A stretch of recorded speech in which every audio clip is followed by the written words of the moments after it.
Clearly, I have traversed into the world of Naruto, yet the system insists that this is a realm of cultivation. The tasks it assigns are utterly ludicrous. Upon the issuance of Task 1, which instructs me to venture into the cultivation realm and defeat a creature from the Qingqiu Fox Clan, I am left utterly bewildered. Is it possible, dear system, that I have crossed into the wrong world? Where am I to locate this Qingqiu Fox Clan? Task 2 informs me that I have joined a sect, and after many years, the sect's grand competition is about to commence. I am to distinguish myself in this contest and expose the sinister schemes of malevolent forces. But why not allow me to join the sect first? It is not until the very end that I discover the system refers to the Nine-Tails Jinchuriki as the Qingqiu Fox Clan. Moreover, the competition is merely a grand examination of the sect. However, despite the absurdity of the tasks issued by this brainless system, the rewards are indeed bountiful. They include a plethora of cultivation techniques, elixirs, celestial artifacts, and even numerous extraordinary physiques. Upon my arrival in the Naruto universe, I find to my astonishment that I have become the twin brother of Sasuke. In order to ensure my survival during the impending night of the massacre, I began to inquire daily of my elder brother, Itachi Uchiha, about whom he would choose to save, if only one of us could live. Although Itachi would solemnly declare that such a scenario would never come to pass, his nonchalance left me feeling unsettled. After all, the night of the massacre is only a year away, and with my current 6-year-old strength, I am certainly no match for Yuzu. Just as I was lost in my troubling thoughts, the system's voice suddenly echoed, detecting a large number of heavenly hound beasts in the vicinity, much to the distress of the villagers. I am tasked with defeating 10 of these fearsome creatures to instill fear in the surrounding evil entities, with rewards promising a 100 improvement in my physique and a 50 increase in the success rate of foundational cultivation. I scrutinized the task panel repeatedly, my expression darkening as I questioned, what exactly has the system detected? When did Konoha village become infested with these heavenly hound beasts? I awaited the system's response, but remained silent as if paralyzed. It appears I must conduct my own investigation. As I pondered where to find these terrifying heavenly hound beasts, a familiar voice suddenly broke through my thoughts. Hey you, why are you slacking off here again? Sasuke had appeared at my side, his small face stern and furious. However, the puppy he cradled in his arms did much to undermine the gravity of his expression. Go play somewhere else, I am not in the mood to entertain you today. I am quite troubled, I replied, my mind occupied with the queries regarding my own dog, while the system paid no heed to Sasuke. I don't need you to keep me company, Sasuke retorted, his neck craned defiantly, though his face betrayed a sense of grievance that he turned away, dejected, puppy in tow. But just as he took a few steps, I called out to him. Wait, Sasuke, what is it you're holding? Throw it away. Return it from whence it came. My tone was unusually serious, causing Sasuke to jump in surprise at my stern demeanor. From the moment I became aware of my surroundings, I observed the children within our clan. I noticed that, at various stages, these youngsters would begin to adopt pets, cats, dogs, birds, and even crows, among countless others. However, without exception, these pets would ultimately perish, often in disturbingly brutal ways, presenting themselves before the children in their final moments. Most of the children, as a result, opened their eyes to the harsh realities of life. It was then that I realized this was a deliberate act by our clan, designed to provoke intense emotional upheaval in the children to awaken their latent abilities prematurely. I deemed this practice utterly worthless and did not wish for my less than bright younger brother to endure such a dreadful experience. Upon hearing my sentiment, Sasuke's fury was palpable. He glared at me, his teeth nearly grinding to dust, and without uttering a word, he turned to retreat to his room. However, I would not allow him to leave so easily. Grasping the nape of his neck firmly, I yanked him back. Caught off guard, Sasuke stumbled and fell, trying to shield the little dog in his arms, foregoing an immediate retaliation against me. Hand it over, I said, lightly tapping his arm to free the tension. I seized the soft nape of the puppy and dashed towards the door, tossing it outside in one fluid motion. When Sasuke finally registered what had transpired and rushed after me, he found me leaning against the entrance, seemingly intent on denying him passage. With his fists clenched tightly, he glared at me with seething rage. I will no longer pay you any mind, he spat through gritted teeth. But as soon as he spoke, my expression shifted dramatically. I turned and flung open the door, sprinting out to retrieve the puppy, which had not ventured far. Now, as I focused on the system prompt before me, I was plunged into a profound silence. Defeat the sky-rending demon dog. Task progress 110. What exactly is this sky-rending demon dog? I scrutinized the little pup in my hands, examining it closely, yet I could find no connection between it and the ominous title, not even a hint. The puppy, with its limbs sprawled and eyes wide with a mix of innocence and distress, appeared somewhat adorable even amidst its predicament. Realizing this, I snatched the puppy again, and while I momentarily stood frozen in thought, it stealthily scampered back to my room. I comprehended now the system likely possessed a cognitive impairment. Although abstract, the task was indeed a beginner's quest. Setting aside the moniker of the skyrending demon dog, I simply needed to venture outside, find a few dogs, and give them a good thrashing to complete the task. This task was not particularly challenging. With this newfound clarity, I promptly dashed back to my room. If Sasuke had managed to find a puppy outside, he must know where to locate more. Therefore, under the pretense of allowing Sasuke to keep a dog at home, I persuaded him to accompany me in search of other puppies. Sasuke was elated my endorsement of his new friend brought him great joy. In no time, approximately 10 minutes later, we arrived at the outskirts of the Uchiha clan territorial area, frequented by stray dogs that I have heard that the dogs from the breed house often run around here. Those little pups must have been abandoned by their owners. Yet upon hearing this, I couldn't help but ponder. Could it be possible that these dogs are the offspring of the breed house, wild and roaming free? Young Sasuke, still in his tender years, has yet to forge many friendships, his thoughts far more innocent than those of his peers. When he sees me, he remains silent, assuming that I, too, wish to adopt a small dog. Thus, he begins to meticulously select one for me, patiently describing the characteristics of each pup. However, as he speaks, he turns to glance beside him, unaware that I have suddenly vanished from my spot. When he turns back, he finds me already pinning several little dogs to the ground, fervently rubbing their bellies. Defeating the Celestial Hound, +1. Soon enough, I have lavished attention on 9 stray puppies. Congratulations, host. Task completed. Reward: 100 enhancement of physical constitution, 50 increase in Qi cultivation success rate and foundational establishment probability. As the task concludes, I slowly close my eyes, awaiting the arrival of the system's power. The notion of enhancing my constitution sounds quite formidable, yet 10 minutes pass without any notable change, save for the addition of 2 lines of buffs in my status bar. Just as I prepare to express my dissatisfaction with the system, a prompt suddenly resonates in my mind. Congratulations, host. Achievement unlocked. Enemy of the Celestial Hound. Having continuously defeated the Celestial Hound, you are now regarded as a public enemy among their kin. Wearing this achievement title grants a 200 increase in cultivation benefits. Standing still, I meticulously examine the achievement I have just acquired, yet I fail to discern its significance. Thankfully, the 200 cultivation bonus remains. I ponder how best to proceed with my training. Should I practice chakra or refine my ninjutsu? However, while I am lost in contemplation over which training enhancement to pursue, unbeknownst to me, the pack of stray dogs throughout Konoha begins to surge towards Sasuke and me. Thousands of dogs race down the pastoral street, causing the entire village to tremble. Among all canines, a singular thought prevails: to teach a lesson to the oblivious fool.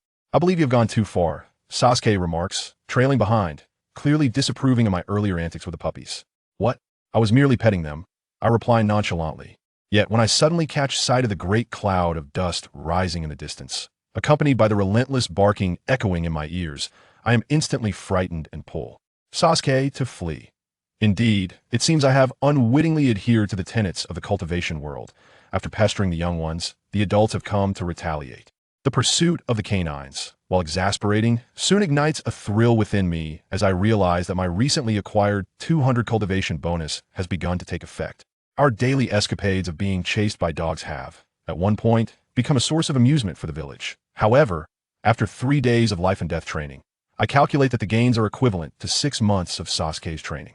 Throughout our ordeal, we not only faced the relentless pursuit of the dogs, but also had to evade each canine attack while grappling with exhaustion that, of course, had it not been for the circumstances that I do not wish to enhance my physical prowess through such means. However, upon donning the title of the fearsome hunter-hound, the village dogs began to follow us, their eyes glowing red with mockery as they charged towards our position. Sasuke, too, felt an overwhelming sense of frustration. Although the acceleration of his physical training surpassed the solitary toil he had previously endured, the manner in which he was growing stronger was far from his desire. When would this ordeal come to an end? If we continued running, we would soon reach home. With a brother like this, obsessed with training against dogs, he was truly on the verge of despair. Just a little longer, hold on, I urged, my words contrasting with my swift movements as I darted into the throng of dogs. Seizing one by its collar, I executed a swift throw over my shoulder, narrowly evading several canine assaults, and sent one flying with a powerful knee strike. In mere moments, the canines surrounding me were howling in distress, fleeing the scene. The remaining dogs, witnessing the ferocity of this one, hesitated, baring their teeth in fear, clearly contemplating retreat. At that moment, a mechanical voice echoed in my mind. Congratulations, host! You have unlocked a new achievement. Fearsome Hunter Hound. You have dealt with all the hunter hounds near the village. You are now regarded as an indelible terror in their minds. By wearing this title, simply calling out "What are you barking at, dog?" will allow you to swap positions with any hunter hound within a 500-meter radius. I gazed at the effects of this new achievement title, rubbing my temples, taking several deep breaths to suppress the urge to curse. All right, let's disregard the absurdity of this system. Even the achievement titles are baffling. Following the evolution of the title, the remaining canines ceased their pursuit and fled the scene entirely. Sasuke and I tidied ourselves up a bit at the doorstep before cautiously pushing open the door to our home, moving stealthily toward our rooms. Little did we expect that upon our return, we would be met with a scolding from our father, Fugaku Uchiha. Did I not instruct you recently to refrain from provoking those dogs? Speak up and tell me why you chose to do so. The family's relations with the village had become increasingly tense, and he was struggling to contain the restless servants. With this incident occurring at such a time, he was genuinely concerned that his two sons had become the village's catalyst for discord. The thought of his eldest son constantly opposing him, and his two younger sons neglecting their training to mingle with dogs, truly brought misfortune to the family. Just as Sasuke knelt with a thud, head bowed in acknowledgement of his misdeeds, I remained unfazed. Sasuke was too weak. I had taken him for special training, and battling the dogs was hardly a disgrace. Furthermore, Sasuke had grown quite strong now. If one were to test him, they would see. Sasuke, hearing my words, looked up in confusion. Shock etched across his face as he glanced between my earnest expression and our father's impending wrath. Initially already apprehensive about his mistakes, he now felt even more flustered. Are you implying that you too possess the strength to challenge me? Fugaku began, ready to reprimand us. Yet the next moment he stroked his chin and mused. Though, it seems like quite some time has passed. There's been no assessment of your training thus far. Soon, you shall return to school, and I hope you do not bring shame upon yourselves within its walls. With that said, we swiftly followed his lead to the Uchiha training grounds. Yet, Sasuke could not muster any joy. Among the three brothers, Itachi's talent was a formidable benchmark that Sasuke could scarcely aspire to. He was an object of admiration. However, Sasuke was acutely aware of his own limitations and talent compared to his elder brother. My own abilities were also commendable, having garnered admiration from both Itachi and our father, which inevitably stirred feelings of uncertainty within Sasuke, who feared he might falter in the upcoming demonstration. Let us proceed together. Fuyua beckoned with his hands clasped behind his back, directing his brothers to engage directly. Nevertheless, his gaze remained steadfastly fixed upon me, seemingly oblivious to Sasuke's plight. Sasuke, be cautious, I am about to begin. After forming the necessary hand seals, Sasuke swiftly retrieved shurikens from his tool pouch and hurled them towards Fuyua. In contrast, my approach lacked Sasuke's decorum. The moment combat commenced, I began to circle around, inadvertently applying pressure on Fuyua from my position. As Sasuke launched his shurikens, each followed a distinct trajectory, with angles meticulously crafted to target Fuyu's throat, aiming for vital points. Meanwhile, I had maneuvered to his rear, refraining from immediate action as I sought the opportune moment to strike decisively, embodying the theme of filial piety. Yet, Fuyua stood unwavering against Sasuke's onslaught of shurikens, not moving an inch, allowing the projectiles to rain upon him. Observing this from a distance, Sasuke clenched his fists, beads of sweat forming as anxiety washed over him. However, in the next instant, a resounding thud echoed from Fuyu's position, followed by the sound of a wooden post crashing to the ground. If you do not act now, you shall miss your chance. Fuyu's voice unexpectedly resonated from behind me, causing a jolt of surprise. I pivoted, delivering a swift kick towards the source of the sound, while Fuyua raised his hand. Fugaku raised his arm to block Yan's attack with the back of his hand, then seized Yan's ankle with a reverse grip. He then began to offer his commentary. The reaction was good, but the strength was lacking. Fugaku stepped back and effortlessly tossed Yan away, simultaneously forming hand seals rapidly. Sasuke's youthful voice rang out as he released the fire style technique. Fire style, great fireball technique. Whoosh! The intense flames caused the temperature in the courtyard to rise sharply, and a fireball over 2 meters in size hurtled directly toward Fugaku's face. Yan had once shared some tips with him, including techniques to prevent the enemy from successfully performing hand seals. Of course, Yin had also mentioned that it's best not to shout out the name of a technique when using ninjutsu, as it could make it easier for the enemy to dodge or counterattack. But there was no choice. He had made some progress with the Great Fireball technique, and this was a great opportunity to show off. If he didn't call it out in front of his father now, it would be more painful than being killed. Sasuke, remember this. Don't flaunt your fire style in front of a Uchiha ninja unless you're stronger than them. Fugaku's eyes narrowed slightly, and at the moment he opened them, the three tomo appeared. He calmly formed hand seals in place, and at the moment the great fireball was about to smash into him, he took a deep breath, exhaled a fireball even larger than the first, swallowing the smaller one and sending it towards Sasuke's position. Whoosh! A leg appeared almost without warning in front of Fugaku, directly aiming to stomp on his face. The three tomo in Fugaku's eyes swirled, and the world around him began to slow down at that moment. He tilted his body slightly to evade Yan's attack trajectory and once again grabbed the boy's foot. This time, he struck down with considerable force. He had to give Yin a profound lesson. He had even activated his Sharingan. Why was Yin still thinking of rushing in to show off his taijutsu? Did he really think of himself as one of the village's ninja dogs? Yin, are you planning to use your shuriken and ninjutsu against the village dogs? Once again captured, Yin felt a blur before his eyes, and he was about to hit the ground. Fortunately, at that moment, a small dog-esque phantom suddenly appeared in his line of sight.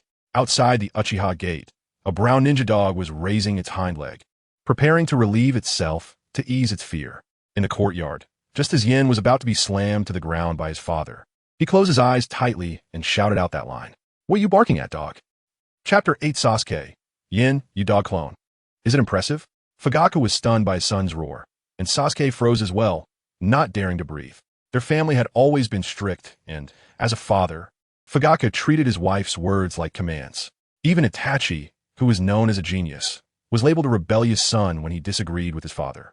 And now, Yin actually shouted such a thing in front of his father, which left Sasuke unable to imagine how the future would unfold. Fugaku's anger surged from the depths of his heart, and the air around them grew cold. Yin, if you have the ability, then... Swish! Fugaku growled softly, ready to erupt in anger, but at the moment he called Yan's name, the boy actually vanished, replaced by a brown ninja dog that lifted its hind leg in front of him. Woof! Oh! The dog stared wide-eyed, equally bewildered as Fugaku and Sasuke. The urge to urinate, which had been brewing for a long time, was instantly scared away by the murderous intent in Fugaku's Sharingan. However, the arrow was already on a bowstring, and even though the urge was scared off, the dog still dribbled urine on Fugaku's pant leg. The reason it was intermittent was purely due to being frightened. Sasuke witnessed this scene and initially felt disaster was imminent. He feared he would be beaten because of it. Just as he was about to step forward, he realized something was off. This is a dog clone? Yin suddenly disappearing and transforming into a ninja dog was something he had only seen with his brother. His brother's ninjutsu transformed him into a crow. So the principle should be similar. Sasuke thought to this point, nearly grinding his back teeth. So, Yin, what you've been practicing these days is this dog clone. How infuriating. You actually lied to me, saying it was just practicing taijutsu. Fugaku looked down at his wet pant leg, his fists clenched tightly, knuckles turning white. The words of that rebellious son echoed in his ears. If it weren't for his self-control, he would have nearly activated his Manjiki. Just as the flames of anger were beginning to rise, Fugaku suddenly furrowed his brow, thought for a moment, and then relaxed. Soon, Fugaku, amidst Sasuke's astonished gaze, threw his head back and laughed heartily. Ha ha ha, my son truly lives up to his name. Good. Very good, Sasuke. As Fugaku laughed and praised, Sasuke, standing nearby in shock, felt extremely frightened. Woo-woo. Not only was Sasuke frightened, but the dog that had just finished urinating cautiously began to back away while watching Fugaku laugh maniacally. If it stayed any longer, it would not just be urine splattering, but blood instead. In the courtyard, the atmosphere grew increasingly strange under Fugaku's wild laughter, with Sasuke and the dog seemingly standing on the same front, both wanting to escape this place quickly. Meanwhile, still immersed in joy, Fugaku replayed the scene in his mind and was convinced that his son Uchiha Yin had just used a ninjutsu that was definitely not a dog clone, but rather a space-time ninjutsu. My son Uchiha Yin is a genius. With the thought of having a genius son who created his own space-time ninjutsu, Fugaku cast aside his recent worries. What are you barking for, dog? Yan's voice rang out again, and the dog, barely having taken 3 steps back, vanished from its spot once more. Seeing his son use that technique again, Fugaku's face flushed with excitement, and he trembled with enthusiasm. As for the barking, it didn't matter. Fugaku quickly walked up to Yin, raising his hand to grab his shoulder and ask about the specifics. Having just used this ability twice, Yin felt dizzy with all the transformations. He was already feeling quite uncomfortable, and now seeing his father grinning widely with a bizarre expression made him think he had fallen into some kind of illusion. So he instinctively threw a punch toward Fugaku's stomach with all his strength. Yin, you quickly tell me. Huh. Fugaku opened his mouth, but hadn't finished speaking when he felt a sharp pain in his stomach, leaving him too weak to shout. He clutched his belly and collapsed to the ground, looking at Yin with a mixture of shock and confusion. Yin saw his father fall to the ground from his punch, and slowly a question mark appeared above his head. What? Father, did you go easy on me? After a few seconds of thought, Yin arrived at what seemed like a ridiculous yet somewhat reasonable conclusion. After all, his old man supposedly had the Mangeki Sharingan, so he shouldn't have been caught off guard by his punch, right? He must have gone easy on me. Sasuke, who had been silently watching from the side, contorted his expression upon hearing Yan's words. At his young age, he began to doubt whether he had fallen under his father's illusion. Cough, cough. Fugaku's feelings were extremely complicated at this moment. Kneeling on the ground, he coughed violently, nearly coughing out his throat. It was unclear whether he was using the cough to mask his embarrassment or if he was genuinely hurt. After a few seconds, Fugaku's face turned bright red, and he feigned calm as he stood up, lightly dusting off his clothes. Then he turned around, hands behind his back, and once again presented the authority of a father. Your training has been good lately. Hiss. I didn't expect you to notice that I went easy on you, kid. He spoke without revealing any flaws, and even the sound of him gasping for air didn't let Yin notice anything behind him. All right, I have things to deal with. You and Sasuke should go rest. Hiss. I'll talk to you later tonight. After saying this, Fugaku didn't wait for the two brothers to respond and quickly walked into the house. He was very eager to ask Yin about that ninjutsu from earlier. However, he couldn't let the children see his embarrassed state, as it would damage the imposing image he held in their minds. Sasuke, is your dad all right? Yin pointed to Fugaku, who was quickly leaving the scene, sensing that something was off with his father. Isn't it your dad? Sasuke retorted with a sidelong glance, even wanting to question Yin about why he practiced new ninjutsu behind his back, but the words got stuck in his throat. Yin, that dog clone of yours. Is it impressive? Yin? Hearing this, Yin nearly stumbled and fell to the ground as he was about to head back to his room. He had thought of naming his technique Dog Thunder God or Thunder Dog, both of which sounded terrible. But he never expected that this skill would be referred to as a dog clone by Sasuke, and there was an odd yet somewhat reasonable quality to it. Yan's face instantly darkened, and he turned to walk back into the room. I learned it from 1 out of 7. If you want to learn it, go find him. Sasuke's eyes widened in realization, but the next second, he reacted. Yin, yes, still your brother. Stop saying 1 out of 7 all the time. Just as Yin stepped into the house, he suddenly poked his head out and scanned Sasuke up and down, retorting. I'm still your brother. I haven't heard you call me Nisan. Chapter 9, don't send me off. Please turn on the microphone for communication. Night, with his wife's help. Fugaku applied ointment, and after a long while, called out to Itachi in the study. The father and son sat face to face at the coffee table, staring at each other for a long time without either of them speaking first. Father, aren't you going to the police station tomorrow? Itachi glanced up at the clock, realizing it was around 10 p.m. Fugaku pondered for a moment, smiled gently, and then said, Itachi, what was that technique you used today? To cover up Itachi's use of ninjutsu, he even went out of his way to call back the brown ninja dog that had been wandering outside. He had observed the dog and noted that it lacked the unique markings of the Inuzuka clan, likely making it a failed breeding. Tomorrow, he would send someone to inquire about purchasing a ninja dog from the Inuzuka clan. Itachi's space-time ninjutsu absolutely could not be known to the village, nor to other members of the clan. This was to protect him and the entire Uchiha clan. Oh, it was just switching places with the ninja dog, Itachi yawned, speaking in a nonchalant tone that nearly made Fugaku clench his fist in frustration at this brat.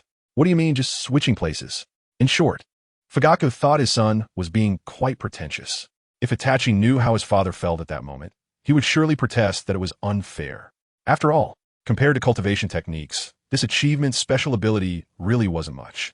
If only he had a cultivation technique, Itachi felt that would be much better than this. However, he had a rough understanding of how the system worked. As long as he could trigger system tasks, no matter how absurd the task content was, he would receive rewards. He believed that in the near future, he would definitely have cultivation techniques, magical artifacts, and celestial beings. Regarding whether to keep his abilities hidden from Fugaku, Itachi chose to be straightforward. After all, revealing this ability in front of outsiders was far worse. Well, even though the Uchiha clan has little say in the village now, they still have some influence. At least Sure is still alive, and there is still some time before the Uchiha clan faces annihilation. For now, his father could still protect himself. Seeing Fugaku silent, Itachi continued, "It should be space-time ninjutsu?" Fugaku remained silent for a long time after hearing Itachi's answer, thinking for a full 10 minutes while holding his cup before he spoke. "No, what you have is a dog clone technique, similar to the crow clone technique that creates 1 versus 7. Fugaku forcefully corrected him, and upon hearing those 3 words, Itachi nearly overturned the coffee table in front of him. However, upon reflection, it seemed his father was trying to protect him. "But, can't you at least change the name?" Itachi nodded his head heavily, took several deep breaths, and reluctantly agreed. "Right. It's a dog clone technique." Fugaku was quite satisfied with Itachi's answer and picked up the cup on the table, personally pouring a cup of tea for Itachi. Remember not to mention this ninjutsu to others. Not even Itachi or Sasuke. Itachi received the tea, giving Fugaku a meaningful look, his eyes revealing some worry. The clan and the village. Had it really come to this? Fugaku sighed, as if answering Itachi, then looked at his son across from him, several times opening his mouth but hesitating to speak. He really didn't know how to discuss these matters with his 6-year-old son. "Go back and rest. You don't need to worry about this. I will handle it." Itachi pouted, wanting to say something, but was even more worried that his father would do something foolish like in the original story. At that moment, he really wanted his father to shout, "Don't send me off. Please turn on the microphone for communication." However, just as he raised his head, he suddenly noticed Fugaku's graying hair and the additional wrinkles on his face. "All right, you should rest early too." In the end, Itachi still didn't voice what was on his mind. He was still weak and needed his father's protection. Whether what he said was credible was another matter. But Fugaku would certainly not let him get involved in the clan's troubles to protect him. Itachi supported himself on his knees, stood up to say goodbye to Fugaku, and pushed open the study door, only to have Fugaku call out to him at that moment. "Itachi." Itachi stopped, softly responding, "I will protect you all." Fugaku held the teacup, seemingly noticing Itachi's earlier emotions, and explained lightly. Itachi stood at the door for a long time, and as he pulled the door shut, he said to Fugaku, "I know. I will protect you all too." Itachi always believed that this father, who usually had a stern face, cared about appearances, and loved to hide his savings, would protect them. As for what those foolish people in the clan might do, he was unsure, although he was reluctant to admit it. He had to say that the Uchiha clan had some issues. This group, in order to open the eyes of the younger generation, would go to great lengths and spare no effort. Of course, whether they were wrong.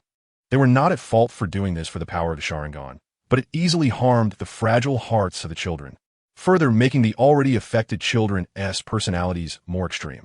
Moreover, the Uchiha clan treated others in the village with an arrogant attitude, walking the streets as if looking down on the other major ninja clans. They were just short of directly shouting, "The Hokage position can also be taken by our Uchiha." Though they were normal people, most of the older generation members behaved this way, and they educated their children similarly. If nothing went wrong, it would be truly strange. Itachi thought of having an older brother who might one day kill a clan member, and the presence of a one-eyed Uchiha traitor lurking in the dark, ready to strike down clan members, made his head ache. Sure sway, he must find a way to save him. With this thought, Itachi returned to his room and fell asleep. The next day morning, Itachi was awakened by Sasuke's shouting from outside. He and Sasuke had been sleeping in the same room, and last night, because this kid was sulking, he had run off to sleep in Itachi's room with his blanket. "Onizen, teach me the crow clone technique quickly. You've taught that guy Itachi." In the living room, Sasuke clung to Itachi, persistently begging to learn the crow clone technique, making Itachi break into a sweat. It wasn't he that he was unwilling to teach. It was just that Sasuke truly had no talent for it. "Sasuke, how about I teach you a powerful fire-style technique? This is one I use often." Sasuke pouted, his stubborn temper flaring up immediately. He turned his head to refuse, then shouted again, "No, I want to learn the crow clone technique." Itachi thought for a few seconds and spoke again, "Then I'll teach you an illusion technique." "This illusion technique is..." Sasuke didn't even wait for him to finish and interrupted forcefully, "No, I want to learn the crow clone technique. That guy Itachi learned the dog clone technique from you." "Uchiha Itachi." Itachi rubbed his eyes, sleepily walking through the living room and just happened to witness Sasuke acting spoiled. Itachi looked at Itachi in shock, his eyes clearly asking, "What the hell is a dog clone?" The only dog-related ninjutsu he was familiar with was used by members of the Inuzuka clan, yet he had never heard of anyone using a dog clone. "Good morning, Sasuke. It's 1 versus 7. Itachi raised his hand in greeting, then looked at Sasuke with some dissatisfaction. "Can you be a little quieter while you're acting spoiled this early in the morning?" Upon hearing this, Sasuke clenched his fist tightly, turning his head away to avoid making eye contact with Yin, as he didn't want to deal with this guy for the time being. Itachi awkwardly rubbed Sasuke's head and gave Yin an apologetic smile.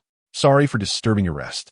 Just as Yin was about to leave, he suddenly retreated quickly to the living room, stepping in front of Itachi and launching another soul-searching question. 1 out of 7. If one of us, me or Sasuke, had to die, who would you choose? Chapter 10. The closer you are to the third generation, the farther your father is from you, Sasuke, perceiving the elements. Turned to look at Itachi, his small face more serious than even Yan's. Life and death didn't matter to him. He just wanted to know if his brother loved him the most. The two brothers stood on either side of Itachi, their gazes fixed on him like knives, making Itachi, who wanted to keep things even, feel a tightening in his heart. At the same time, he felt helpless about Yin showing up so early in the morning. "Yin, Sasuke, I just got back from a mission and haven't eaten breakfast yet. You two probably haven't eaten either, right?" Sasuke and Yin remained silent, only staring at Itachi. The aura emanating from the two brothers already making Uchiha Itachi break into a sweat. Sasuke's eyes sparkled with anticipation, waiting for his brother to say what he wanted to hear. Yin frowned as he stood there observing the situation, suddenly chuckling lightly and pretending to be indifferent as he walked toward the dining room. Seeing this, Itachi let out a sigh of relief. After all, Sasuke was easy to coax, but the other younger brother was much harder to deal with. Just then, Yan's voice floated back from the dining room, sounding lighthearted, but his sharp question made Uchiha Itachi tremble. 1 against 7. If you had to choose between the village and your clan, what would you choose? Itachi's gaze sharpened, his hands clenched tightly between his legs. Then he relaxed when he turned to look at Sasuke. He patted Sasuke's head, mustering a strained smile. "Sasuke, you go eat first. I have something to discuss with Yin." Perhaps sensing that the atmosphere was a bit off, Sasuke didn't throw a tantrum. He looked at Yin, then at Itachi, and nodded vigorously. "Okay, just don't argue." Sasuke was momentarily troubled. He really liked and admired his brother, but Yin was also his brother. Even though Yin sometimes bullied him, he knew Yin genuinely cared for him. If Yin and Itachi got into a fight, he really wouldn't know what to do. "My fish-lipped Udu. Itachi could never argue with me." Yin spread his arms, shrugged, and spoke in a strange tone, which made Sasuke, who kept looking back, so angry that he stormed off. Seeing this, Itachi shook his head and smiled. Every time he saw Yin teasing Sasuke, he never knew what to say. However, his two younger brothers were indeed adorable. After Sasuke left, Itachi led Yin to the study. Once seated, the two brothers remained completely silent, not saying a word. Outside the study, Mikoto and Fugaku pressed against the door, their expressions serious, even holding their breath, afraid that their eavesdropping would attract the attention of the two brothers inside. After Sasuke left, he was genuinely worried about Yin and Itachi, so he ran to inform their parents to check on the situation. At this moment, Fugaku's feelings were quite complex. From what he heard from Sasuke, he naturally recalled how he had briefly mentioned the clan's matters to Yin. He could clearly see that Itachi's stance was gradually leaning towards the village. Although he couldn't grasp Yin's thoughts, it was evident that the boy wanted to protect his family. As for their stance, it should be similar to his. When Fugaku thought of the talent Yin had displayed a few days ago and stood in his position, he felt immensely gratified. But protecting the family, was it really that easy to achieve? As a mother, Mikoto didn't think that much. Her thoughts were largely similar to Sasuke's. She just didn't want the two brothers to hurt their brotherly bond over clan matters. Just as the couple was straining to listen, a sudden exclamation from Yin broke the silence in the study. "What? 1 against 7. Dad has hidden 100,000 Rio in the kitchen." Fugaku's expression instantly darkened, and he hurriedly shot a desperate look at his wife, opening his mouth to explain. At the same time, he secretly noted his eldest son's grudge. Mikoto glanced at her husband, then gave him a swift backhand to the head, not looking back as she headed toward the kitchen.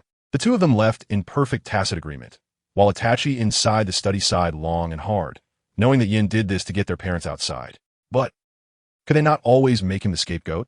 Itachi calmed his emotions slightly, straightened his posture, and said earnestly to Yin, "Yin, It's time to open up and have a good talk. After saying this, Itachi even worried that Yin wouldn't understand his meaning and added, just like adults do. Yin nodded, remaining silent, waiting for Itachi to continue. He also wanted to hear what Itachi wanted to talk about with him. Father, did he tell you everything? Itachi knelt in front of the coffee table, his hands resting on his legs, his fists trembling with dissatisfaction at their father for sharing clan matters with his still young brother. This would harm Yin. Yin stared into Itachi's eyes for a long time. After about a few minutes, he skipped over this topic and prepared to talk about Shui. 1 against 7. Can you promise me one thing? Okay. Itachi immediately agreed without any hesitation, not even asking what it was about. Of course, he wouldn't agree if Yan's request involved helping their father to instigate a coup, which was crossing a line. Protect Shui. At this moment, Yan's gaze was so sharp that even Itachi felt a bit hesitant to meet his eyes. From the reaction Itachi gave when Yan asked about the village and clan earlier, Yan already knew. Itachi would still choose to stand with the village and stop their father's actions. Protecting Shui, although it wouldn't change the outcome, could buy the Uchiha clan some time, delaying the moment when the clan would lose hope and choose to fight against the village. Itachi suddenly frowned, as if he thought of something, then nodded seriously in agreement. I will. Yin, don't you have anything else to say to me? Itachi couldn't understand why Yin didn't choose to question him like their father did, but merely made a request that wasn't much of a request. Hope you can do it. Yin rested his chin on one hand, fiddling with the teacup on the table, looking completely unconcerned about Itachi's response. As for saving Shui, he didn't place all his hopes on Itachi. He also didn't dare to say too much if he mentioned that Danzo might target Shui. Yin was worried that Itachi would immediately run to the third Hokage. If that happened, not only would it not change anything, but it could also accelerate Danzo's intent to act against Shui. Nothing else. I really don't know how to deal with you bunch of pig teammates. Yin shook his head, muttering to himself, and stood up, intending to leave the study. Itachi, we're still brothers, right? Itachi's sudden words didn't stop Yan's steps at all, just as the positions of the two might never be reconciled from start. I guess so. As for the future, who knows? After Yin left, Itachi sat in the study, pondering for a long time before gathering his things and turning to head to the Hokage building. He planned to discuss with the third Hokage to see if they could think of a more gentle way to prevent the relationship between the village and the clan from deteriorating. Chapter 11. Uchiha Yant. I want to destroy the ninja world. In a small courtyard, Yant was lying in a chair, contemplating the future. Sometimes he envied his silly little brother. His biggest worry was that Itachi wasn't there with him.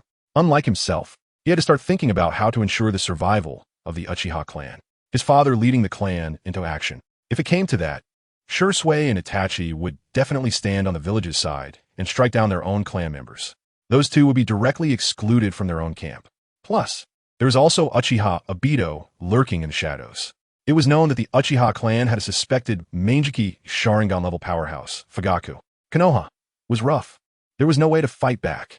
Running away might offer a glimmer of hope, but he knew that as the clan leader, Fugaku wouldn't run. Others would also not allow the Uchiha clan to leave Konoha, unless they could quickly kill Danzo or confront Obito and Itachi on the night of the massacre. Otherwise, the Uchiha clan would eventually have to sacrifice their entire clan to give his silly brother a Sharingan. All right, he had to rely on himself.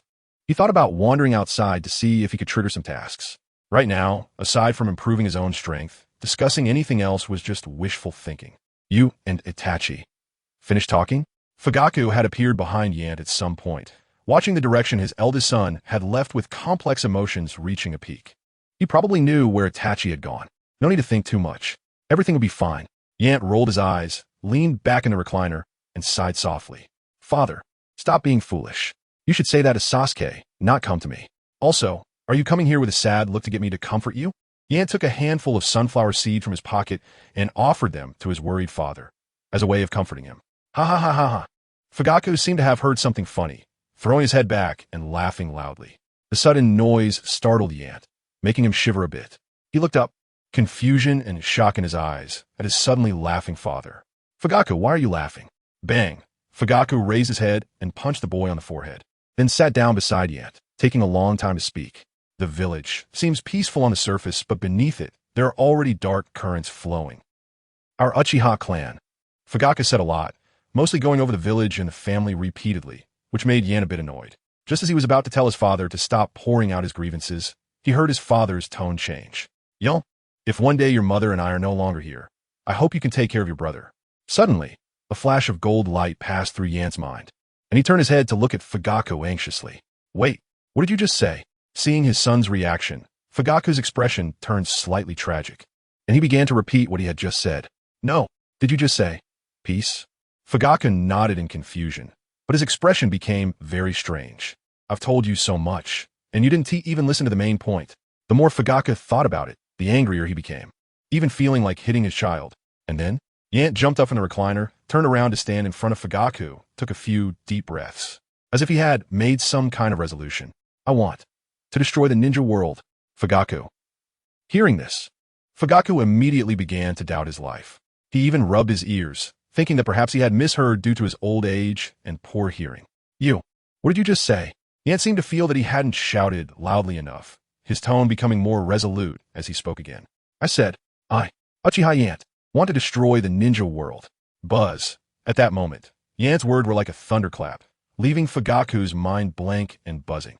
He twisted his stiff neck to look at Sasuke, who was spitting small flames in the yard, and then turned to look at the direction where Itachi had left. Finally, he looked back at Yan. Fugaku's expression changed several times in a few seconds, from shock and confusion to astonishment and bewilderment. His mental journey was quite rich. His eldest son, Uchiha Itachi, always opposed him and even turned against him. His youngest son, Sasuke, was naively unlike an Uchiha, and his talent was so poor it was hard to describe. He originally thought Yan would be a relief, but instead, he came up and said he wanted to destroy the ninja world. Fugaku was truly flabbergasted, turning to roar at his wife Mikoto in the house. "Honey, go get my stick from the living room. It must be iron. Uchiha Yan, I must have been too lax in my discipline of you." As Fugaku cursed and raised his leg to kick Yance, but Yance simply sidestepped easily and began to explain the reason to Fugaku. "Father, I know you are anxious, but please don't rush. Destroying the ninja world isn't necessarily a bad thing. The Uchiha clan does have some issues, and while others might not know, as the clan leader, he was aware.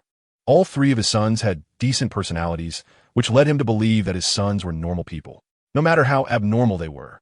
Fugaku thought they were still better than the other clan members. However, he never expected that there would be such a madman as Uchiha Yan in his family.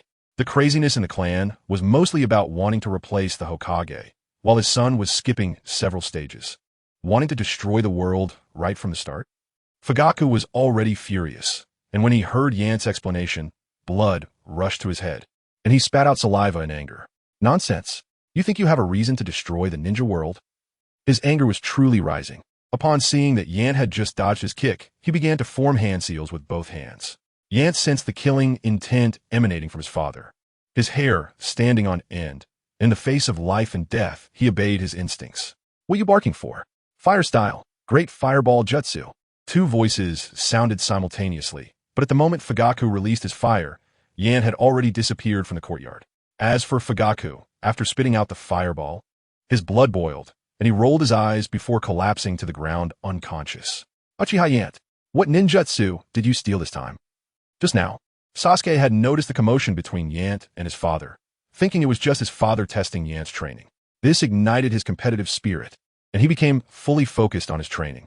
But when he turned around to look, he found his father lying on the ground, and Yan had used that damned shadow clone technique. So strong. This ninjutsu, I must learn it. Sasuke's desire for the shadow clone technique reached its peak. Back in the courtyard, Yan heard Sasuke's words and gave him a smack on the head.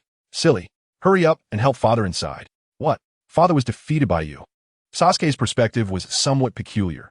He didn't first consider his unconscious father, but instead firmly believed in his earlier thoughts. "This ninjutsu, so strong. I want it." Chapter 12 Task. As a scholar, you encounter a troubled fox spirit.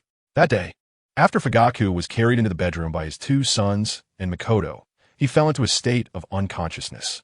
When he finally opened his eyes, he kept shouting words like "ungrateful son," "the Uchiha clan is done for," and "disobedient child." It was clear that Fugaku was genuinely furious. To be honest, even if Yan had stopped him, he could have reasoned that his children were still young and didn't understand. But to come out and say he wanted to destroy the world. What? Do you really think the Uchiha clan is dying too slowly? Mikoto, worried that her husband might get too angry, immediately sent the two kids away, saying that their father was angry at the moment and it was best not to see him for a while. Otherwise, She was also afraid that the two kids might get beaten. Yayan thought this made sense and pulled Sasuke along as they ran outside. As they left, their mother was still worried that the two kids would run to the village entrance to fight with the ninja dogs, so she specifically warned them. At this time, if Fugaku heard any bad news, it would really make him sick. But 3 days passed, and these two kids showed no intention of coming home. By the river, Yayan casually flicked his fishing rod, the transparent fishing line whizzing through the air, the bobber sinking into the water as he waited for a fish to bite. Splash! Sasuke fell into the water again while practicing his water treading skills. After struggling for a while in the water, he finally climbed back onto the shore in a disheveled state. Yayan, are you sure this training will really make me stronger? Sasuke was somewhat impatient. He didn't feel that he had made any significant progress in the first stage of climbing trees or in failing at treading water. Right now, his mind was full of images of Yayan defeating their father, only wanting to practice that peculiar clone technique. Yayan, who was fishing, didn't even look at Sasuke and casually said something that left Sasuke confused. There are 10 lotus flowers in the pond. I will pick one. Sasuke? As he wrung out his shirt, Sasuke looked completely bewildered, not understanding what Yayan meant by that. Was he testing my math? Sasuke was unsure and attempted to answer. I pick 9 lotus flowers? What does that mean? Yayan nodded in satisfaction, then repeated Sasuke's words. You practice more. Yayan, you're going too far. In a fit of anger, Sasuke threw the wrung-out shirt at Yayan, but Yayan just shifted his butt, causing Sasuke's attack to miss completely. The shirt fell into the water as well. Sasuke ran to the shore, feeling dazed. He initially wanted to jump in to retrieve it, but upon seeing Yayan, his mind suddenly sparked with an idea. Uchiha Yayan. If both Itachi and I couldn't swim and fell into the water at the same time, and we could only save one, who would you save? Upon hearing Sasuke's question, Yayan paused his fishing motion. He turned to examine Sasuke carefully, then began to think seriously. Unlike Itachi, who liked to be dismissive, he truly contemplated such questions. Yayan pondered for a moment. If you fall into the water, you can only drown. Drowning happens because the person in the water inhales a lot of water and suffocates. Water is made up of hydrogen and oxygen. Sasuke? Knowledge suddenly invaded Sasuke's mind in a despicable manner, forcing him to remember this bizarre fact. Of course, he still didn't understand how the composition of water related to his question.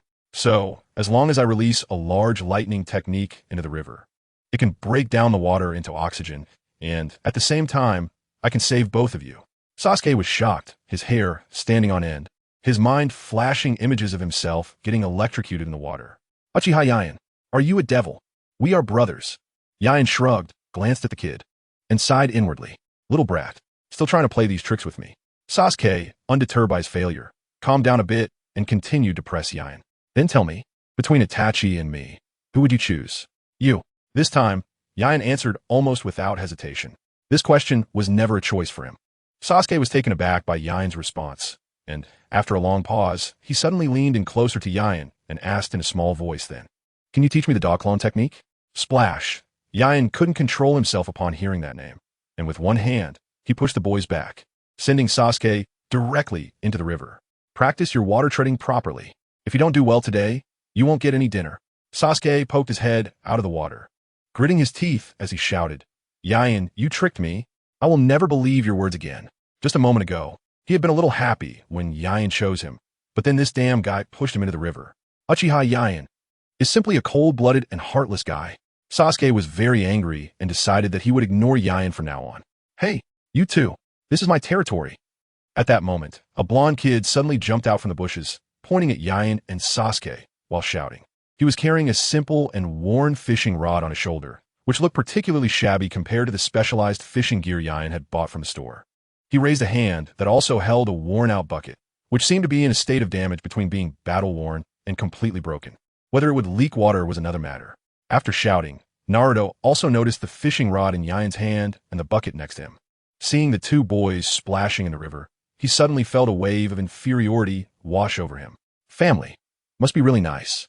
Naruto awkwardly hid the simple fishing rod and worn-out bucket behind him and continued to shout at the two. This is my territory. If you want to go fishing, go upstream to fish. There are more fish there. Upon hearing this, Sasuke immediately became displeased. Although he often bickered with Yayan at home and acted cute towards his brother, he had never given anyone else a good face outside. Sasuke leaped out of the water, lightly stepped twice, and stood on the water surface. He quickly put on his shirt, patted the inconspicuous Uchiha clan emblem on his clothes, and looked up at Naruto. Then, with a haughty posture, he asked, "Hey kid, who do you think you are?" The act of patting the Uchiha clan emblem was to showcase his background. Standing on the water was to inadvertently display his strength, and asking haughtily was a counter to Naruto's previous words. But Yain could see, at this moment, Sasuke didn't dare to move. If he did, he would fall back into the water. "Sasuke, that's enough. Pack up and let's go home." Yain stood up, brushed off the dust on his clothes, deliberately left the fishing gear and the bucket of fish at his feet, then pulled Sasuke from the water's surface to avoid embarrassing him in front of others. "Umph." Sasuke let out a disdainful snort, following behind Yain as they walked home together. It wasn't until they had walked 10 meters that Naruto finally reacted. He hurriedly picked up the heavy bucket and the expensive-looking fishing rod and stumbled after the two. "Hey, wait for you. You forgot your stuff?" Yin raised his hand and gently waved to Naruto behind him. "If you want it, take it. If not, just throw it away." However, just as he finished speaking, the system's voice unexpectedly rang out, nearly causing Yin to stumble. Ding! Mission triggered. The scholar encounters a fallen fox spirit. Yin, damn. Chapter 13 I, Uzumaki Naruto, will keep my word. Trigger task. The scholar you encounter meets a troubled fox spirit. Task. On your way to the capital for the exam, you encounter an injured fox spirit. Please take care of it. Reward. Gratitude from the fox spirit. The system's voice made Yin stop in his tracks, his entire face darkening as his brain began to race. Good. So the promised immortal world now decides to throw me into a story like Strange Tales from a Chinese studio? Gratitude from a fox. Why don't you just change to someone else? Besides, I'm not a scholar. I'm only 6 years old. In a ninja world, where the hell would I go to take an exam in the capital? Sasuke, who was following behind, noticed Yin stopping and was about to ask something when his gaze fell on Yan's head, which was emitting smoke, and he was shocked. "Yin, why is your head smoking?" Sasuke was extremely worried. He swore he had never seen such a situation before and was very concerned about Yin. "I'm Fine. Let's go home. Right now." Yan's peripheral vision caught sight of Naruto stumbling over from a distance, and his mind suddenly flashed with images of fox spirits from various films and dramas. The two figures overlapped, instantly making the 6-year-old Yin scrunch up his face in disgust. "This damn task. I won't do it." Gratitude from a fox. "I don't want that." Yin grabbed Sasuke and quickened his pace, rapidly leaving the scene. The two walked quickly, so fast that Naruto behind them couldn't catch up, only able to watch their figures shrink little by little. Naruto struggled to lift the bucket in his hands, looking at the fish inside, and couldn't help but feel a pang in his nose. He gritted his teeth, put down the bucket and fishing rod, and raised his hand to shout at the two disappearing figures, not caring at all whether they could hear him. "Hey, big brother, stinky brat, thank you for the fish. I will definitely repay you. I, Uzumaki Naruto, will keep my word on the path of the ninja." Sasuke and Yin ultimately heard him, and the brothers' movements almost synchronously stumbled in place, almost falling if they hadn't supported each other. "Damn it, that kid, Yin, you shouldn't have given him anything." Sasuke was not only angry that the other party gave him a nickname, but also angry that Yin took it upon himself to give something to that blonde brat, because that fishing gear was bought by him. Moreover, Sasuke was very dissatisfied with the way that kid addressed him. If that guy had only called himself Stinky Brat without calling Yin Big Brother, he wouldn't have been so upset. "Yes, I regret it too. You go get it back." Yin rolled his eyes, staring at the system's pop-up prompt, feeling he had lost all strength and means. Ding! Congratulations to the host for completing the task. Reward. Gratitude from the Fox Spirit. Gratitude from the Fox Spirit. Night meeting with the Fox Spirit storyline unlocked. At this moment, how much Yin wanted to say a few words to his system. "Bro, I'm begging you. Can you change my world and then issue this reward?" Even if the fox spirit was someone else, he could at most grit his teeth and accept this damn reward. Yan's words directly triggered Sasuke's strong dissatisfaction. "Why should I? The thing was given by you, and now you want me to go ask for it back?" While speaking, Sasuke kept glancing back, finally turning his head away with a cold snort, pretending to be indifferent. "Forget it. I don't care." Although there was disdain in Sasuke's expression, Yin could see that the kid was more sympathetic. He just felt embarrassed to express such emotions. Yin noticed that Sasuke was still looking in Naruto's direction and couldn't help but chuckle. "Sunder a little brat. I didn't." Sasuke's voice suddenly rose a few degrees, still adhering to the principle that a loud voice could cover up his guilt. That blonde brat was indeed a bit arrogant in his speech, but the implication was to tell them that there were many fish upstream. How should I put it? Sasuke had never seen such a stupid idiot. That guy's malnutrition and the numerous rips in his clothes reminded him of many orphans in the village. Their situation was the same. Clearly, things were already so bad, yet he still thought to tell them about the good fishing spots. Stupid. The two brothers walked towards home, during which Sasuke suddenly sighed to Yin as if he thought of something. Yin, you say, if we could grow up a bit faster, it would be great. That way, father shouldn't be so tired. Also, when we grow up, we can learn many ninja techniques and become very, very strong. Do you remember father's 3 Tomo? Perhaps we could also have that kind of powerful strength. Sasuke transformed into a chatterbox along the way, continuously talking about the powerful ninjutsu and illusions in their clan, while also discussing the power of the Sharingan.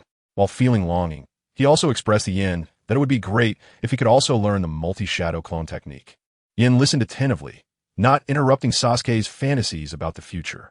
However, when they were almost home, Yin had his hands in his pockets, looked up at the sun for a few seconds, and said with a hint of sadness to his naive and foolish brother, Sasuke, sometimes growing up isn't a good thing. You will have many, many troubles and experience many setbacks. At the end of his words, he even wanted to tell Sasuke that strength does not depend on age. But considering that this might hit the kid hard, he kept it to himself and didn't say it. Yin, are you trying to talk like father and Nissan? Boring. The young Sasuke couldn't understand Yan's words at all. He only felt that time was passing very slowly. So slowly that he was getting a bit tired of being 6 years old. By the time the two brothers returned home, it was getting dark, and the system was constantly prompting them to go to the fox spirit's house to trigger the next task. Yin scoffed at this. His head was already hurting, thinking that it was absurd enough that the system had a bug, believing he was in the immortal world. But after the recent Strange Tales task, he suddenly realized that this system wasn't just a bug. It was like a system running on a bug. Truly hard to bear. As for the subsequent tasks, forget about it. Whether this fox gratitude task is serious or not, even as the son of the Uchiha clan leader, going out alone at night to find the Nine-Tails Jinchuriki was indeed a suicidal act. No matter what, Yin was not planning to continue with this Strange Tale series of tasks.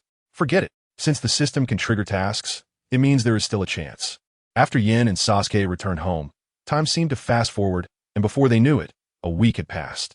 It seemed that Itachi had received some kind of task again, but Yin still didn't forget to perform his routine divination before this guy left. After that, he didn't see him again. As for the silly brother Sasuke, upon learning that he could not practice the multi-shadow clone technique, the stubborn boy still found it hard to believe the harsh reality and ran to the Inuzuka clan's doghouse for several days in a row. He had wandered all over Konoha, from the Inuzuka clan's doghouse to the Nara clan's pharmacy and the Akimichi clan's barbecue restaurant, but still did not trigger a new task. One day, as usual, Yin went to the doghouse to look for Sasuke. While passing by a flower shop, the familiar prompt sound from the system unexpectedly rang in his mind. Ding! Chapter 14. What S with the strange task of plants versus zombies? Ding! Task triggered. Task. The apocalypse is coming. Zombies are about to attack your backyard. Please plant enough sunflowers before dark to collect sunlight to fend off the impending zombies. Reward. Special Sunflower 2.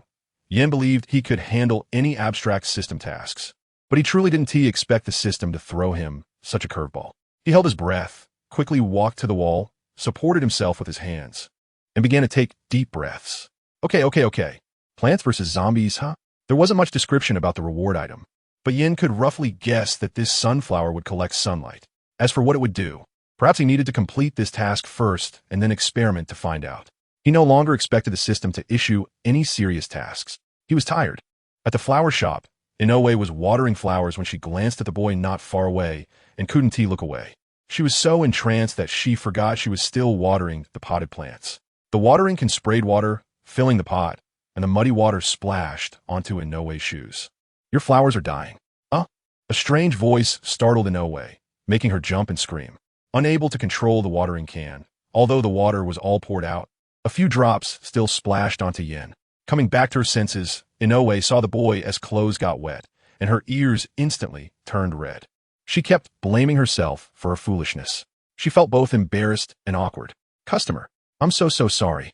I didn't mean to. Inoue spoke with a hint of a sob, and in a panic, she pulled out a handkerchief from her pocket, impulsively trying to wipe Yin's wet clothes. I can do it myself. Yin twitched the corner of his mouth, first grabbing Inoue's wrist, then taking the handkerchief from her hand. This action instantly made Inoue awkwardly lower her head, as if searching for a gap in the ground to hide in. But she still mustered the courage to bow and apologize. "Sorry. I'm really very sorry." Yin wiped the water stains on his clothes and walked straight to a pot of sunflowers in the corner. "Do you have sunflowers? I need a lot. It would be even better if you could help me transplant them." The system task was to plant enough sunflowers in the backyard before dark, so to be safe, Yin decided to transplant them. After all, it was not easy to encounter a relatively normal task, and regardless of the reward, he had to get it first. Whether it's useful, we'll talk about that later. "Inoue, what are you standing there for?" Just as Inoue was about to respond, her mother, with her keen business sense, instantly noticed the big customer at the door. Uchiha family crest. Such a wealthy household. Yin turned to look inside the shop, where the shop owner, wearing an apron, immediately pulled her daughter aside. Then, with a smile, she said, "Customer, may I ask how much you mean by a lot?" "The entire yard." Yano's eyes widened, secretly sighing that the Uchihas were indeed wealthy. Even their flower-buying methods were different from normal logic. "No problem. I just need you to help me transplant the sunflowers in the backyard before tonight." Yin spoke first, then waved to Inoue, who was hiding behind her mother, making a writing gesture. Inoue was stunned for a few seconds, quickly rummaging through her belongings for a pen and paper, timidly handing them to Yin. However, while Yin was writing, she secretly raised her head, slyly noting down every word the boy wrote. "This address is the Uchiha clan leader's home?" As if discovering a secret, Inoue carefully kept the note Yin handed her. Even after he left, she stood at the door, gazing at the boy's back. "Since you're curious, why not just ask him for his name?" Ryo stood beside her daughter, teasing her, causing Inoue to blush. "I hate this. I can find out when I deliver the flowers later." Inoue couldn't bear to meet her mother's gaze, turning to the warehouse to arrange the delivery.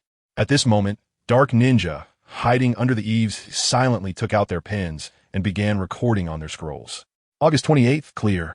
Uchiha clan leader's second son, Uchiha Yin, came to the Yamashiro family flower shop to purchase a large number of sunflowers.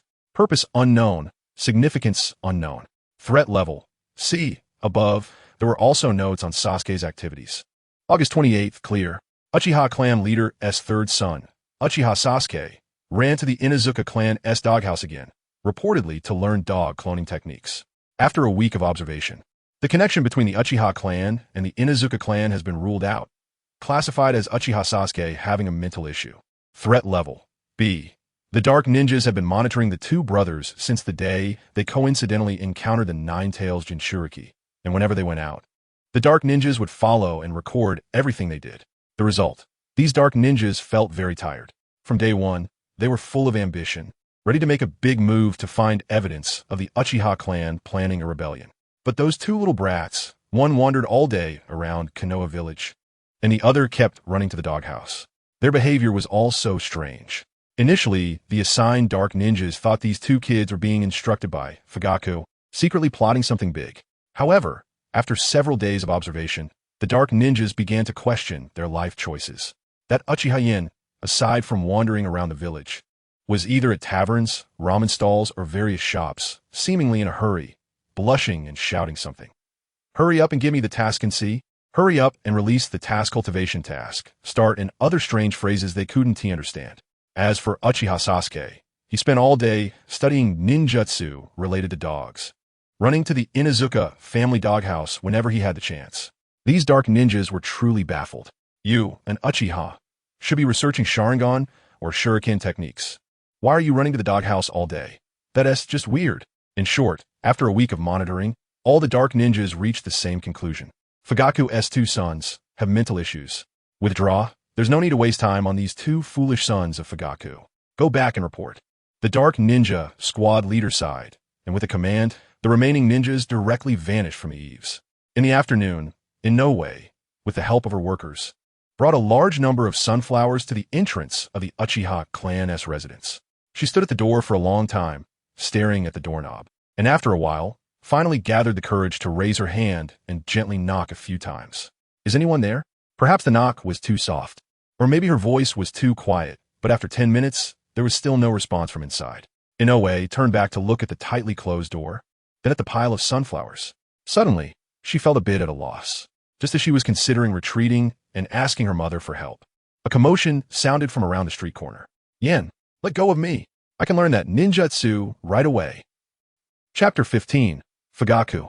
There's no place for you in this home anymore, Uchiha clan land. Yin held a bouquet of carnations in one hand and tugged at Sasuke's arm with the other, expressionless as he walked towards the front door. The bouquet of carnations was something he specifically brought back for his mother, since he had already bought so many sunflowers. Bringing an additional bouquet of carnations for his mother was not a hassle. The flowers didn't cost him anything. The shopkeeper had given them to him for free as a special treat for being a valued customer. Yin even remembered his father and planned to let him take care of the bill so that his father could feel a sense of participation. Sasuke leaned back. Try and pull away. Yin, you said you wouldn't bother me. Yin had previously said he wouldn't interrupt Sasuke's training at the kennel, and they had agreed that he could return home before dinner. There was still plenty of time, just past 2 p.m., at least 3 hours until dinner. Naturally, Sasuke was angry about having his training interrupted, and his stubbornness flared up. He struggled against Yin, but his strength was no match for him, and his legs dragged along the ground, leaving a long trail. Wait a moment. Yin glanced apologetically at Ino, who was standing at the door, and suddenly let go of Sasuke's hand. Sasuke, already leaning back, flipped completely overdue to Yin's release. If he hadn't reacted quickly and adjusted his position to avoid hitting his head too hard on the ground, he probably would have ended up with a concussion. Sasuke got up from the ground, angrily pointing at Yin, who was opening the door, and began to express his daily grievances, just like Yin routinely questioned Itachi. Yin, I hate you. Ino felt very awkward witnessing this situation, as she had never encountered a sibling quarrel before, especially between twins. She slightly twitched her lips. Your little brother is quite cute. Sasuke exploded at the blonde woman's comment. Blonde girl, I hate you too, and we Uchiha clan do not welcome you. Compared to what he just said to Yin, Sasuke's words towards Ino were much colder. Don't mind him. Yin turned the key and pushed the door open without even looking back at Sasuke. Huh. Ino had intended to lighten the awkward atmosphere and formally introduce herself, but she didn't expect that one sentence would provoke Yin's brother. I'll go bring the flowers inside, Ino said, quickly turning to fetch the sunflowers piled outside, seemingly hoping that this would alleviate her guilt. Sasuke, come help bring the flowers inside. Yin ignored the angry Sasuke, standing there, and even started ordering him around. Between brothers, where's the brotherly love? It's just a farmer and his slave. That said, Yin was worried about not keeping up with the schedule. So he formed hand seals and used the shadow clone technique. Bang, bang, bang. Amidst the swirling smoke, 3 shadow clones appeared beside Yin. After a brief exchange of glances between the main body and the clones, they quickly understood and rolled up their sleeves to start helping. Shadow clones. Ino was slightly surprised to see this scene and looked at Yin, but her heart was filled with delight. There was a rumor among girls that the Uchiha clan becomes more talented the better looking they are. Good looks genius. Ino had initially thought this rumor was nonsense, but now it seemed very reasonable. It's just shadow clones. What's so surprising about that? Sasuke lifted his chin slightly, snorting in disdain, and then formed hand seals to use the shadow clone technique as well. This technique was particularly demanding on chakra, and he had only just learned it after completing his tree climbing and water walking training. He had a very poor impression of the blonde woman and didn't use the shadow clones to help, but mainly to make her realize that there was an insurmountable gap between ordinary people and a genius clan. Sasuke's shadow clones were only 2, and while helping Ino carry the flowers, they always wore a faintly mocking smile. Seeing his brother acting so pretentious, Yin felt he could easily handle the situation with a little trick. Yin, Sasuke, are you back? The noise outside caught the attention of Mikoto, who was resting inside, and she softly called out the names of the 2 children. Mom. Sasuke rushed in with the sunflowers, greeted his mother, and ran towards the backyard. However, after just a few steps, he encountered his stern father, blocking his way. Father. Sasuke noticed that his father's demeanor was not as casual as when he saw his mother, so he hurriedly put down the flowers and bowed to greet his father. Fugaku grunted lightly in response to his youngest son. His gaze fell on the golden sunflowers in the courtyard and the large patch of sunflowers outside. His brow furrowed instantly as he turned to look at Yin with a stern expression. Ino, who had peeked in, saw Fugaku frozen in place, looking as fierce as if he could devour several small children. Yin was already used to this, and even suspected that his father's expression was innate. He stepped over the threshold, picked up the bouquet of flowers, and handed it to his mother, who was still pondering the sunflowers at the door. Mom, this is for you. To be honest, directly expressing his feelings made Yin a bit embarrassed. He stuffed the flowers into Mikoto's arms and turned to lead the dazed Ino outside, pretending to be very busy. Mikoto looked down at the bouquet of carnations, her eyes brimming with warmth. This child, she murmured softly, her voice choked with emotion. Really? She glanced at Sasuke, who was covered in mud, and silently sighed in her heart, reflecting on her child's thoughtlessness. She had actually noticed it long ago, but felt too shy to ask. Meanwhile, the expressions of Fugaku and Sasuke, father and son, both darkened simultaneously. Sasuke didn't even dare to look at his mother, as he felt ashamed for not bringing anything back for her. Oomph. Fugaku snorted again, expressing his strong dissatisfaction. He had lost all desire to stay, and asked Yin why he bought so many sunflowers. He flicked his sleeves and turned to leave. However, at that moment, Yan's voice rang out. Father. This call made Fugaku return to his original position. He lightly cleared his throat, adjusting his collar seriously. Then, he assumed his father's authoritative demeanor. With a half-smile, his expression solemn and dignified, he seemed to be waiting for something. The sunflowers, I bought them at the flower shop. Please settle the bill for me. Yin spoke in the same tone he usually used when communicating with his father, but to Fugaku, the words sounded colder than ice shards blown by the wind. Piercing and painful. Get out. Ah, dear, why are you scolding the child? Mikoto couldn't stand it and waved at Yin with a smile, the bouquet in her hands swaying in front of Fugaku as if celebrating a victory. Proud and triumphant, she said, Yin, I'll cover this money for you. Chapter 16. Sasuke, I hate blonde hair. Fugaku ultimately couldn't resist his wife and obediently paid the bill. What frustrated him even more was that kid, Itachi, only said thank you to his wife. Not only was he humiliated and injured, but he also had to pay the bill. Fugaku was very angry. For the next few days, he wouldn't see that brat again.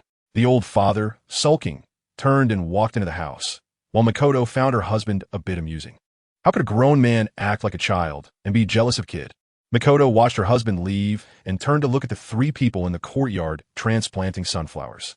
She hadn't paid much attention to her youngest son, Sasuke, but now she couldn't help but smile at the little girl from the Yamashiro family and Itachi. Did you remember everything I said?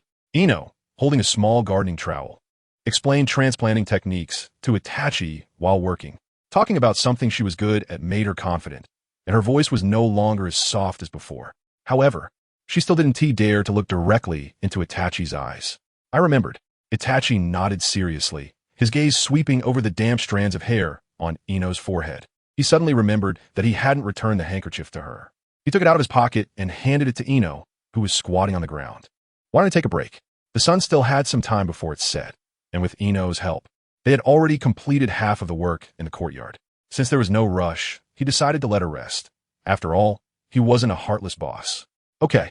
Ino was taken aback for a few seconds when she saw her handkerchief. Then she accepted it, holding it to her chest like a treasure.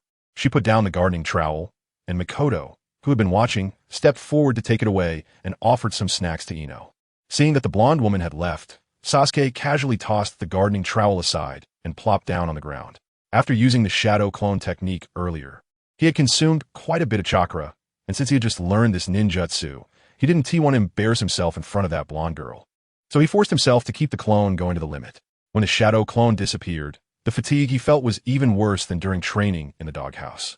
Itachi, busy with his hands and feet, noticed Sasuke squatting on the side resting and immediately reminded him, Sasuke, pick up the pace. You're too slow. Uchiha Sasuke. Hearing this guy's words, Sasuke was completely stunned. He didn't speak, but raised his arm and pointed forcefully at the house. His angry expression was a clear accusation of the unfairness he was experiencing. That woman could rest. Why couldn't he? Hurry up.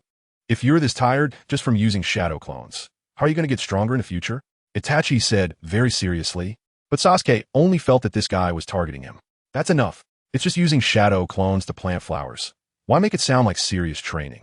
If it were any other day, Sasuke might have argued with Itachi for a bit, reluctantly lowering his head to continue working. But today, for some reason, he felt an inexplicable surge of anger at that blonde girl. I'm done. Sasuke coldly patted the dirt off his clothes, shoved his hands into his pockets, and walked toward the training ground. He didn't want to waste any more time here. Ino, who was sitting in the house, was constantly paying attention to the situation outside, her mind not fully on her conversation with Mikoto. From time to time, she looked down at her handkerchief. When she noticed that Itachi's brother was throwing another tantrum, she immediately stood up and bowed to Aunt Mikoto. Aunt, I'll go help out instead. Otherwise, if my mom finds out I'm slacking, she will definitely scold me when I go home. Mikoto smiled, but said nothing, looking up and down at the little girl in front of her, making Ino's cheeks flush. Then I'll go out first. Ino escaped in a panic, finally letting out a sigh of relief when she reached the courtyard. Itachi, let me handle this. Sasuke? Just a few steps out. Sasuke heard that blonde girl's voice and impatiently frowned, stopping in his tracks. Itachi was busy transplanting sunflowers and hadn't paid attention to Sasuke. After all, letting this kid relax occasionally wasn't too much to ask. With Ino's help, their speed had noticeably increased. Huh? Sasuke, why did you run back? Itachi turned his head in surprise to find Sasuke, who had been sulking and working hard with his head down. He no longer looked like he had just thrown a fit. Sasuke ignored him, still keeping his head down as he worked. However, his gaze kept drifting toward that blonde girl. Itachi just smiled. This naive little brother was sometimes much cuter than the Sasuke he thought he knew. As evening approached, with the help of the three of them and Itachi's shadow clone, they successfully completed the task of planting sunflowers. Ding! Congratulations, host, for completing the task. Reward: Special Sunflower 2. With the system's voice ringing in his ears, he looked at the golden courtyard and finally let out a sigh of relief. So beautiful. Ino stood among the sunflowers, lightly tiptoeing through the golden waves. Her golden ponytail swayed back and forth as she moved, and at that moment, she looked like a fish swimming joyfully in the water. After running for a while, Ino suddenly turned to face Itachi. Nice to meet you. My name is Yamashiro Ino, and I'm very happy to meet you today. Itachi looked at the girl's bright smile and serious self-introduction and felt somewhat infected by her energy, a smile unconsciously appearing on his face. Achika Itachi. Nice to meet you. Sasuke. The two stood amidst the sea of flowers, smiling at each other, leaving Sasuke alone in a dark corner, gritting his teeth. Are these two sick? What are you so happy about? After a whole day of work, I'm not in the slightest bit happy. I just find that blonde girl more and more annoying. Sasuke, with a dark face, shoved his hands into his pockets and walked toward the room. At this moment, he had no desire to talk to Itachi. Not tomorrow either. Itachi didn't notice his brother's little mood. He sent Ino home and rushed back to the sea of flowers in the courtyard to check the system rewards. Opening the system, he saw a sunflower icon in his backpack, with the quantity displayed as 2 in the corner of the icon. Everything looked perfectly normal. Itachi looked around and, noticing no one was nearby, clicked on the sunflower. Whoosh! At the moment he clicked the icon, a golden light enveloped Itachi. After a few seconds, the golden light dissipated and Itachi, who was squatting on the ground, felt a bit of weight on his shoulders. To his surprise, 2 sunflowers were growing on his shoulders. And what shocked him even more was, the sunflowers had faces. They were exactly like the sunflowers from Plants vs. Zombies. But why were they growing on my shoulders? Is this supposed to mimic Jiraiya? Itachi turned his head, his gaze meeting the sunflowers. And then he heard 2 deep male voices in his ears. Jiangnan Leather Factory. The Jiangnan Leather Factory has gone bankrupt. Crazy Thursday v. 50 Kong Kong Strength. Chapter 17. Yin Sunflower Jiraiya Frog? Shut your mouth. Yin whispered fiercely. He wasn't worried about these 2 oddly shaped sunflowers being discovered by his family. He could easily use the excuse of summoning beasts to cover it up. The main issue was, having this thing hanging on his shoulder was somewhat embarrassing. He could only imagine how Sasuke would laugh at him if he saw it. Snow Leopard, shut up. Shut up, shut up. The 2 sunflowers seemed to not understand human speech, yet they could say all sorts of things that made Yin uncomfortable. In the end, Yin simply grabbed the 2 sunflowers he had transplanted today and stuffed them into their mouths. This action shocked the long-faced sunflowers, and feeling their kind in their mouths. Their gazes towards Yin turned fearful, no longer daring to say a word to provoke this cruel human. Yin sat cross-legged on the ground, closed his eyes, and began to sense whether there were any changes in his body. Since these 2 strange sunflowers could grow on him, he didn't believe there wouldn't be any changes. After about 10 minutes, Yin suddenly noticed a subtle change in the chakra refinement within him. The chakra refinement speed has increased. The chakra within him was refining about 10% faster than usual. The increase wasn't significant, but this change still existed even after he stopped refining chakra. Simply put, the general ability of these 2 sunflowers was to automatically restore a small amount of blue chakra. As for the sunflowers, Yin disdainfully glanced at the 2 sunflowers on his shoulder and looked up at the starry sky. Perhaps there would be some changes during the day. These plants probably came from Plants vs. Zombies, but considering he had a very abstract system, making sunflowers spit out sunlight was unrealistic and might not even happen. Of course, if they could really spit out sunlight, that would be the most terrifying thing, given that the sunflowers could automatically restore a small amount of blue. Yin speculated that this ability would likely be stronger during the day than at night. Yin, who are you talking to outside? Hurry up and wash your hands. Dinner's ready. His mother's voice came from inside, startling Yin. He quickly put away the two strange sunflowers on his shoulder. Right away, Yin shouted, then ran to the bathroom to wash up. When he sat down at the dining table, his father and Sasuke, sitting on either side of him, both had very dark expressions. Only his mother was busy serving him food, saying something about how he was at the age where he should eat more. She completely ignored Sasuke and Fugaku, who were both staring at Yan's bowl full of food before looking down at their own bowls full of rice. Their faces grew darker. I'm full. Me too. The two of them had no appetite left, quickly finished their rice, and headed straight to their rooms. Makoto, seeing her two sons, expressed her mild annoyance. Really, you two are so hard to please. Saying that, she turned back with a smile and continued to serve Yin food. Eat more. Don't mind your dad and brother. Yin made a face, forcing himself to say, Mom, don't serve me anymore. I really can't eat anymore. Although he didn't want to refuse his mother's kindness, he felt like he was about to burst. Oh, by the way, Yin, what do you think of that girl today? Did you become good friends? Women's gossip is almost instinctive. When Makoto asked Yin this, her eyes sparkled with curiosity, resembling a girl gossiping about someone else's love life. Only this time, she was gossiping about her son. She's pretty nice. Yin moved the food from his bowl to his mother's.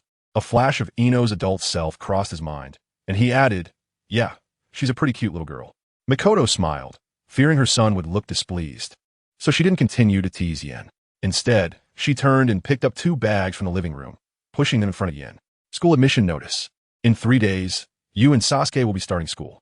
Yan's movements suddenly froze as he looked up at his mother with a complex expression, then nodded. Okay, I got it. His mood turned somewhat low, and he picked up the ninja school admission notice and returned to his room. Starting school wasn't necessarily a good thing for him. It meant that the Uchiha Massacre was drawing near. Makoto naturally noticed something was off with Yin. She scratched her head in confusion and said, that's strange. Aren't you happy about starting school? The young girl from Yamashiro family was about the same age as his two sons, not knowing if they would be arranged in the same class. Makoto had specially asked someone to help her make sure Yin could be with Ino. Yet she didn't expect Yin would react this way upon hearing about school. Later that night, Yin informed Sasuke about starting school, but the little guy sulked, snatched the admission notice, and retreated to Itachi's room to sulk. The next morning, while Yin was training, he heard noises coming from the living room and immediately stopped his training to run out of his room. He knew Itachi must have just returned from a mission. Yin, why are you up so early today? Itachi, who was in the living room eating bread, turned to see Yin dressed neatly and was quite surprised. Usually, when he came back at this time, he would either find Yin still asleep or wandering through the living room in his pajamas. Today was indeed unusual. His brother, who loved to sleep in, was up so early. Yin naturally wouldn't tell him he had been refining chakra with the two sunflowers all night. He quickly approached Itachi and opened his mouth to begin his daily questioning.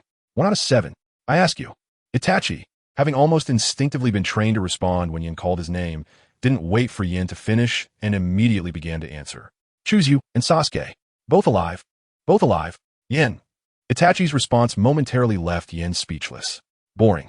Yin pursed his lips, no longer saying anything, and walked past Itachi to the kitchen to grab a can of milk. Dad's not home. The house felt a bit quiet today.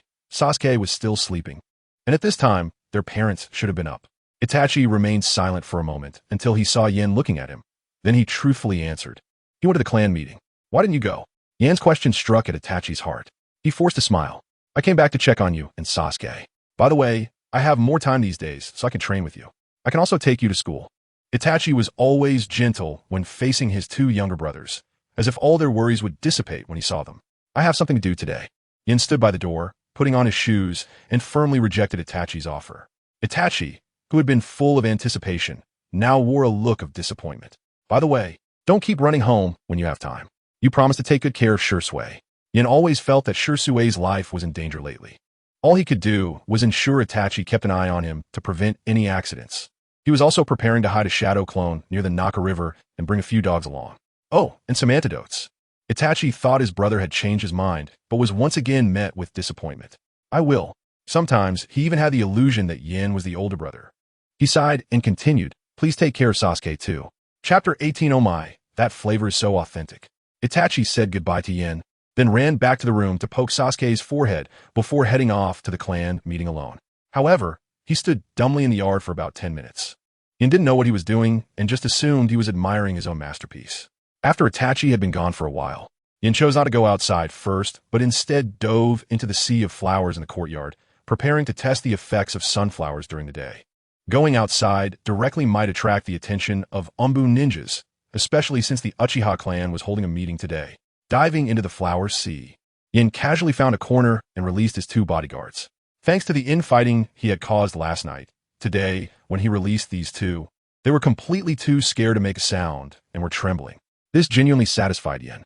He raised his hand and snapped off 2 sunflowers in front of him, forcefully broke their flowers, tore them apart, and then threw them on the ground to trample them.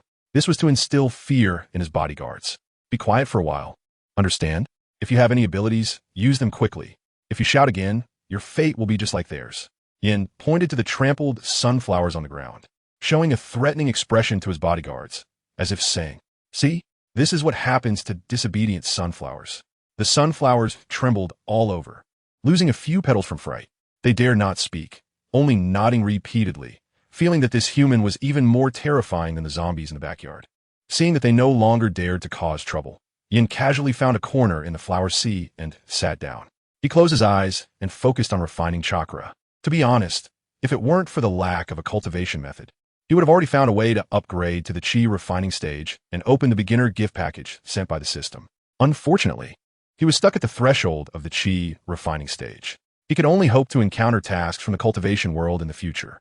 He promised not to mention the abstract system. For now, if he wanted to gain strength, he still had to rely on chakra cultivation. Blue chakra gathered in his abdomen, flowing to his limbs and bones, permeating through over 100 meridians in his body.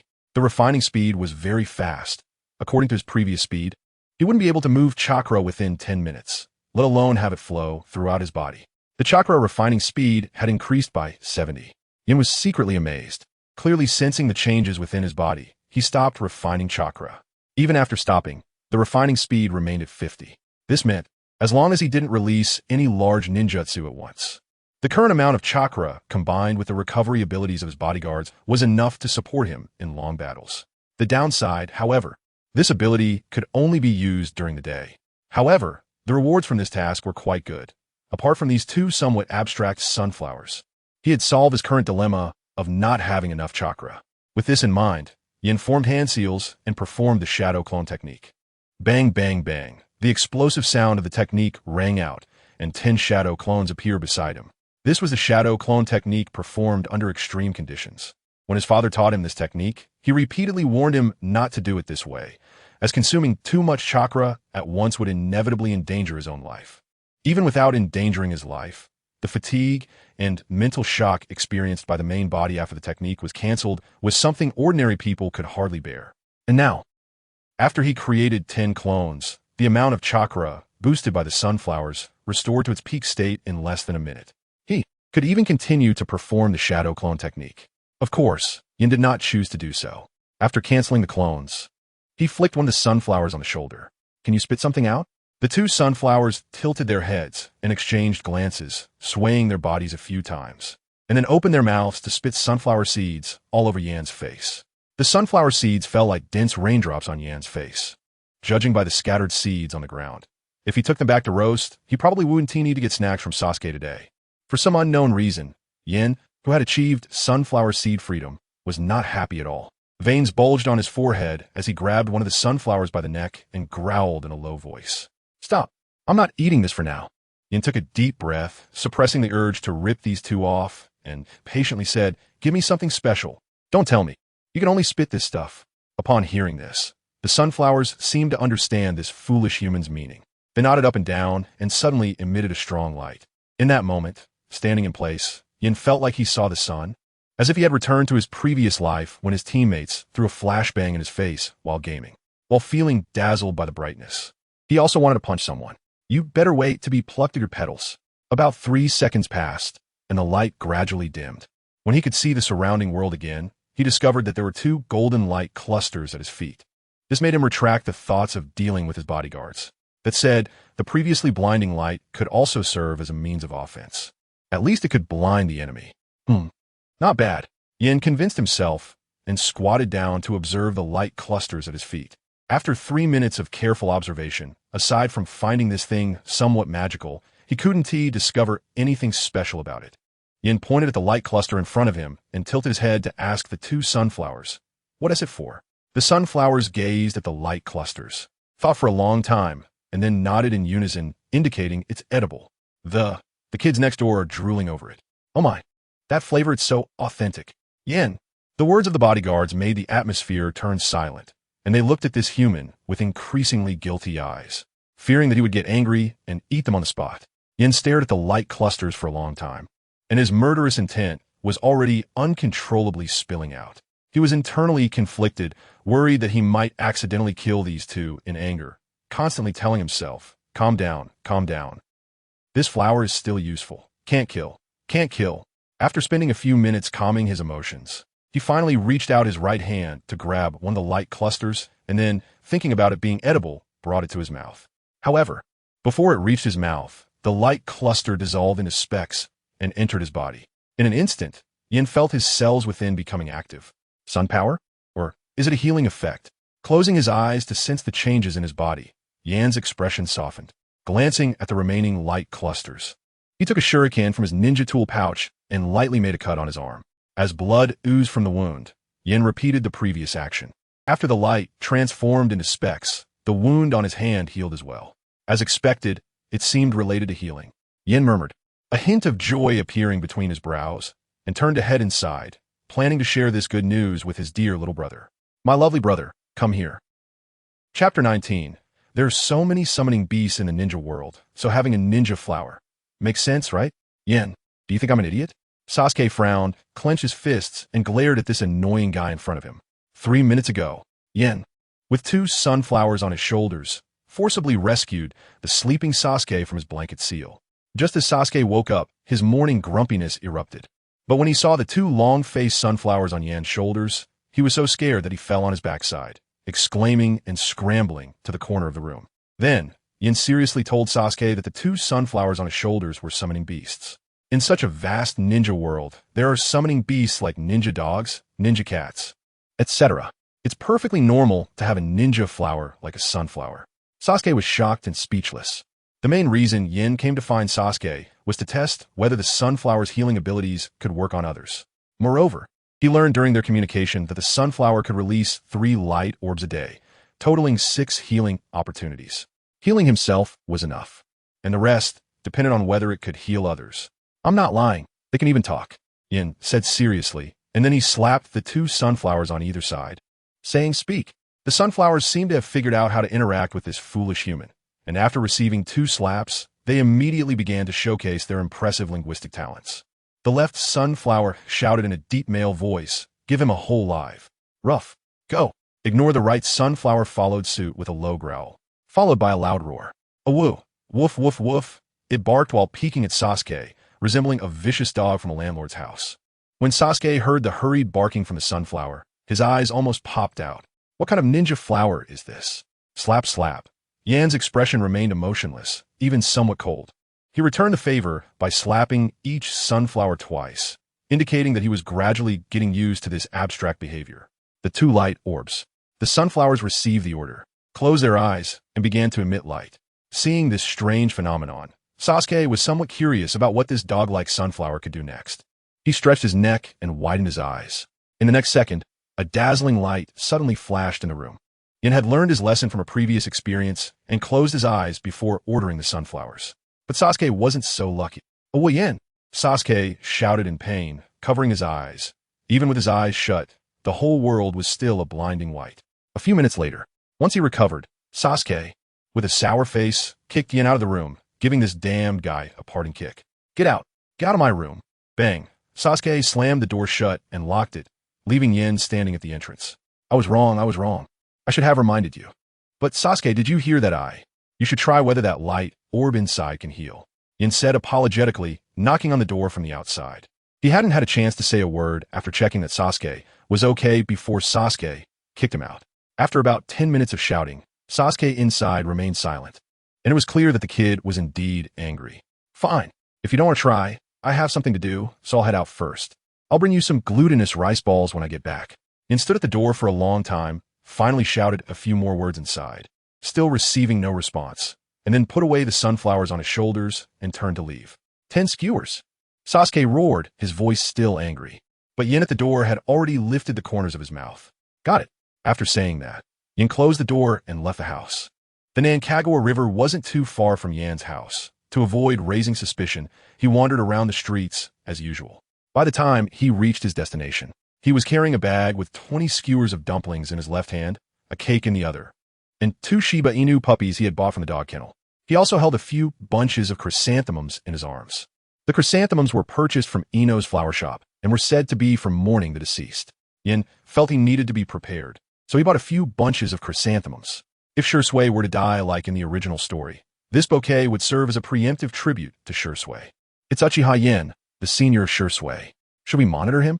At this moment, a root ninja glanced at Yan's back and signaled to his team leader, Shuchi. No need. Just a useless waste without the Sharingan. Upon saying this, Shuchi paused for 3 seconds, then spoke in a somewhat strange tone. Lord Danzo said, even if Fugaku's 2 sons awaken to Sharingan, don't hand them over to him. Just use them for experiments. Mentioning this, Shuchi recalled the disdainful expression on Danzo's face when he mentioned those 2 brats. It seemed that having a mental illness could be contagious through the Sharingan. Shuchi fully understood Lord Danzo's feelings. After all, the other Uchiha had character flaws, but those 2 brats were genuinely sick. Withdraw. Our focus now shifts temporarily to Shisui and Itachi. Shuchi waved his hand, and several root ninjas nodded before disappearing from the eaves. As the root ninjas left, Kakashi, who had been watching Intimate Paradise from a treetop, slammed his book shut and muttered to himself. Chrysanthemums? Offerings? Is this mourning the deceased? Assigned by the 3rd Hokage to monitor, Kakashi squinted his single eye in the direction where Uchiha Yin had left. The direction this kid is heading. Doesn't seem to be the cemetery, right? Seemingly sensing something, Kakashi put his book back in his ninja tool bag and vanished from the treetop. Yin spent about 2 hours in the village triggering tasks, and it wasn't until the sun set in the evening that he arrived at the Nankagawa River. This place was vast, and based solely on the information in the original story, he couldn't determine where Shisui had jumped into the river to commit suicide. Yin could only rely on his intuition to place the chrysanthemums on the riverbank, and worried that the wind would blow them away. He even picked up a few stones to weigh them down after placing them. Each time he set a position, Yin would clasp his hands together and silently mourn for Shisui for a few seconds. He placed 6 bunches on the riverbank and 3 on the cliff. After completing the preemptive tribute to Shisui, Yin began to walk around with the Shiba Inu looking for temporary lodging. Kakashi, who had been nearby watching the entire process, couldn't help but feel speechless. Watching Uchiha Yin walking the dogs at this moment made the corners of his eyes twitch. Regarding Uchiha Yin wandering around the village, buying some bizarre items, and coming to the Nankagawa River to walk dogs, he could only sum it up in 2 words. Crazy. After cursing, Kakashi continued to pull out a book from his ninja tool bag, leaning against a rock to carefully study Jiraiya's literary masterpiece. Chapter 20. Flowers bloom here. Youthful times the clones, they're now entrusted to you. Yin handed the dog leash in his hand to his clone. All right, when the time is right, I will cancel the shadow clone technique. As Yan's shadow clone, it naturally understood the deeper meaning behind this. The task of the shadow clone was to take care of the 2 dogs by the river and hide itself well. On the day when Shisui jumped off the cliff, once the clone canceled the technique, Yin would immediately receive the news through memory transmission. His home was about 6 kilometers away from here, limited by a 500-meter range for teleportation. Later, when he returned, he would need to go to the kennel to buy a few dogs and settle them nearby in order. As for whether it would raise suspicion among others, the possibility was low. After all, he and Sasuke had almost brought shame to the Uchiha clan. The whole village was talking about how Fugaku, the Uchiha clan head, had 2 sons who would surely rival the Inuzuka clan in the future. Well, in terms of ninja dogs, after settling the dogs and reminding the clone to act low-key, Yin took his belongings and left the Naka River. Yawn, looks like it's over. Kakashi stretched lazily, yawned, closed the book, and silently followed behind Yin. Completely focused on finishing work, Kakashi didn't notice that he had overlooked something. Or perhaps, he simply didn't care. I'm back. Yin happened to return just in time for dinner, and as he opened the door, the aroma of food surrounded his nose. Back, his father stood at the entrance like a gatekeeper, greeting Yin nonchalantly, but then his gaze shifted to the patch of sunflowers. Father, is something the matter? Yin could tell that his father had been standing there for quite a while, speculating that he had something to discuss. Could it be something about the family? Was the clan preparing to take action against Konoha? Or had Danzo already acted against Shursui? At this moment, Yan's mind was racing. Then, he saw his serious father raise his hand and point towards the sunflowers in the yard. Get your brother out here. Humph. After Fugaka finished speaking, he clasped his hands behind his back and turned to walk into the house. Before leaving, he shot a glance at Yin, increasingly displeased. Fugaku had returned home exhausted after a meeting, only to find Sasuke crouched among the flowers in the yard. It was understandable for a child to be innocent, but his youngest son seemed to have lost his mind, pulling up 2 sunflowers and placing them on his shoulders. He was shouting, "Talk! Transform for me! Spit out already!" This scene left Fugaka speechless. Due to his father's identity, he stood in the most conspicuous place, as usual. The purpose was to make Sasuke see him and come out of the flowers to admit his mistake. However, Fugaku stood there for more than an hour. Yet Sasuke remained in that erratic state. This not only frustrated Fugaku, but also deepened his resentment towards Yin, the instigator. After all, it was Yin who had first gone crazy and planted so many sunflowers in the yard. Also, clean up the yard before dinner. Fugaku's deep voice came from inside, leaving Yin puzzled. So, you stood there for so long just because you didn't like my flowers? Why didn't you say something earlier? After sighing that being with his father was like being with a tiger, Yin lowered his head and obediently began to pull up the sunflowers beneath his feet. Transform. Why won't you transform? At that moment, from the sea of flowers, he suddenly heard his silly brother's voice. Yin followed the sound and saw Sasuke, crouching in the corner, his entire body wrapped in transparent tape. Half-dead sunflowers bound all over him. It could be said that except for the 2 on his head, every place that could be bound was bound. Hidden among the sunflowers. One would hardly notice him unless they looked closely. What was even more distressing was, Sasuke was still slapping the sunflowers on his body while talking. From Sasuke's bizarre behavior, it was easy to deduce that after Yin left, this kid must have touched the light cluster and experienced a wave of healing. In doing this, was he planning to summon his spirit beast in this flower sea? Yin slapped his forehead, making a crisp sound, his expression becoming similar to his father's. The flowers in the yard really needed to be cleaned up. What are you doing? Yin approached Sasuke without him noticing, and this voice caught Sasuke's attention. He turned his head, glanced at the plastic bag in Yan's hand, couldn't help but swallow, and continued to turn around to slap the sunflowers. He looked very stubborn. However, his entire face had turned red. It seemed that only by continuing his actions could he ease his embarrassment. Transform for me. Talk. Yin. At this moment, standing behind Sasuke, Yin deeply regretted his behavior of tricking his silly brother that morning. Yet he found it hard to explain such things. He wished he could have someone come back to divert Sasuke's attention. Aren't you practicing the dog clone technique? Yin asked. Sasuke remained silent, but his slapping speed increased a few beats. Training can't be done halfway. Didn't you say you were about to master the dog clone technique? Moreover, are you sure that doing this will allow you to have a spirit beast like me? Yan's words finally made the stubborn Sasuke stop his actions. He clenched his teeth and shouted at Yin with dissatisfaction. It's none of your business. I can become strong on my own. Sasuke's voice trembled slightly. He indeed experienced the healing ability of the sunflowers, but made him realize that the gap between him and Yin was widening. He was angry, but not at Yin. Rather, he was angry at himself, blaming himself for not being able to become as strong as Yin and Itachi, for not being able to make his parents proud. Hearing this, Yan's mouth twitched. He couldn't help but recall who was the one saying, "Only a fool would believe what you say, and how could there be a spirit beast like a ninja flower in the ninja world? Kids are really hard to raise." Yin sat down next to Sasuke, casually took out the glutinous rice balls he bought today, and handed them to Sasuke. "Tomorrow, I'll take you to train. The dog clone technique isn't suitable for you." As soon as he said this, Sasuke, who had his back to Yin, seemed to waver internally. After a long time, Sasuke finally spoke. "Can we start tonight? School starts the day after tomorrow." When he touched the light cluster, he also discovered that it seemed to alleviate the fatigue from training.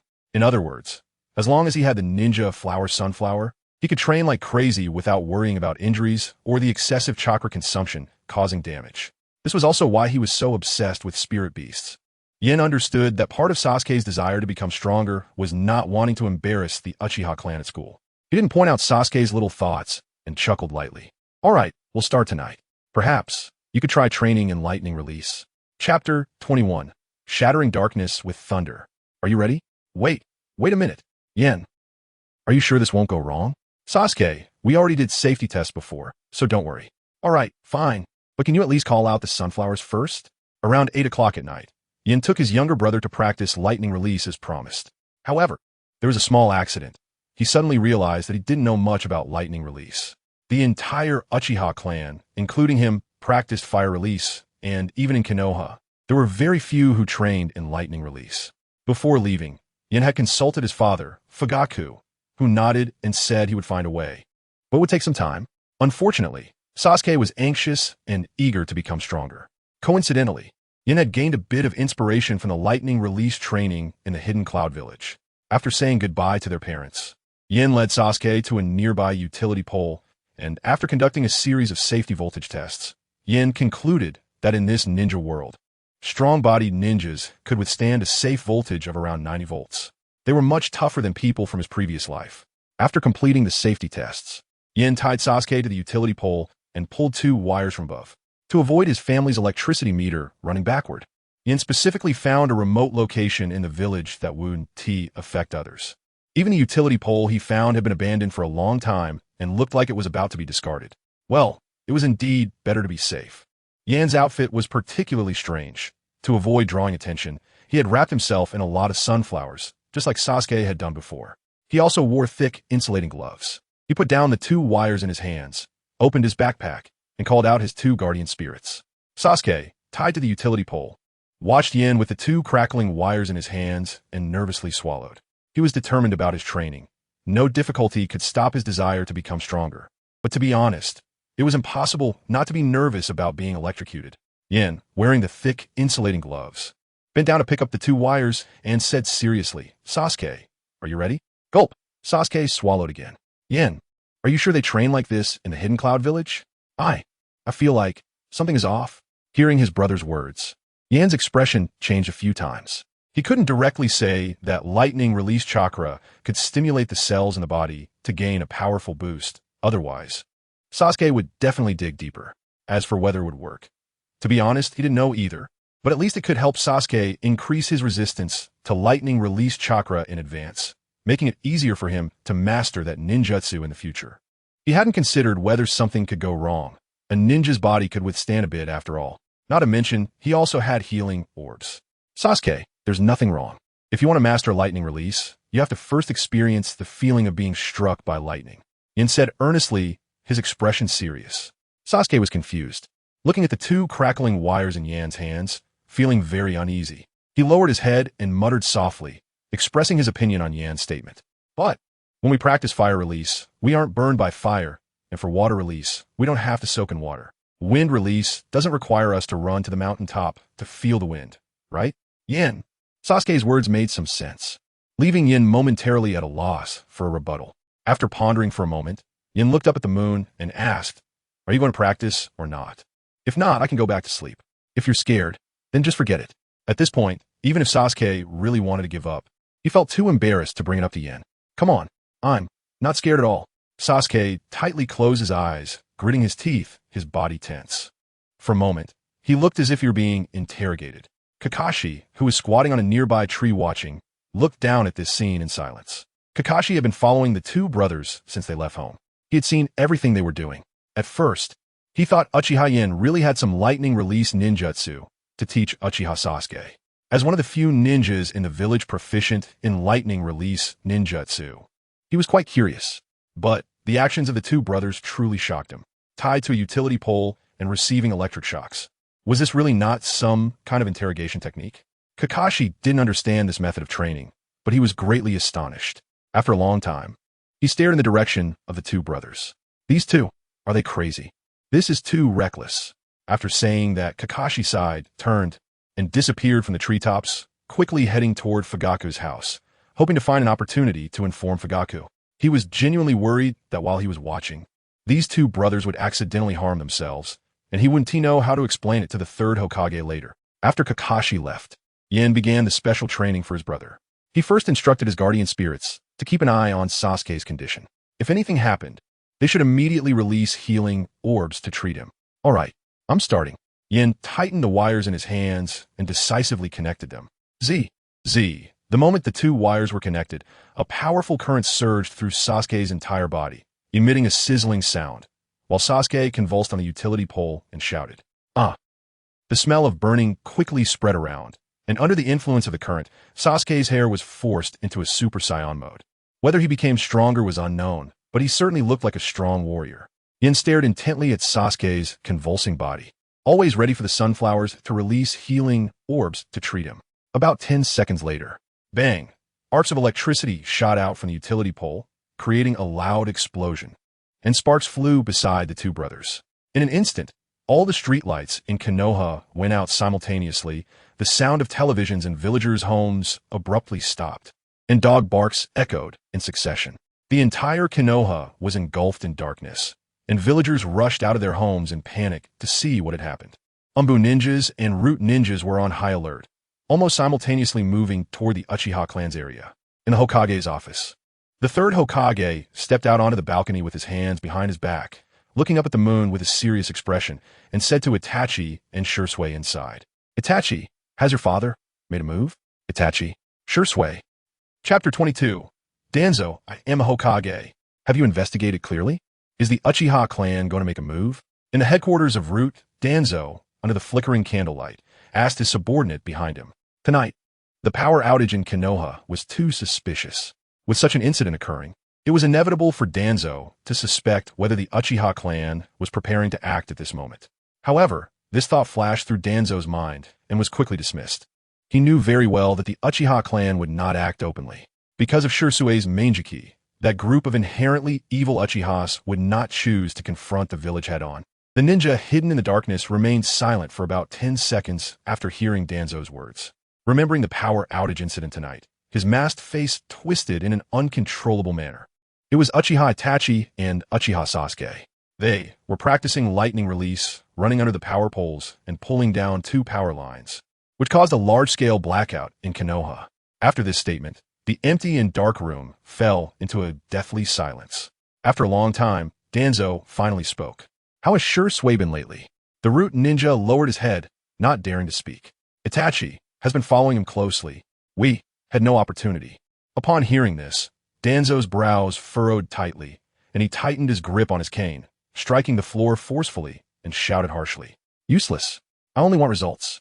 I did not ask you to tell me the reasons for your failure. Get out and be punished. Next time, you know the consequences of failure. The ninja in the darkness trembled slightly, his head bowed to his chest. Yes, Lord Danzo. After saying this, he disappeared into the darkness.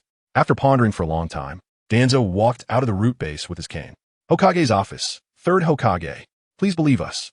My father would never declare war on the village at this time. Uchiha Itachi said sincerely with his head lowered, followed closely by Shursui. Yes, the clan leader would never take such a reckless action. Both Shursui and Itachi knew that they were the true trump cards of the Uchiha clan. Fugaku and the other clan elders intended to use their strength to take a bloodless approach against the village's higher-ups. Confronting the village, the Uchiha clan had no chance of winning. Moreover, they did not wish for the Uchiha clan and the village to clash, leading to a tragic situation of invasion by other villages. Is that so? The third Hokage's face was full of worry as he gazed at the smoking pipe, his eyes still fixed outside, lost in thought. Itachi, Shursui, I hope you both can work together on the Uchiha clan's matters. At this point, the third Hokage paused slightly, took a deep breath, and continued. I will do my best to come up with a comprehensive plan. Thank you, Lord Third. X2 Itachi and Shursui exchanged glances, feeling that the road ahead was clear and the future of the Uchiha clan was bright. Knock, knock, knock. The sound of knocking suddenly echoed, and the attention of the 3 people in the room immediately turned to the office door. Lord Third, we'll take our leave now. Shursui slightly bowed his head to the third Hokage and pulled Itachi to prepare to leave. They felt that it would be better to avoid suspicion regarding the investigation of the Uchiha. No need. It's good to listen together. The third Hokage waved his hand with a smile, and then instructed the door, come in. The person who opened the door was indeed a member of the Umbu, but when the 3 saw who it was, they were somewhat surprised. They all recognized it was Kakashi. At this moment, all 3 had the same doubt flashing through their minds. Was Kakashi doing here at this time? Lord Third, Kakashi's voice came through his mask, filled with helplessness and frustration. There is something I must report to you. For the next 10 minutes, Kakashi detailed everything that happened tonight to the third Hokage. Upon learning that the large power outage in Konoha was caused by Fugaku's two sons practicing lightning release, everyone in the room, including Kakashi, fell silent. The third Hokage just kept smoking his pipe, looking quite irritated. Shirsue's gaze remained fixed on Itachi, his expression filled with suspicion. He remembered, Itachi and Sasuke shouldn't be this outrageous, right? Due to monitoring Uchiha Itachi these days, Kakashi had developed some resistance to such absurdity. If these two were to do something even more outrageous, he might not be too surprised. Meanwhile, Itachi felt a chill from being stared at by the three, feeling both embarrassed and helpless. He didn't know whether to explain to the third Hokage or to say some words of apology. After about half an hour, the third Hokage finally broke the silence in the office. Itachi, have I put too much pressure on you lately? Upon hearing this, Uchiha Itachi immediately humbly replied, No, for the village, for the clan, everything I do is what I should and must do. The third Hokage shook his head, indicating that he did not want to hear such flattering words. He got up and walked to the bookshelf, reached out to grab scroll, and turned back to throw it to Uchiha Itachi. B-rank lightning release ninjutsu, lightning clone. Take it back for your two younger brothers. Don't let them continue messing around in the village. Regarding Itachi's younger brothers, the third Hokage had seen through the intelligence that they were two kids not very bright. Similar to Might Guy's existence. Training lightning release ninjutsu by running under power poles. How big of a heart does someone need to do that? Moreover, if the Uchiha clan truly loses their minds and directly stages a coup against Konoha, the consequences would be unbearable for both sides. In any case, a ninjutsu scroll in exchange for peace of mind. Very cost-effective. Itachi had a somewhat stunned expression, opening his mouth to explain that his two younger brothers were indeed a bit mischievous, but they were not mentally challenged. However, he didn't know where to start, and seeing the third Hokage's unquestionable expression, he immediately took the scroll with both hands. Thank you, Lord Third. I will definitely keep an eye on them when I go back. Kakashi, standing by, rolled his eyes. He didn't think Itachi could keep an eye on those two guys. Dismissed. The third Hokage waved his hand, and the three nodded to take their leave. Just as Itachi was about to leave, the third Hokage called him back. By the way, regarding tonight's losses, the third Hokage deliberately didn't finish his sentence in one breath, even dragging out the last syllable. Itachi instantly understood and lowered his head apologetically. The losses this time will be borne by the Uchiha clan. Perhaps worried that his weight was not enough, he added at the end of his sentence, My father will do the same. The third Hokage nodded in satisfaction, waving to let Uchiha leave. Just then, Danzo burst into the office with his cane. As soon as the door closed, he began to shout, Hiruzen, tonight's power outage must be Fugaku's conspiracy. We must take action against them immediately. Sarutobi Hiruzen, still unaware of what his old friend was scheming, glanced at him and said in a deep voice, You have been too reckless lately. Do not forget your identity. And I am the Hokage. The third Hokage emphasized his position first, warning Danzo, as a Hokage advisor, not to engage in outrageous acts. The position of Hokage had always been a sore spot in Danzo's heart, and Hiruzen's words made Danzo furious. He snorted coldly, leaving behind one last sentence before directly slamming the door and leaving. Risen, you will regret this. Bang. The conversation between the two ended unhappily, as usual. At the scene, Sasuke, charred and electrified, was now holding Yin and cheering. Yin. It's useful. I think I know how to use lightning release. Chapter 23. Fugaku. As long as you don't destroy the ninja world, everything else is negotiable. Who? Yamato opened his mouth and exhaled a puff of black smoke, revealing a mouth full of big white teeth. Can you let me go first? You're still electrified. At that moment, he looked just like Sasuke, his body charred and his hair standing on end, each breath smelling burnt. The sudden short circuit that affected the whole village was something he truly didn't expect. He had been electrocuted alongside Sasuke in a flash of lightning. As for Sasuke's excitement, he didn't quite understand it. What good does it do? Yamato's goal was to help Sasuke develop resistance so that he could better adapt to practicing lightning release ninjutsu in the future. But this kid jumped right in shouting, I think I know how to use lightning release. You and I together have zero knowledge about lightning release. We can only rely on his few memories of electricity from his past life. What do you even know? Yamato wanted to complain a bit, but seeing Sasuke bouncing around excitedly, swinging his fists and shouting incomprehensibly, he immediately swallowed back the words. Forget it. Just consider it as relieving his stress. Yamato, I really got it. The essence of lightning release is to discharge electricity What was that thing you mentioned at home that can store lightning release? Yamato thought for a few seconds and then uncertainly said, Capacitor? Yes, yes, yes. Sasuke waved his fists. It's the capacitor. Capacitor. I am the capacitor. As he spoke, he took a horse stance, elbows resting on his waist, and in a pose that resembled someone desperately needing to use the restroom. He growled in front of Yamato. Seeing Sasuke like this, with his hair still standing tall, Yamato felt a bit dazed. Seriously, to be honest, for a moment, he began to doubt whether he had crossed over to the world of Science. Hoo-ha! Sasuke's voice was like a V8 engine, powerful and full of primal beauty. Of course, at this moment, Uchiha Yamato felt no sense of wildness or beauty. He only thought his silly little brother was being abstract. Whoosh! Suddenly, a sound of something slicing through the air caught Yamato's attention, and sensing something was wrong, he quickly drew a kunai from his ninja tool pouch. Then, he heard his father's voice and saw Sasuke being kicked away. Damn it, what are you screaming about at this hour? Fugaku, dressed in pajamas, slowly lowered his size 43 feet. Sasuke flew out without even letting out a scream, falling into a sweet sleep that made Fugaku feel at ease. He didn't even ask anything more and turned to look at Yamato. The moment he laid eyes on his son, he saw him tied up with some charred sunflowers, just like how Sasuke had been at home. However, Yamato's problem seemed even worse than Sasuke's. His face was darker, his brows occasionally relaxing and then tightening again. At this moment, aside from himself, no one could understand how distressing it was for this father to see his two sons. Now, immediately, get back inside.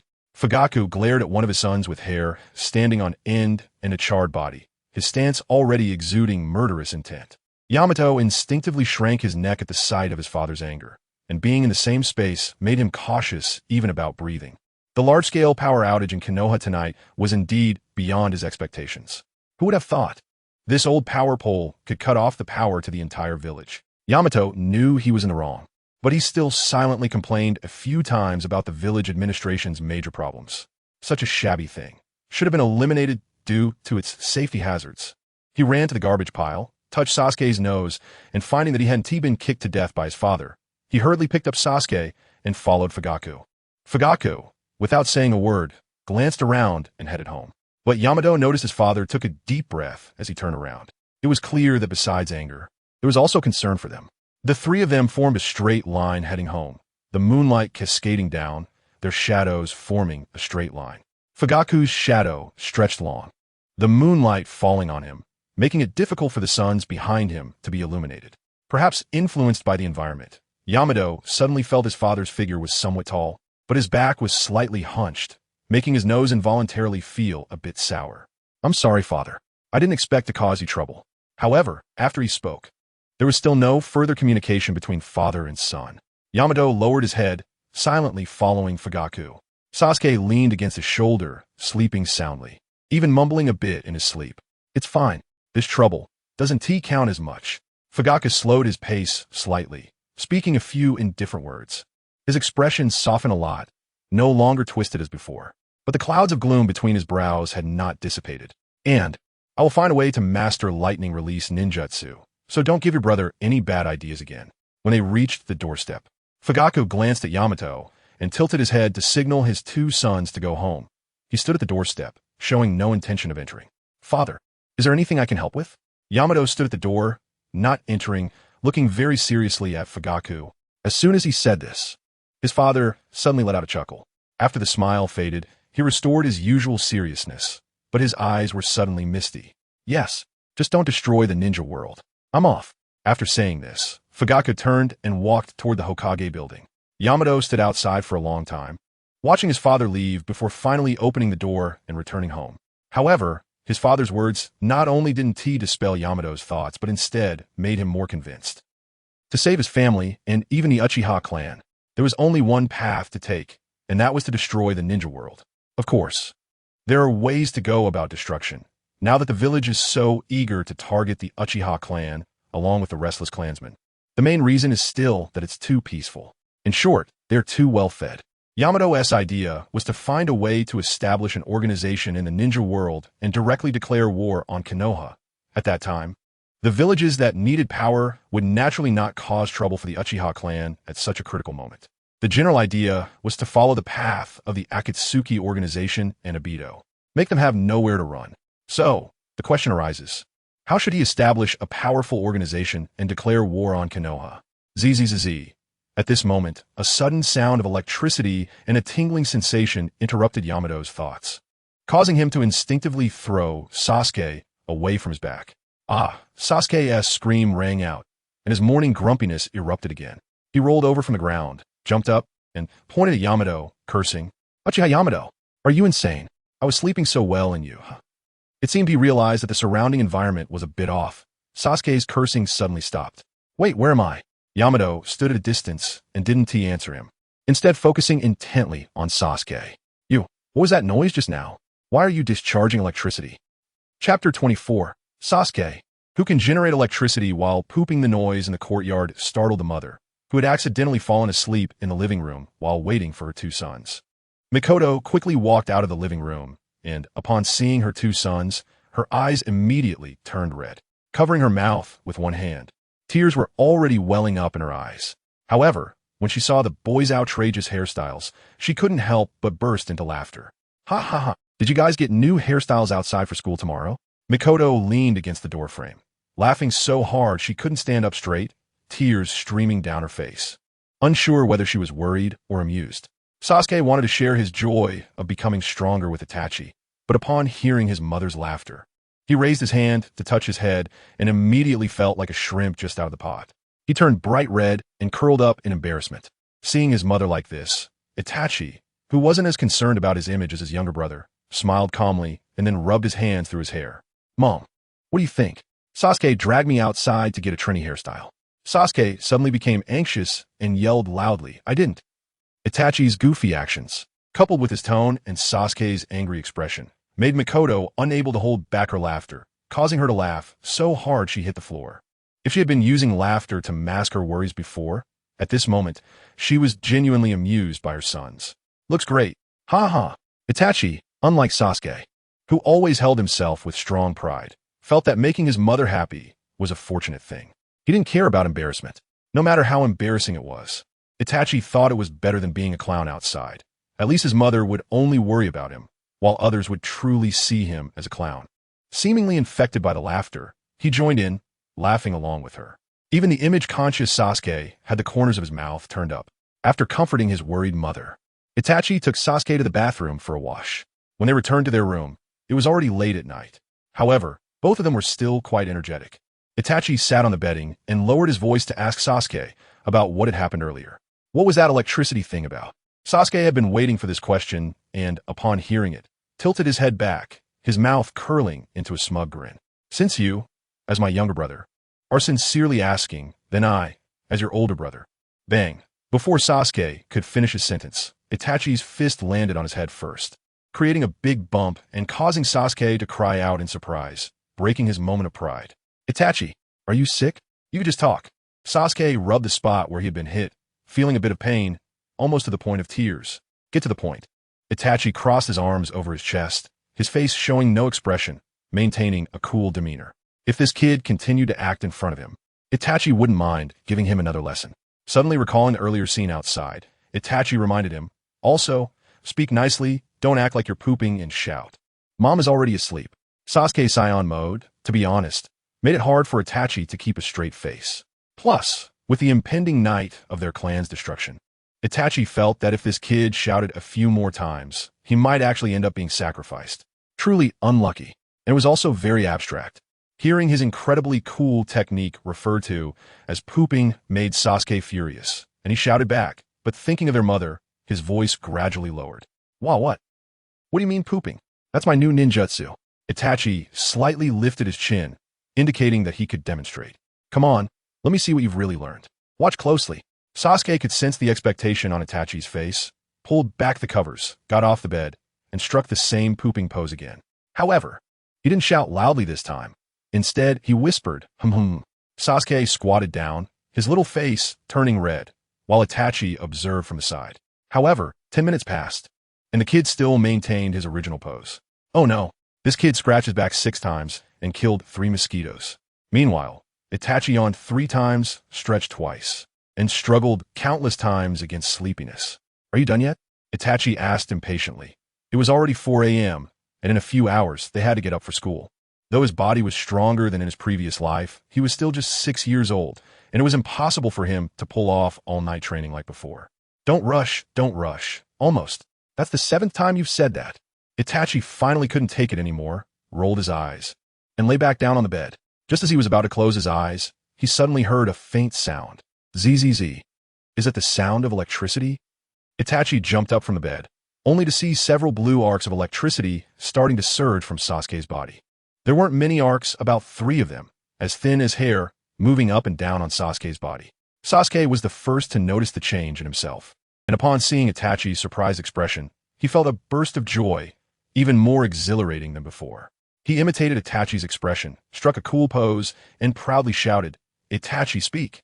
However, Sasuke's moment of pride didn't last long.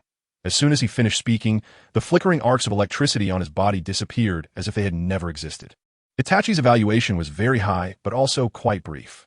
He had thought that Sasuke had truly grasped some powerful move, capable of releasing arcs of electricity comparable to those under a power pole.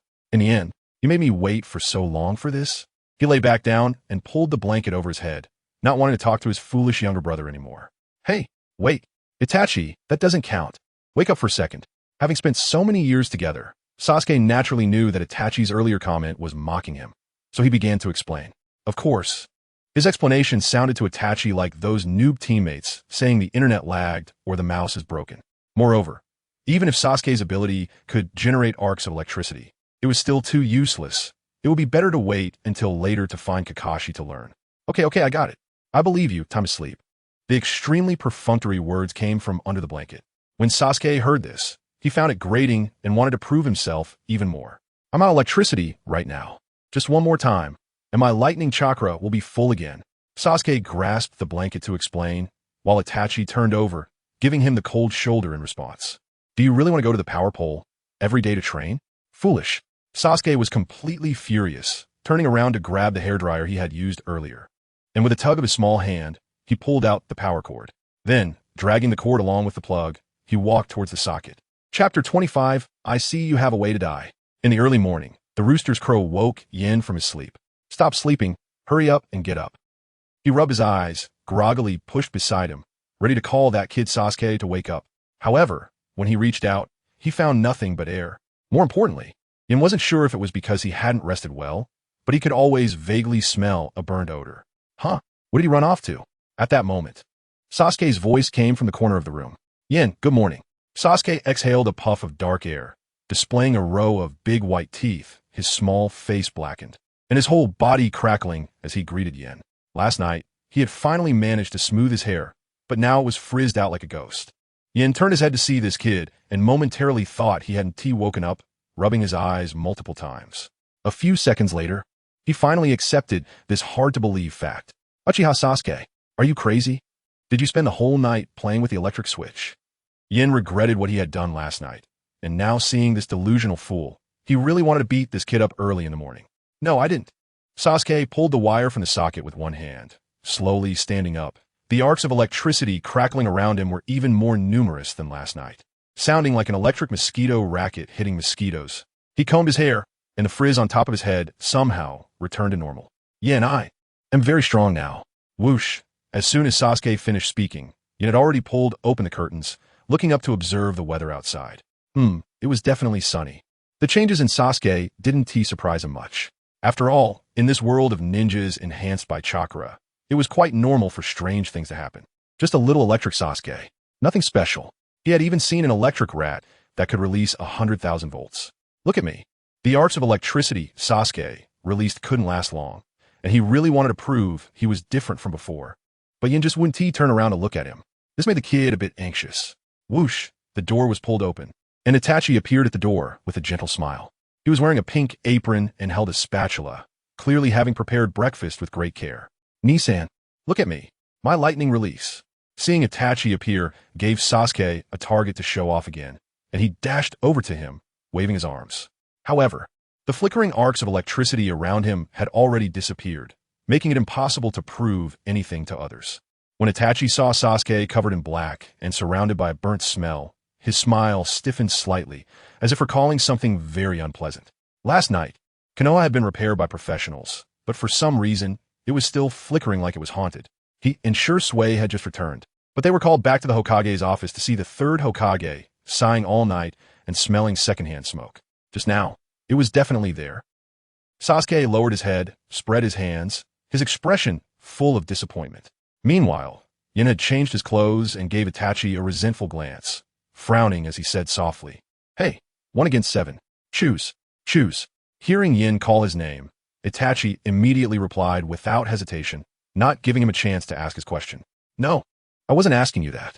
Shouldn't you be with Shursui right now?" Yin rolled his eyes, indicating he had predicted Itachi's prediction. He was mainly worried that this guy would leave Shursui and Danzo would start making moves against him. "I am. 1 against 7. I really envy you for having these two cute younger brothers." Shursui's figure appeared at the door, casually draping his arm over Itachi's shoulder. But his smile froze upon seeing Sasuke's appearance. "Brother Shursui." Sasuke was surprised by Shursui's arrival, exclaiming loudly as he ran towards him.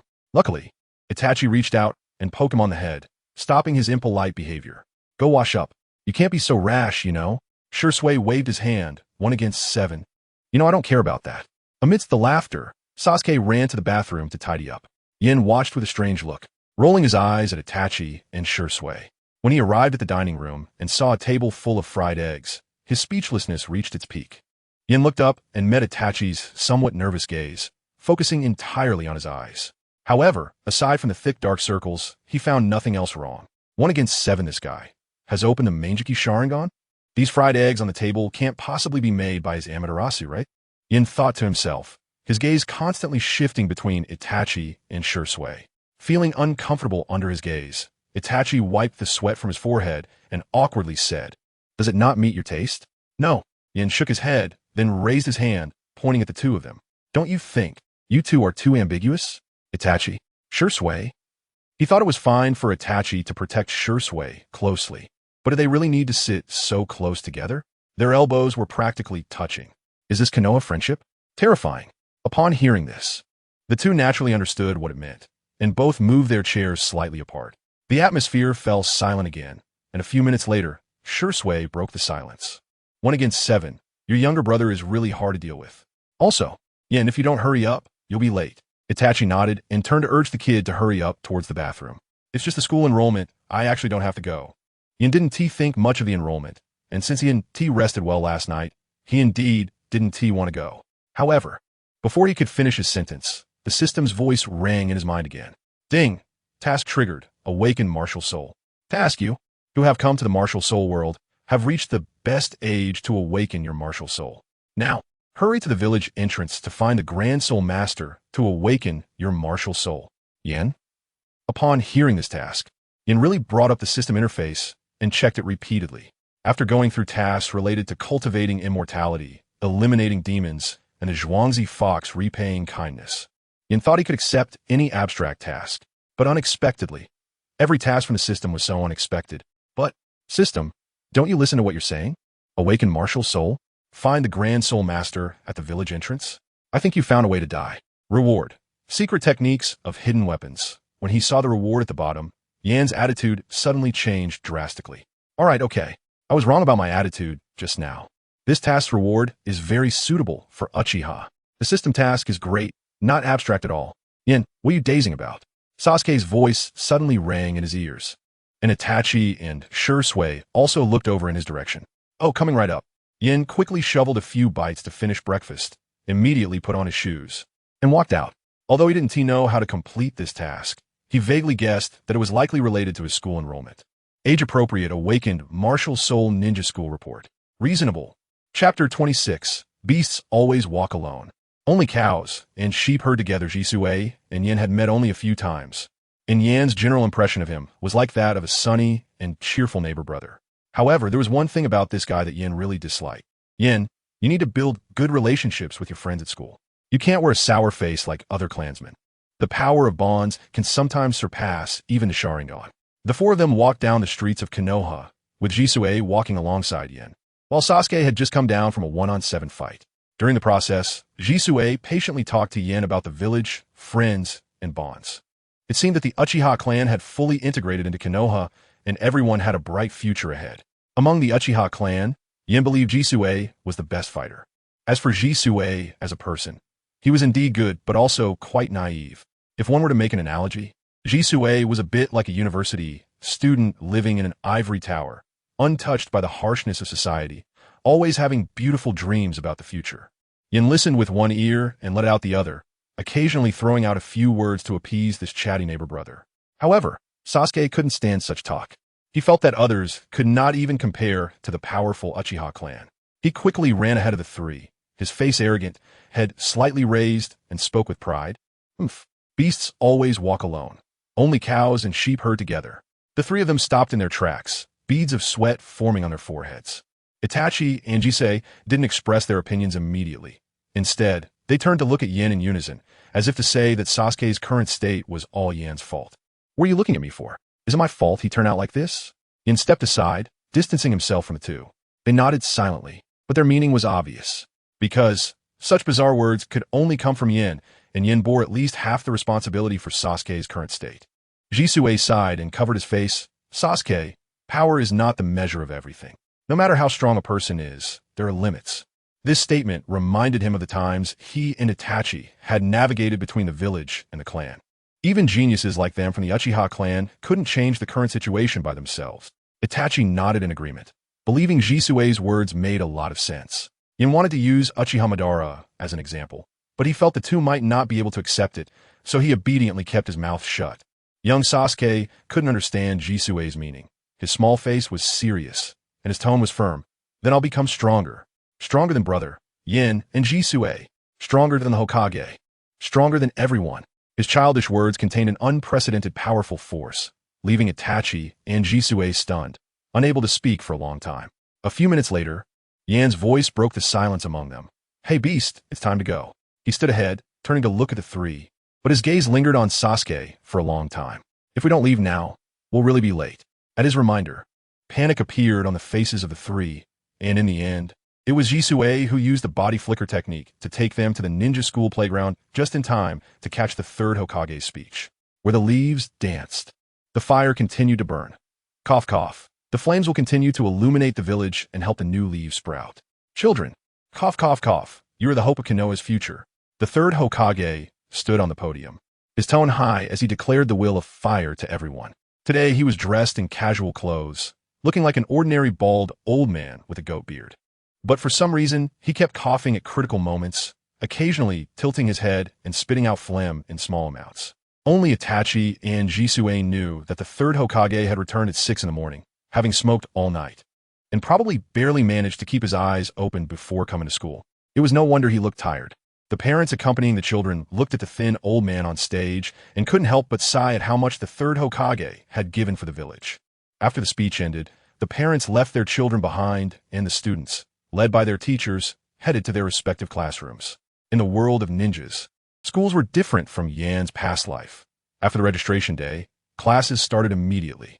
Yan even planned to leave with the group of parents right after the third Hokage's speech. If it weren't for Sasuke calling him in time, he might have already gone home to catch up on sleep. Yin yawned, groggily following behind Sasuke as they walked into the classroom. His mind was pondering how to complete the system's task. However, he really didn't understand why Sasuke, after staying up all night, still looked so energetic. Sasuke, you brought your brother along? Inazuka Kiba, sitting at the back of the classroom, waved his arm to greet Sasuke when he saw the two brothers. Woof! Akamaru seemed to have a good relationship with Sasuke as well and barked. Noticing the key words, Yin was forced to exit his train of thought and slightly shifted his gaze toward the classroom. Sasuke, brother? Me? Yin didn't have a deep impression of Inazuka Kiba. He had always been served by his sister when visiting the dog kennel. However, the unique markings on the faces of the Inazuka clan, the oil paint, or tattoos. In any case, the two red marks resembling dog teeth on his face, along with his distinct wildness, were very recognizable. Plus, it seemed like Kiba was the only one in the class who brought a dog. Well, he might count as one. However, what puzzled Yin was, why was Kiba wearing a down jacket when the temperature was nearly 30 degrees today? Wasn't it hot? After scanning over Kiba, Yan's gaze immediately fell on Sasuke's younger brother, who had his hands in his pockets, pretending to be cool. Sasuke could clearly sense the slightly murderous glare directed at him. Even his cool expression became somewhat stiff. almost failing to keep his face straight and rushing over to explain to Yin that things weren't as he thought. What are you dawdling for? Sasuke, hurry and bring your brother over. I have an empty seat here. Uchiha Sasuke. At that moment, Sasuke wished he could use a 220V lightning release to shock Kiba for his incessant chatter. You're so talkative. Sasuke was afraid that Yin would expose his lie, causing him to lose face in class and ruin the cool persona he had built up in less than half a day. Making good friends, huh? Unexpectedly, Yin didn't expose his lie right then and there. Instead, he walked straight past Sasuke and into the classroom. Sasuke's expression changed, and his gaze towards Yin softened. This guy Yin, didn't he seem so annoying after all? Just as Sasuke was thinking this, Yin said in a strange tone, imitating someone else's voice. Beasts always walk alone. Only cows and sheep herd together. What originally sounded like a philosophical and normal statement somehow made Sasuke freeze up, his face turning red, awkwardly scratching his toes, wishing he could find a gap in the ground to burrow into. Ah, so cool. At that moment, a pink-haired girl who had just walked in saw Sasuke standing there in a daze and exclaimed with a starry-eyed expression. However, this untimely shout felt like a knife stabbing into Sasuke's heart. The girl's praise not only didn't make him feel happy, but instead made him feel even more embarrassed. Chapter 27. Shikamaru's life-doubting new deskmate. Yin looked toward the back row by the window while choosing a seat. However, that spot had already been taken by a black-haired boy with a pineapple hairstyle. He rested his chin on one hand, gazing out the window, yawning every few seconds, looking more tired than Yin. He appeared quite listless, as if nothing could pique his interest. Nara Shikamaru. Yin muttered to himself, not asking for his opinion and directly sitting next to Shikamaru. Since Nara Shikamaru was known as the smartest in Hokage, he should be able to help him complete his task, right?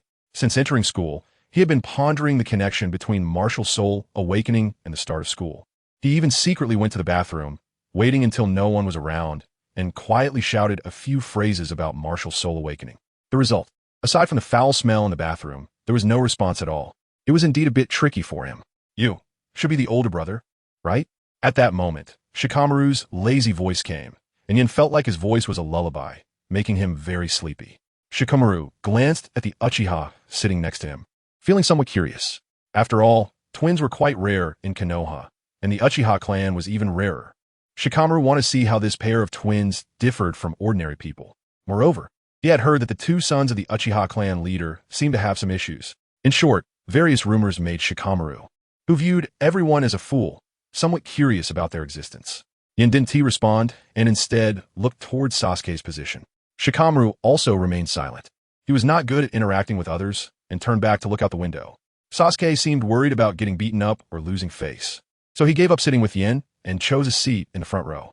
After sitting down, he rested his chin on his hands, lowering his head slightly, pretending to be deep in thought. Inuzuka Kiba, meanwhile, was persistently trying to chat with him from behind. Hey Sasuke, you seem to have something on your mind? Why haven't you been to the doghouse lately? By the way, how is that ninjutsu of yours coming along? Why aren't you talking? Sasuke lowered his head even further, and Yin could see the corners of his eyes twitching wildly from behind. Shut up, you're so loud. Inuzuka Kiba.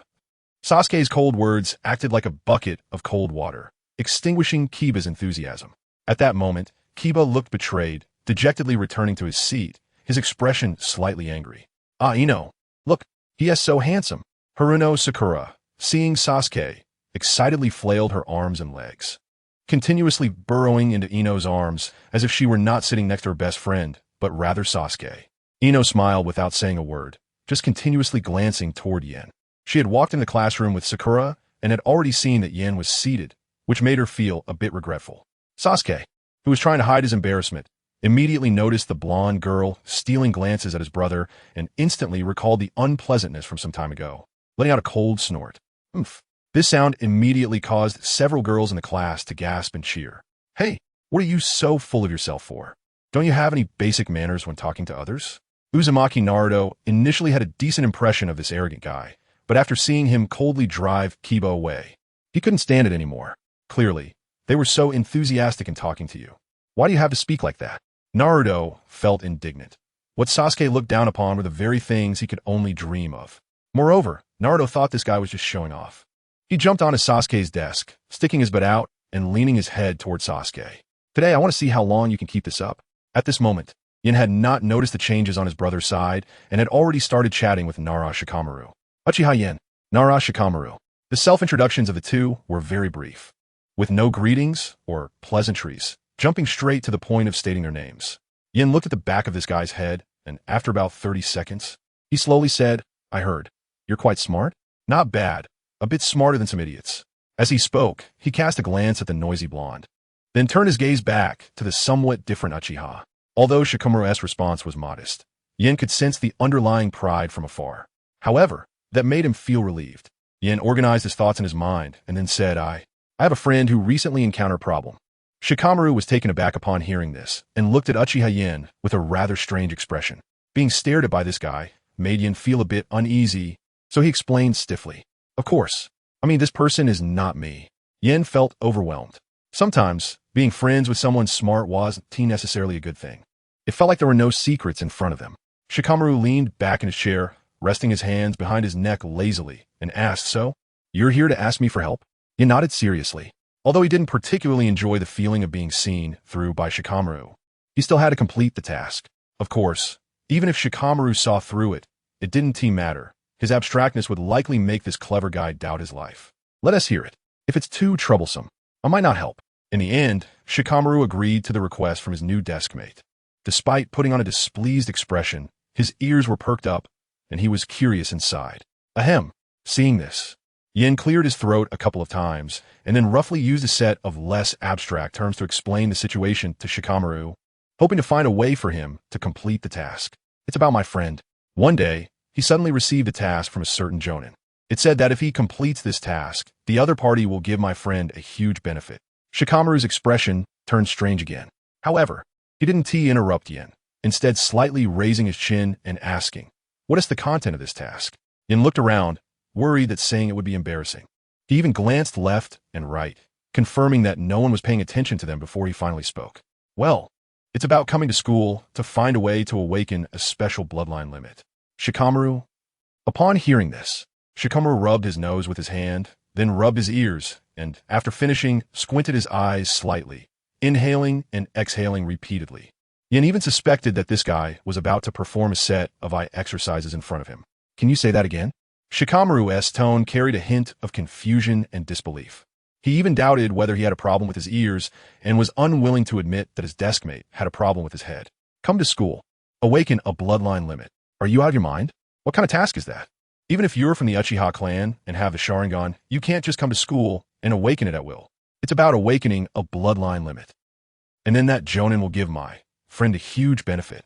Yin himself said some absurd things, while at the same time frantically tapping his shoes with his toes. After hearing this, Shikamaru fell silent, staring blankly at this new deskmate, his complex feelings reaching a peak. His expression almost seemed to say, Are you kidding me? The two stared at each other for a long time, and eventually, Shikamaru spoke up.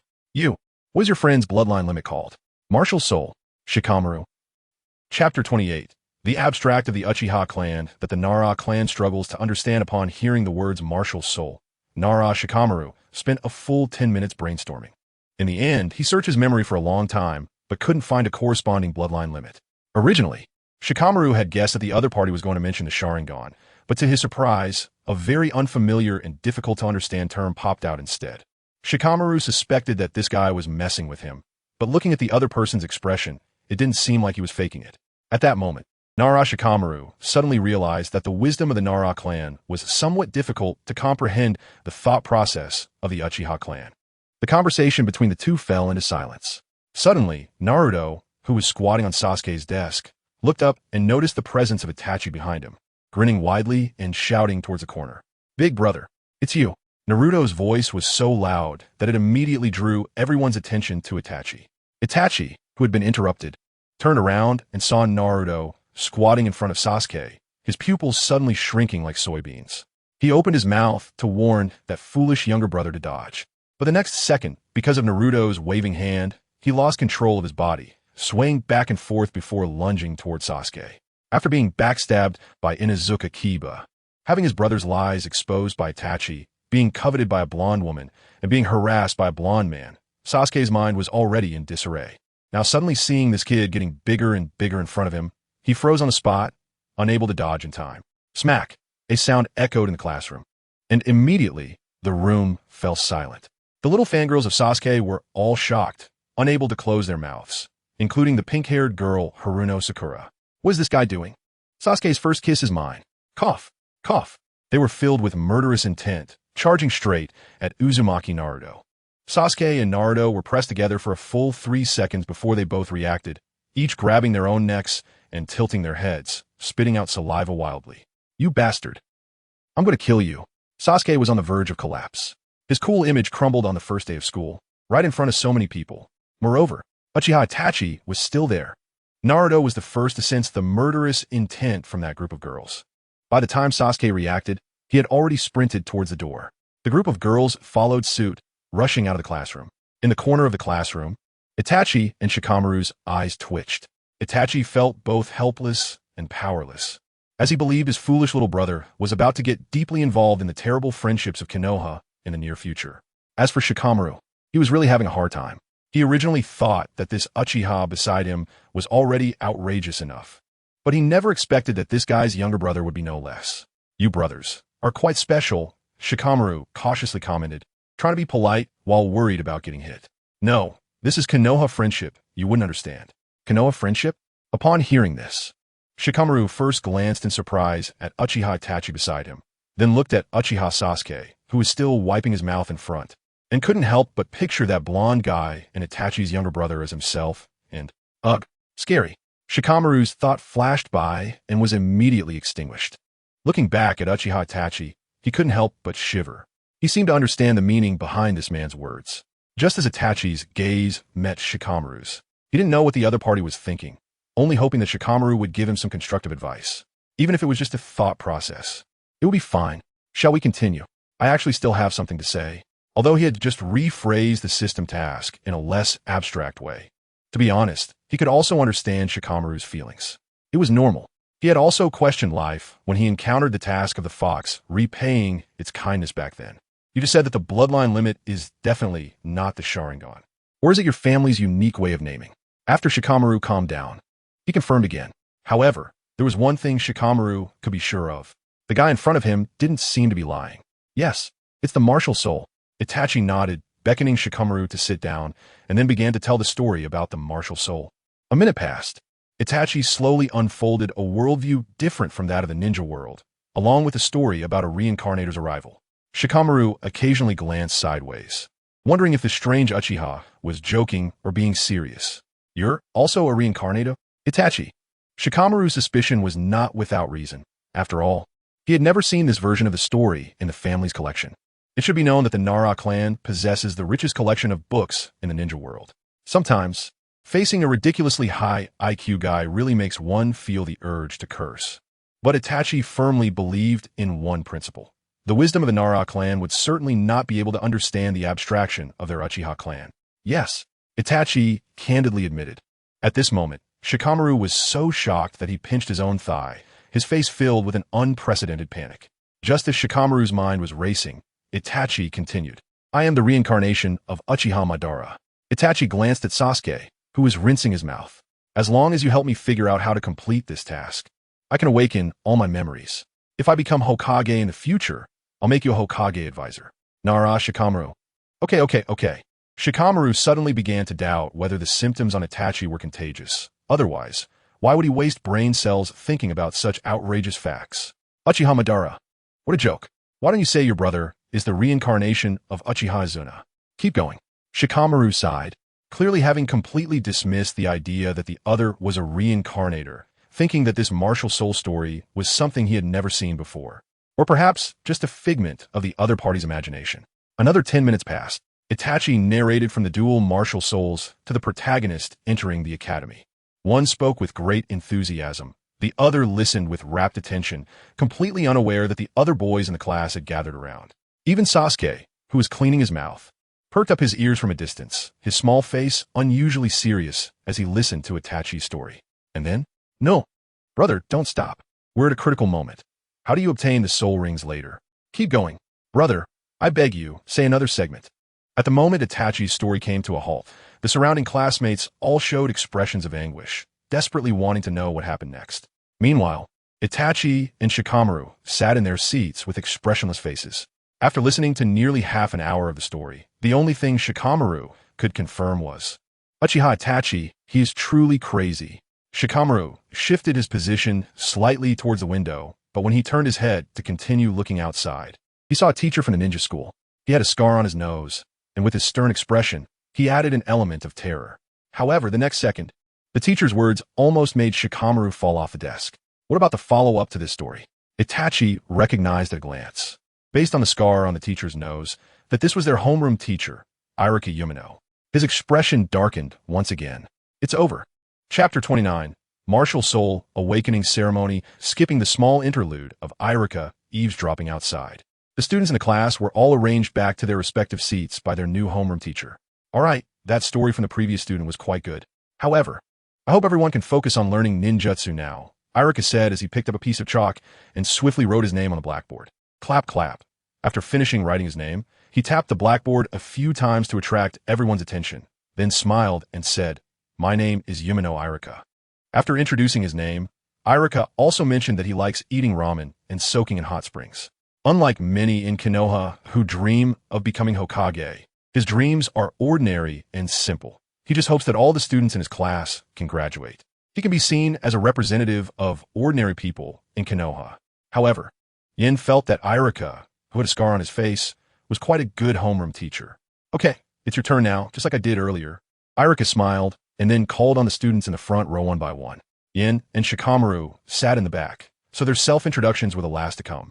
Ino from the front row stood up first, flicked her blonde hair, adjusted the ribbon in her hair, and smiled as she said, I'm Yamanaka Ino, I like sunflowers, and my dream is.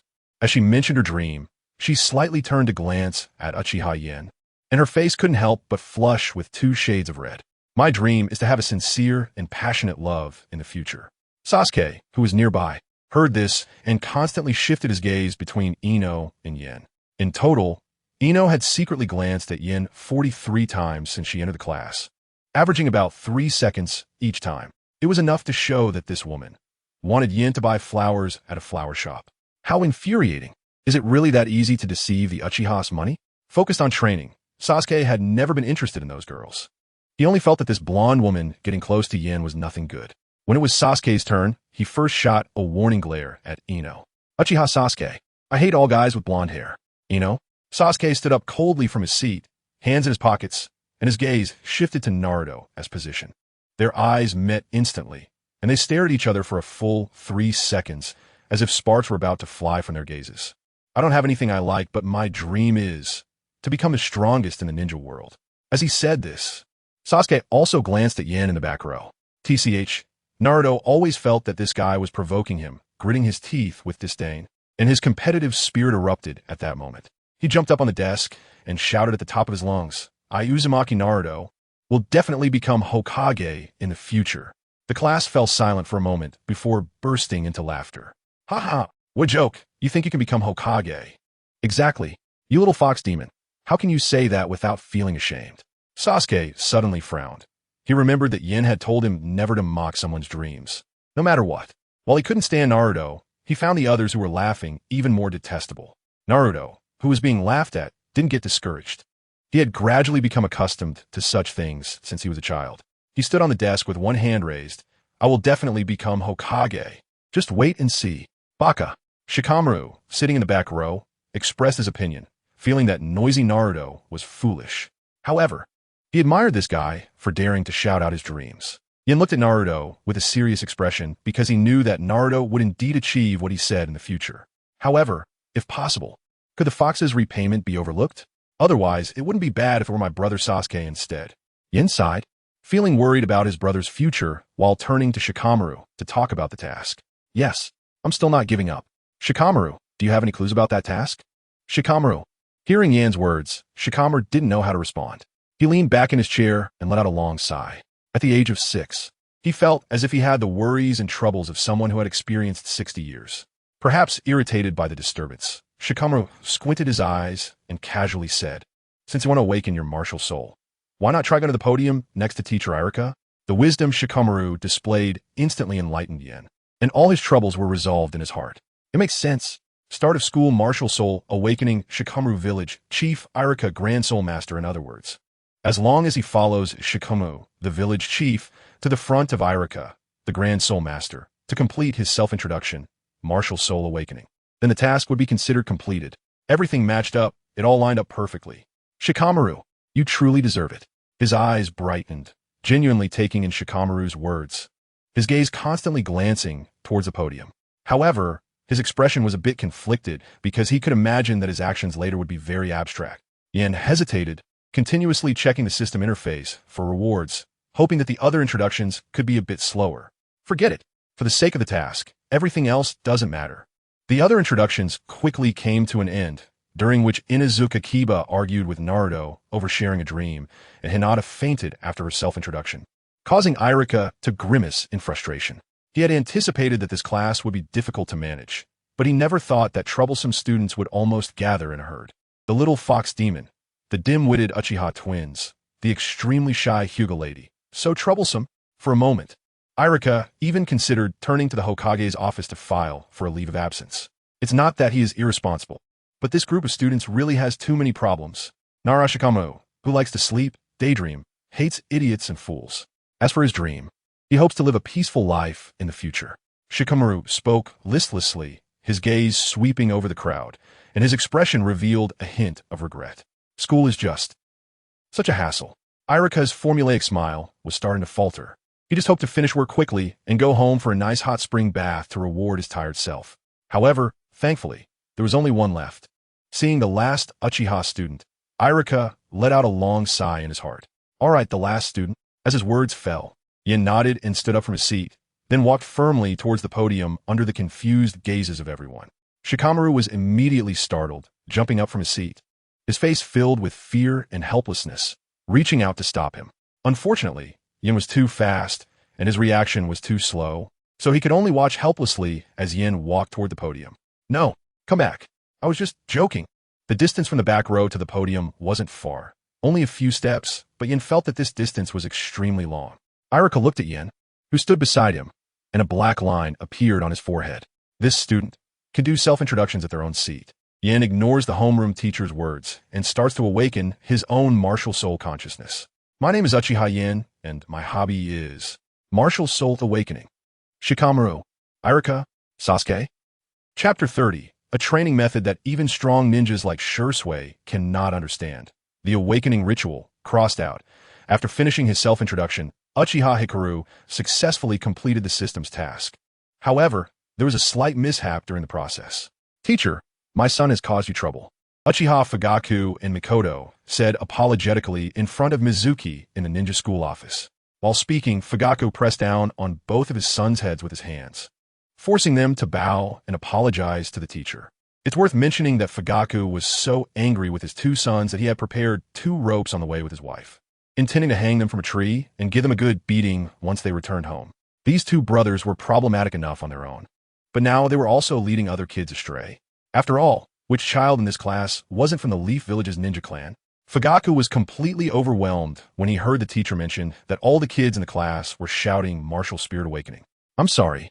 We promise we won't cause any more trouble. Hikaru and Sasuke both lowered their heads and weakly apologized to the teacher.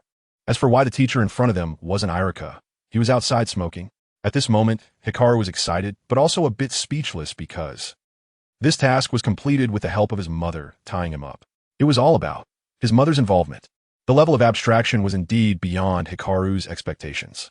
Sasuke was very dissatisfied. He clearly hadn't done anything, yet he had to apologize together with Hikaru. He glared at the ground, his eyes filled with anger, silently blaming Hikaru for getting him into trouble today. Hikaru instantly understood and kept threatening him with his eyes, hinting at his secret about Naruto. You wouldn't want your father to find out about you and Naruto, would you? TCH. Sasuke gritted his teeth, his mind filled with images of Naruto, his expression revealing a strange, embarrassed look. How about we let them rest for 2 days otherwise? Irika-sensei will have a headache. Mizuki smiled gently, making Hikaru take another look at this well-known background character. He really didn't know if his fire release, great fireball technique, could hurt him. After the reprimand in the office, Fugaku and Mikoto took their 2 sons home. Fugaku was very angry, but didn't actually intend to hang Hikaru and Sasuke up for a beating. He simply left them with the words, no dinner for you today, before leaving the house. As a mother, Mikoto felt sorry for her sons. Although they didn't get dinner, she prepared many snacks and treats for them. Sasuke once thought snacks were tastier than meals, and even entertained the absurd thought of it would be great if it were like this every day. Hikaru, I think you should have less contact with that blonde girl in the future. Sasuke squatted in the corner of the yard, eating glutinous rice balls, mumbling indistinctly. Although he had summoned a ninja flower in a sea of sunflowers, such situations were rare. What if Hikaru suddenly had a wild idea one day and wanted to summon other ninja flowers or spirit beasts? Would they have to go to the flower shop again? How would they manage their household then? Hikaru rolled his eyes at Sasuke. Look at you. How can you have the face to talk about me? Clearly, someone was getting close to that blonde girl in class. She has a name. Sasuke. Giving someone a nickname isn't polite. Sasuke? Hikaru raised a finger and poked Sasuke's head hard, making him cover his head and exclaim, Are you sick? Why did you give me a nickname today? Beast. Sounds so embarrassing. Hikaru's double standards thoroughly enraged Sasuke, like waking a sleeping beast. That's different. Our relationship doesn't care about that. Besides, what's wrong with calling you Beast? You said you wanted to get stronger. Hikaru said it very seriously, as he had no intention of mocking Sasuke when he mentioned Beast. He knew very well that Sasuke could become one of the two strongest in this world in the future. Sasuke's mouth half opened, his angry words brewing halfway. But upon hearing this, he swallowed them back down. In the end, he could only let out a powerless snort. Oof. Sasuke turned his back, indicating that he wouldn't say another word to Hikaru. Sasuke, do you want to become stronger with lightning release? However, the next second, Hikaru's words seemed to echo like a devil's whisper in his ear, instantly changing Sasuke's attitude from a second ago. I want to. Sasuke didn't understand much, but he could see that his father had been troubled by clan matters lately. He hoped to grow up quickly so he could help his father. Wait. Hikaru stealthily took out a light bulb from his pocket and looked Sasuke up and down, saying, That lightning you released earlier. It's lightning release. Sasuke corrected loudly. All right, lightning release it is. Show me again. Hikaru had noticed a change in Sasuke this morning. He just hadn't thought of a good approach yet. After all, the cost of reversing the electric meter was not worth it compared to properly training lightning release. However, that didn't mean it was completely useless. Hikaru felt he could impart some different knowledge to Sasuke in advance. He didn't expect his silly little brother to help him, but at least it would help him avoid some future troubles. Fine. Sasuke suspiciously glanced at the light bulb in Hikaru's hand, then assumed a position as if he were about to take a dump, straining to gather the lightning release chakra within him. Sometimes one had to admire that Sasuke's talent in lightning release was higher than in fire release. In less than 10 seconds, Hikaru saw the electric arcs flickering around Sasuke. Try holding this. Hikaru, worried about getting shocked, placed the light bulb on the ground, signaling for Sasuke to pick it up. And then what? Sasuke picked up the light bulb, looking confused at Hikaru, unsure of how this light bulb was related to his training in lightning release. Remember the chakra control training we did before? The precision of chakra control determines the power and consumption of ninjutsu and lightning release control. Hikaru was genuinely planning to let Sasuke grasp some knowledge about electricity. He didn't know how strong it would be, but he was certain that Sasuke would eventually create a self-developed ninjutsu stronger than Kirin in the future. All right, Sasuke understood the general idea, immediately grasping the light bulb and closing his eyes, focusing on releasing electricity.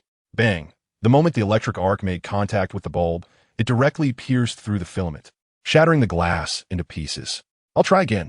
Sasuke protested, spreading his hands, indicating that it was just a mistake. Okay. Hikaru seemed to have anticipated Sasuke's situation, turning around to fetch 3 boxes of light bulbs from the corner of the yard. Just then, Uchiha Itachi, who had returned to check on his younger brother, opened the door and stood at the entrance with sure sway. They saw Hikaru continuously handing light bulbs to Sasuke, who would blow one up every time he received one. The two looked like they were setting off firecrackers, the only difference being that they were using light bulbs instead. Even a strong ninja like Shursui couldn't help but start questioning life at this moment. 1 against 7. Don't tell me. They are practicing lightning release. Itachi didn't answer, but his silence was somewhat deafening. Chapter 31. This immortal emperor will teach you the supreme thunder technique, Sasuke. Listen carefully. Yin Pan sat on the ground, arms crossed over his chest, eyes slightly squinted. Although he was only 6 years old, he somehow exuded an air of someone extraordinary. Sasuke held a light bulb in each hand, which flickered intermittently like the malfunctioning streetlights on those old roads. He looked up earnestly at Yin, his face betraying no gratitude towards his brother. but his eyes were filled with a thirst for power. Yin, whether influenced by an abstract system or a sudden urge to perform, blurted out a strange and incomprehensible phrase. Today, this immortal emperor will teach you the supreme thunder technique. Upon hearing this, Sasuke was directly stunned, his head bobbing like garlic being crushed. His face filled with 4 words, so strong. I want to learn. Clap. Realizing his tone was somewhat off, Yin raised his hand and gently patted his own mouth, then continued to speak to Sasuke. Forget what I just said. Sasuke. Ignoring the dazed Sasuke, Yin casually picked up a stick from the ground and began to scribble on the earth. Current? Voltage?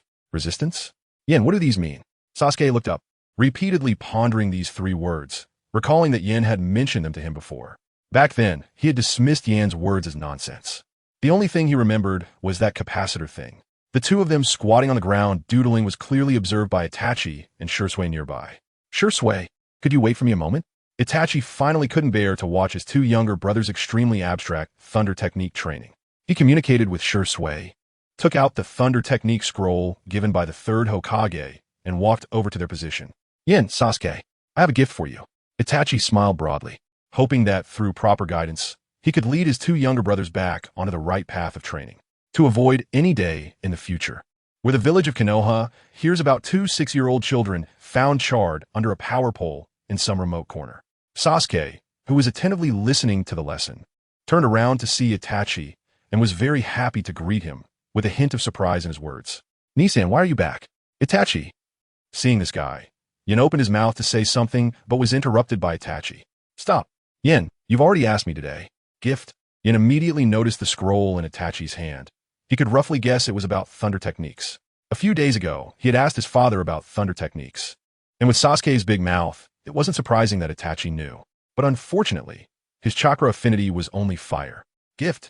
Upon hearing this, Sasuke immediately lost interest in the lesson, stood up eagerly, looking towards his brother. Yin sighed deeply at this scene. B-rank ninjutsu, thunder clone. Itachi sidestepped to avoid Sasuke's hand and poked his forehead with 2 fingers, handing the item to Yin. You must not mess around with your training. After saying this, Itachi suddenly paused, looking at Yin with a somewhat strange gaze. If it were to be given to Yin, based on Yin's quick learning of fire techniques, it would indeed be a good choice to let him guide Sasuke in training. But what Yin and Sasuke had been doing these past few days was really concerning. Thunder clone? Is this ninjutsu stronger than that dog clone? Sasuke's first reaction to the word clone was that Yin had used it himself. And even though Yin had said that the strongest technique was the one that suited him best, he still couldn't forget that dog clone that could defeat their father. Itachi was momentarily speechless, not knowing what to say, while Yin pursed his lips in silence, suppressing the urge to hit someone. Sasuke looked left at Itachi and right at Yin, but received no response from either. Why aren't you speaking? Yin shifted Sasuke's attention, taking the scroll from Itachi's hand and subtly raised his chin, indicating that Itachi could go find his friends in Konoha. 1 against 7, leave it to me. You go do your thing. Itachi patted Sasuke on the head, pretending not to see Yan's little actions, seemingly waiting for someone to thank him. As a younger brother, Sasuke understood very well and sweetly said, Thank you, Nisan. I will definitely practice hard. Yin nodded silently, not expressing gratitude, which disappointed Itachi. I have a mission these days. You both take care of yourselves. Itachi paused for a few seconds, adding, Don't go training under power poles anymore, it's dangerous. Upon hearing the words power pole, Yin immediately whispered to 1 against 7. Okay, you shouldn't keep squatting on power poles either, it's dangerous. I know. Of course, what Yin was worried about was, if this guy squatted on a power pole, the lifespan of the entire Uchiha clan would start flashing. Suddenly, Itachi, who was being cared for by Yin, had a smile bloom on his face as he walked away, looking back 3 times. Just before leaving, Yin shouted loudly at him. 1 against 7. Don't forget our agreement. I won't. Sasuke. Yin watched Itachi and Shursue's figures, his brows instinctively furrowing. He vaguely felt that his time might not be much.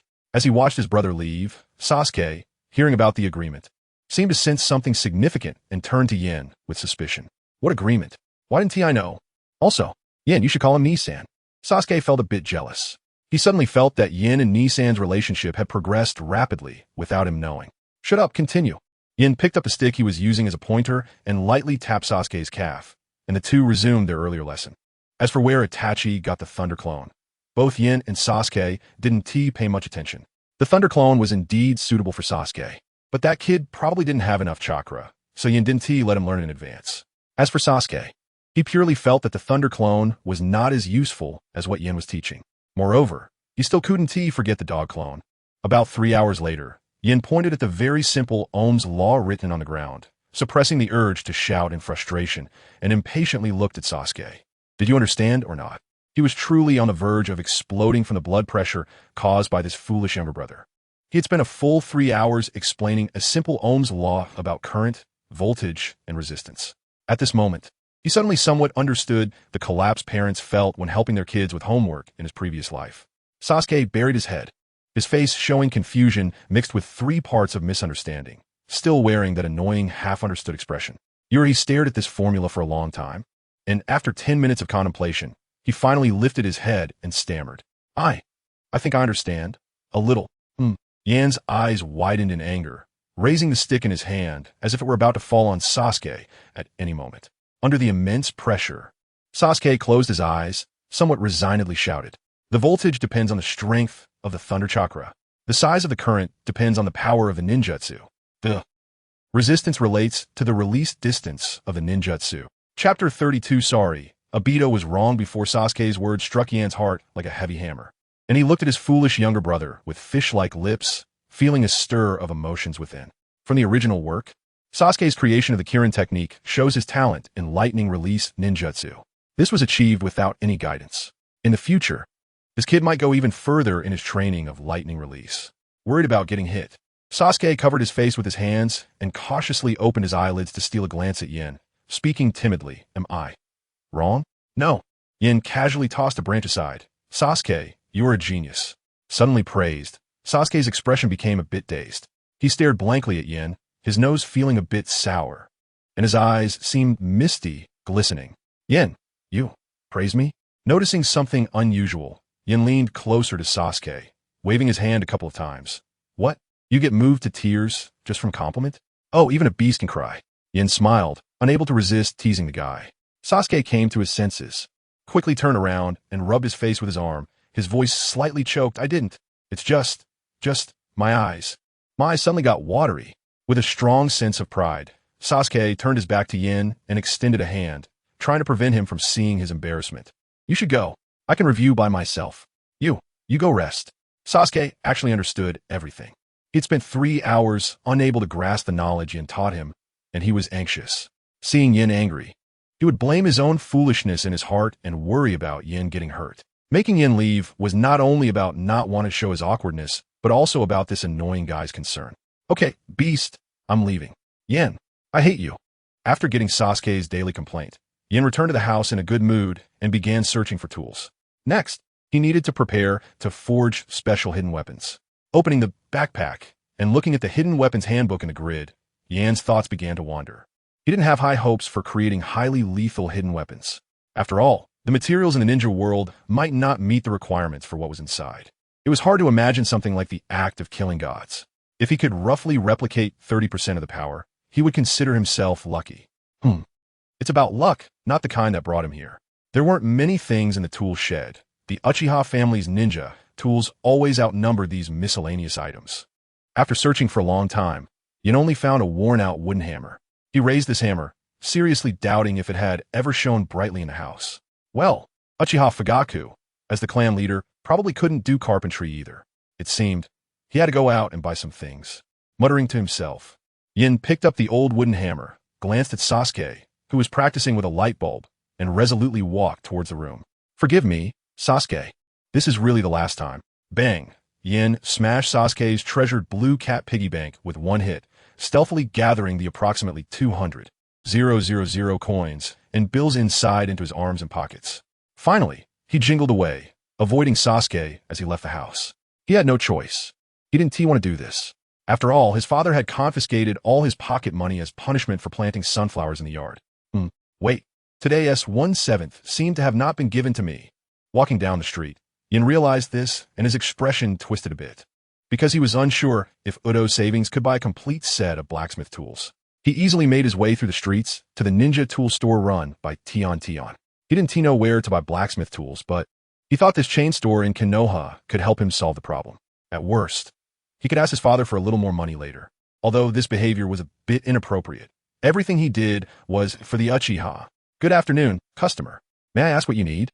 We have a wide variety of products here. Tian stood at the door, wearing a business smile, squinting her eyes to greet the customer. However, when she saw the Uchiha clan symbol on his clothes, she couldn't help but complain. Uchiha clan? Doesn't your family have their own purchasing channels? Yin didn't mind this remark, but upon hearing her words, his face darkened. He knew Tian was referring to the clan's ninja cats. But those cats were simply more troublesome than the Kagaya clan. They were primarily used for killing. His father, Fugako, probably didn't know how much he had been cheated, and even if he wanted to buy, he might as well do it outside. After all, a 6-year-old buying things wouldn't attract the village's attention. Yin glanced at the girl with a bun hairstyle, dressed in a style reminiscent of ancient China, and didn't answer her confusion. Instead, he began to express his needs eloquently. I want a hammer, an anvil, iron clamps, a crucible. Tian. Upon hearing a series of blacksmithing tools, Tian's business smile instantly became stiff. For a moment, she even looked around her store, beginning to doubt whether her shop was a blacksmith's. Wait, Uchiha kid, this is a ninja tool store, not a blacksmith shop. And, were you, an Uchiha, planning to do with these? Open a blacksmith shop in Konoha. Don't your family ever beat you for this? Tian spoke rapidly, saying several sentences in a row, not knowing how to describe the abstract behavior of this Uchiha kid. Hidden in the shadows, Kakashi saw this scene and silently gave a thumbs up to the cute girl in his heart. That girl was simply a spokesperson, squatting in a tree. Kakashi glanced at Uchiha Yan's figure and muttered a few words softly. Sorry, Obito, I take back what I said before. You're not a fool of the Uchiha clan. After saying this, Kakashi's gaze turned towards the cemetery, and the light in his eyes dimmed again. Clink clink, I don't know where to buy. Can you help me? I can add more money. Yin pulled out scattered coins and crumpled bills from his pocket, standing on tiptoes and stacking them on the ninja tool store's counter one by one. Tian's gaze lingered on the coins for about 10 seconds. Then she held her forehead and sighed deeply. Forget it. This is a fair deal. And besides, you might not have enough. Seriously. Just consider it helping you fulfill your dream. As she spoke, her voice gradually became quieter. She could see that this money was likely all the pocket money the Uchiha kid had. If the Uchiha child became a blacksmith, if the adults found out, he would definitely get a beating. But seeing the eager look in his eyes, Tian couldn't bring herself to refuse him. Yin also maintained a fair mindset, thinking that at worst, he could have Fugaku, his father, pay for it, and he said to her, no need if it's not enough. My family has more, and I don't like owing others. Of course, Sasuke doesn't count. Hearing this every day only triggers my rebellious spirit. She waved her hand nonchalantly. We are all comrades from the same village. Anyway, it's not a lot of money. Yen. Okay. The tone of a rich woman is indeed different. Tian took out paper and pen and gestured for this guy to leave his address. Leave the address, and in an hour, it will be delivered to your door. Then, you can leave. What else could Yen say? He was anxious to go back and study blacksmithing, so he could only nod in agreement and left his home address. However, as he was leaving, he turned to glance at the girl inside. Thank you. I will remember this favor. Hyuga Niji.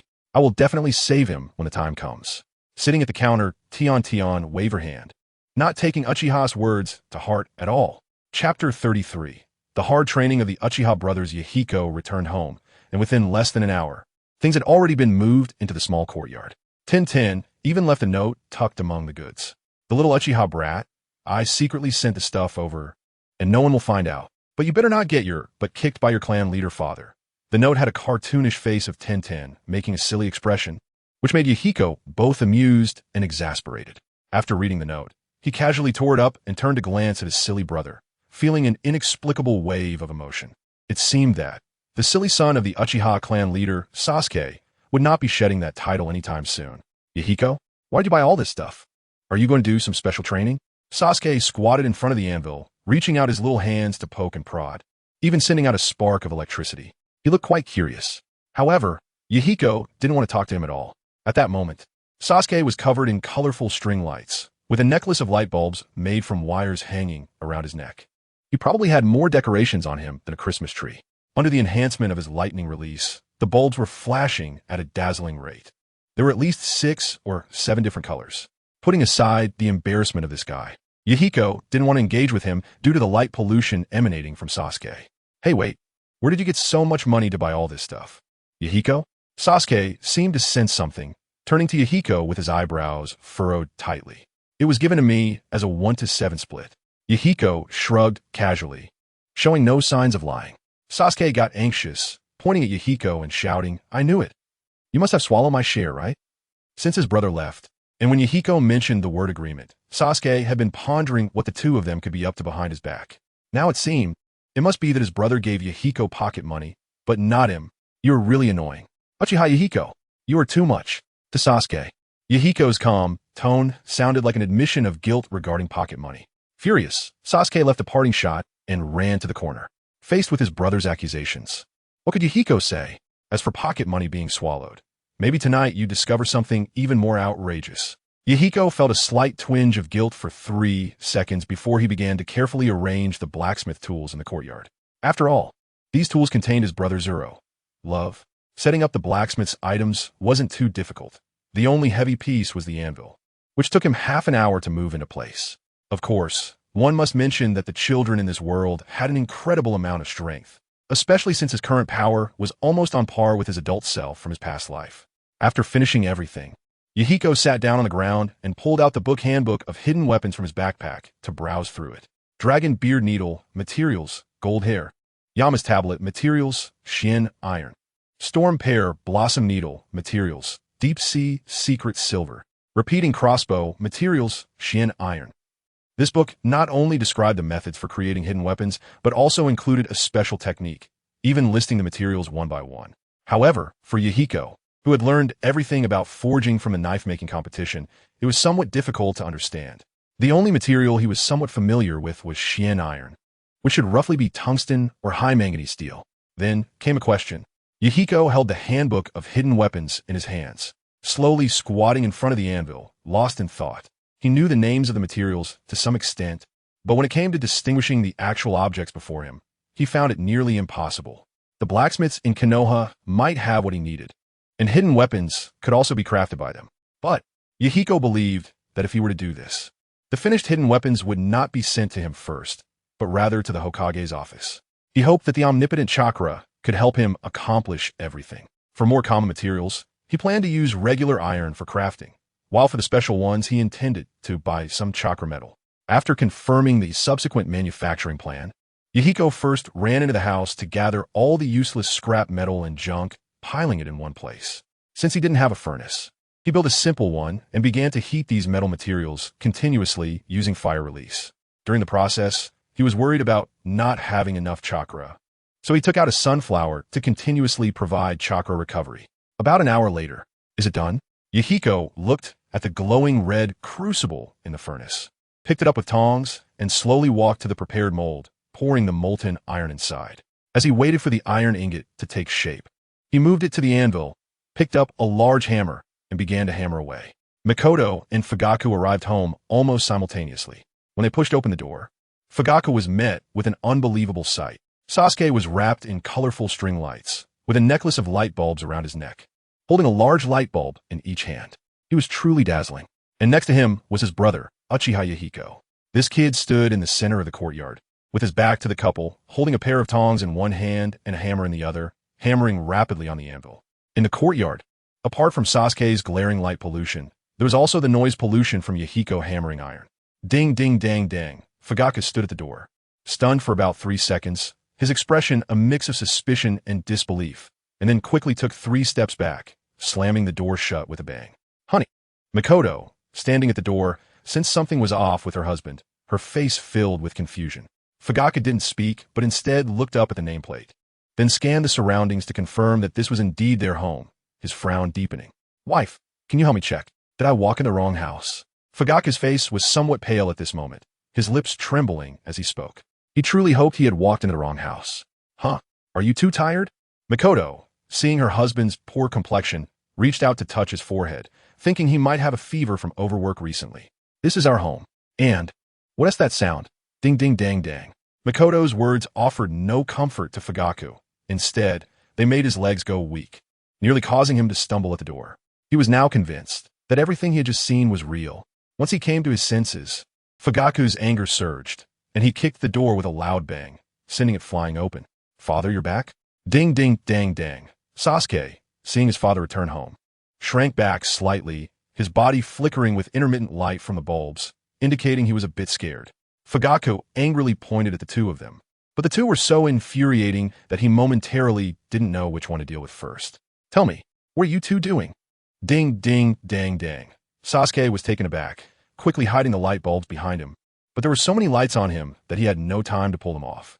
In a moment of panic, the lights on him flashed even more brightly. Zing, zing, dang, dang, hew. Fugaku couldn't catch his breath and fell backward, collapsing to the ground with a thud. Chapter 34.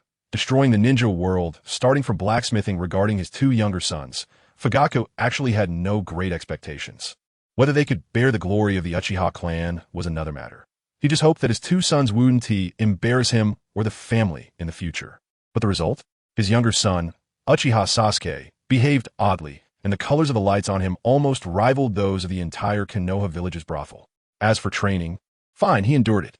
But can someone tell him what his second son, Uchiha Heian, was doing swinging a hammer and striking iron blocks in the yard? Was he planning to become the first Uchiha to open a blacksmith shop? This was even worse than the earlier talk of destroying the ninja world. Lying in bed, Fugaku stared at the ceiling, pondering for a long time, yet still could not understand why his two sons had become such a problem. It seemed. Everything began when they started hanging out with those ninja dogs. Clang, clang. The sound of iron blocks being struck outside continued incessantly. Fugaku pulled up the blanket, not wanting to deal with it anymore. He just wanted to rest well and escape from this damn situation. But the sound of metal hitting metal, almost ringing every 3 seconds, was continuous and loud, preventing him from resting properly. That brat seemed to have endless energy. Since last night, Uchiha Heian had been out there hammering all night. Clang, clang, Uchiha Heian. Fugaku finally couldn't take it anymore, rolled out of bed, and angrily walked outside. Huh, honey, why are you awake? Mikoto saw her husband's furious expression early in the morning and felt quite worried, fearing he might hurt himself out of anger. Tell that brat to go to school. Fugaku rubbed his temples, feeling as if he was about to faint before even reaching Heian.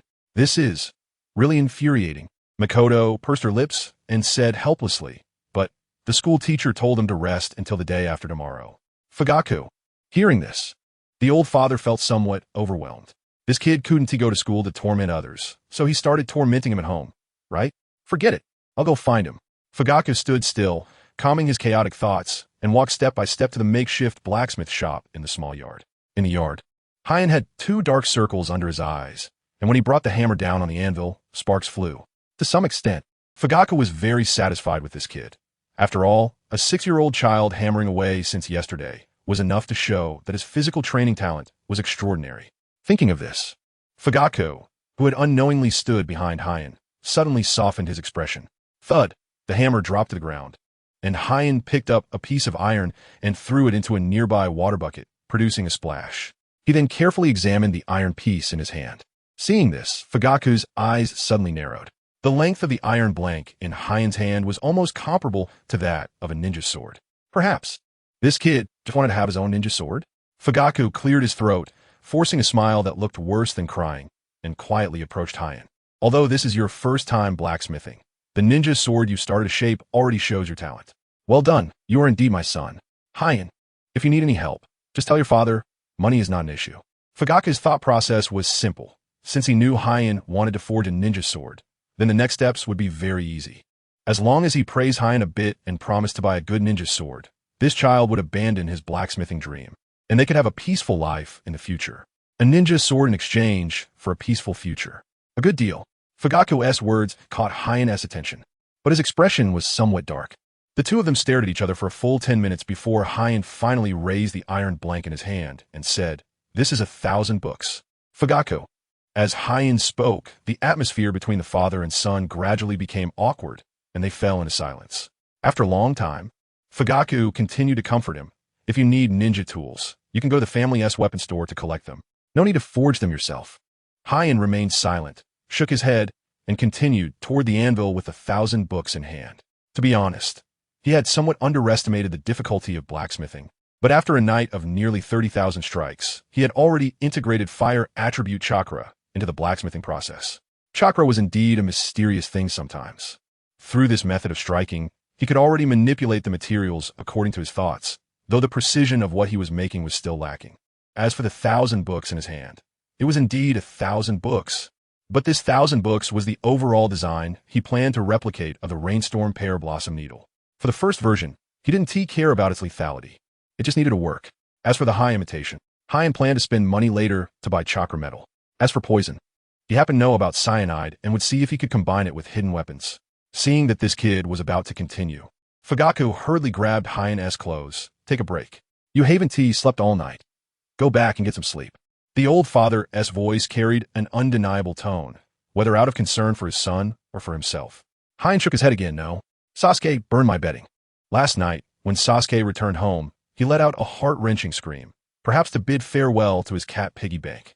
And then that brat threw his bedding outside and burned a big hole in it with a fireball. Sasuke hadn't spoken to him since last night. He didn't want to run off to sleep in the other room, so he might as well just blacksmith in the yard. Oomph. Fugaku was completely furious. His eyes wide as he coldly said, blacksmithing? Uchiha Hien, what exactly do you want to do? His patience could only stretch so far. It didn't matter that he was the clan leader, but his 6-year-old son hadn't opened his eyes yet and had started blacksmithing, taking on the work of a blacksmith. If this got out, the Uchiha clan would really be laughed at by everyone. Besides, Fugaku felt that this kid had no talent for blacksmithing. Even if he did, it wouldn't be of any use. A ninja only needed to learn killing techniques. Why bother with all this flashy nonsense? Destroying the ninja world, saving the Uchiha. Fugaku, Hien spoke with determination. But his hands and feet didn't stop. As the last word fell, the hammer also struck down. Clang, crash, at the moment the metal collided. Flames leapt from the anvil, almost singeing Fugaku's eyebrows. The sudden change truly startled Fugaku, causing him to actively ignore the 4 words destroying the ninja world. He retreated about 3 steps to the side, and to see the details clearly, Fugaku even activated his 3-tomo Sharingan. With each strike of the hammer, the metal on the anvil turned red from the high temperature, and its shape gradually changed. Fugaku's pupils trembled. It wasn't that he was surprised by his son's talent for blacksmithing, but mainly, this use of chakra was already rudimentary ninja physical technique. His son was truly a genius. The more Fugaku thought about it, the more amazed he became. If he weren't worried about disturbing Hien, he would have even laughed out loud. About half an hour passed. Fugaku still couldn't help but interrupt Hien. Want to learn the fire release techniques like the others in the clan? Chapter 35. Why does the Uchiha clan's lifespan flicker? Since that day, Fugaku began to hand over all the fire-style scrolls of the clan to Uchiha Yen, urging him to study these ninjutsu to the fullest. In the past, he had refrained from letting Yen and Sasuke learn them out of concern that they were too young and lacked sufficient chakra. Practicing powerful ninjutsu could not only harm themselves, but also affect their future potential. However, after witnessing Yen using crude fire techniques combined with a hammer to forge, Fugaku was shocked by his son's talent and realized that Yen's chakra had exceeded that of his peers. Just these 2 aspects alone were already more impressive than Itachi's at the same age. He couldn't help but wonder if, after allowing Yen to master all fire techniques in advance, he could perfect this forging ninjutsu. A week later, in addition to forging in the yard, Yen, under his father's supervision, learned a series of ninjutsu, such as Great Fire Destruction, Phoenix Fire Technique, and Great Dragon Fire Technique. He had learned them, but Yen didn't know how to explain to his father. He only dared to release a few of the techniques under the protection of his bodyguards. The Great Fire Destruction and Great Fire Elimination techniques used by Uchiha Madara were beyond his current chakra capacity. Simply put, he lacked the chakra to release them even once. Clang, clang. In the yard, the sound of metal striking echoed as Fugaku and Yen stood at their respective anvils, hammering away and sweating profusely. Makoto stood inside the house, watching the 2 growing increasingly worried. She turned to look at Sasuke, who was playing with a light bulb, feeling even more of a headache. Her husband had promised to persuade Yen not to forge at home, but unexpectedly, the next day, Fugaku bought a complete set of blacksmithing equipment and set up a stall 10 meters away from Yen to forge together. Makoto supported everything her husband did and would not interfere with her son's dreams. However, her husband was busy with clan matters during the day and then went to the yard to forge with their son, working until 3 or 4 in the morning. Yen was even more exaggerated. He almost returned to rest only at dawn. He sent a shadow clone to school and forged every day. Makoto sighed deeply, covering her forehead, and waved her hand to stop Sasuke, who was playing with a light bulb. Sasuke, go call them for dinner. Sasuke tilted his head, pouted, glanced at that annoying person outside, hesitated for a moment, and then shouted to his father. "Father, annoying guy, it's time to eat." As soon as he finished speaking, Yin turned around and shouted in the direction of Sasuke. "Father, Sasuke called you an annoying guy." Fugaku had long been accustomed to the brother's antics. Adopting a fair attitude, he scolded both of them equally to avoid any discontent between the two. At lunchtime, when Yin recalled Itachi, who had been missing for many days without any news, he frowned and asked, "Father, do you have any news about Itachi lately?" Although his shadow clone was arranged at the Southie River, his crossing would inevitably cause some subtle changes. The timing of Danzo's actions and Shirsue's jump from the cliff could have been advanced. In short, every time he saw Itachi, he felt as if the entire Uchiha clan's lifespan was flickering.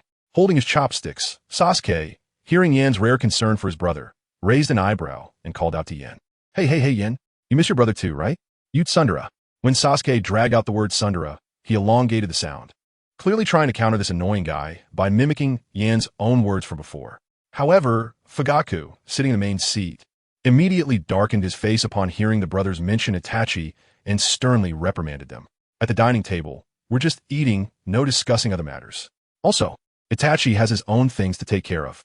You two just focus on your own matters." Mentioning this, Fugaku was quite angry.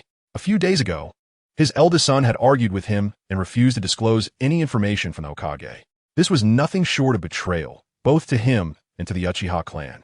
This meant that their only remaining trump card in the Uchiha clan was Shirsuke. The situation was becoming increasingly dire, and Fugaku hoped these two children would live well in the present and not get involved in clan and village matters. Faced with his father's sudden change in demeanor, Sasuke sat up straight, lowered his head to eat, and didn't dare to say another word. Yin, on the other hand, sensed something was off. Looking at his father's pale face, he felt that the lifespan of the entire Uchiha clan was indeed flickering. "Father." He had just opened his mouth when Fugaku directly set down his chopsticks, stood up, and walked toward the room, clearly rejecting his son's attempt to communicate. "I'm full. The clan has matters to attend to, and I may not return tonight," Fugaku said as he walked to the entrance to put on his shoes. Before leaving, he turned to Yin and said seriously, "Yin, keep an eye on your brother recently." The two father and son exchanged glances for a long time, nodding at each other, and all words were left unspoken. At that moment, Yin was already certain that the countdown to the Uchiha clan's extinction had begun. "I'm full." He put down his chopsticks, politely greeted his mother, and then ran to his own blacksmith shop outside. What the heck? Clearly concerned about Itachi, yet he has to act tough. Sasuke didn't notice the discord between Yin and their father. He was only concerned about why his brother hadn't returned home for so many days. "No training tonight. Rest early, what do you think?" Mikoto smiled at her youngest son as usual, but her smile was slightly forced. The hands hidden under the table were clenched tightly. She knew that her eldest son had completely severed ties with her husband, and there was no turning back. Caught between the two, she didn't know what to do and could only comfort the youngest, who was the least aware of the situation. "All right." Sasuke reluctantly put down the light bulb, glanced at the light outside in the yard, hesitated for a moment, and then ran back to his room. For some reason, he felt that Yin had been acting strange lately. The normally lazy, annoying guy had actually started a train day and night. Sasuke thought for a moment and figured it must be that Yin had sensed his recent progress and was worried about being caught up, feeling a sense of crisis. "So, that's why. Yin, I won't lose to you." Sasuke left the light bulb behind, climbed into bed after returning to his room, and picked up the light bulb he had prepared in advance, ready to stay up late to train. According to Yan's words, Uchiha Sasuke would roll over everyone. In the small courtyard, Yin chose not to forge tonight, but secretly pulled out a large wooden box from the corner. The box opened, revealing 60 items resembling scrolls inside. These were all the storm pear blossom needles he had replicated using chakra metal. Considering the insufficient lethality, he had also improved the quantity of the hidden weapons, which were as thin as cow hair, striving to shoot the enemy full of holes before they had a chance to defend themselves. He didn't know if these would be enough. Chapter 36. Shirsuke. Isn't it quite a bargain? 1 against 7. The Uchiha coup is already inevitable. Once the clan and the village go to war, other villages will surely attack Konoha. War is unavoidable. At the southern Huchuan River, Shirsuke stands on the cliff, his back to Itachi Uchiha, feeling the evening breeze on his face. He feels a sense of relief mixed with sadness in his heart, because that 1 against 7 brother once said to him. He was simply too naive. At that time, he didn't take it seriously, thinking that a child a few years old couldn't possibly understand the relationships between nation, village, and clan. Looking back now, Yin was right. Shui squints his single eye, slightly apologetic as he continues. I wanted to use Kotoa Tsukumi to stop all of this, but Danzo took my right eye? I trusted him too much. That guy only wants to use his extreme ideas to protect the village. I'm afraid he won't spare my left eye either. Shui turns around, takes one last look at his dear friend, and then personally removes his left eye. I entrust my eye to you. I hope you can protect the village. And the Uchiha. Itachi stands still, wanting to stop Shui from doing this, but he knows in his heart that Shui has no other path to take. If Shui were to return alive, it would only exacerbate the conflict between the village and the clan. Danzo will not spare the Uchiha clan. Shui, Itachi murmurs, his eyes instantly reddening. He knows he has not completed the task his brother entrusted him. When Shui hands over his eyeball to Itachi, he can only dumbly accept it, staring blankly at his friend's bloodied face. And, don't tell Yin and Sasuke anything about me. I beg you, my dear friend. With that, Shui leans back and falls into the southern Hechuan River. Itachi finally snaps out his daze. He never expected Shui would jump off the cliff and reaches out to grab him. Unfortunately, he is still a step too late. He can only watch helplessly as Shui falls into the river. Shui! Itachi cries out in despair, his intense emotions reaching a peak.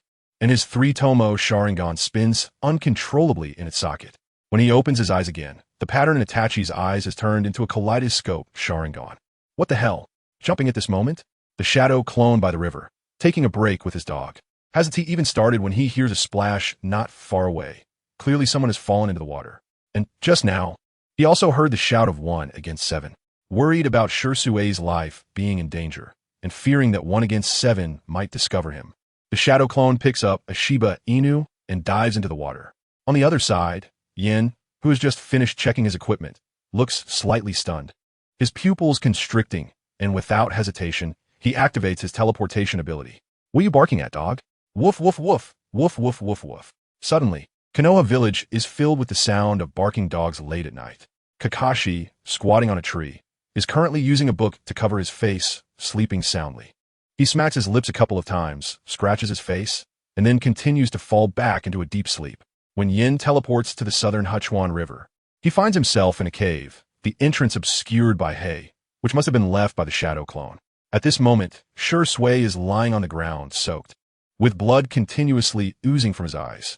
Just judging by the amount of blood, he should have died from blood loss, even if he hadn't drowned. Looking at the barely alive Shui, memories of his smile flood Yan's mind, and he clenches his fists, his knuckles turning white.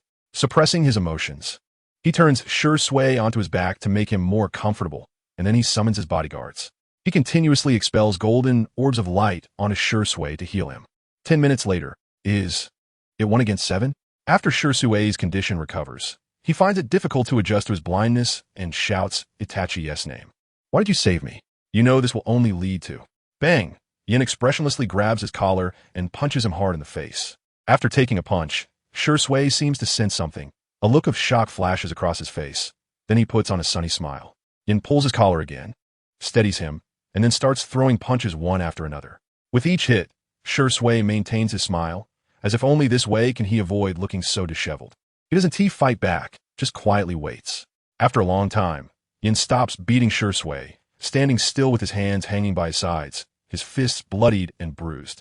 It must be said, sometimes beating someone up is also a skill, but Yin only feels resentment towards this guy, as if this is the only way to vent his emotions. Yin, it's you, right? Shui grins, still smiling, but he doesn't realize his mouth is full of blood, making him look somewhat terrifying. From the moment he took the first hit and felt the weight of the fist, Shui knew that the one who saved him was not Itachi. Excluding his dear friend, Shui could only think of this guy.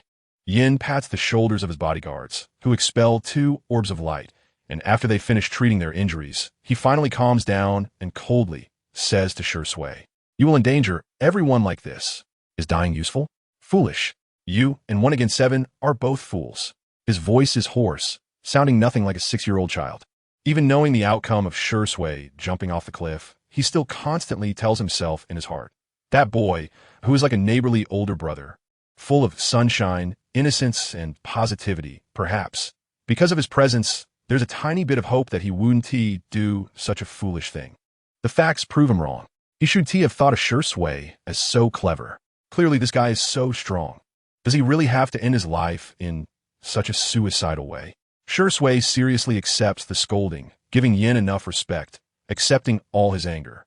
Once things quiet down, Shui begins to speak. Yin, some things are not as simple as you think. The coup is already unstoppable. You at 6 years old cannot understand the consequences of the current situation of the clan and the village. Yin sits there, his scarlet eyes revealing a single Tomo. In the midst of resentment and anger, he naturally activates his single Tomo Sharingan. To be honest, the moment he notices his change, Yin even considers giving Shui another beating. Of course, it's just a thought. Shui rambles on a lot, making him feel annoyed. Shut up.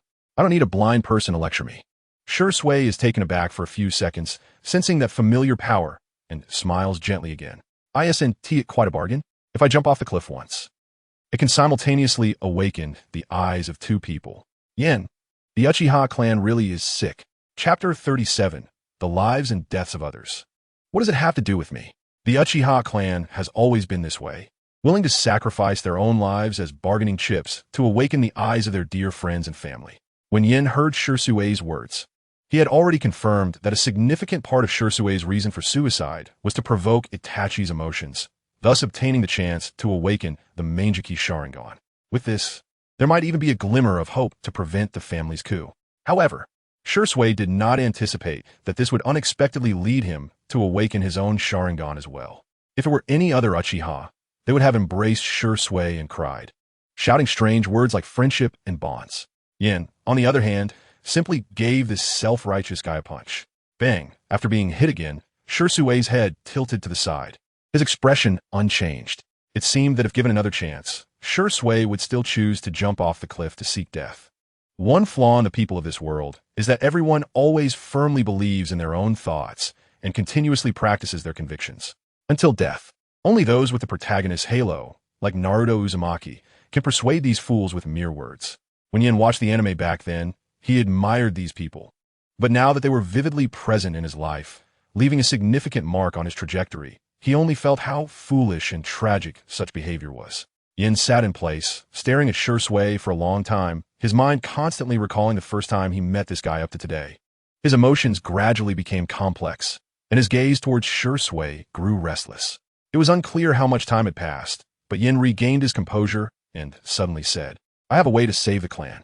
He did not seek Shusui's understanding, but at least hoped this guy would not do anything foolish again. Upon hearing this, Shui, facing Yin, never stopped smiling. Once upon a time, he was as confident and ignorant as the boy before him. In his youth, he arrogantly believed he could do anything. Yin, I believe in you. But the relationship between the Uchiha clan and the village is like water and fire. There is no room for reconciliation. Shui shook his head at this point, saying that even if his eyes remained controlling your father would still be unable to suppress the other clansmen. Since regaining consciousness, Shui had been replaying everything in his mind. The result, he realized his previous thoughts were still too naive. Danzo, that guy, does not believe him at all, nor does he trust any other Uchiha. Danzo only wants all Uchiha to die. The conflict between both sides is inevitable, and the intrusion of other villages will also be unavoidable. The destruction of the ninja world. Konoha is currently too peaceful. As long as a force stirs up war in the ninja world, Konoha will inevitably not make the foolish decision of self-mutilation to survive. Yin slowly articulated his thoughts, his expression more serious than ever. At one moment, he even began to understand Nagato. This twisted ninja world. These foolish humans need to suffer a bit so they wouldn't waste their days in infighting after being well-fed. Yan's idea was good. The solution could allow the village and the clan to shake hands and make peace in a short time. But Shui felt a chill run down his spine, his hair standing on end. He found it hard to imagine how a 6-year-old child could speak so plainly about such terrifying matters. Moreover, Shui could tell that this child was serious. Yin, I understand you. But do you know how many innocent lives this would cost in the ninja world? How many families that are already enjoying happiness would be shattered, falling into hell? As Shui spoke, he seemed to recall the brutal battlefield of years past, his face instantly losing color, his lips trembling. War is far crueler than you think. The current peace, though not long-lasting, is a peace bought at great cost by everyone. Even if you succeed by the time the war ends, the conflicts between the village and the Uchiha clan will still exist. And you will not succeed, a staunch believer in the ideal of peace. Shui could not accept Yan's actions. For the peace of the ninja world, he had to make Yan abandon this terrifying thought. With every word Shui spoke, Yan's expression grew uglier, and the anger in his heart flared even more. The once cute expression on his face became twisted under Shui's words, and he gritted his teeth. Each word a curse directed at Shui. Foolish. This is just a woman's kindness. Yan believed he was not that great. To put it bluntly, he was very selfish. It had always been this way. When Shui realized that his persuasion was futile, he became anxious and shouted, "That would kill many people. I don't care. I just want my family to live." At this point, Yan cast an aggressive gaze at Shui. Destroy the ninja world. Saving the Uchiha is the only way out. Realizing he could not persuade this child, Shui sighed deeply and began to state the facts plainly, preparing to strike at Yan's ideals. No, you 1T succeed. A weakling like you can accomplish nothing. Shui even revealed a mocking smile, showing 2 rows of white teeth. Even if you could, I could take on 7 of you. Plus Konoha, and even your father, and the entire ninja world would stop you. To go against the entire ninja world alone, even Uchiha Madara could not do it. Wake up, Uchiha Yan. You could do nothing. Yan clenched his fists, suppressing the urge to hit this guy again, and resolutely said, "Then let us see. Just you? And your ridiculous training methods?" Shui mocked again, directly ridiculing Yan's previous series of abstract actions. This completely enraged Yan. Shui's merciless words struck at Yan's fragile psyche, causing him to activate his Sharingan on the spot, and he picked up a stick from the ground, pointing it at Shui, cursing loudly. "Uchiha Shui, you bastard. You dead saint." Shui nodded slightly. Although he did not agree with Yan's thoughts, he had to admit that at this moment, Yan was indeed a qualified Uchiha. "Yan, perhaps I need to make you aware of the gap in power between us." After saying this, he flicked his hand to pull out a kunai and disappeared in an instant. Late at night, what are you barking at? Yan's figure switched places with the ninja dog he had set up in advance, returning to the backyard. However, he looked somewhat disheveled. His clothes were tattered, and he had multiple bruises on his body. There was also a black eye on his face. That guy Shui was really strong, even without his eyes. That bastard's body flicker technique and keen battle instincts were beyond what he could compare to now. Even though he had teleportation abilities after using it less than 3 times, he was already discovered by Shui, who had been lying in wait in front of the dog. However, Shui wasn't unscathed either during the initial exchange. He had been caught off guard, and had he not wanted to avoid killing this fool, he would have already thrown out the hidden weapons he was carrying. If he had known, he would have brought more dogs. The Flying Thunder Hound's ability was indeed good, but it was just too much of a useless dog. Standing in the courtyard, Yin muttered a few words and called out his left and right guardians to use up the last chance for treatment. Creak! Just then, the door was pushed open, and Itachi walked in, holding a bunch of withered flowers, his eyes vacant, like a soulless being. Yin initially wanted to step forward and say something, but when he saw what was in Itachi's hands, he instantly stopped in his tracks, because he realized that the withered bouquets in Itachi's hands seemed to be the chrysanthemums he had left by the Nanha River earlier. Chapter 38. Sasuke, I want it all. Shui. Itachi hid in the corner of the room, staring at a pile of withered flower bouquets in front of him, his eyes dull and devoid of any light. Upon returning home, he didn't even greet his brother before turning and sitting down in the corner of the room.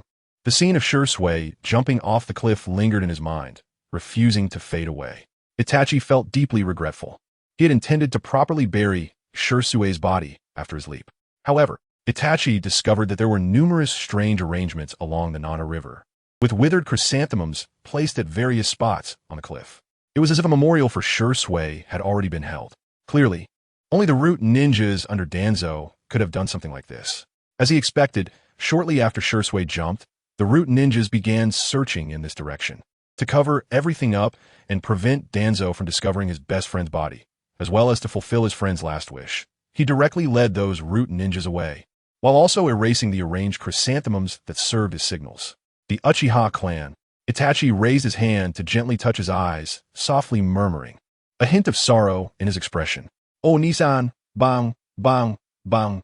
Sasuke sensed Itachi's return and hurriedly ran out of his room, the sound of his bare feet on the floor revealing his eagerness to see his brother. However, his actions caused a frown on Hikari's face. As the two passed by each other, Hikari reached out and grabbed Sasuke by the back of his collar. "Go back to sleep." Thud! Sasuke, caught off guard while running, stumbled and fell hard, wincing in pain. He flailed his hands and kicked his legs in a desperate attempt to escape Hikari's grip, but Hikari, having recently been working out, easily dragged Sasuke back to the door of his room in just a few seconds, like pulling a little chick. This infuriated Sasuke. Uchiha Hikari, let go of me. Otherwise, don't blame me for being rude. Sasuke tilted his head, his pupils turning crimson, and as he looked back, two eerie red lights trailed behind him. Activating his single Tomo Sharingan, his confidence was overflowing. The Sharingan had awakened a few days ago after he saw a broken piggy bank. If it weren't for Hikari being too excessive, perhaps he would have eagerly shared the good news with him by now. Sasuke's arrogant words caused a question mark to slowly appear above Hikari's head. Wait, you activated a single Tomo Sharingan, and now you're acting tough in front of me? Single Tomo, do you think you can be arrogant in front of me? Of course. Hikari wouldn't tell his foolish little brother that he had already activated his double Tomo Sharingan. He had awakened it once after beating Shursui, and once more after being beaten by Shursui. He mainly feared that revealing this would hurt Sasuke's fragile psyche. Sasuke, hearing this, became even more arrogant, his eyes widening as he aimed to flaunt his new ability. The reason he rushed to find his brother so late was not just out of longing, but also to show off a little. Hikari merely scoffed, and then took out his two protective companions, coldly uttering two words. Flash him. As soon as the words left his mouth, two sunflowers on his shoulders burst forth with all their accumulated light, releasing healing orbs. They might not be able to accomplish much today, but they could at least allow this foolish red-eyed kid to briefly see the sun. At that moment, the corridor seemed to be filled with two flashbangs. Sasuke, with wide eyes, felt as if he was witnessing the sun up close. Ah! Sasuke's scream echoed as his vision filled with white. Hikari squinted, flicked his right foot, and sent the kid tumbling face first into the ground. Uchiha Hikari, I hate you. You are just jealous that I activated my eyes. Let go of me. I don't want to be with you tonight. Hikari, amidst the cries, Sasuke was unwillingly dragged back, cursing with his eyes closed. He was afraid that in the next moment, he would be blinded by Hikari's ninjutsu again. Get to bed early. You have school tomorrow. If you plan to sneak into Itachi's room tonight, don't blame me for hitting you. Hikari knelt by the bed, slowly tidying up the light bulbs in the bedding, not looking back at the sulking Sasuke. Clearly, someone really misses Onizen. I see you want to wait until I fall asleep. To go find him alone? Sasuke pouted, his gaze darting toward the door. Hikari didn't want to shatter that little thought. Sasuke knew that every time Hikari saw Itachi return, he would run to ask him some strange questions. Although he didn't understand why Hikari did this, it might be his unique way of expressing his feelings. And now he seems like he hasn't asked yet. Shut up. Mama's already gone to bed. Keep making noise, and I'll make you swallow a light bulb. Sasuke. Hearing this, Sasuke shivered. A few days ago, he had swallowed a light bulb out of curiosity and ended up getting a good beating.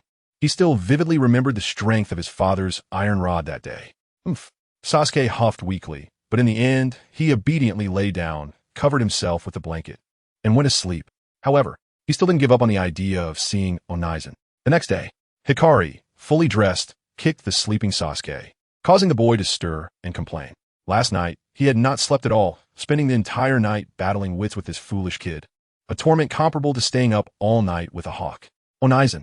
The first thing Sasuke did upon waking, aside from cursing a certain annoying person, was to rush out of the room without even changing out of his pajamas, heading straight to the living room to find Itachi.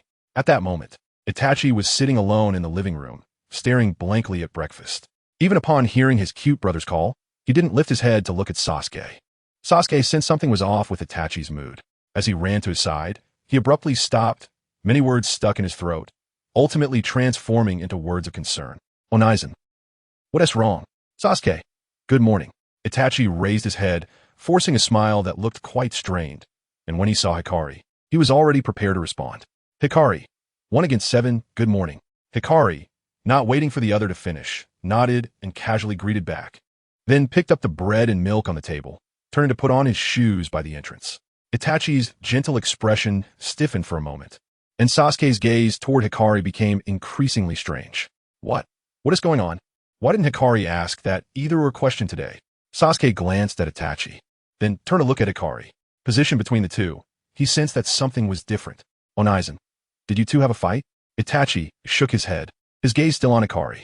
After a long pause, he reached out to pat Sasuke's little head and smiled gently. How could that be? We are brothers. At that moment, Itachi seemed to have an understanding in his heart. Looking into Hikari's eyes, he appeared to see through everything. He watched Hikari leave, murmuring to Sasuke. Sasuke, let me ask you, if by sacrificing some people, many can be saved, or if saving some people means that many must die, what would you choose? Itachi's tone suddenly resembled Hikari's, causing Sasuke's expression to twist upon hearing the question. Onizen, do you and Hikari have some kind of agreement? Why are people starting to ask this question now? Sasuke scratched his head, feeling that today's Nissen was a bit abstract, but he still obediently shared his opinion. He probably spent less than a second thinking. Then, imitating Yen, he grabbed the air, clenched his fist, and shouted, "Of course I want it all." Itachi smiled and shook his head, saying helplessly, "Sasuke, sometimes you can't have both fish and bear's paw." Chapter 39. Let this senior take care of you one last time. The village is under martial law. At the Nanha River, Yin took out a bento bread and milk from his backpack and placed them in front of Shirzue. "If you want to leave, then hurry and get out of Konoha." Shirzue fumbled with his hands in front of him, still unable to fully adapt to his blindness. It was only when Yin pushed the food closer that he was able to eat. The family will probably act soon. When Shirzue said this, he paused for a few seconds, as he often unconsciously thought of the person beside him as Itachi Uchiha, forgetting that this was his 6-year-old brother. He twisted open the cap of the milk, took a sip, and slowly said to Yin, "I told you, you don't need to come here anymore. It's too dangerous." It's not hard to imagine that Danzo would definitely send someone to search for him, and the Uchiha clan, having completely lost this trump card, would choose to fight to the death. Even if Yin had that special technique, over time, it would eventually be discovered by those with ulterior motives. By then, the situation would be perilous. "You think I want to take care of you?" Yin glanced at the blind man, moved his feet slightly. If he hadn't seen Shirzue's ears twitch a couple of times, he would have really gone up and kicked him. Part of the reason he didn't sleep last night was because of Sasuke's noise. But mostly it was because he was thinking of ways to stop Shirzue from facing 7 opponents alone. The result, Yin was even more convinced that the only way forward was to destroy the ninja world. Shirzue smiled, choosing not to argue with Yin. He then took out a scroll from his pocket and threw it in Yan's general direction. "Take this. It contains my insights on training. Let this be my last care for you, Junior." Thud. Yin reached out to catch the scroll, his expression revealing a hint of surprise. Because Shirzue's attitude toward him last night was quite poor, especially when he heard him talk about destroying the ninja world. The guy was merciless. In his mind, he might have already become an immature disaster that would one day threaten the ninja world. But what does giving me the scroll mean now? Cultivating a great villain? Of course, it would be better if you could abandon the thought of destroying the ninja world. The invisible Shirzue seemed to see Yan's expression and teased him lightly, his words carrying a hint of seriousness. Yin rolled his eyes, tucked the scroll away, and said, "I accept the scroll. But what you said, I refuse. I'm leaving." After packing his things, Yin slung his backpack over his shoulders, and the arranged dogs and the surroundings came to mind.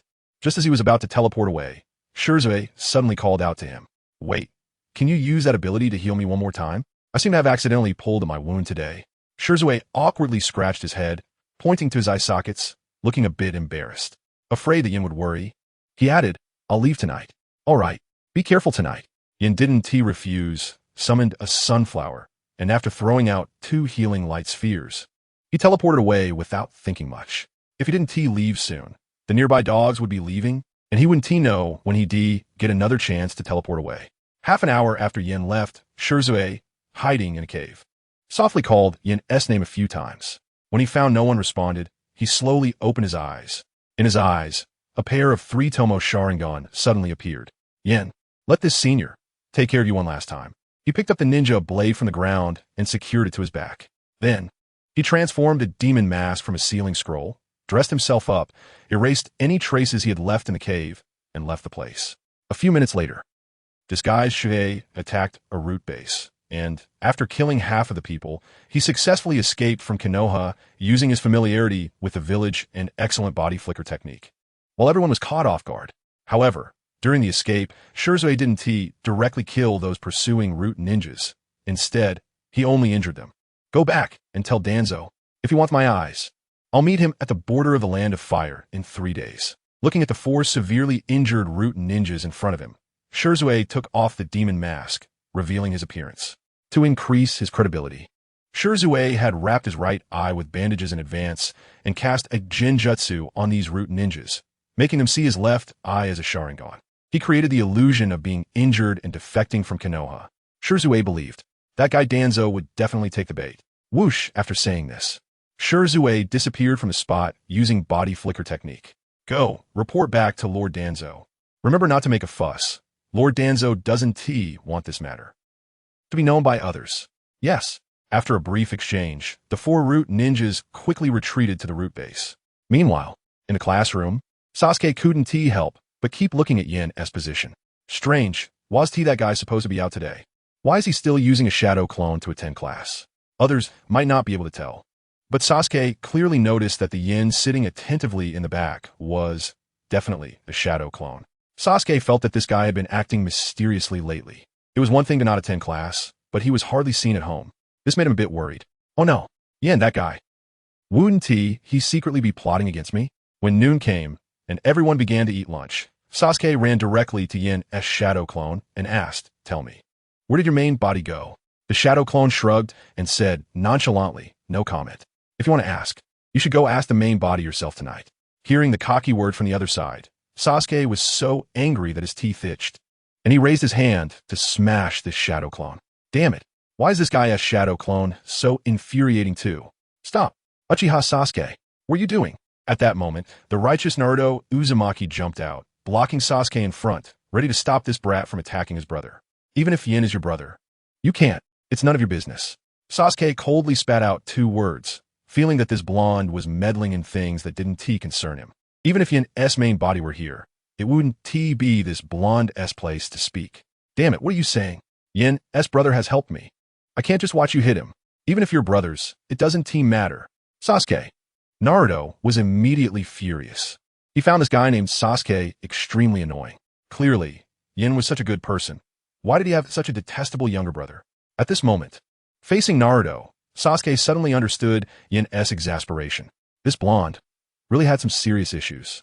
Get lost, Sasuke coldly said, pulling out a shuriken and accurately hitting Yin's shadow clone.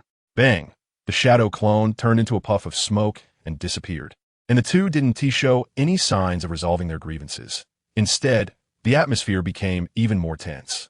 Uchiha Sasuke, I challenge you. If you lose, you must apologize to your brother. Sasuke, Naruto shouted loudly, especially emphasizing the word brother. Sasuke initially didn't want to respond to him, but hearing Naruto say that, his anger flared up instantly. After all, in class, he had told others that Uchiha Itachi was his brother. Sasuke stuffed his hands into his pockets, a hint of killing intent flashing in his eyes. I'll make you pay for this, you blonde idiot. The two exchanged a glance and headed towards the playground. Meanwhile, Uchiha Itachi, who was in front of the ninja tool shop, suddenly sneezed, and the memories of the shadow clone flooded into his mind. Recalling the scene of Naruto arguing with his brother in the classroom, Itachi's expression suddenly became strange. Could this be the fox repaying a debt? Chapter 40. Why can't a mechanical dog be considered a dog? Uchiha kid, why are you here again? And we don't have any foxes here. Tion, sitting at the counter, covered her face and sighed in frustration, as she always felt that this kid treated her place like a wishing well. I want to buy a puppet. Yin pointed to a small puppet next to the counter, indicating that he was really not here to cause trouble this time. Even Tion, who was a master of sarcasm, fell silent for a full minute after hearing the words of this Uchiha kid. No, although what you want this time is a bit more normal than last time. Have you considered that you're an Uchiha? If possible. Tion genuinely wanted to throw this guy's brain away to see what was inside. An Uchiha coming to buy puppets. Isn't that a bit ridiculous? Faced with Tion's doubt, Yin nodded seriously, saying, yes, I want to study puppet techniques. 100,000 Rio. Tion glanced at the dusty puppets in the store, suddenly frowned, and waved her hand to indicate that they could be sold as a package. Forget it. That one has been here too long. If you want it, just take it all for 100,000 Rio. Of course, doing this was also to quickly send this Uchiha kid away. She was genuinely worried that this kid would go down an irreversible path, and she didn't want the Uchiha clan leader to come questioning her later. Yin nodded, left the pocket money he got from his father's room, and took out ropes to tie up the puppets. These puppets were not large, about the size of dolls, totaling 6. They seemed to be for beginners to practice with. However, it seemed that there weren't many people in Konoha who practiced puppet techniques. Even if one wanted to play with something advanced, they might have to scratch a mark on their forehead protector, defecting to Sunagekir's Puppet Academy for further training. If one wanted to advance even further, they would probably have to possess the strength of a Kage and actively join a hidden sect like the Akatsuki to learn from the puppet master, Sasori. He didn't think that much. He came here to buy puppets, mainly because he discovered the limitations of his flying thunderhound. After all, dogs are supposed to move. And he wasn't like the Inuzuka clan, who treated ninja dogs as partners. Didn't see his dog as a disposable item to throw at enemies, which was already quite remarkable. But puppets were different. A mechanical dog should be considered a dog, right? With a mindset of trying it out. Yin thought he would first get a mechanical dog, and then use its teleportation ability to significantly enhance his combat power. After purchasing the puppets, Yin borrowed various tools from Tion's ninja tool shop and began to disassemble and assemble the puppets. After spending 4 hours as evening approached, Yin pieced together a puppet that somewhat resembled a dog.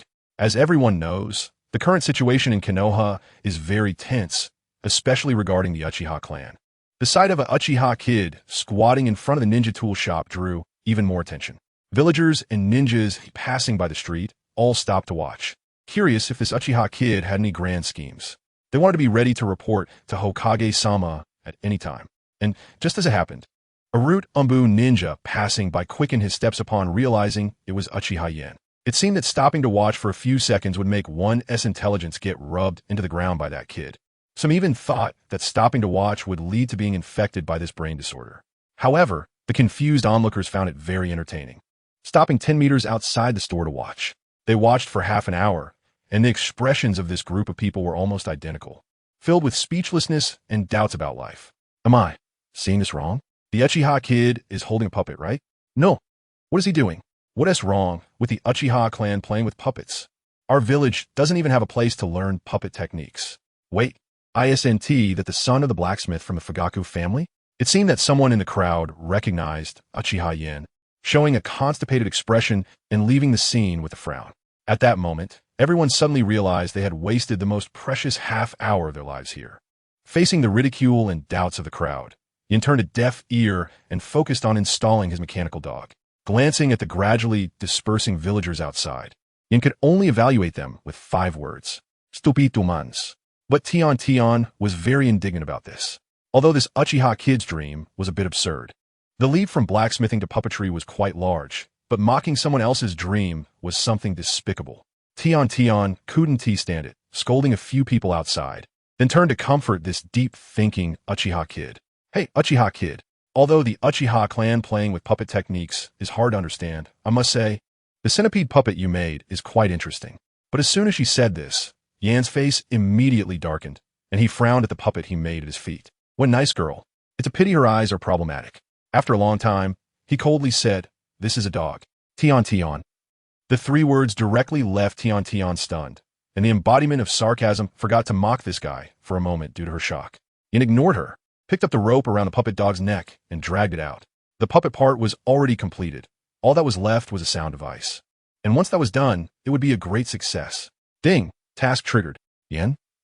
The long-lost sound of the system not only didn't surprise Yen, but almost scared him enough to drop the dog leash in his hand. Task: Spirit Pet Cultivation. As we all know, spirit pets are an essential support for cultivators. Please take good care of your spirit pet for 3 days and nights, living and eating together to cultivate a deep bond. Current progress 10. Reward: Spirit Awakening Pill. After reading the system's task, Yin, somewhat questioning life, held the dog leash in his hand and turned to glance at the crooked dog puppet. Excuse me, how does this puppet have anything to do with the term spirit pet? Is the Spirit Awakening Pill really effective if the dog puppet eats it? Instead of giving this dog puppet the pill, Yin thought it would be better to give the Spirit Awakening Pill to Sasuke. Maybe it would make this stupid brother a bit smarter. Yin was somewhat skeptical, even thinking the system had detected the wrong target, and turned to look around to see if there were any other small animals. However, he didn't find any intellectually challenged small animals. Oh, those villagers who avoided him didn't count. Yin sighed deeply, pulled the dog leash, and dragged the puppet while slowly walking toward the ninja school under the envious gazes of the crowd. In order to become stronger, the task must be completed. As for whether this Spirit Awakening Pill would work on the puppet, it didn't matter. After all, he could give it to Sasuke later. Chapter 41. Brothers should share honor and shame and face difficulties together. Hey, what kind of person is your brother? During dismissal time, Naruto, lying beside Sasuke, with a pig-headed face, muttered to himself. Sasuke was in slightly better condition, but his face also had some bruises. P.S. Not a bad guy. Although Yin often bullied him, smashed his piggy bank, and occasionally mocked him. But I have to admit, that guy's indeed nice to me at times. Sasuke instinctively replied, his thoughts racing, and just as he was about to say something more, he suddenly realized that an annoying blonde was next to him, and immediately shut his mouth, grinding his teeth and scoffing. "Oomph, you're really annoying." Sasuke got up, brushed off the dust from his back, and walked out with his hands in his pockets. Naruto was still fantasizing about having a twin brother so that he wouldn't feel so lonely. Just as he thought of the blonde, Sasuke's words abruptly cut off his imagination. "Hey, Sasuke, tell me about it. An ISNT it's supposed to be. Sharing things with friends?" As Naruto spoke, he suddenly realized that he might have crossed a line. By the end of his sentence, his voice became smaller and smaller. Friends seemed so far away from him. Sasuke, with his hands in his pockets, was preparing to leave the school when he suddenly paused for about 2 seconds before speaking. "Who said you're friends with that blonde?" Naruto was initially feeling sad, but when he heard Sasuke's mockery, he immediately swung his fist and shouted angrily, "You stinky brat." It was as if shouting this could dispel all the awkwardness and sadness just moments before. As they were about to reach the school gate, Sasuke suddenly turned his head and disdainfully glanced at Naruto. "I'm leaving. If I don't go back, the school will close." At that moment, Naruto froze, his expression shifting from disappointment to joy in an instant, and the stinky brat in front of him didn't seem as annoying as before. "Hey, wait for me," Naruto shouted, chasing after Sasuke, continuously asking, Hey, shouldn't we be friends now? I have a name." Although Sasuke didn't directly answer Naruto's words, the implication was already clear. Even Naruto could hear the meaning in the conversation. "Ha ha ha, Sasuke, you don't seem so annoying after all."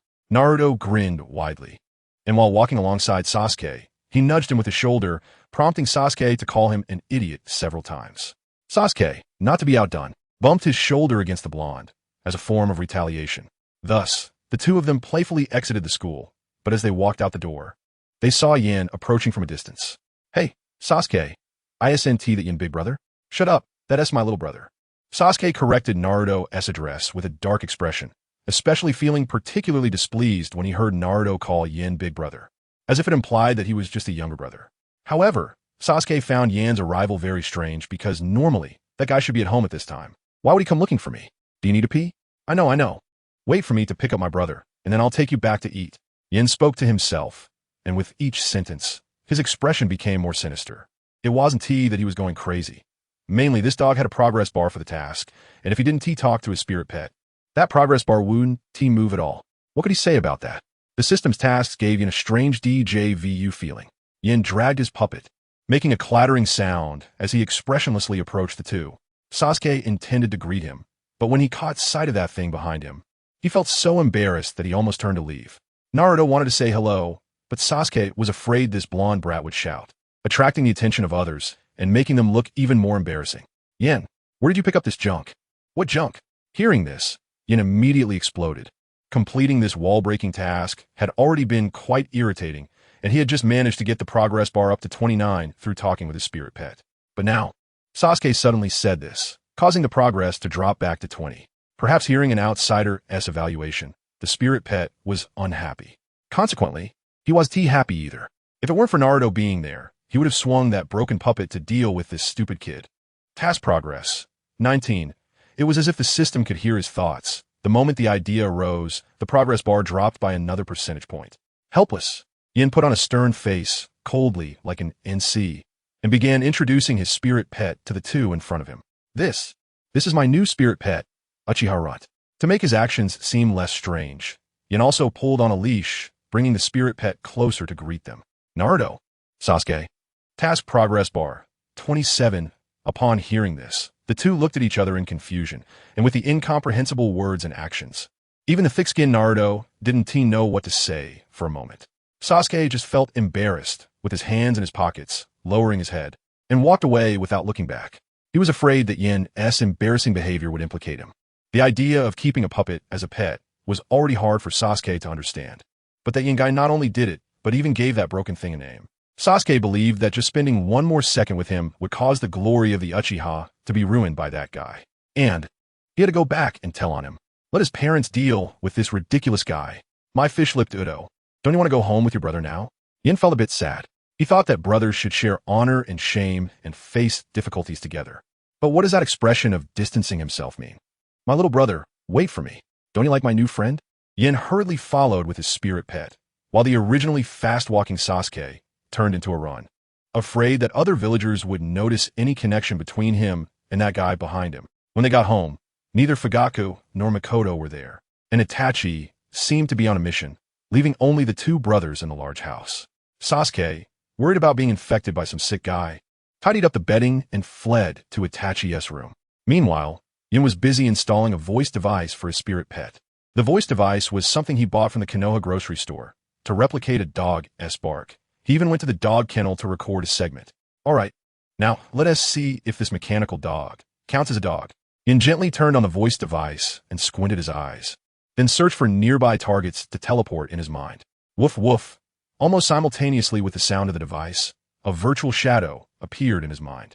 Yin smirked, grabbed the spirit pet from the floor, and threw it outside while starting to chant. What are you barking at? Chapter 42. It is the future of our Uchiha clan swish. At the moment the puppet dog was thrown out of the window, Yin, who was standing by the window, vanished in a thin air, and in the blink of an eye, their positions were instantly swapped. Done. Yin flipped in the air, maintaining his balance as he landed, and looked around with joy in his heart. However, his happiness did not last 3 seconds, because this spirit pet seemed to have some grievances about Yin throwing it out just now. It was hard to tell if it was his illusion, but at the moment the system task popped up, the puppet dog seemed to have its own thoughts. Now, any bad behavior caused the task progress to plummet madly. Task progress, 10 good. Run to, you are the best. Yin sincerely praised for 3 minutes while standing outside the window, which made the spirit pet feel a bit better, and the task progress no longer continued to drop. However, his actions made Sasuke, who had just fallen asleep, very unhappy. Uchiha Yin, what the hell are you doing at this hour? Sasuke, holding 2 light bulbs, pushed open the window, letting in a dazzling light, and immediately began to scold Yin in the yard. Yin pursed his lips and remained silent, his eyelids twitching. When it comes to being ridiculous, who all sleeps with a light bulb at night, glowing and heating up? Yin felt he was not as good as Sasuke, shook his head, and went back to his room to comfort his spirit pet, lying down to rest. He also wondered if Shursui, that blind guy, had left the village tonight. Yin touched the scroll on his chest and fell asleep drowsily. The next day, the noise in the living room instantly woke the two brothers from their dreams.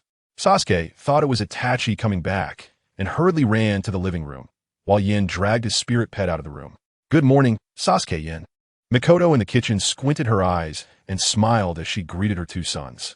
Fugaku was sitting at the dining table, lost in thought, not knowing what he was thinking. Good morning, Dad, Mom. Sasuke's little face fell when he didn't see his brother, feeling a bit disappointed, and turned back to his room to change clothes. After greeting them, Yin sat next to Fugaku with his spirit pet, leaned his little head forward, and lowered his voice to ask him indirectly, Father, last night, did something big happen in the village? I noticed there were quite a few Umbu ninjas on the street yesterday. Yan's words interrupted Fugaku's contemplation. He slightly turned his head, frowned, and glanced at this little guy. If you need pocket money, just tell me. Don't go picking up scraps for no reason. Yin? From the moment the 2 brothers ran to the living room, he had noticed that Yin was dragging a piece of junk. He had already been upset these days because of Shursue's disappearance. Now seeing Yin with that piece of junk at the table early in the morning made him even more annoyed. This is my new partner. Worried about the task progress dropping, Yin gritted his teeth and corrected Fugaku word by word. And, as for pocket money, even if Fugaku doesn't give it, I have other sources. Hearing this, Fugaku's expression twisted together, and even the eye gunk at the corners of his eyes was squeezed out. Yin ignored his father's painful expression, raised his hand to pat Runtu's head, always remembering to improve the task progress. This is Uchiha Runtu, my future partner. Uchiha, the hope of the future, Yin said seriously, causing Fugaku to fall silent and sigh again. What hope of the future for the Uchiha? Fugaku only felt that the future of the Uchiha was already beyond reach. After a long time, perhaps fearing he would be dizzy from this child's naivety, Fugaku hurriedly changed the subject. Stay at home obediently for now. Don't go anywhere except school and home. As soon as he finished speaking, Fugaku got up and took out a box of cigarettes from his pocket, then walked out the door. At this moment, he just wanted to release some mental pressure. I still have work to do. I might not come back with your mother these days. You too. Take care of yourselves. Although he didn't want to admit it, Fugaku knew that the future of the Uchiha clan depended on these 2 sons. Their Uchiha clan had nowhere to retreat. Makoto had prepared breakfast and gently watched the 2 brothers finish eating before leaving home. As she left, She hugged each of them. Yin, have you noticed that Dad and Mom have been a bit off lately? Sasuke stood at the door, staring blankly outside, mumbling a sentence. This statement stunned Yin on the spot. What? My foolish little brother has finally noticed. While Yin sighed inwardly, he opened his mouth, but didn't know how to respond to this kid. After all, telling him about the impending extinction of the Uchiha clan would only add to his worries. I know. It must be that you keep taking Dad's secret stash of money. He found out. Yin. Sasuke's unexpected words made Yin raise his hand to cover his face. All right, Fine. It's my problem. I overestimated this kid. After a long time, he finally said softly, Don't speak so righteously, as if I took this money without giving you any. Sasuke's face turned red, and he shouted defiantly, You're full of crap. You only gave me 1,000 out of 100,000. Just thinking about how this guy even smashed his piggy bank made Sasuke's fists clench in anger. You annoying brat. After the two brothers finished their quarrel, Yin called out to Sasuke, who was preparing to go to school, and the two began to train in the inner courtyard. For 3 consecutive days, they did not leave the house. Sasuke was constantly practicing lightning release with a light bulb, while Yin took care of his spirit pet, Uchiha Runtu. That afternoon, after using up the light bulb, Sasuke prepared to practice his Sharingan. He looked up and saw his silly brother still chatting with that piece of junk, and a thought of motivating his brother arose in Sasuke's heart. Yin, can you blow on my eyes? Sand got in them. Sasuke squinted his single Tomo Sharingan, blinking his eyes, and jogged up to Yin, looking quite serious. However, Yin noticed that the corners of this kid's mouth hadn't dropped at all. Go wash up in the bathroom. Yin turned his back to Sasuke, holding his spirit pet, and continued to talk to it, appearing utterly unconcerned. It seemed that he cared more about the puppet in his hands than about Sasuke.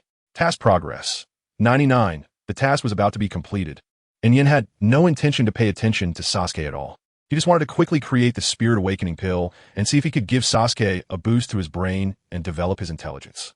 Of course, it would be even better if the puppet could eat. Seeing that this guy was ignoring him, Sasuke was completely furious. Uchiha Yin, can you put down that broken Runtu? Do you think holding onto a puppet will make you stronger? As Uchiha, our greatest power is the Sharingan. Yin sneered and looked at Sasuke with a hint of depth for 3 seconds before saying, You don't understand. It is the future of our Uchiha clan. Sasuke. Upon hearing this, Sasuke's expression became twisted. Sometimes he even doubted whether Yin spoke to him like this, to provoke him into activating his Sharingan. And at the moment Yin finished speaking, the system's notification sound popped up. Ding! System task completed. Reward Spirit Awakening pill. Exclusive flavor for the demon dog. Chapter 43. The Spirit Pet. Not intelligent at all. Exclusive flavor for demon dogs.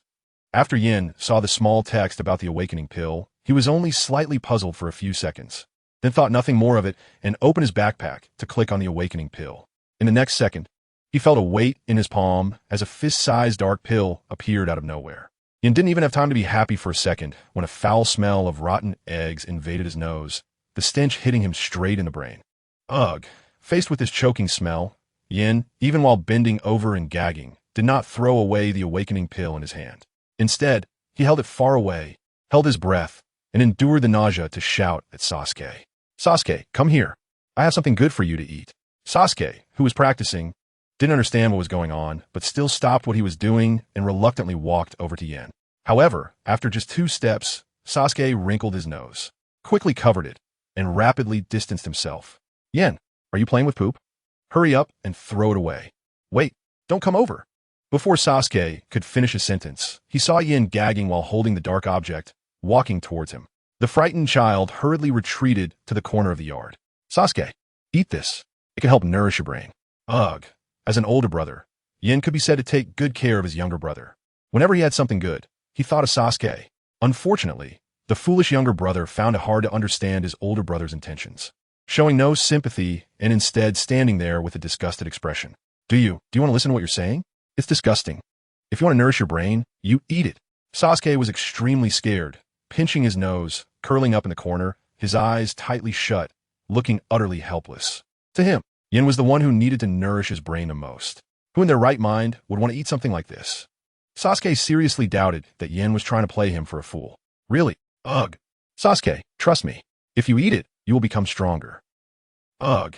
Yin still didn't give up, holding this disgusting thing while running in front of Sasuke, chattering incessantly to persuade him. The back and forth lasted half an hour. ultimately making Sasuke so sick that he ran to the bathroom to throw up, cursing all the way, while Yin regrettably set aside the awakening pill. Seriously, what is this system thinking? If only this awakening pill wasn't the size of a fist, I would have had a way to trick Sasuke into willingly eating it. Helpless, he could only take the awakening pill to the puppet dog. The puppet dog, being a combination of multiple humanoid puppets, did have a mouth, but Yin still found it hard to believe that a puppet could benefit from eating this thing. All right, I can only give it a try. Yin held his breath. He couldn't last much longer. If this continued, he feared he would also throw up. First, he removed the sound device from the puppet dog's mouth, then put on a pair of gloves and forcibly stuffed the awakening pill into the puppet dog's mouth. Whoosh! About 3 seconds later, as Yin was taking off his gloves, he noticed that the puppet dog was actually glowing with golden light. This is way too unscientific. Yin had even planned to feed this dark awakening pill to the dog, never expecting it to really work when stuffed into the puppet dog's mouth. Crack, crack, crack. As the golden light dimmed, the sounds of the puppet's joints rubbing against each other began to ring out, and the puppet dog, which had been lying on the ground, started to move around randomly. The single eye that Yin had drawn on it was now flashing red, and there was an eyeball rotating inside. Hiss! Ha! Woof woof! The puppet dog struggled hard to adapt to its body, then waggled its puppet arms and barked a couple of times at Yin to show friendliness. Honsu! Seat. Yin pointed at the ground, directly starting the intelligence test phase. Woof woof woof. The puppet dog looked down at its body, barking in dissatisfaction as if it hadn't heard Yan's command, and turned to run towards the blacksmith shop nearby. What the? Yin watched as the spirit pet dove into the blacksmith shop, his eye twitching wildly. It seemed a bit dim-witted. The awakening pill was able to make the puppet dog move, which indeed surprised him a little. But this dog couldn't possibly not understand his commands. He knew that if he casually brought a dog back, under his coercion and inducement, those dogs could even play a game of basketball. Forget it, being able to move is already a good start. Yin shook his head, comforting himself, and stepped out to prepare to properly educate this spirit pet. Woof woof, woof woof woof. The dog's barking echoed in the blacksmith shop. It first dragged out a box of materials, then used its puppet arms to grab a hammer. In Yan's shocked gaze, it started a fire and began forging. Even worse, during the forging process, this dog occasionally cast disdainful glances at Yin. At that moment, Yin suddenly stopped in his tracks, standing there with a complex expression as he watched. All right. So you think my superb puppet assembly skills are beneath you, huh? You ungrateful thing. Uchiha Yin. Didn't I tell you to keep the forging noise down earlier? Just after taking a shower 3 times. Sasuke heard the clanging sound of forging from outside and nearly exploded. He hadn't even had time to put on his shirt when he rushed out of the bathroom, yelling angrily at Yin in the yard. However, when Sasuke stood in front of the small yard, he first saw Yin standing there in a daze, and a huge question mark popped up in his mind. A sudden question arose in his heart. Wait, isn't that Yin? Then who is forging? Realizing this issue, Sasuke suddenly felt a wave of terror, his hair standing on end, and he stiffly moved his feet, cautiously looking towards the sound of forging. This feeling was very reminiscent of the scary bedtime stories Yin used to tell. It was extremely frightening. At this moment, the puppet dog was controlling its 5 arms, each wielding a hammer, tongs, crucible, and so on. The entire scene was incredibly impactful. Sasuke was so scared that he fell to the ground with a thud, instinctively reaching for an explosive tag from his ninja tool pouch to blow up that bizarre thing. But he forgot that he had just come out of the bathroom, so he could only shout in surprise and quickly ran behind Yin, grabbing his shoulders. What is that? Why is your spirit pet alive? Yin, say something. Sasuke's face was pale, his lips trembling from fear. He swore he had never seen anything so terrifying. A puppet, in a blacksmith shop, brandishing weapons, forging. Moreover, this mess of a situation was something Yin had been talking about for several days. It really broke through his existing understanding. Yin looked at the forging puppet dog, not knowing how to complain, but still explained to his foolish younger brother. Spirit pets are never dead. Sasuke was momentarily stunned, suddenly feeling that there was some truth to it, but still felt something was very wrong in his heart. Then, run to. What is it doing? Speaking of this, Yan's expression immediately darkened as he looked in the direction of the puppet dog, his tone becoming extremely resentful. It finds the puppet body unsatisfactory and is planning to make one for itself. Sasuke turned his head to look at the puppeteer dog that was forging, then glanced at the dark-faced Yin. His expression suddenly froze, and with a snort, he burst into laughter, holding his stomach. Ha ha ha ha! The puppet you made. Even the dog despises it. Ines. Humble author online, seeking to create for love. See Chapter 44. Am I a dog? I don't know, but you really are a dog. Run Tsu, Run Tsu. How did you make this joint? Why is this material different from my kunai? Run Tsu, Run Tsu. If you have no use for these scraps, can you help me forge a ninja knife? A kunai would work too. Sasuke squatted in front of the blacksmith shop, chattering away, asking is it cool? On the left, and can you help me make something? On the right, clearly very impressed with his spirit pet skilled in blacksmithing. Of course, under Sasuke's careful observation, Run Tsu's skills were much better than Yan's. The puppet dog, which was currently working, had just shaped its body outline and had to endure over an hour of this kid buzzing in its ear before it finally spoke up, having just awakened its consciousness not long ago. Get lost. Run Tsu raised its puppet arm and pointed to Yin not far away, indicating that the noisy kid should hurry and go to his brother. Sasuke didn't take offense at its words at all. Instead, he tentatively asked if I leave. Can you help me forge one? Sasuke really loved the weapons forged by Run Tsu, especially the metal's murderous sheen. He could hardly imagine how powerful he would be with such a weapon. Get lost. Run Tsu, having just learned to speak, didn't say much, but one word was enough to express its anger. Realizing he was being a bit of a nuisance, Sasuke reluctantly walked away from the blacksmith shop, still glancing at the materials in Run Tsu's hands. He knew, those things must be chakra metal. So strong. I want it. After walking over 10 meters, while watching Run Tsu blacksmithing, Sasuke happened to catch a glimpse of Yin, who was practicing. It would have been nothing, but the two flashes of red he saw in his peripheral vision startled him. Uchiha Yin, when did you activate your Sharingan? Sasuke was 100% sure that what he saw just now was the Sharingan, and it was even a double tomo. Just thinking about how he had been running up to Yin to show off about his own eye activation these days made him feel like he wanted to die. That annoying guy. Is he teasing me? With a swish, Yin flicked his wrist, quickly putting away the scroll that Shursui had given him, and raised his head, pretending to be confused, firmly stating, no, you saw it wrong. The body flicker technique recorded in the scroll was Shursui's signature move, and it had to be used in conjunction with the Sharingan. Yin was interested at the moment and was about to try it when he suddenly realized that the fish-lipped Udo was still nearby. Not wanting to cause trouble for this kid, he didn't want to tell Sasuke about his training task. After all, he was preparing to destroy the ninja world. It's better if this idiot doesn't know. Ki, you're lying. Sasuke nearly ground his back teeth to dust. Learning that Yin had become stronger was even more painful than being killed. Sometimes the bond between brothers is like this. Yan's failures made him feel bad, but the other successes worried him even more. Go play with Run Tsu. I don't have time to hang out with you right now. After saying that, Yin turned his back to Sasuke and used Shursui's body flicker technique to disappear from the spot before Sasuke could react. Uchiha Yin, I'm not talking to you anymore. Sasuke now found that guy increasingly annoying. That scrap of a blacksmith too. It took 3 days to successfully forge the body of the puppet dog, made entirely of chakra metal, with 3 red orbs the size of a small ball, shimmering with a golden sheen and radiating a faint green chill. It did look somewhat like a mechanical dog. Moreover, Run Tsu was equipped with 2 steel cables inside, which could be fired outward while also allowing for mid-range displacement. Especially in the ninja world, where traveling often requires climbing trees, its combat capabilities were maximized. The effect was roughly similar to Spider-Man's web-slinging and the 3-dimensional maneuvering equipment from Attack on Titan. In terms of combatability, it was quite impressive, especially since it was entirely made of chakra metal. Run Tsu could easily kill some small colorful pencils through ambush. As for intelligence, Yin felt this spirit pet could completely outsmart his fish-lipped brother. Run Tsu, stay at home and study the secret weapons manual. I'm going out to bring back some textbooks for you to learn. After patting Run Tsu, who was sitting quietly reading in front of the books, Yin happily slung his backpack over his shoulder and left the house. Run Tsu looked down at the book in front of it, then looked up at the door for a long time before slowly uttering one word. Dog. Sasuke had been sulking for several days and had gone to school for several days now. Yin found it hard to talk to this kid. Over the past 3 days, he had nearly mastered Shursui's body flicker technique, but to exert Shursui's level of power, he still needed to activate his Sharingan to 3 tomo. Currently, Yin could only manage to create 10 clones when using the body flicker technique. He still couldn't create a dense mass of clones like Shursui. His learning of Jinjutsu was just enough to get by, including the fire release he was currently learning, with the enhancement of the double tomo Sharingan raising his chakra limit.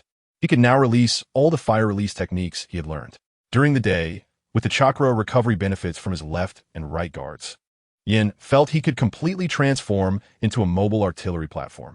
although people in his past life joked that fire release couldn't kill anyone. It must be said that the damage of fire release still belongs to high-damage ninjutsu in this world. At the very least, a normal person facing a fire release technique would directly have to meet the Sage of Six Paths after one hit, with fire release for long-range attacks. Specially designed shurikens for enhancement, and although his taijutsu was average in close combat, it was still decent with the enhancement from the Sharingan. Even if he couldn't win, he could escape using the Flying Thunder God technique. Under normal circumstances, he could also use Shurisue's body flicker technique for taijutsu combat. His control abilities weren't many, but temporary blindness could be counted as one. This ability had a surprising effect when first seen, and the Sunflower also had healing abilities. As long as he avoided rainy days and nights, Yin felt that as long as the opponent couldn't instant kill him, he still had a fighting chance. While walking down the street deep in thought, Yin unknowingly turned into a flower shop in the mountains. He hesitated for a few seconds at the door before deciding to buy 2 bouquets of flowers for peace of mind. Huh, Yin, what are you doing here? Ino, who was helping her mother tidy up the potted plants, immediately put down her work when she saw Yin walk in, quickly wiped her hands on her apron, and fixed her slightly messy hair. Yin was somewhat surprised to see the girl. He remembered that Sasuke had left for school early today. Ino, shouldn't you be at school today? As if hearing something funny, Ino covered her mouth and chuckled lightly. Today is Saturday. It's been a long time since you last went to school. In the past week, Ino hadn't seen Yin at all. Not even in class had she seen his shadow. Sasuke had gone to school 3 days ago. But whenever Ino asked Sasuke, the answer she received was either a cold snort or it's none of your business, you yellow-haired girl. Moreover, there have been a lot of rumors about the Uchiha clan recently, making Ino very worried about Yan's situation. Strange. Yin frowned and mumbled, but he was thinking about his silly little brother. Finally, he pointed to the flowers beside him. Help me get a few bunches of white chrysanthemums. Ino nodded. Her heart tangled for a long time before she mustered the courage to ask, is it for mourning the deceased again? Yin took out a stack of bills and placed them on the counter, took the white chrysanthemums, looked down seriously for a few seconds before replying, to honor the ancestors. Ino? Chapter 45 Yin, Ancestors Above. Qingqiu, who was confused, had never heard of such a saying. In the world of Naruto, there are indeed activities to honor ancestors, but they are usually held by large families at significant moments each year, initiated by the clan leader. It was unheard of for a junior like Yin to buy flowers alone to honor his ancestors. Wait a minute. When Qingqiu reacted, she found that Yin had already walked out of the store and hurriedly ran outside to call out to him. Are you going to school the day after tomorrow? Yin stopped, and after about 10 seconds, he said, of course, as long as Sasuke is still here. How can I not go to school? The fluttering feeling that had just flashed through Qingqiu's mind stopped immediately upon hearing the name Sasuke, and the caring words she wanted to say were swallowed back. In the end, she could only watch Yin disappear step by step from her sight. Splash! Kakashi, squatting on a tree, was engrossed in a book. After turning a page, he mumbled, what a clueless kid. It's unclear whether he was referring to the protagonist of the book or mocking the distant Uchiha Yin. After leaving the flower shop, Yin also bought a bottle of wine on the way. However, he did not go to the Nange shrine in the Uchiha clan land to pay his respects. Instead, he walked to the most western edge of the village. Finding a secluded spot, Yin faced east, first placing the white chrysanthemums in front of him and then pouring 2 large cups of wine in front of him. He lifted one cup with both hands, raised it above his head, and shouted, Ancestors above. The unfilial descendant is about to undertake a great task. I hope you all in the heavens will bless me. Yin was not honoring the ancestors of the Uchiha clan, but rather paying tribute to the ancestors of his previous life. After all, if he were to pay homage to the ancestors of the Uchiha, a sage of 6 paths would come out and suppress this descendant who intended to destroy the ninja world. What the heck? Kakashi was stunned watching this, especially when that kid just shouted. It nearly scared him to the point of losing his balance and almost falling from the tree. He had lived for so many years and had taken on countless missions, encountering all sorts of strange beings in the ninja world. Yet, Kakashi had never seen anyone behave so bizarrely. If you want to honor the deceased, at least go to a public cemetery. Do you really not fear scaring others with such loud shouting? Kakashi did not understand. But thinking of this kid's absurd behavior reminded him of Obito from back in the day. It has been a while since I checked on that guy. Glancing at the departing Uchiha Yin, Kakashi swiftly left the tree. After Yin left, he wandered around the village aimlessly for a whole circle, constantly estimating his teleportation distance. Konoha village has a large sensing barrier, so teleporting out directly would likely be impossible, and there would inevitably be suspicion of being discovered. Fortunately, someone like Ruto, who has no chakra, cannot be sensed by ninja. Plus, the Uchiha clan's location is close to the village's outskirts. After thinking it over, relying solely on himself was somewhat difficult. Even if he swapped places with Ruto and ran outside the village, in the end, it would still just be him. It seems I still have to find my father. Yin sighed lightly, shook his head, and turned back. Uchiha clan land, Nange Shrine. Clan leader, give the order. The village can no longer accommodate our Uchiha clan. Yes, Sure Sui must have been harmed.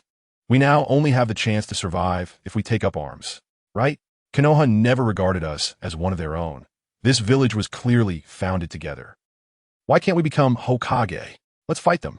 Inside the dark shrine, the members of the Uchiha clan, each activating their Sharingan with 3 Tomo, urged Faik, who was at the forefront. They had endured such days for a long time, and now seeing no hope, they only wanted to destroy Konoha. Either that, or be killed by Konoha. Silence. Faik sat cross-legged in front of the crowd, wearing a stern expression, and coldly shouted. After sweeping his 3 Tomo gaze over the agitated clan members, he waited for everyone to quiet down before slowly saying, "The surveillance on the Uchiha clan is more than ever. It is not yet the time." Although Faik said this, he still held thoughts of reconciliation with the village in his heart. He might be able to raise his sword against Konoha without considering any consequences with other clan members. But what about the Uchiha clan civilians, the old, weak women and children? If you were not careful, the Uchiha clan would truly face extermination under his leadership. Perhaps against 7, he could still give it a try. After all, they were father and son. Despite the contradictions, Faik believed that his son could consider things a little for himself and for his 2 younger brothers. Clan leader, your second son is looking for you outside. At this moment, a clan member suddenly leaned close to Faik and whispered, "Yen, what is that kid doing here now?" A sense of doubt flashed through Faik's mind, and without thinking, he told the clan member beside him to have him wait outside. "I'll come out after the meeting." But a strange expression flashed across the Uchiha's face, and after stammering for a long time, he continued, "Your son is outside shouting with a large group of dogs." Faik? Upon hearing this, Faik was first taken aback, and, after realizing it, he couldn't help but curse loudly. Damn it. Immediately, he turned to the others inside and said, "I'll step out for a moment. The meeting is temporarily paused." Faik maintained a stern expression as he walked out of the shrine, but upon seeing his son, he let out a long sigh of relief in his heart. To be honest, stepping out the door made him feel more relaxed than being in the meeting. "What's going on?" Faik glanced at Yin and the 30 stray dogs gathered at his feet, his hand already pulling out a pack of cigarettes from his pocket. Yin picked up a small dog, feigning innocence as he slowly approached Faik. "Father, what do you think about me raising all the dogs around here?" When he got closer, he lowered his voice. "Father, send me out of the village. I want to leave for a while." "No." Faik coldly refused, but after saying that, his expression began to contemplate. It seemed, letting Yin leave Konoha village wouldn't be a bad idea. In an instant, the thought of sending his family out of Konoha flashed through Faik's mind, but before the thought could last 3 seconds, he immediately extinguished it. If both Sasuke and Yin were sent out at the same time, it would be somewhat difficult. Such a big move would definitely be discovered by the village, leading to them taking action against the Uchiha clan first, and sending Yin out alone seemed not impossible. As for what Yin wanted to do outside, he didn't care as long as he could give his son a chance to survive. After Faik thought it through, to avoid being overheard by the ninjas monitoring them, he even started to curse at Yin. "Damn it, this is Uchiha Shrine. Do you think it makes sense to raise dogs around here? Get back. Just wait until tonight to see how I deal with you."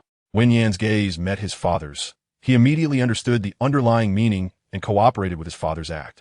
"All right, your pocket money is gone. Faik, NS, the recommendation is coming. Brothers, I need your help. Push for updates." Chapter 46, Frostmourne. After leaving the shrine, when Hikaru returned home, he saw Sasuke lying on the sofa, twirling a kunai in his hand and humming an unknown tune. His mood was exceptionally good. However, upon seeing this brat, Hikaru's expression immediately soured. "Where have you been today?" Hikaru took off his backpack, his cold gaze piercing into his younger brother on the sofa. Father said, "Don't go anywhere outside of school or home. Have you forgotten? Who allowed you to run around outside today?" The reason Fugaku reminded the 2 brothers was that the conflict between the Uchiha clan and the village was clearly on a countdown. if a conflict really broke out. Hikaru was worried that this brat would be killed by some impulsive Umbun ninja, mistaking him for an ordinary Uchiha. I didn't run around. Sasuke rested one hand behind his head and noticed that Hikaru had no intention of greeting him upon returning home, thinking only of his gentle elder brother. I was with Nisan today. Smack. Hikaru instantly slapped Sasuke on the head, causing him to clutch his head in surprise, springing up with clenched fists, panting heavily, the anger in his eyes about to erupt. You're just jealous that I was with Nisan. Sasuke shouted angrily, tossing a bag of takoyaki at Hikaru from the sofa. Spicy ones. Hikaru's taste was different from everyone else in the family. They all loved sweet or savory food, while this guy only liked spicy takoyaki and disliked glutinous rice balls. Taking the item, Hikaru stared at the paper packaging for a long time. When he looked at the sulking Sasuke, he took a deep breath. Itachi has been very busy lately, so don't go looking for him if there's nothing important. Upon hearing this, Sasuke's stubborn temper flared up immediately, and he shouted back, I won't. He said he would always accompany me no matter how busy he is. After saying that, he puffed out his cheeks, angrily and confusedly asking, why do you always have a bias against Nisan? Sasuke had wanted to ask this question for a long time. Ever since he was conscious, he had seen this guy always provoking Nisan, occasionally going to their father to report him, and even asking Nisan for pocket money. What was worse, Hikaru even kept his share for himself. Hearing Sasuke's words, Hikaru did not respond. The two brothers stared at each other for a long time, remaining silent. Hikaru didn't want to answer this brat's question. He glanced at the messy living room and began instructing his brother, clean up a bit. Mom and Dad are coming back for dinner tonight. Upon hearing this, Sasuke made an impatient sound and reluctantly started tidying up the messy room. After giving his instructions, Hikaru returned to his room and caught a glimpse of Runto, who was still diligently studying. He casually praised him and encouraged him with the various books he had bought from outside. Study hard, you little pup. You can't lose at the starting line. Runto. Thud. The backpack filled with books fell to the floor with a dull thud, the sound indicating that there were quite a few books inside. It was indeed a generous reward. Runto turned its head, the red light in its eyes flickering, and after about 3 seconds, it finally spoke. I am a spirit pet. At this moment, Runto really wanted its master to realize its proper use. Fighting was completely fine, but studying was out of the question. In its understanding, it had never heard of a spirit pet that had to read and study since gaining consciousness. Could it really go to the capital to take an exam? I know. Hikaru nodded, quite satisfied with Runto's progress. Look, after just a few days of reading, you're speaking more fluently now.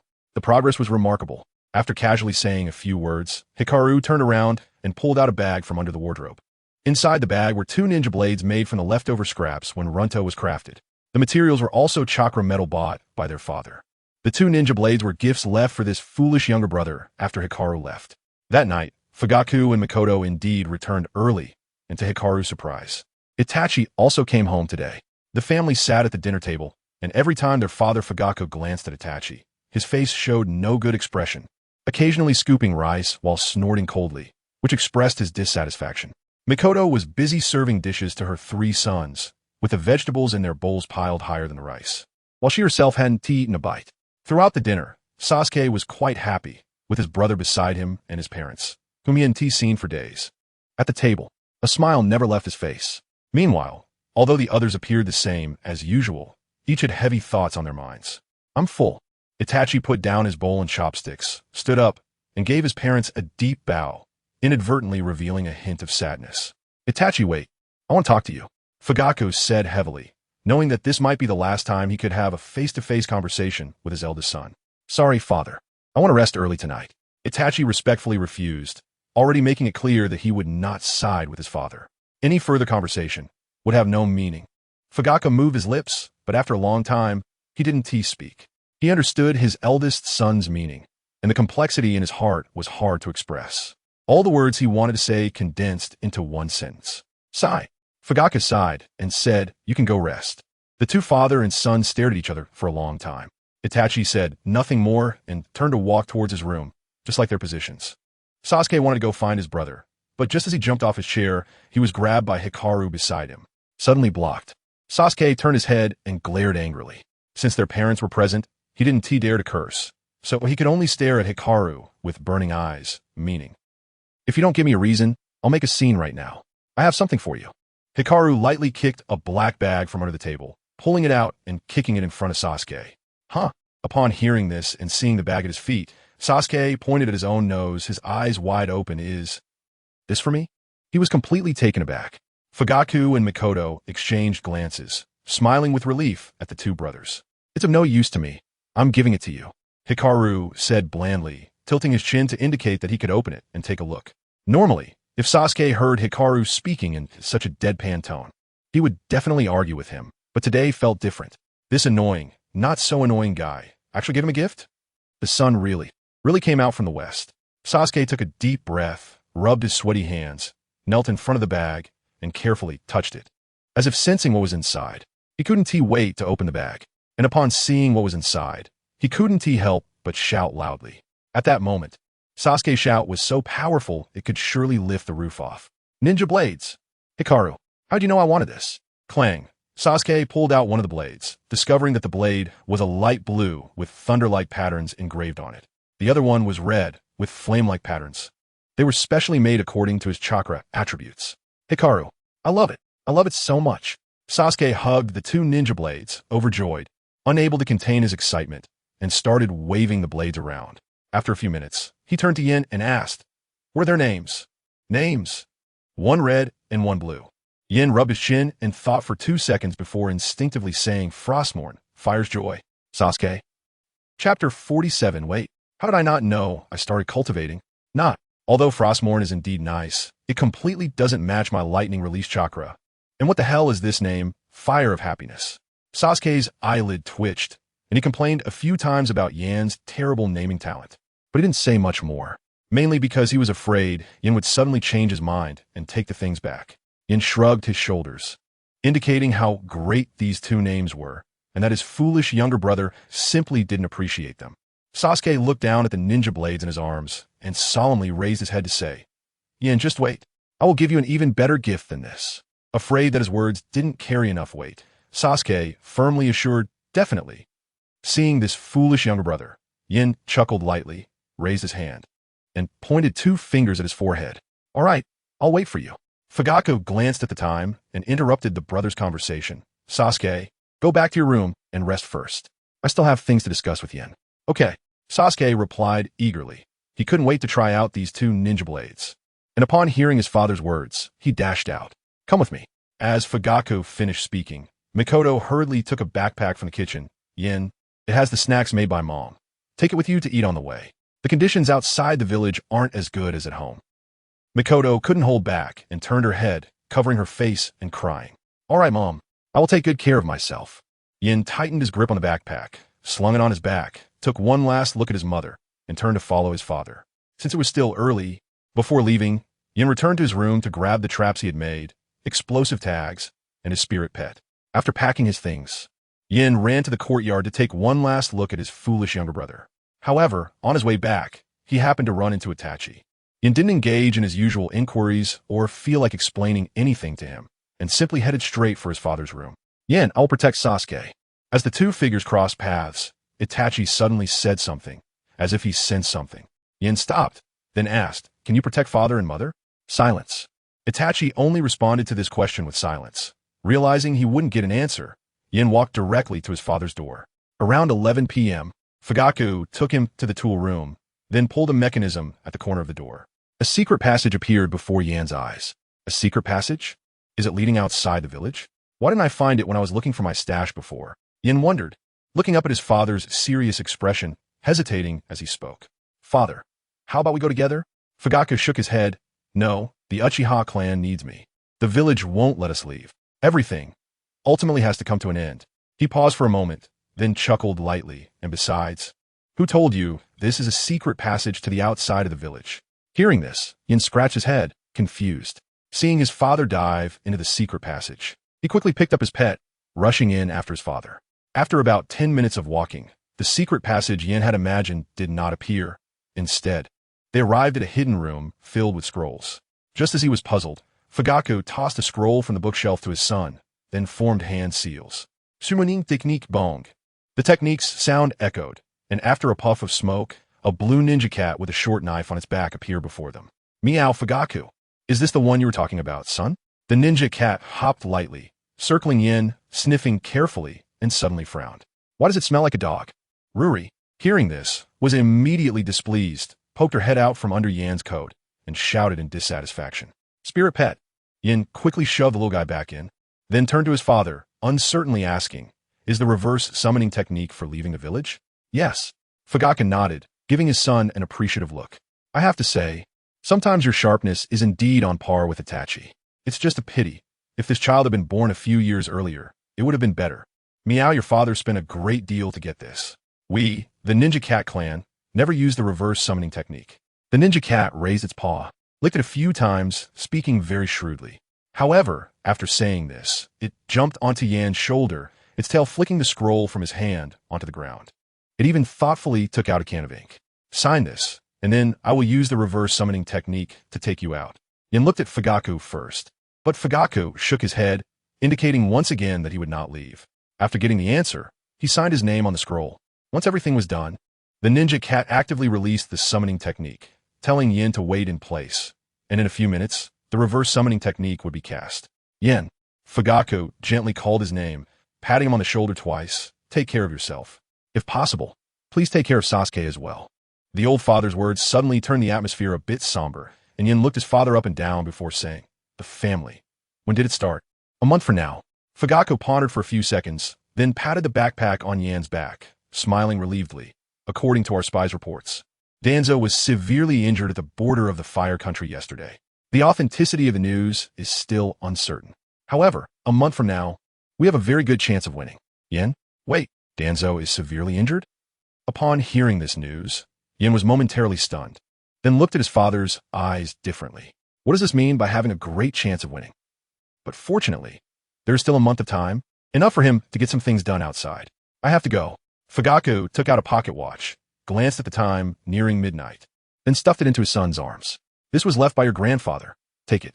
After handing the pocket watch to Yin, he didn't dare to linger, turning and heading back the way he came. If he stayed any longer, his eyes might be blinded by the sand. A pocket watch? Yin picked up the bronze pocket watch, its surface covered in scratches and filled with the marks of time. Perhaps it was a precious item passed down through generations in the Uchiha clan. Of course, it might also be something his grandfather picked up from outside, who knows. Opening the pocket watch, he glanced at the time. The hands were exactly pointing at 12 o'clock. Bang! The sound of the reverse summoning technique echoed, and Yan's figure vanished into thin air. During this process, the system's voice suddenly rang out. Ding! After 14 days and nights of cultivation, the Qi Sea is now connected, and the spiritual awareness has initially awakened. Congratulations to the host for successfully advancing to the Qi refining stage. Yin? Wait, what? When did I start cultivating? Chapter 48. He said he would grow up with me, Sai. Have you heard? That Fugitake's son is really unfortunate. TSK. I said that kid isn't very bright. He would end up getting himself killed sooner or later. I wondered why Konoha had another blackout. Turns out it was this kid again. The way he died. Don't mention it. I couldn't even eat after seeing it today. On his way to school early in the morning, Sasuke listened to the villagers' discussions on both sides of the street, his brows furrowing deeper and deeper. He always felt that this group was implying something about him. What about the power line? Another blackout? I only messed with it once. Why are people still talking about it endlessly? Shoo, this kid doesn't he know about his brother, right? Let us go. Don't say anything more. If this kid hears it, he'll be heartbroken. The villagers glanced at one of Fugitake's foolish sons. Those who should be working were working, and those who should be on missions were on missions. Brother? Yen. Sensing the tension, Sasuke jumped in front of a few people and shouted, Tell me, what happened? What do you mean by what you just said? Sasuke glared fiercely at them. Although he often called Yen an annoying brat, it didn't mean he would allow outsiders to speak ill of him. After all, as an older brother, he had to take on the responsibility of being a brother. Moreover, Yen had also disappeared early in the morning, and even Run, who usually stayed home reading, was nowhere to be found. Seeing the ferocity in Sasuke's eyes, the villagers took a step back, panic showing in their eyes. They exchanged glances, their tone tinged with sorrow as they said, Sasuke, your father didn't tell you that Uchiha Yen is in trouble? Sigh such things. We can't really say. The villagers sighed regretfully and tried to encourage Sasuke, saying, Your brother. He will become a star to protect you. Hurry and go send him off at the shrine. Sasuke. Upon hearing what they said, it was as if he had been struck by lightning, even more so than under that power line that day. He stood there, his mind gradually becoming hazy. So, these guys were just discussing Yen. Finally understanding, Sasuke's eyes flared with the red of his Sharingan as he roared angrily at the few people in front of him. What? What are you talking about? But by the time he reacted, the people who were originally in front of him had already vanished. The street, which had been bustling with people, was now eerily quiet. Sasuke's days had evidently lasted quite a while. In an instant, a sense of foreboding rose in Sasuke's heart. When he looked toward the shrine, he inexplicably started running toward it. From walking, to a quick jog, to a full sprint. His mindset shifted from disbelief to fear, panic, and then anger. It's impossible. That guy can't die so easily. Sasuke screamed, his body crackling with electricity, bursting forth with unprecedented speed, dragging blue light as he raced toward the Uchiha compound. Even though he knew this was all absurd, a hint of fear still rose in his heart. No, did I just see things? The lightning released from the clan leader's foolish son. And that speed. Shut up, we should go. A few Uchiha civilians looked around, pretending nothing had happened as they walked a few laps on the street before returning home. On the other side, when Sasuke finally exhausted himself to reach Minama's shrine, he saw many clan members dressed in black, their faces solemn, gathered together. In the middle, there was even a coffin. The clan leader, Fuji-Take, and Mikoto stood at the front, holding white chrysanthemums. Their serious expressions couldn't hide the sorrow on their faces. Running on the eaves, Sasuke even saw his brother Itachi holding a white chrysanthemum, standing in the lineup as well. When he saw the scene, Sasuke nearly stumbled and fell from the eaves. Impossible. Impossible. That guy has healing abilities. How could he die under a power line?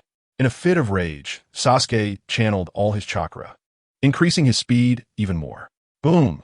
A thunderous sound erupted as Sasuke landed heavily, standing in front of the shrine, glaring with his blood-red Sharingan at the gathered crowd, shouting, "Fuji-Take, come out and see me."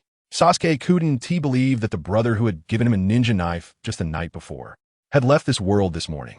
It was hard to accept that early in the morning, his father had brought the family to hold Yen's funeral. In that moment, he even called out his father's name directly, the usual fear unable to suppress the anger in his heart. The gathered clan members stepped back to the sides, clearing a path straight to the coffin. When they looked at Sasuke, they all showed sorrow and helplessness, silently lowering their heads without saying a word. Fuji-Take, Mikoto, and Itachi stood in front of the coffin. Among them, Fuji-Take, as the father, held a black and white photo of his son. When Sasuke saw Yen smiling in the photo, the anger that had been about to burst forth suddenly stopped, and his fragile heart felt as if it had taken a heavy blow. Tears uncontrollably streamed down his cheeks. After staring for a long time, Sasuke lifted his foot and took a step forward, each step incredibly difficult, his legs feeling as heavy as lead. His gaze was vacant, his eyes only on Yen's portrait, unable to hear his parents' or brother's words clearly. This distance wasn't very far, but Sasuke felt as if he had walked from 1 year old to 6 years old. Fuji-Take didn't mind his son calling out his name earlier. Instead, he sighed, blinked away 2 drops of tears, and pretended to be in pain as he said, "Say goodbye to Yen." Smack! Sasuke raised his hand and opened the photo. "I don't believe it. You're all lying to me. Let Yen come out." He raised his head, the double tomo appearing in his pupils, glaring at his father, and lunged toward the coffin. "Sasuke, stop!" Itachi placed a hand on Sasuke's shoulder. But the moment he touched him, he felt a sharp pain and immediately pulled back. "Sasuke, don't look." Mikoto covered her face with a handkerchief, blinking hard, also trying to dissuade him. Other clan members wanted to step forward to stop Sasuke's reckless behavior. But before anyone could move, they heard Fuji-Take shout, "Stop. Let him face it himself." Fuji-Take spoke in a deep voice. Beneath his serious expression, there was a hint of excitement. "Great. This kid finally activated his Sharingan. And it's the double tomo." Upon hearing this, everyone stopped in their tracks, watching as this kid clung to the side of the coffin. Sasuke was pawing at the coffin. The boy who had just been shouting to see Yen now began to feel fear again. He was worried that the one lying inside really was that guy. Not knowing how much time passed, Sasuke finally gathered his courage, closed his eyes tightly, and suddenly pushed open the coffin lid. After 3 minutes of keeping his eyes closed, he finally opened them. When he saw the charred corpse, he still couldn't believe this absurdity. "He is not Yen. This guy isn't Yen." Sasuke turned his head and yelled, panic causing Fuji-Take to kick this kid's backside. "You brat. What nonsense are you talking about? On a day like today, can't you let Yen rest in peace for a moment? Put away that cowardly look. Uchiha Itachi is already dead." When Sasuke heard this, tears streamed down his face. I don't believe it. That annoying guy clearly said he would grow up with me. 6-year-old Sasuke knelt in front of Itachi's coffin, crying in grief. At this moment, Uchiha Itachi, who was still unaware of his own death, was wandering the streets of the land of iron with heavy dark circles under his eyes. He fought to suppress his drowsiness and weakly complained, well, staying up late to cultivate can be considered cultivation, right? Last night, upon realizing he was in a critical chi refining period, Itachi thought about it and found that the only thing he could relate to cultivation was staying up late. To confirm his thoughts, he stayed up all night. Originally, the progress of his chi refining state immediately jumped up. As for why he was in the land of iron, that had to do with that money-loving ninja cat who dumped him here after the transaction was complete. Just as Itachi was lost in thought while walking, he unexpectedly ran into a tall uncle blocking his path. The man stood in front of Itachi with a big smile, revealing a very terrifying grin. "Oh, little brother, do you want to experience the adult world?" And S. The timing is just right. Could this be Uchiha Itachi Qingming Limited? Chapter 49. Damn it. You've seen through my true identity. Hearing the other party's words, Yin happened to catch a glimpse of the brothel beside them, and his expression instantly darkened. The adult world. Are you sick? Yin took a step to the right and coldly replied, "I'm only 6 years old." He thought his age would evoke a sense of guilt in the other party, but to his surprise, the burly man grinned wickedly, and his words made Yin stop in his tracks. "I know, Yin." The man slowly took off his glasses and showed a cruel smile, saying, "I have some good things." As he spoke, several thugs suddenly emerged from the surroundings. It's known that a handsome little boy could fetch a good price, regardless of gender. Yin couldn't hold back any longer. He pulled out a custom-made tiger mask similar to Itachi's from his pocket and pressed it to his face. Glancing at the 6 people around him, Yin flicked out a kunai. His figure shifted slightly, leaving behind an afterimage as he darted between the few men. A cold light flashed, and before they could react, a line of blood sprayed from their necks. Thud, thud, thud, huh? One body fell, then another, then a third, each clutching their necks and letting out a few whimpers before falling silent. The pedestrians on both sides of the street, realizing what had happened, screamed and fled in terror. Yin appeared in front of the bodies, casually flicking the kunai to shake off the blood, and calmly said to his partner, "Next time, I'll give you a blueprint." Runta looked up, his eyes confused, filled with incomprehension. A 7.62mm syringe, specifically for treating copper refining addiction. Runta, not knowing whether there was an insurmountable barrier in the communication between spirit pets and humans, Runta felt he completely couldn't understand what his master was saying. Clang. The samurai patrolling the Iron Country arrived at the murder scene almost immediately. Dozens of samurai with moon-style hairstyles, upon seeing the masked little devil in front of the bodies, drew their swords without hesitation. They held their swords with both hands, pointing the blades directly at the culprit in front of them, while the samurai who arrived later quickly surrounded from behind. "I don't care which village's ninja you are. Committing murder in our Iron Country is breaking the rules of our Iron Country. The Iron Country is a neutral nation. Any ninja operating here, no matter how much conflict there is, would wait until they left before taking action." Although there were no formal regulations, this had long been an unspoken rule between ninjas and samurai, and the actions of this masked little devil were simply a provocation to the dignity of their great nation. "What?" Yin suddenly exclaimed, stepping back 2 steps, leaning back slightly, and even gasping. His voice turned hoarse, and from the tone, it was clear it did not match that of a child. "You've seen through my disguise. Damn it, is this the foundation of a great nation?" The samurai, who had initially been glaring with fury, were ready to charge at this reckless little devil. However, upon hearing these words, they suddenly found themselves at a loss. The anger they had just brewed inexplicably diminished. Even the momentum they carried was reduced by more than half. Everyone's mind flashed with a thought. What the hell? What is this kid even talking about? Were we just discussing something? How do we see through your identity, little devil? Before everyone could react, the masked little devil's voice rang out again, and he formed hand seals with both hands. "All right, since you've discovered my identity as the Akatsuki Sasori, then today, I won't let you leave." The earlier confusion hadn't allowed the samurai to recover, and now they heard the little devil babbling incessantly, their eyes filled with bewilderment. "Wait, what are you talking about?" Although they couldn't understand what was happening, the terms Akatsuki and Sasori sounded very intimidating. "Oh no, did we encounter a strong enemy?" Sweat beaded on the foreheads of the samurai, their grip on their swords tightening, and for some reason, they felt a sudden increase in pressure. "Transform!" Yin immediately formed a transformation jutsu seal, and in the next second, he transformed into a figure dressed in a black robe with red clouds, resembling Sasori. Although it was a bit of a knockoff, he had never seen Sasori's true appearance, so the transformation jutsu was difficult to replicate perfectly. However, with red hair and a patched-up Akatsuki uniform, he achieved the expected effect. I will report this back to Lord Mifyun. At this moment, a fully armored samurai, after giving a brief instruction to his subordinate, walked toward this Sasori. Very well, Sasori. Since you have introduced yourself to me, then I, Yamaitai, shall have a lesson with you. It is said that duels between ninjas are somewhat similar to those of samurai. At the start of the battle, both sides would introduce themselves and form a stance to show respect. Thinking of this, Yamaitai clasped his hands at his sides and deeply bowed to the formidable opponent in front of him to show his regard. He could feel the strength of the other party, and this strength could precisely help elevate his extreme path flying heaven blade technique to the next level. My lord, please grant. Swish, just as Yamaitai lowered his head, the last word had not even left his mouth. A ghostly light flashed, and blood erupted from his head, shooting skyward. Thud, thud, his head fell, and the one claiming to be Sasori, Yin, revealed a smirk. His eyes filled with indifference to life. Don't come at me with that. I really can't hold back.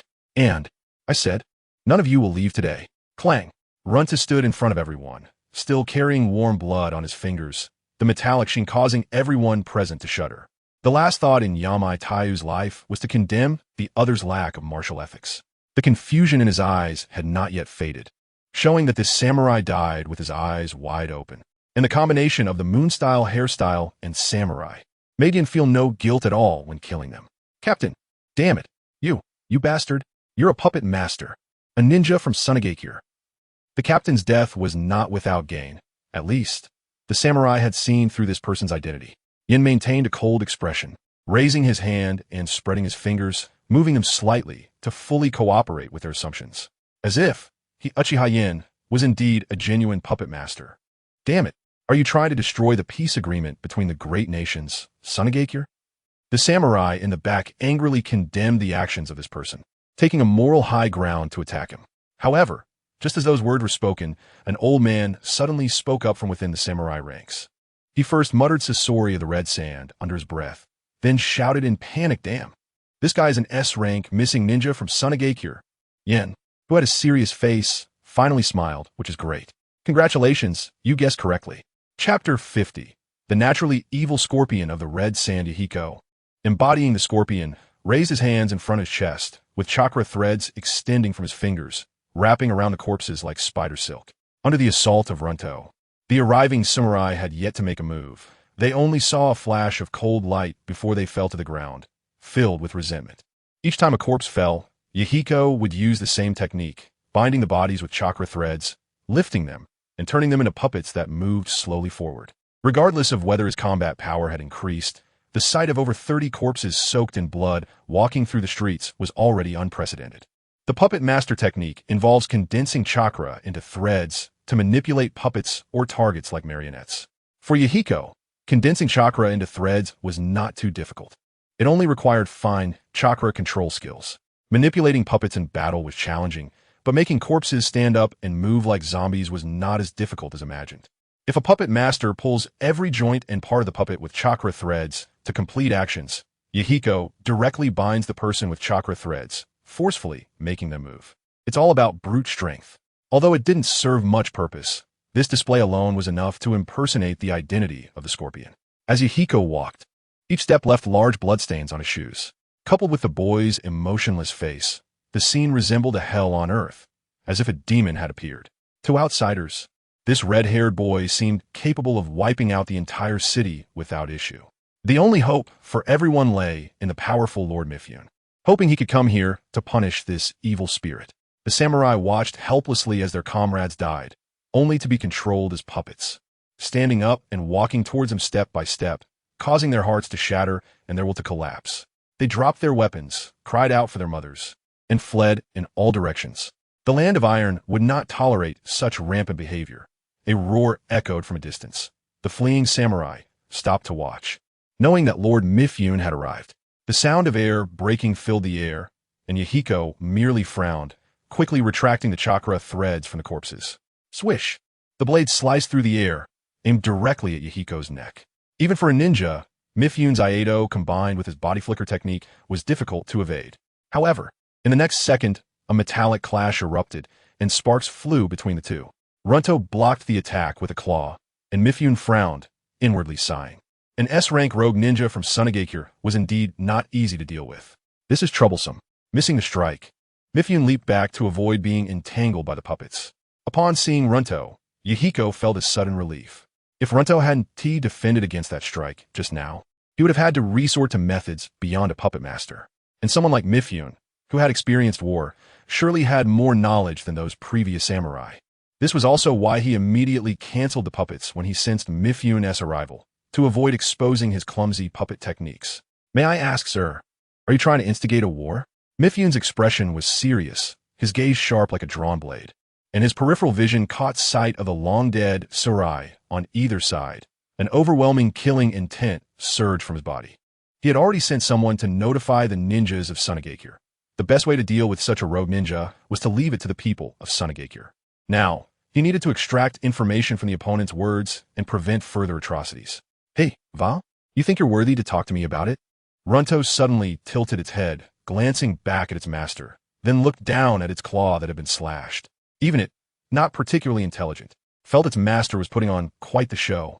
Yahiko smirked contemptuously, initially thinking that Mifyun from the Land of Iron could become his new creation. Now it seemed, what a waste of material. Yahiko glanced at the fallen bodies beside him and deliberately muttered in a tone loud enough for Mifyun to hear. The shadows of each village are far more interesting. Such sarcastic words did not provoke Mifyun into a rash attack. Instead, they calmed him down. Village? Shadows? Could it be? This guy wants to turn them all into puppets. Realizing the meaning behind the words, Mifyun was taken aback. He had never encountered such an evil person who treated life as a game and referred to human puppets as creations. This was simply terrifying. At that moment, Mifyun was both shocked and furious. He gripped his samurai sword tightly, determined to stop whatever this evil person intended. No matter what you plan to do, as long as you disrupt the peace, I will stop you, even if it costs me my life. Hearing this, Yahiko signaled Runto to jump onto his shoulder. Then, looking at Mifyun, a strange expression suddenly appeared on his face. After hesitating for 3 seconds, he took a deep breath and quietly shouted to Mifyun, "What are you barking like a dog for?" As soon as the words left his mouth, Mifyun drew his sword and vanished in an instant, charging forward with astonishing speed. When he reappeared, however, he found that Yahiko had already disappeared. Damn it! Mifyun tightened his grip on the hilt, knowing he had to stop this evil guy. After mumbling to himself, he immediately called for his subordinates. Inform all the villages about today's events, and also go to the bounty office and issue a reward for the Red Sand Scorpion. This kind of guy absolutely cannot be allowed to live. Hearing the command, the nearby samurai bowed and prepared to leave, but was called back by Mifyun. By the way, send out a mission to all the villages.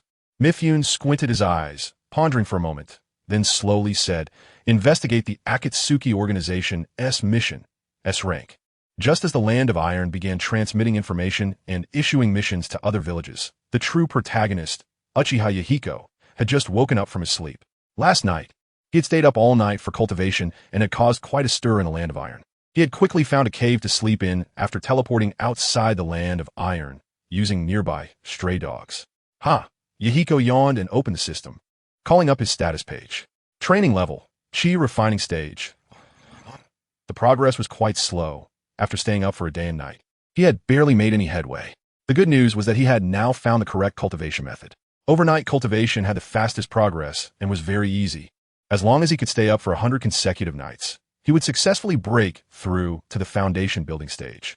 But the bad news was, if he kept this up, he was genuinely worried he might die of exhaustion before breaking through to foundation building and end up becoming a ghostly cultivator on the spot.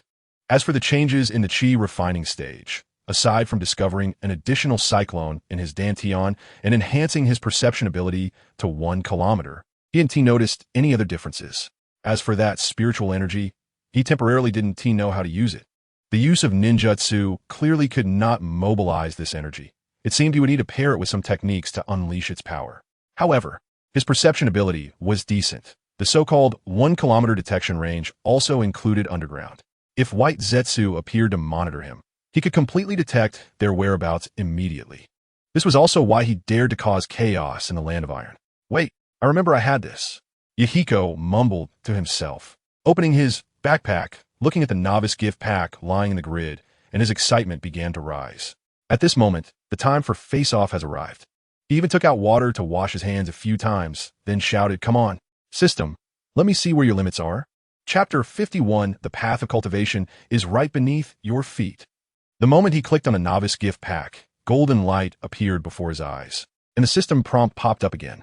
The path of immortality is fleeting. The path of humanity is vast. Cultivating immortality is like rowing upstream. Not advancing is retreating. A journey of 1,000 miles begins with a single step. Here it comes. This is the feeling. The road to cultivation is about to begin. When he saw the first line of the prompt, Yin clenched his fists tightly. His excitement was beyond words. Acquired technique, first set of Daoist primary school foundation laying technique. The moment he saw the name of the technique, Yan's eyelids twitched, and the dark clouds swirling in his heart thickened once more. Why does it suddenly feel off? The name of the technique left him stunned for 10 minutes. Although it was a bit strange, the content was quite serious. The technique provided by the system could be learned with a click, evoking a feeling reminiscent of playing games in his previous life. At the moment he clicked the icon to learn, the key points of the technique flooded his mind, and he memorized the meridian routes within his body. As he absorbed this knowledge, Yin learned that breaking through to the foundation-laying stage would grant him an additional 300 years of lifespan, and his physical strength and power would see a significant boost. Comparing the fragments of memory, the strength of breaking through foundation laying was similar to Naruto entering Sage Mode, while the peak of foundation laying was no different from Naruto in Sage Mode plus Tail Beast state. The Great Path is right beneath my feet. The system suddenly became serious, allowing Yin to breathe a sigh of relief. But it was only for a moment. The system's prompt sounded again. Ding, triggering novice task. The path of the feet is also a path. The technique is also a law. The way is natural. Task. Congratulations, host, for stepping onto the path of cultivation and taking a crucial step on the road to immortality. Now, please begin to enhance your cultivation. Reward. Cultivation raised to foundation laying stage. Task progress. 10,000 a few days prior, after paying respects to his ancestors.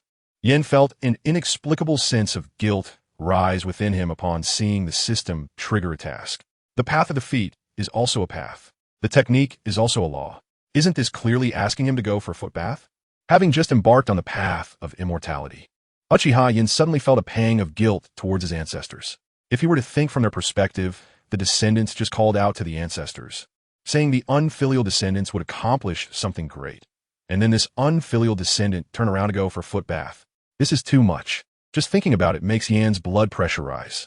His ancestors would surely rise from the grave, pulling him up and hanging him on a tree for 3 days and nights of punishment. But the great path is indeed right beneath his feet.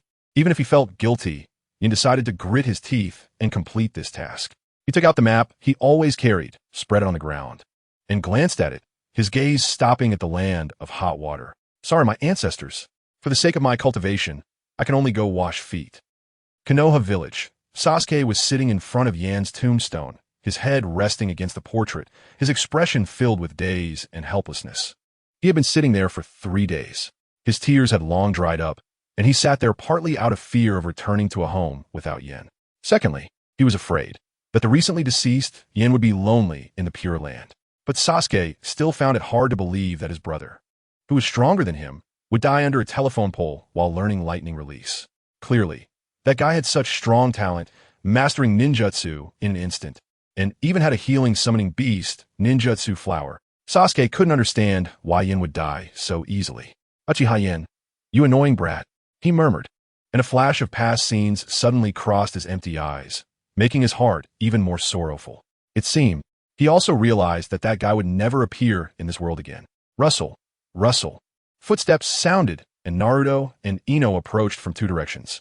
Sasuke did not raise his head, merely maintaining his position with his head resting against the stone. The sadness was about to overflow from him. Naruto stood in front of the tombstone for a long time. Seeing Sasuke like this, he hesitated for a long time before finally asking, "SS, Sasuke, are you okay?" However, Sasuke did not respond, as if he hadn't heard. This made Naruto feel a bit awkward, but he still bowed deeply to the tombstone. Yet, As he lowered his head, tears uncontrollably flowed out. At that moment, Naruto suddenly realized the taste of farewell. Remembering the things Yin had given him, he always kept them in mind, thinking of a future opportunity to repay him. Who would have thought that this opportunity would be lost forever? At this moment, if Yin were aware in the afterlife, he would probably secretly rejoice that the Fox's repayment was finally gone. Ino held a sunflower gently, placing the flower in front of the tombstone, tears silently sliding down her cheeks. She found it hard to believe that just a few days ago, Yin was perfectly fine. And now he had inexplicably died. The two stood by the tombstone for a little over half an hour before leaving. During that time, Shikamaru also came once.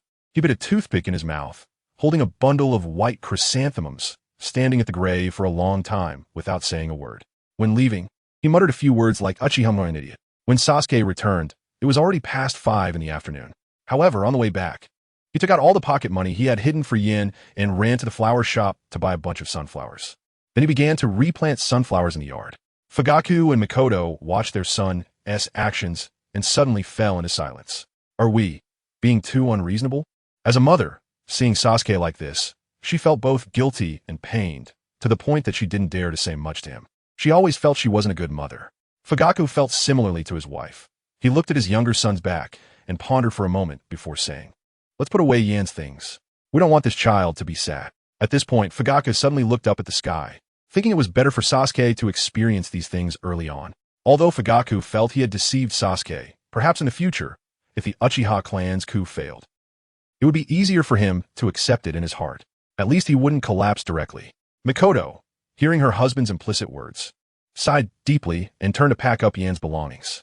Half an hour later, when the couple had finished packing, Sasuke, who was planting sunflowers, exploded upon seeing those things. No.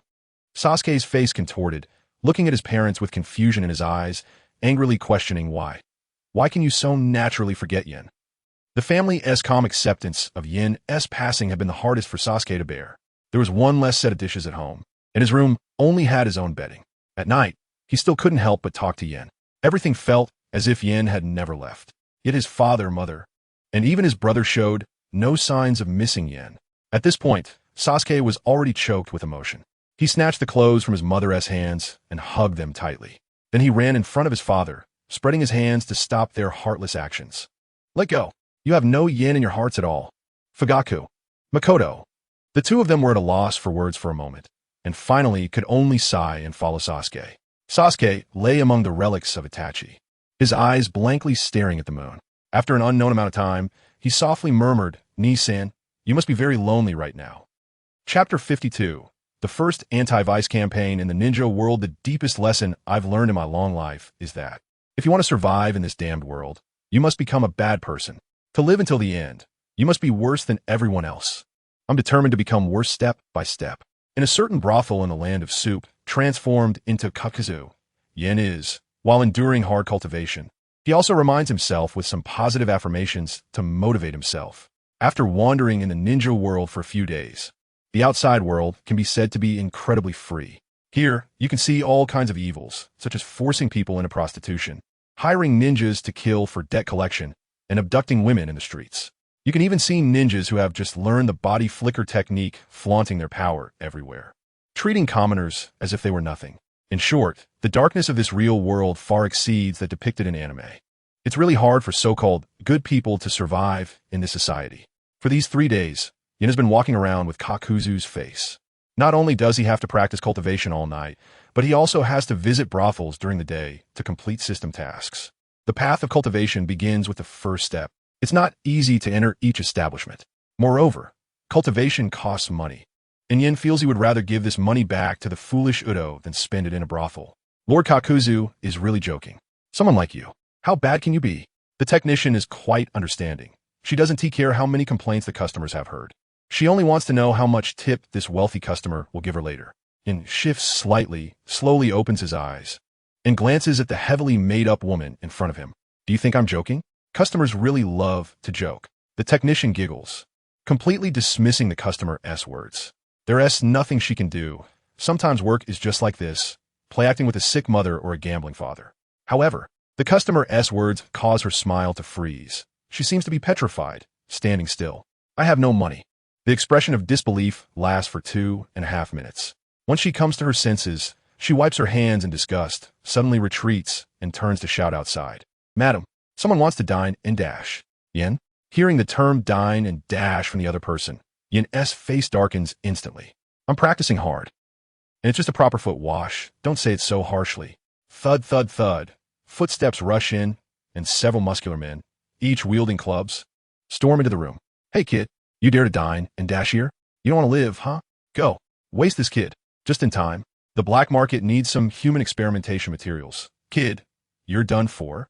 As soon as the words leave their mouths, Yin moves faster than them. In an instant, he disappears from his spot, and before the group can raise their clubs, they are all drenched in blood, collapsing into a pool of it. Ah! The technician screams, covering her mouth, and stumbles out of the room. 3 minutes later, Yin weighs the heavy purse in his hand, turns to look at the brothel and the blood-written words on the walls of the nearby casinos. Anti-vice campaigners, Akatsuki organization Sasuke is here, and leaves satisfied. Dog! Runtu pokes his head out, expressing his opinion towards the entrance of the brothel. I know those people are definitely not good. Runtu. The misunderstood Runtu is speechless, glares at his master, and burrows back into his backpack. Time to change places again. Yin sighs to himself and opens the system to check the task progress. Task progress, 360,000 after 3 days of hard cultivation. He roughly understands the mechanics of the tasks. Each cultivation session must be completed for 1 hour to count, and the limit for each establishment is only 6 times. Moreover, overnight cultivation plus physical enhancement can yield a 10-fold increase. Although there are restrictions, fortunately, brothels and casinos in this world are more numerous than convenience stores in his previous life. The reason he destroys brothels is not only due to lack of money and wanting to make a scene, but also primarily to reset and refresh the cultivation locations. As for the casinos, it's just a matter of convenience. He doesn't have many days left on his path of cultivation, but he has gained a lot of experience over these 3 days. According to estimates, he might nearly reach foundation establishment in a month. But causing a bit of trouble in the entire ninja world during this period shouldn't be a big problem. If he really needs power, that's not an issue either, because the great ancestor of the Uchiha will grant him great power. After completing his cultivation in the land of soup, Yin detects the presence of stray dogs in the surroundings and leaves the scene amidst the sounds of barking. Just as he is leaving, a white-haired boy arrives at the last brothel in the land of soup, completely numb. He hunches over, seeing the half-demolished brothel, as if he has aged decades. His eyes devoid of any sparkle. Bastard! Kakuzu! What have you done? These days, Jiraiya feels like the whole world is against him. Whenever he wants to drink and indulge, go to a brothel to relieve his fatigue, he finds that there isn't a single one left. Just after he inquires about one, he sees a sign at the entrance of the brothel saying, Anti-Vice Campaigners, Akatsuki Organization Sasuke is here. Jiraiya stands at the entrance, feeling utterly deflated, taking half an hour to recover somewhat. However, as he sets off, he stares at that blood-written line for a long time, muttering to himself, Akatsuki, what exactly do you want? Similarly troubled, it's not just Jiraiya, but also Tsunade, who has just entered the land of soup, planning to have a good gamble. Bang, what the hell? Why isn't there a single casino here? Tsunade angrily stomps on the ground, shattering the tiles. How about we take a break? It's okay to gamble a little less. The nearby Shizun advises carefully, genuinely worried that if Tsunade, this big cash cow, gambles too much, they will end up having meals that are sometimes plentiful and sometimes scarce, and will have to hide from creditors. But to be fair, Shizun thinks that the person named Kakuzu did a really great job. No way. Tsunade grits her teeth, her stubborn temper flaring up. I haven't played for 23 hours. Today, I'm definitely going to gamble. No one can stop Tsunade's desire to gamble. After throwing down this sentence, she shakes her shoulders and strides forward. I don't believe there isn't a single casino in this land of soup. Shizun, keep up. Meanwhile, in Konoha village, the root base, the severely injured Danzo, finally wakes up from his coma. Thankfully, he didn't take the Mangeki with him at that time. Otherwise, not only would he have ended up severely injured, but he would also have lost the precious eyes he obtained with great difficulty. Danzo sits up with great effort and slowly inquires about his 2 subordinates in front of him. Has there been any movement from the Uchiha clan these days? The 2 root ninjas exchange glances for 3 seconds, and one of them lowers his head and stammers there. Uchiha Fugaku's son, Uchiha Yen, is dead. Puffed. Almost as soon as the words leave his mouth, Danzo grabs a kunai and stabs it into the neck of this root ninja. The root ninja clutched his neck, convulsing on the ground a couple of times, unwillingly taking his last breath. Damn it! Who told you to disobey my orders and act on your own? Chapter 53. Yin, Fujitaka, I'm starting to appreciate you. The last remaining root ninja watched helplessly as his comrade died, his scalp tingling with fear, especially since Danzo's gaze had already fallen upon him, making him feel as though he would be the next to die any moment. This scared him greatly, prompting him to quickly explain to Danzo. It wasn't us root ninjas who did it. Uchiha Yin was struck by lightning while practicing lightning release under a power pole. Danzo, the root ninja, spoke rapidly, as if delaying even a second would mean he would also join his fallen comrade. Danzo's eyes twitched a few times as his gaze lingered on the recently deceased subordinate for a full 3 minutes, during which he said nothing. This made the nearby root ninja break into a cold sweat. Take him out. Upon hearing this, the root ninja instantly relaxed, and at the fastest speed of his life, he lifted the body from the ground and headed for the door. However, just as he was about to exit, he heard Danzo's voice again. By the way, increase the compensation. After sending off his subordinate, Danzo sat at the head of the bed, his expression somewhat strange. To be honest, the sudden death of Fujitaka's son really seemed like something the root would do. But upon hearing that Uchiha Yin had run under a power pole to practice lightning release and died, Danzo suddenly felt relieved. That kid dying under the power pole. He wasn't surprised at all. However, after thinking for a while, Danzo hastily leaned on his cane and made his way to the Hokage building. Uchiha Fujitaka. There was a chance he might blame him, and while he did consider killing Fujitaka's son, such a clumsy method was quite insulting. Moreover, the Uchiha clan might take this opportunity to strike against Konoha. With this in mind, Danzo hobbled toward the Hokage building, his movements limited, with each step aggravating his internal injuries and causing him to cough violently. Meanwhile, in the Hokage office, the third Hokage, puffing on his pipe, was staring at 2 intelligence reports in front of him, his brows almost knitting together with worry. Scorpion of the Red Sand, S-rank rogue ninja from Sunagakure, grandson of Chiyo. Last seen in the Land of Iron. Haiden, S-rank rogue ninja from Takigakure. 3 days ago, he rampaged through the land of hot water, destroying brothels and casinos and plundering vast wealth. Both were S-rank rogue ninjas and had connections to the mysterious Akatsuki organization. The third Hokage sat in his seat for a long time, unable to come up with any leads. However, there was one thing he was very worried about. He didn't care about Scorpion's talk of creating human puppets. Sunagakure could handle that. But Haiden was a bit troublesome. The daimyo of the Land of Fire had learned of this and had mentioned Haiden's name 6 times, expressing concern that this villain might commit atrocities within the borders of the Land of Fire, though Haiden appeared indifferent. The third Hokage knew this was a reminder to himself that such incidents could not happen in the Land of Fire. Otherwise, Konoha's budget for this year would likely be cut. Kakashi, what do you think about this matter? The third Hokage looked at the Umbu ninja in front of him and asked, wanting to hear the young man's opinion. Kakashi shook his head, offering no opinion. Besides completing the task assigned by the third Hokage, he just wanted to go home and lie down. Forget it. The third Hokage shrugged and sighed, deciding to skip over this topic. How's the investigation into Uchiha Yan's incident going? Was it Danzo's doing? Upon hearing this, Kakashi's lazy eyes finally showed some unusual expression, but there was a hint of strangeness. It wasn't Danzo. That kid dying under the power pole isn't surprising at all. In the 3 minutes that followed Kakashi's response, the Hokage office fell silent. After a long while, the third Hokage finally spoke, his voice filled with concern. Let's put up signs prohibiting contact on all power poles in the village to prevent such tragedies from happening again. The third Hokage wasn't worried about other children, but he was truly concerned that Fujitaka's youngest son would never go near power poles for training again after this incident. However, he was genuinely worried that Naruto might go under a power pole to prank, and whether he lived or died was another matter. If the Nine Tails were to be electrified, Konoha would suffer again. Kakashi nodded in agreement, then turned to leave the Hokage office. He actually had things he didn't fully share with the third Hokage. Regarding Uchiha Yan's death, he felt something was off, because that night, he had been reading in a tree, not paying much attention with the mindset that there was nothing to monitor. Yet, in less than 3 minutes, there was an additional charred corpse under the power pole. Sighing, Kakashi shook off the thoughts in his mind and found himself at a flower shop without realizing it. He casually bought a few bouquets and headed straight to the cemetery to visit his fallen teammates and teacher. At this moment, Sasuke stood at Yan's grave, lost in thought with two kunai hanging from his waist. Kakashi happened to pass by, and for some reason, his feet suddenly stopped beside the boy. He placed one of the bouquets in front of the tombstone. You knew him? Sasuke's gaze didn't shift, and he spoke coldly, his lips moving slightly. The parting of life and death always helps one grow. The innocence from before was no longer seen in him, and Kakashi, standing in front of his foolish kid, couldn't help but take another look. Well, Kakashi lazily said, then slowly got up and walked away. Young man, cheer up. As a ninja, you have to learn to get used to the loss of family, friends, and even teachers.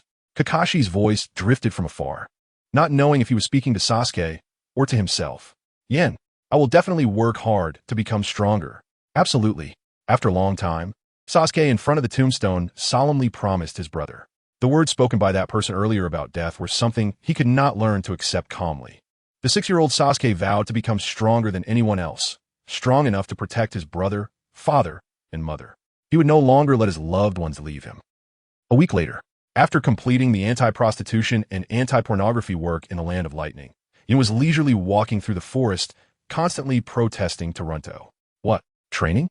Can I take a day off after working so hard for so many days? Go back to the brothel. My feet are about to be crushed. Hearing this, Naruto felt like rolling his eyes. You clearly asked me to supervise your training yesterday, so why are you blaming me now? Dog. Naruto angrily retorted and continued to burrow back into his backpack.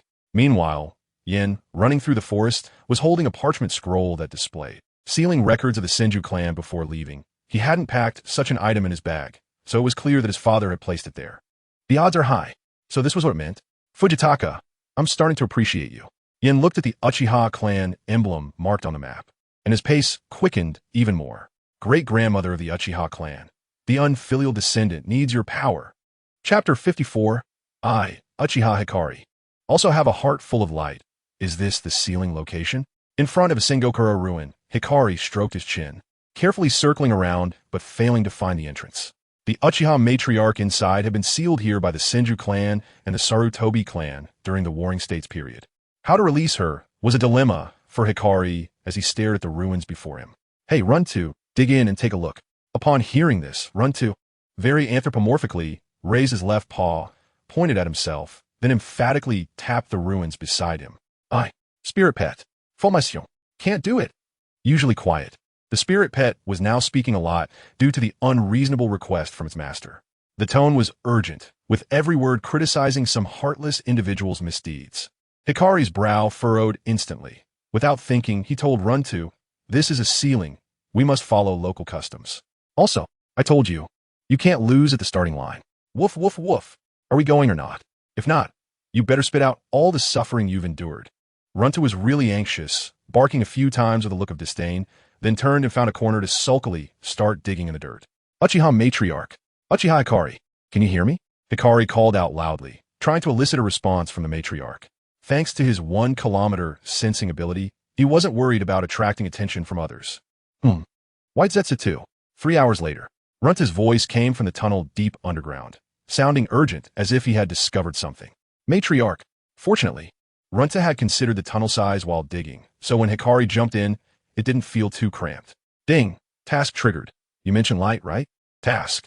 As long as you have a heart full of light, you can transform into a giant of light, dispelling the darkness of the world. Please have everyone around shout I believe in light at the same time. Reward. Divine light stick 1 great. This time, Hikari didn't complain about the system in his mind, nor did he think it was too abstract. He just felt that this task was fantastic, and it was simple. I, Uchiha Hikari in my 2 lives, had once bought a divine light stick at a school fair during my childhood and shouted that I believed in light. This, Gatai can do. I got this. The sudden task made Hikari even happier, especially since he had a sunflower that could absorb sunlight. This was the true immortal mode. After passing through the narrow tunnel, Hikari patted off the dust on his body and looked up to see a large iron door with numerous talismans hanging above it. In the dim environment, he could see Uchiha Hikari curled up in the corner, knees drawn up, head buried deep in her knees. At first glance, the dark environment, the matriarch, the ceiling, and the many unfamiliar talismans combined gave Hikari the feeling of stumbling into a horror movie. Hikari, unable to hold back, called out the word matriarch. As soon as the words left his mouth, the girl inside suddenly raised her head, her eyes revealing an eerie red glow. What? Hikari, upon seeing that flash of red, didn't think much and immediately pulled out his protective talismans, closed his eyes, and shouted loudly. Flasher! Howl! Accompanied by Runtu's miserable cries as he rolled on the ground. The entire cave was illuminated as if it were daytime under the sunflower's light. As he opened his kaleidoscopic Sharingan, his eyes stung, and tears streamed down uncontrollably as he instinctively lowered his head, giving up on the idea of using illusion to drive away this clan member in front of him. Leave. Here. The girl's voice was a bit hoarse. Having been sealed here for so long, her language abilities had somewhat regressed. As the light faded, Hikari rubbed his eyes and silently decided he needed to bring sunglasses next time to avoid hurting himself while hurting the enemy. I'm here to take you out. Hikari found a spot next to the iron door, sat down with his back to the light inside, to avoid accidentally falling for the other party's illusion. TCH. Uchiha Hikari sneered upon hearing this. She could clearly sense the bloodline power the other party carried, and since they had found their way here, their purpose was clearly no different from the people before. Is it going to be like this again? How pathetic. Uchiha Hikari despised those who treated her as a weapon of slaughter, and even after being sealed for so many years, she still found it hard to forgive those who treated her like that. She tightly crossed her arms, fiercely protecting the runes etched on her body, as if she had returned to those painful days. This world should be destroyed quickly. Just as she was musing, the clan member outside seemed to have heard her thoughts. I'll help you destroy the shinobi world. Outside the iron door, the 6-year-old boy's words made the girl inside raise her head again. Huh? Uchiha Hikari was clearly taken aback. She even doubted whether that voice was her own thoughts rather than something a 6-year-old child could say. No matter how this guy got in, the seal that imprisoned her was not something a 6-year-old could break, let alone talk about destroying the world. After realizing this, she felt that this child was just joking with her, and as she raised her head again, she buried it back in her knees. I don't have time to play house with you. Leave here. Hikari glanced at Runta beside him and coldly ordered, Say, do you believe in light? Clearly, in order to lift the matriarch seal, he had to complete that task first, and only after that could he transform into Gatai to roughly break the seal. As for whether the matriarch would agree, let's first break the seal in this place. Runta's task and Hikari's own task were quite easy to complete, but the only difficult one was Uchiha Hikari inside the iron door. Hikari shouted for nearly 2 hours, but she remained silent. If it weren't for the few words he had exchanged with her earlier, he would have suspected the matriarch had passed away inside. However, Hikari did not give up at all. He directly began telling ghost stories that he often shared with Sasuke. 3 hours later, Uchiha Hikari finally couldn't stand the noisy boy outside. She pressed her hands against her ears. Shut up. I said I believe in light. You. Hurry up and be quiet. With the matriarch's voice falling, the familiar prompt sound from the system rang out. Task completed. Reward. Divine light stick. Almost simultaneously, Hikari pulled out the divine light stick from his backpack. Remembering the memories in his mind, he held the transformation device in his hand, crossed his arms, and then drew a circle in the air. Runtu instinctively took 2 steps back, fearing being influenced by his master. Inside, Uchiha Hikari was recalling whether she had cast an illusion on this kid. After holding the pose for 5 minutes, Hikari finally shouted those 2 words. Ga, Runtu. Light. Chapter 55. Not being smart is also a kind of brilliance. Diga. Transform. Transform. My heart is filled with light. In the dark cave, Yin stood alone in the corner, repeatedly practicing the transformation action with the godlight stick. Half an hour had passed since he first used the godlight stick. And even so, he couldn't believe that he couldn't transform into the giant of light. Run-Earth was so frightened that he sat in front of the big iron door, his whole body expressing disdain for his master. Uchiha Hikari, who originally disliked the child outside, now looked at him with a hint of pity and sympathy.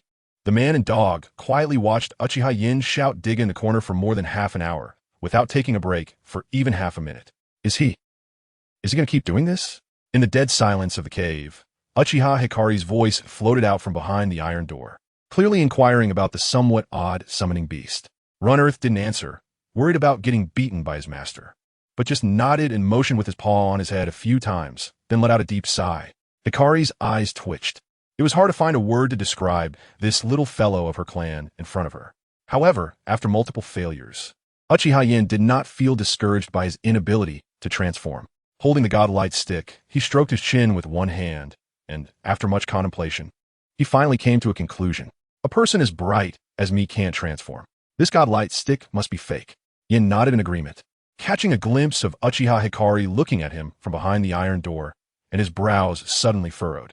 To verify his thoughts, he slowly walked towards the iron door with the godlight stick in hand. After taking only 3 steps, he raised the godlight stick, and before he could even hand it over, he heard his grandmother's slightly terrified voice. Don't even think about it. Ever since he shouted, "I believe in light," Uchiha Hikari had been shamefully digging at her toes in the dark.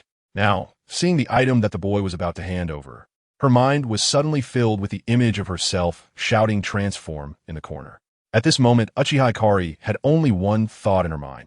If I really have sinned, please send someone to give me a quick death, instead of sending this 6-year-old brat to torture me. Seeing the disgusted expression on her grandmother's face, Yin felt a bit embarrassed, but he still steeled himself and said, "Let's give it a try. If it doesn't work, I'll leave," allowing Uchiha Hikari to give it a try, mainly because Yin vaguely felt he was close to grasping the mechanics of triggering the abstract system tasks. Uchiha Hikari heard this, and almost without hesitation said firmly, "All right." She snatched the godlight stick from Yan's hands, stared at the transformation tool for 3 seconds, and then glared at the man and dog outside. "You, don't look. Turn around." Having witnessed Yan's series of shameful actions, the sudden role reversal made Hikari feel deeply embarrassed. However, Yin was very obedient this time, turning around without any thought of watching his grandmother's embarrassment. While Run Earth was a bit excessive, it glanced suspiciously at its master, then looked at the item in Grandma's hands, and inexplicably felt a surge of fear. It hurriedly jumped away from the two in front of it. It seemed that someone's behavior had begun to exhibit a terrifying phenomenon of person-to-person transmission. Uchiha Hikari stood inside the iron door, gazing at the man and dog outside for a long time, then gritted her teeth, mimicking the earlier actions of that little brat. Digga. Click. However, the godlight stick lit up but did not produce any changes, and with a hint of curiosity in her heart, she became completely enraged. Uchiha Hikari grabbed the broken toy and smashed it against Yan's back, her previously lifeless tone now mixed with anger. "Take your stuff and get lost." Yan sat in place without a hint of disappointment. Instead, his mood improved. As expected, it's a problem with the system, not mine. Run Earth. Upon hearing this, Run Earth truly began to question life. Although it wasn't particularly smart, it understood that its master, who daily shouted about destroying the ninja world, probably had nothing to do with the word light. If it were to compare, Run Earth felt it was much brighter than its master. Thinking this, it stealthily approached the stick. "This thing looks like metal. It can be eaten." Yin ignored his grandmother's shouting and didn't notice Run Earth sneaking a bite. Instead, he walked to the corner to ponder the system tasks. From the first triggered task, Skyrending Demon Dog, the Sunflower from Ino's Flower Shop, Naruto's Fox Spirit task, to the Martial Soul task, triggered by Itachi and Shursui at the start of school, and now the Gent of Light task triggered by Uchiha Hikari. Yin suddenly realized that the tasks he triggered when alone seemed to be somewhat normal, such as the Skyrending Demon Dog, the Puppet Spirit Pet. This means that when he engages in specific behaviors while alone, he will trigger more normal tasks. For instance, cooking meatballs in a rice cooker could trigger a task related to alchemy, and continuing to run into Ino's house would trigger a task related to Plants vs. Zombies. Slap. Yin excitedly slapped his thigh. "I know how to use it." Just as he shouted this, the system prompt in his mind sounded again. Ding! Congratulations to the host for unlocking a new achievement. Skyrending Demon Dog, Fear Master of the Light Dog. Master of the Light Dog. Your spirit pet has undergone a mutation, leaping to become the strongest canine spirit pet in the cultivation world. Wearing this title allows for position swapping with all canine creatures. A dense array of prompts appear before him, and Yin didn't even see clearly before a question mark popped up in his mind. Wait, when did my spirit pet evolve? Woof. Just as Yin felt a myriad of doubts in his heart, a mixed sound of barking echoed, and then the entire cave and ruins began to shake. Run Earth's figure transformed into golden light, standing still and gradually growing larger. Uchiha Hikari raised both hands in front of her, feeling the energy of the summoning beast becoming increasingly powerful, leaving her somewhat dazed. What kind of summoning beast is this? Damn it, I can't handle this. When Uchiha Yin saw his dim-witted spirit pet successfully transform into the Giant of Light, while he, a person with a bright heart, couldn't transform, he truly couldn't accept this situation.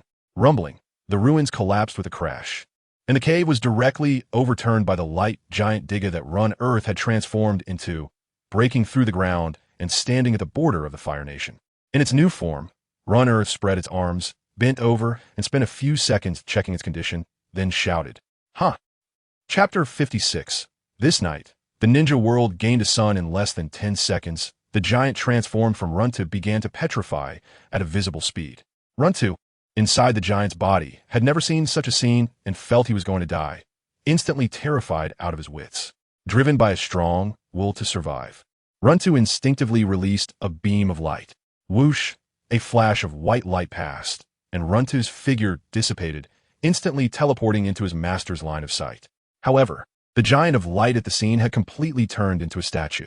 The giant's head still emitted a dazzling glow, dispelling the darkness under the night sky.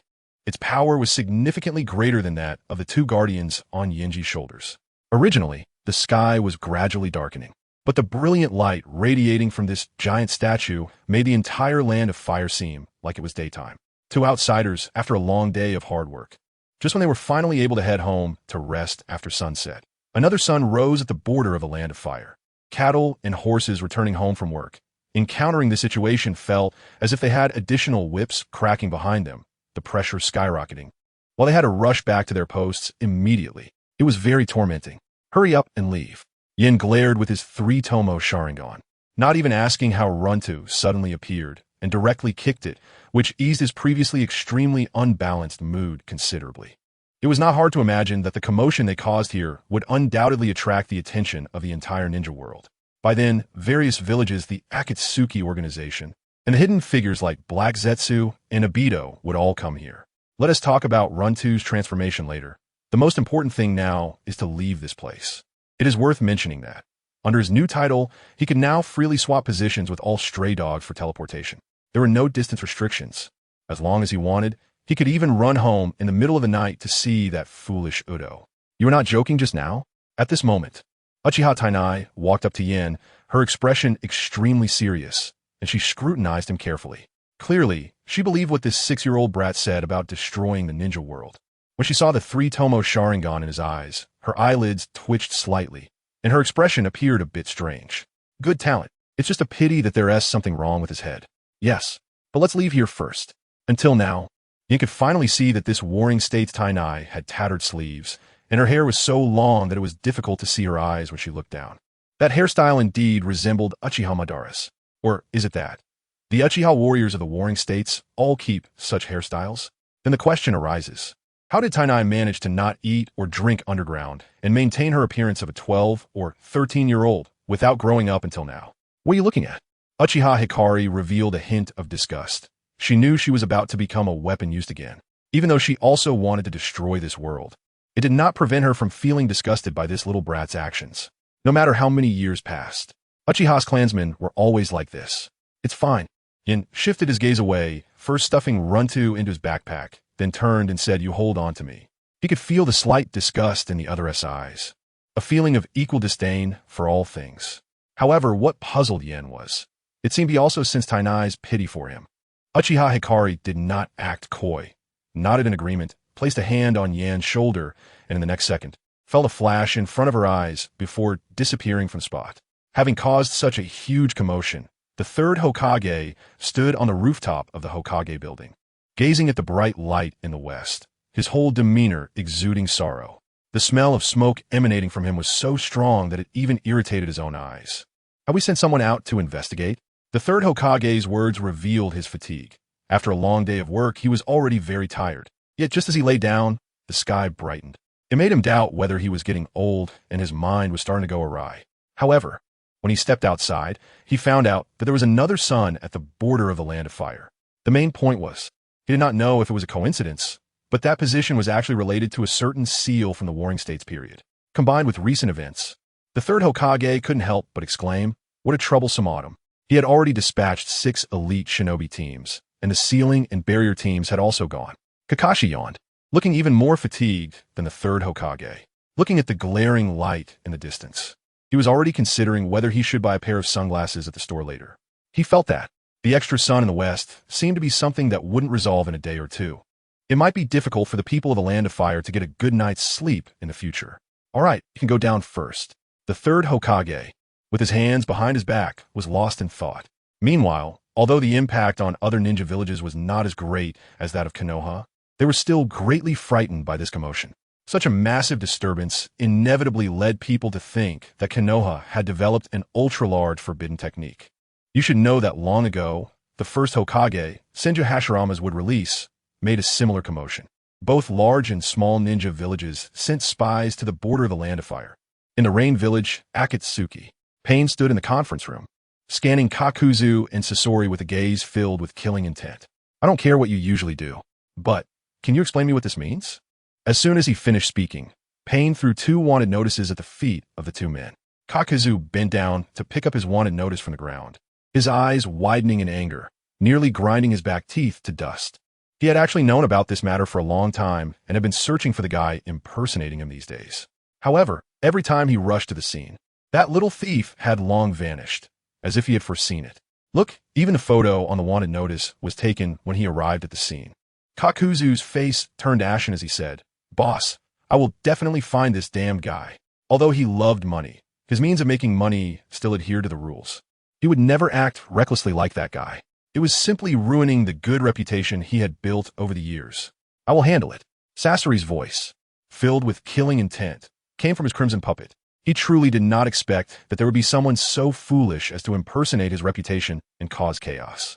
So they want to be human puppets? Pain naturally understood that it wasn't the work of his subordinates, and his anger stemmed entirely from the fact that these 2 had not dealt with that person for so long. There was one more thing. Recently, many ninjas and samurai had been wandering in the Rain Village, and he could no longer remember how many people he had killed these days. If this continued, their Akatsuki organization would be stripped bare. 3 days. I will only give you 3 days. Pain's tone carried authority, and the power emanating from his Rinnegan increased the pressure on the 2 in front of him. Just then, Conan pushed the door in, glanced at Sasori and Kakuzu, hesitated for a few seconds, and directly said, "Something happened. There's a new sun at the border of the Land of Fire." Chapter 57. Welcoming the ancestor of the sect from seclusion. Are you sure? This could destroy the world? In a hotel in the Land of Fire, Uchiha Hikari sat in an armchair, speaking with skepticism. Upon catching sight of Yin kneeling in front of her, her gaze kept flickering and avoiding, and a thin layer of sweat appeared on her forehead. Sitting in the chair, she seemed very uneasy. "Great-grandma, trust me. Shut up. If you call me that weird name again, I really will kill you."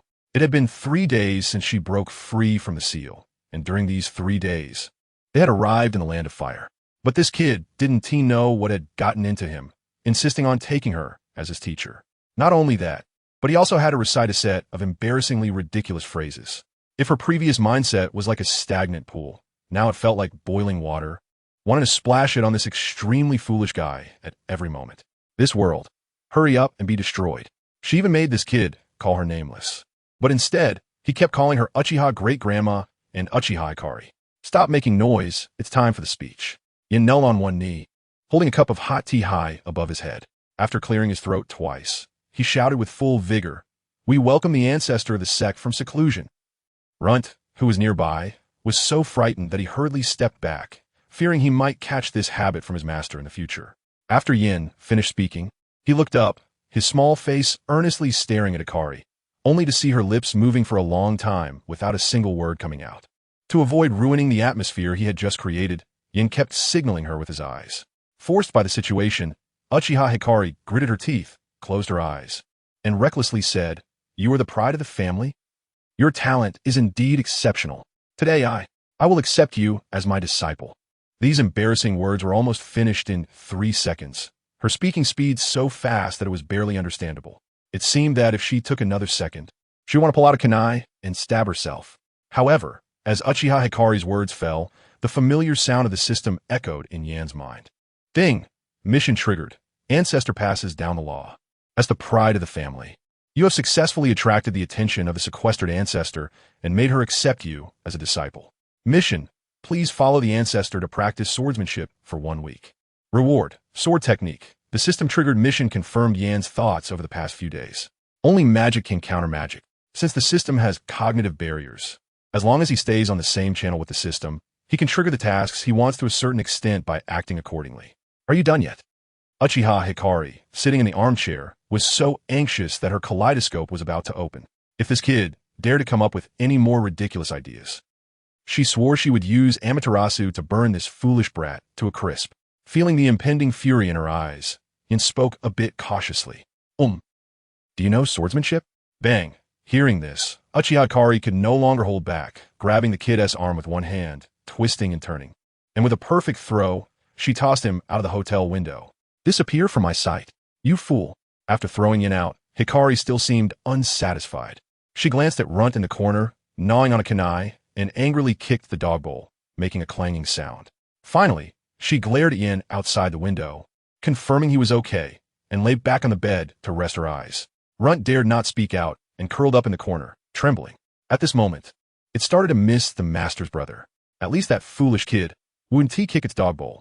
As Uchiha Yin was thrown out by the ancestor of the sect, he simply rubbed his head and muttered a few words. Seriously, I'm trying to learn swordsmanship. Why so fierce? Shaking off the dust from his clothes, Yin looked at the broken window, shook his head, and decided to go find something to eat. He also planned to continue gathering intelligence about the border of a land of fire. Since they left the sealed place, it seemed everyone in the ninja world was desperately rushing there. It had the feel of a treasure falling from the sky, with everyone scrambling to seize it. From Konoha, Kumogakure, Sunagakure to Awagakure. In short, everyone who should come and Shunti come was gathering in the land of fire.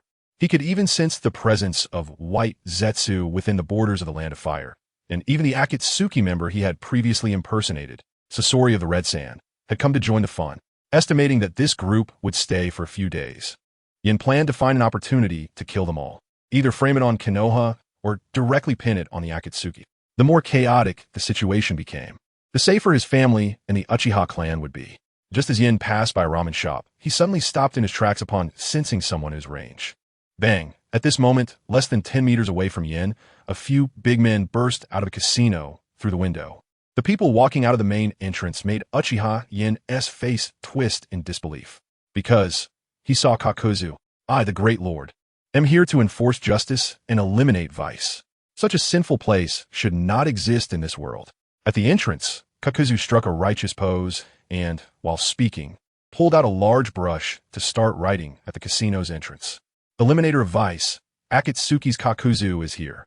After completing his righteous act, Kakuzu left with a bag full of money, leaving Uchiha Yin in the wind, utterly confused. He seriously suspected that this old man was framing him, and moreover, he had no evidence. All right. Knowing someone is impersonating you while committing robbery, and now this old man doesn't even bother to act. Just shows his true colors, huh? Uchiha Yin felt as if he had suddenly been placed under a massive black pot. He stood there for a long time, unable to recover from Kakuzu's outrageous actions, until his sensing range picked up a white-haired lecherous uncle and a blonde drunkard. Kakuzu, you're finished. Following his sensing range, he could clearly perceive that Kakuzu seemed not yet satisfied, and a smirk appeared on Yan's lips as he stepped toward the tavern around the corner. Hiss. I didn't expect to meet you here as well. At the table, Jiraiya took a sip of alcohol, looking at his long-lost old friend.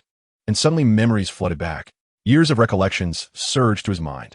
Tsunade ignored him, resting her chin on her hand, drinking her alcohol while casting a disdainful glance at Jiraiya. Get to the point. Stop trying to get close to me. Usually, when Jiraiya showed up, there were only two possibilities. Either he was here to investigate today as son, or, right now, the most and best established places of entertainment in the entire ninja world were only in the land of fire. After all, the entertainment venues and casinos were being swept clean by the so-called everyone run. Justice-loving Kakuzu is about to start eliminating vice. Chapter 58, Jiraiya Tsunade. Oh no, it's a strong enemy. Boom. As the childish voice outside faded, two terrifying explosive sounds echoed from the original position of the two in the tavern, smashing the tables and chairs to pieces. However, 2 bags of money were left behind as compensation for the losses incurred by the tavern owner. Bastards! 2 angry roars sounded from the eaves, and then Yin clearly sensed that the two had disappeared from the tavern, speeding towards the justice-seeking Kaku. It was apparent that the 2 seasoned gamblers had grievances against Kakuzu that could support several vengeful spirits. Watching their rapidly departing figures, Yin silently mourned for Mr. Kakuzu, who was fighting for justice for 3 seconds. It was just a pity Orochimaru wasn't on the scene. Otherwise, they could have seen the 3 legendary ninjas beat up the century-old man. Skipping this little interlude, Yin used the money confiscated for the same righteous cause to buy today's lunch outside, then returned to the inn. Sitting on the bed, refining chakra, Uchiha K was about to shout get lost, as she saw the foolish kid push the door open. However, upon seeing the several plastic bags in his hand, she immediately fell silent, and the words turned into a growl from her stomach. She merely swallowed her saliva, but still did not take the initiative to say a word. She seemed to adopt a posture of, even though I'm very hungry, you just messed with me, so if you want my forgiveness, you better speak up. Runt, you're. Yin bent down to pick up Runt's somewhat worn-out food bowl and clinked it as he poured the shurikens he had just bought into it. It must be said, raising this dog spirit pet was quite costly.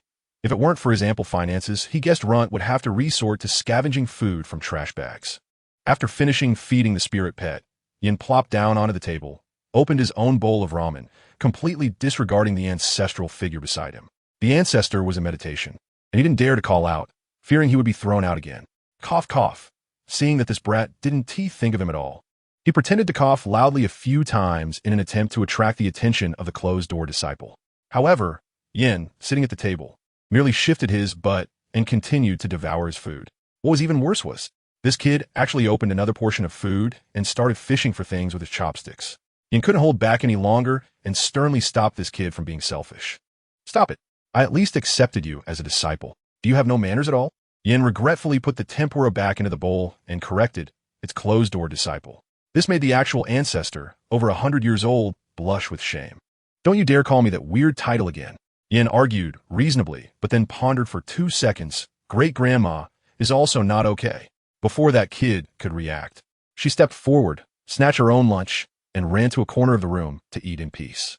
Perhaps due to long-term confinement or past bad experiences, Uchiha always squatted in the corner to sleep or eat. Only in this way could she gain a modicum of a sense of security. Having immense power, yet no sense of security within, was her greatest sorrow. Of course, while Yin was lamenting in his heart, he was unaware that Kay had another reason for hiding in the corner, fearing that she might get infected by some stupid guy. Not knowing what to say, Yin decided to shift the somewhat awkward atmosphere in the room by bringing up something serious. Then teach me swordsmanship. No, Yin.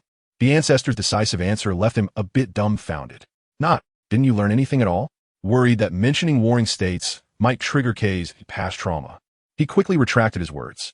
But somehow Kay, who was still eating ramen, suddenly darkened her gaze, leaned tighter against the wall, and curled up even more. When she inadvertently caught sight of the runes on her arm, she froze for a long time, seemingly lost in memories. Only ninjutsu, can you learn it? Shurikens are also fine. Yan's one sentence directly made the great-grandma, who was lost in painful memories, question her life. Kay lifted her head, staring blankly at the stubborn little brat not far away. Her shock was beyond words. She slowly raised her hand, pointing towards the door, exuding an astonishing killing intent. Get lost.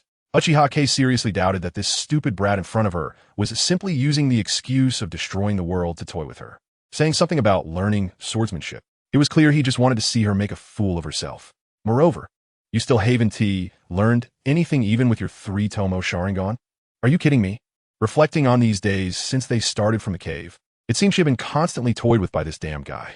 Yin pretended nothing had happened, still thinking about how to trick the ancestral figure into practicing shuriken techniques with him. After all, shurikens are also considered a kind of sword. Moreover, the sword technique was truly appealing. Coupled with his enhanced version of the Flying Thunder God, even shadow-level strong opponents would be challenged, including the Uchiha great-grandma in their team, who possessed the Manjiki Sharingan and the unique ocular technique 8,000 spears, could manipulate the chakra of all those marked with seals. Not to mention Amaterasu and Tsukuyumi. As for Runt, due to the last time when the Divine Light Stick was eaten by this guy, when asked if it could transform, his head shook faster than his tail, revealing fear in his eyes, only muttering words like I don't know and I'll die. However, thanks to eating the Divine Light Stick, Runt seemed to have gained teleportation ability. This guy randomly teleported every 10 seconds to any location, back and forth. The mobility they exhibited was entirely stronger than the 4th Hokage, Minato Namikaze. Just as Yin was contemplating whether to go back to find his father tonight, a sudden commotion erupted outside the window. Boom! Then they were shook violently, dust rattling down from the ceiling, resembling it was about to collapse. Summoning technique. 2 angry roars echoed from afar, startling Kay, who was curled up in the corner, to instinctively crouch at the window. But fortunately, Yin pulled her back in time. It's not our business, Yin said softly, then looked towards the source of the noise.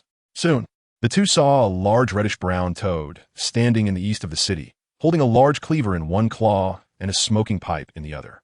In the west, a slug appeared. At this moment, Kakuzu stood on a rooftop 200 meters away from them, carrying a large burlap sack, drenched in sweat. Clearly, the two seasoned gamblers had successfully sought revenge. Konoha ninjas, are you underestimating this old man? Seeing the two, Kakuzu's anger surged. This old man has fought with Senju Hashirama. It was infuriating. He was just trying to make money in the city, and when he went to the next casino, these two jumped him without a word. What grudge? Tsunade and Jiraiya, upon hearing each other's words, suddenly turned serious. Oh no! We encountered a strong enemy. Chapter 59, Light. Alright, the Uchiha clan is finished. The strong ones from the first Hokage's era?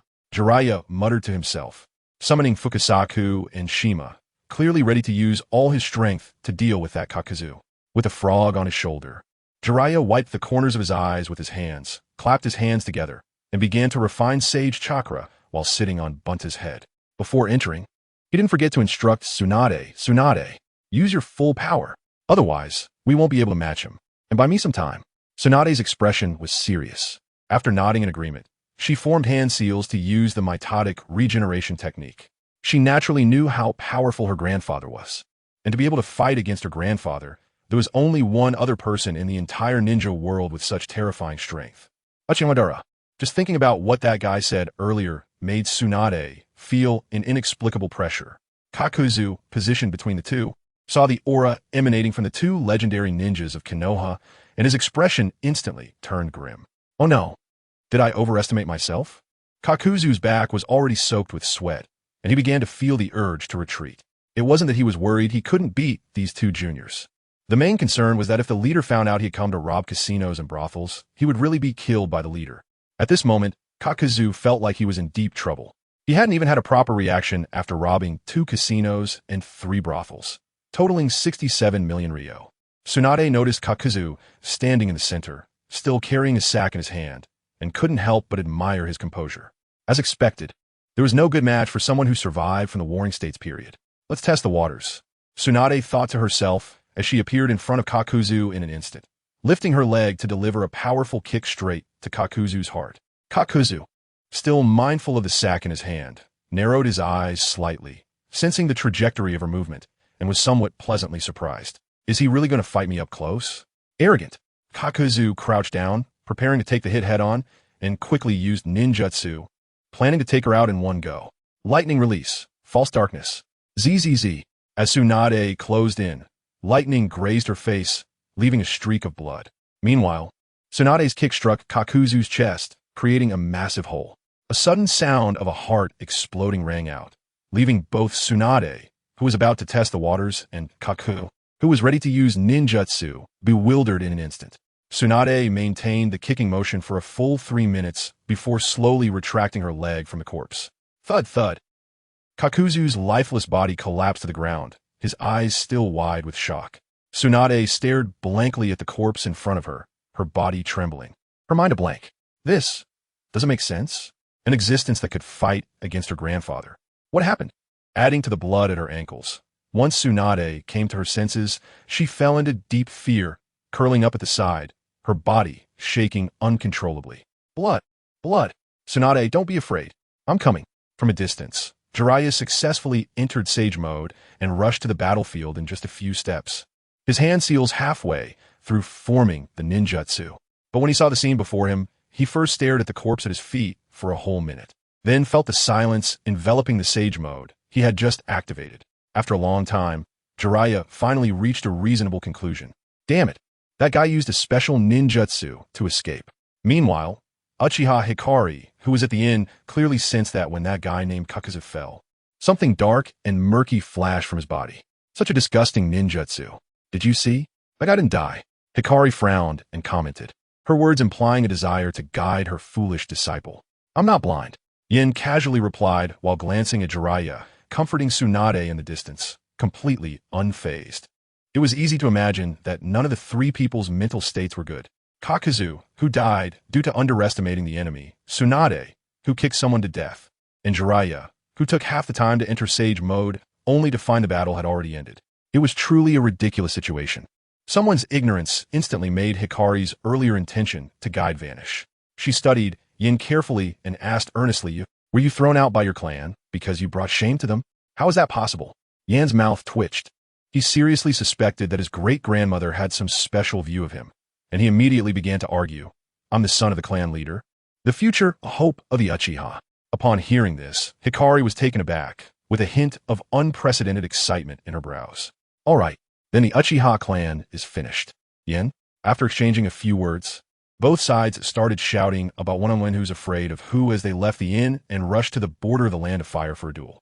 That night, around midnight, the sky in the Land of Fire was still bright as day. Yin walked out of the forest in a dejected manner, cursing as he walked. After his persuasion, the clan's ancestors finally agreed to teach him swordsmanship, but as a result, he ended up receiving 3 doses of Tsukuyami.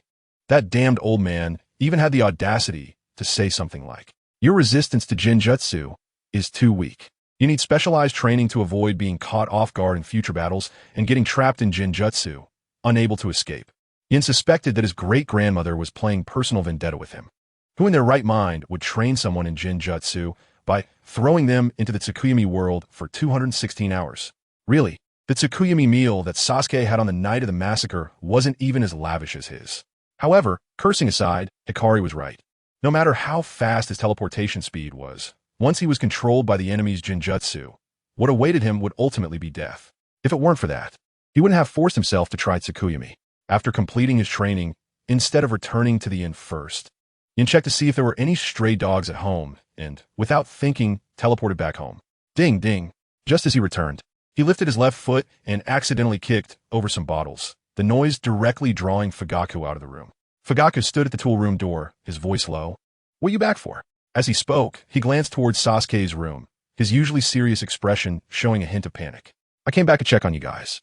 Fugaku's odd behavior only made Yin think that his father wasn't good at expressing himself, and he didn't notice anything wrong.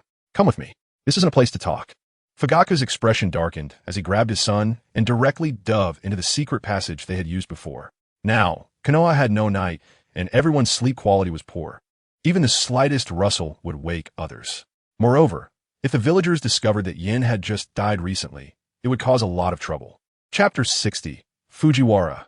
The ancestral laws must not change. Fujiwara crouched down and stealthily made his way to the underground chamber, glancing back every few seconds to check if his son was still behind him. It was as if he was constantly worried about losing track of his son. The old man's strange behavior caught Yan's attention, and he looked at Fujiwara with confusion. "Why do you keep looking at me?" Fujiwara wiped the sweat from his forehead and feigned calmness, saying, "It's nothing, nothing. I just haven't seen you for a while." Yin? Fujiwara's sudden display of sentimentality left him feeling uncomfortable. After all, it had only been about 20 days since he left the village. "Fujiwara, don't be like this. I'm a bit unaccustomed to it." Bang! Hearing his obedient son's voice, Fujiwara raised his hand and punched the wall of the secret passage, the veins on his forearm bulging, clearly indicating his current mood. If it weren't for the fear of the tunnel collapsing, he would have seriously considered letting his obedient son experience a fire release technique again. How rude. Have you learned nothing of the family's etiquette? Yin lowered his head in silence, blaming his behavior on the clan's ancestors. Everything he had achieved today was entirely due to his mentor's influence. Of course, the old man couldn't escape his share of the blame either. "Oomph." Fujiwara snorted with dissatisfaction, clasped his hands behind his back, and quickly walked into the secret chamber to sit down. He grabbed the kettle on the table and tilted it back, taking several gulps to suppress his anger.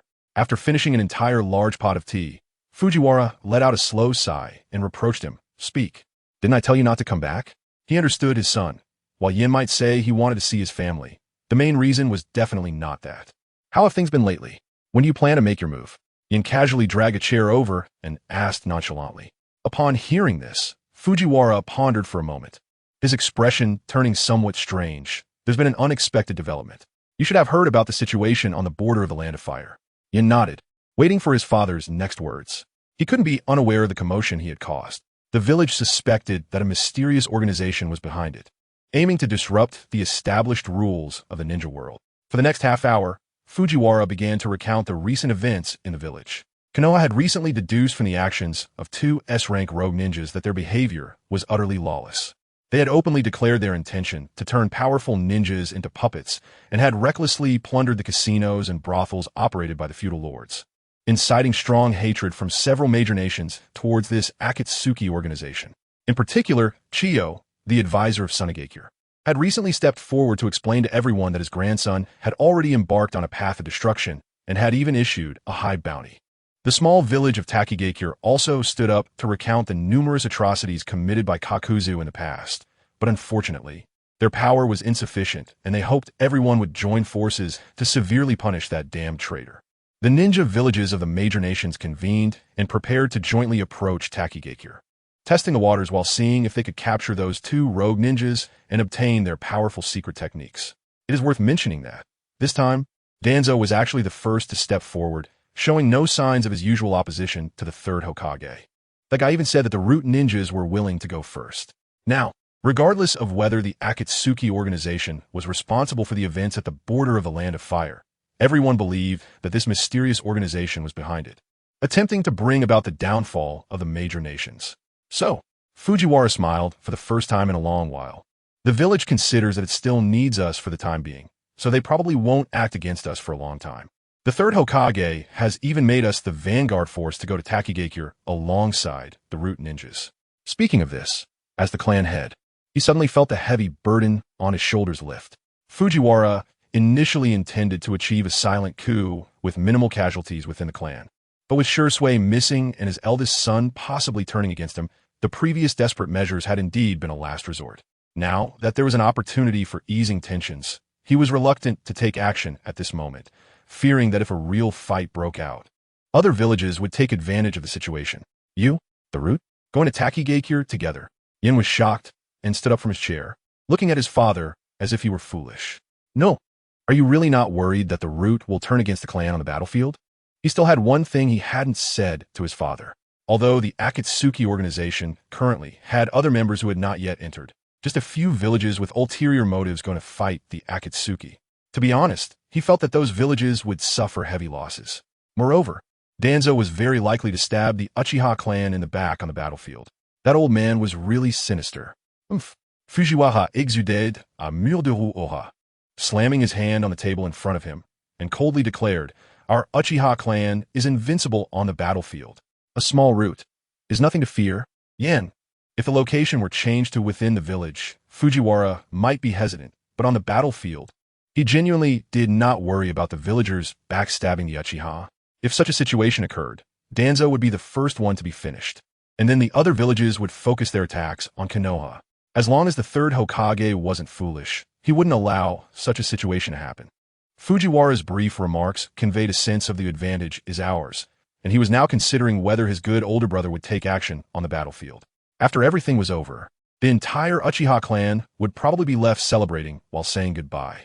This way, Sasuke could remain in the world as a hero. Furthermore, Danzo could take this opportunity to get rid of some ninjas who did not support him, ultimately bringing down the third Hokage from his position. Truly sinister. You might as well just start fighting directly. Yin rolled his eyes, almost directly calling his father foolish. You are still young. How can you understand the intricate web of interests involved here? If we start fighting directly, we will lose many people. Fujiwara's tone brooked no argument, which made Yin activate his 3-tomo Sharingan. We can fight directly. Also, Fujiwara paused for a few seconds, furrowing his brows to interrupt his words. 3-tomo? Average. Not as good as mine. Yin. Hearing his father's boastful words, he now understood where Sasuke's little flaws came from. Moreover, next time, please don't stutter when bragging. Seeing his son wanting to speak again, Fujiwara changed the subject, directly bypassing Yan's earlier suggestion and continuing. All right, the clan has agreed, under my persuasion, to stand together with the village for now. I will find a way to make it work. Furthermore, your 3-tomo can't decide anything. Fujiwara seemed resolute, completely disregarding any advice, and his confident remarks left Yin speechless. After a long while, he finally raised his eyes and looked seriously at his father. Does the Uchiha clan really have to stay in the village? What do you think about faking our deaths to escape and then leaving Konoha? When Fujiwara heard his son's words, he was about to say some phrases like since ancient times or the legacy of Konoha cannot be abandoned. But upon hearing the words faking death, he instantly shut his mouth, his gaze beginning to avoid his son's eyes, and sweat broke out on his forehead. Oh no. Does this guy suspect something? Chapter 61. The old father worried about his son going down the wrong path enough. I have my own plans for this. You stay well outside the village, and when I become Hokage, I'll naturally bring you back. Fugaku's idea was quite simple. As long as their Uchiha clan gained enough prestige on the battlefield this time, they could pressure the third Hokage into stepping down after the mission and become the fifth Hokage of Konoha in one go. In this way, their family would not suffer significant casualties, and they could take over the village. The key point was, by doing this, he could find a way to bring his eldest son back, avoiding a situation where father and son would end up fighting each other. Moreover, Konoha was the result of the joint efforts of the Uchiha and Senju clans. How could they suddenly say they wanted to leave? On what grounds?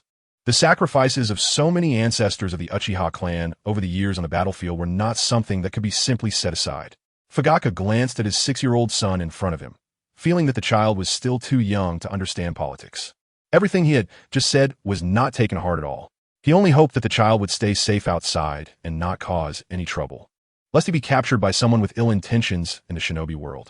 Yin took a deep breath, secretly cursing his stubborn father a few times in his heart, and did not say anything further to persuade him. He understood that his old father was now like a gambler with a good hand, determined to recoup his losses no matter what. Even if what he said made perfect sense, it was unlikely to persuade this Uchiha clan leader who wanted to be Hokage. The father and son sat facing each other in silence for a while, and the atmosphere became awkward. I'm going to see Sasuke. No. As soon as Yin spoke, Fugaku's voice immediately cut him off, echoing in the small room, making his ears feel a bit deafened. This was the first time he had seen his father lose his composure like this. He stood up and took a few steps back, suspiciously eyeing his sweating father. No. Fugaku, are you hiding something from me? Hearing his name from his son's mouth again, Fugaku's blood pressure shot up. However, more than that, Fugaku was now more worried that this child would discover the truth about his death. If that happened, he might have to rely on the village, which would affect his subsequent plans. Thinking of this, Fugaku's sweating became even more frequent. You've really been spoiled. Also, don't go see your brother. He doesn't want to see you right now. Right now. Immediately. Leave the village, Fugaku said impatiently, pushing the boy to drive him away. Indeed, Yin recalled his abrupt departure, and the angry expression on Sasuke's face flashed through his mind. As for his father's sweating, he could only say that it was normal for men of a certain age to have weak bodies. Moreover, with the day breaking in Konoha, he left dozens of scrolls from his backpack and directly teleported out of the village. The conversation between the father and son was not smooth, and Yin did not share everything with his father. For example, the Uchiha Taijutsu he had dug up. If that were to be known by those old folks in the family, they would definitely jump out and shout, continuing the tradition of treating taijutsu as weapons. By then, it wouldn't be a matter of whether the Uchiha would be sent away by the village. He would probably be sent away by the taijutsu himself. Moreover, as the closed-door disciple of the ancestor, to do such a thing would be somewhat inappropriate. Where did this kid get so much money? In the secret room, Fugaku opened one of the seals and was stunned when he saw a pile of money stacked like a mountain. He looked at the other scrolls and felt a bit dazed. At that moment, he glanced back at the spot where his son had just been and furrowed his brows in confusion. Earlier, that kid seemed to not have used reverse summoning technique, right? It had only been 20 days since his son left the village, but it seemed like this kid had more and more secrets. Not only had he opened the 3 tomo, but he had also obtained a large amount of wealth. Thinking of this, Fugaku suddenly recalled Yan's outstanding face, and a hint of worry flashed in his heart. This child, wouldn't he be taken care of by some noble outside? After a while, Fugaku rubbed his temples, secretly hid the sealing scrolls that Yin had brought back, and shook his head while sighing as he walked out of the secret room. Meanwhile, as soon as Yin left the village, he hurried back to the hotel in the Land of Fire. At this moment, Uchiha Hikari was sitting at a table, flipping through the books Yin had bought, learning about the major events that had happened in recent years, while not forgetting to tease his closed-door disciple. Just a moon reading, right? Why take so long? Yin closed the door and directly followed the ancestor's words. Yes. Ancestor, your strength is extraordinary. I can't defeat you even if I try my best. All the strong ones in the shinobi world are no match for you. Creak. Uchiha Hikari felt embarrassed hearing this guy's words, to the point where her toes made a sound from curling. After spending so many days together, she could tell that this kid was mocking her. Shut up. Hikari casually threw the book she was holding at him, then turned around with a serious expression. With your strength, if you were my era, you wouldn't even live past 12 years old. Hearing this, Yin shrugged his shoulders. Let us not even talk about the Warring States period. If the original plot had developed, I probably wouldn't have made it past 8 years old on the night of the massacre. What kind of attitude is that? Seeing this kid look so indifferent, Hikari immediately got angry. Although she had no experience in teaching disciples, she understood that she needed to make this kid work hard to survive in this world. Even if this kid displayed good combat power today, it didn't mean he could destroy the world. You come here. Uchiha Hikari rolled up her sleeves, revealing her arms covered with dense black rune marks. Just as she was about to speak, Yin, who had walked up to her, suddenly showed a shocked expression and shouted loudly. What? Ancestor, are you actually going to teach me the way of talismans? This is simply too precious. Bang! Uchiha Hikari delivered a kick, sending him and his slippers flying into the wall. You want to eat the moon reading again, huh? Facing this disciple who occasionally said something incredibly embarrassing, Uchiha Hikari's mindset was truly breaking down. However, Yin, embedded in the wall, revealed a satisfied smile. Ding! Mission triggered. Ancestor teaches the law. Mission. Your exceptional talent has once again amazed the clan's ancestor. She has now decided to teach you talisman techniques. Please study talisman techniques with the ancestor for 1 month. Reward. Beginner talisman technique. Uchiha Taijutsu is invincible. Seeing the system prompt pop up again, Yin felt that the ancestor held a massive treasure within her, continuing to draw from it. He could hardly imagine what amazing rewards he could obtain. Meanwhile, in Hikari's eyes, Yin, who had just been kicked, was grinning widely, which made her even more furious. Get down. I'll take you outside to learn ninjutsu. Chapter 62. No matter which world it is, I people are always the playthings of ye people. Uchiha Yin, I'm begging you, please stop going crazy here. At the entrance of an ice cream shop, Uchiha Yin sat cross-legged in front of the stall as if no one was around, swinging a kunai in his hand and muttering phrases like sword technique and indeed powerful. This caused Uchiha Hikari, who was eating ice cream nearby, to grab the collar of this kid with one hand while holding her ice cream in the other. Her small eyes constantly glancing around. Her palms were sweaty from nervousness. She felt that passers-by were staring at them with strange looks. This made her, who had a somewhat introverted personality, feel like she wanted to go on a rampage in the street or even commit suicide for a moment. Her tone of voice carried a hint of pleading. I'm begging you. I'll accompany you in your madness when we get back. Just get up. Uchiha Hikari was already starting to regret coming out with this kid. The gazes of others felt like everyone was looking at them through a kaleidoscope. It was truly uncomfortable. Soon. My training will be completed soon. Yin raised his eyes to look at the progress bar that was about to jump and glanced at the eye person beside him. He could only say, no matter which world it is, I people are always the playthings of ye people. Thinking of his foolish younger brother at home, who was willing to practice lightning release under the electric pole with him, Yin said softly, your strength is indeed strong, but you're really not as good as my foolish younger brother. Uchiha Hikari. Upon hearing this, Hikari clenched her fists tightly, gritting her teeth. She lowered her head and whispered urgently, hurry up. If this goes on, I'm going back. For this moment, she really couldn't be bothered to argue with Yin, who couldn't grasp the main point. What do you mean not as good? Only a fool would say such a thing.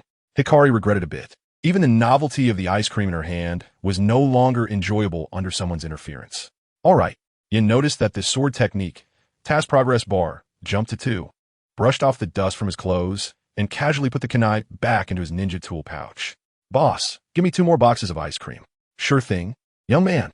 Such a generous statement made Hikari, who was getting increasingly annoyed, brighten her eyes slightly, thinking to herself, considering this little brat as being filial to me, I won't hold it against him too much. However, in order to save face, she still lifted her chin and coldly said to Yin, this is the last time.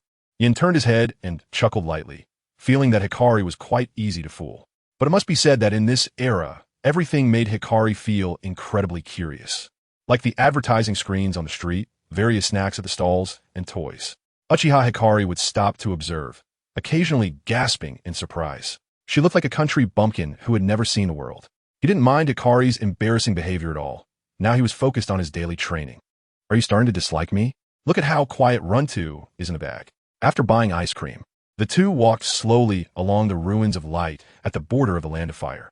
Although it was early morning, thanks to the sun disrupting everyone's routine, there were still quite a few people on the streets of the Land of Fire. As for why they needed to head in that direction for training, Hikari said that since it was new ninjutsu training, they naturally needed to find someone to fight in order to master the new ninjutsu in a short time. Remember this. Try not to use that space-time ninjutsu. Just use the combat techniques I taught you earlier, got it? Hikari explained the details to Yin while speaking, to say that she really knew one ninjutsu with shuriken. This was learned and improved from the battle between the Uchiha clan and the Sarutobi clan, and eventually engraved on her. Shuriken Shadow Clone Technique? I understand. This technique taught by Hikari not only allows the use of shadow clones with shuriken and kunai, but also enables controlling the thrown objects in a tornado-like trajectory to instantly engulf the enemy. According to today's ninjutsu levels, this ninjutsu is at least A rank or higher, and in his hands, it could unleash power not weaker than S rank ninjutsu. Hikari nodded in satisfaction after hearing this. Although this kid often acted silly, his talent might not necessarily be worse than her own. She wanted to say a few encouraging words, but just as she was about to speak, she suddenly saw this kid pull out a metal object without her noticing, almost causing her to trip over her own feet in shock. If it were an ordinary object, she might not have reacted so much, but what Yin was holding was a small run-to with a kunai stuck in its head about the size of 2 palms. Fool, what are you going to do again? Hikari felt like an alarm had gone off in her mind upon seeing this strange object, almost predicting that this kid was about to do something embarrassing again. Special kunai. Yin hung the dog kunai on his bag, completely ignoring Hikari's previous words. He planned to see if he could create a wonderful spark by combining Flying Thunder God with Shuriken Shadow Clone. By the way, let's disguise ourselves before we go in, Yin said, forming hand seals, and with a bang, transformed into the appearance of pain, his Rinnegan becoming less realistic. He even took out the custom-made contact lenses to wear. If he could also disguise himself when using the Sharingan, it would help avoid his identity being exposed by others. It should be noted that although the transformation technique is quite effective, in actual combat, if you take a few hits and can't maintain your chakra, your true form will be revealed. Good. This time Hikari didn't argue, took the tiger mask that Yin handed over, and instantly transformed into Obito's appearance after putting it on. Watch me kill them all. Let the weak humans of this world feel the power of Kamida. Just transformed into Devapath Pain, Yin immediately got into character, raising his hands high, almost shouting a few times to cheer himself on. He could guarantee that with his acting skills, even if Nagato were to come, he would have to feel the chakra within him, wondering if there was an extra Devapath puppet. No need to kill them all. Hikari saw this guy acting up again and suddenly felt that it didn't seem out of place for this kid to say such things after transforming. I still need to mark them. Although they had been wandering in the land of fire these days, their main purpose was to mark 8,000 spear marks on the ninjas. Currently, there are more than 200 ninjas in the land of fire who have been marked. So they can say that as long as there aren't any 6 paths level powerhouses appearing in their next actions, they wouldn't need to worry too much. Then let's kill half, and I'll need to deduct some points. The 2 Uchiha chatted and laughed about killing people as they walked. And if the second Hokage were to come back and see these 2, he would surely scold them for being inherently evil Uchiha. Chapter 63, A Bag of Rice. The Relic of Light. The ninja squads dispatched from various villages surrounded the glowing statue, each holding various strange instruments, checking for chakra responses in the surroundings. Notably, everyone wore sunglasses to prevent their eyes from being burned by the blinding light after spending a long time here. Everyone was tacitly avoiding taking action, quietly going about their tasks. On one hand, the Leaf Village ninjas urgently needed to prove that this thing was not created by them, to clear their suspicions and avoid the ninjas from other villages using it as an excuse to declare war on the Fire Country. On the other hand, they truly had no way out. The daily life in the Fire Country had been forcibly altered this week, and everyone was feeling listless. If this continued, they would truly be driven mad. They allowed ninjas from outside villages to enter the Fire Country to see if they had any solutions. The ninjas from the Leaf Village had only one thought, no matter who it is. Hurry up and get rid of this damned statue. Parker, have you found anything? Kakashi squatted by the base of the statue, scratching at the soil beneath. He couldn't tell if it was just his imagination, but he felt that the chakra involved here seemed somewhat familiar. Strange, this place actually has the scent of the idiot from the Fugako family. Parker sniffed and recalled the kid who used to beat up dogs in the village, a look of disgust flashing across his face. You're mistaken. Kakashi's voice was very certain, as if it were indeed as he said. After finishing, he instructed Parker to go back since nothing was found. He didn't want to get too involved in the village and the Uchiha clan's matters. He had only come here to bask in the sun. After looking up at the cloud-hidden village and the rock-hidden village ninjas at the head of the statue for a moment, Kakashi canceled the summoning technique, yawned, and walked towards the city with his hands in his pockets. He and T slept in 3 days. This statue seemed to be some kind of product of a summoning technique. We can't inflict any damage on it. The ninjas from the Cloud-Hidden Village and Rock-Hidden Village worked without using all their strength, as they had already confirmed that this matter had nothing to do with the Leaf Village. Of course, it wasn't that they hadn't tried hard. But this statue was quite bizarre. It might restore itself immediately after they put in a lot of effort to dig a big pit. Such a strange occurrence was something several villages had never seen before. The ninjas from the Cloud-Hidden and Rock-Hidden villages exchanged glances and smiled knowingly before turning to shout at the sealing team from the Leaf Village.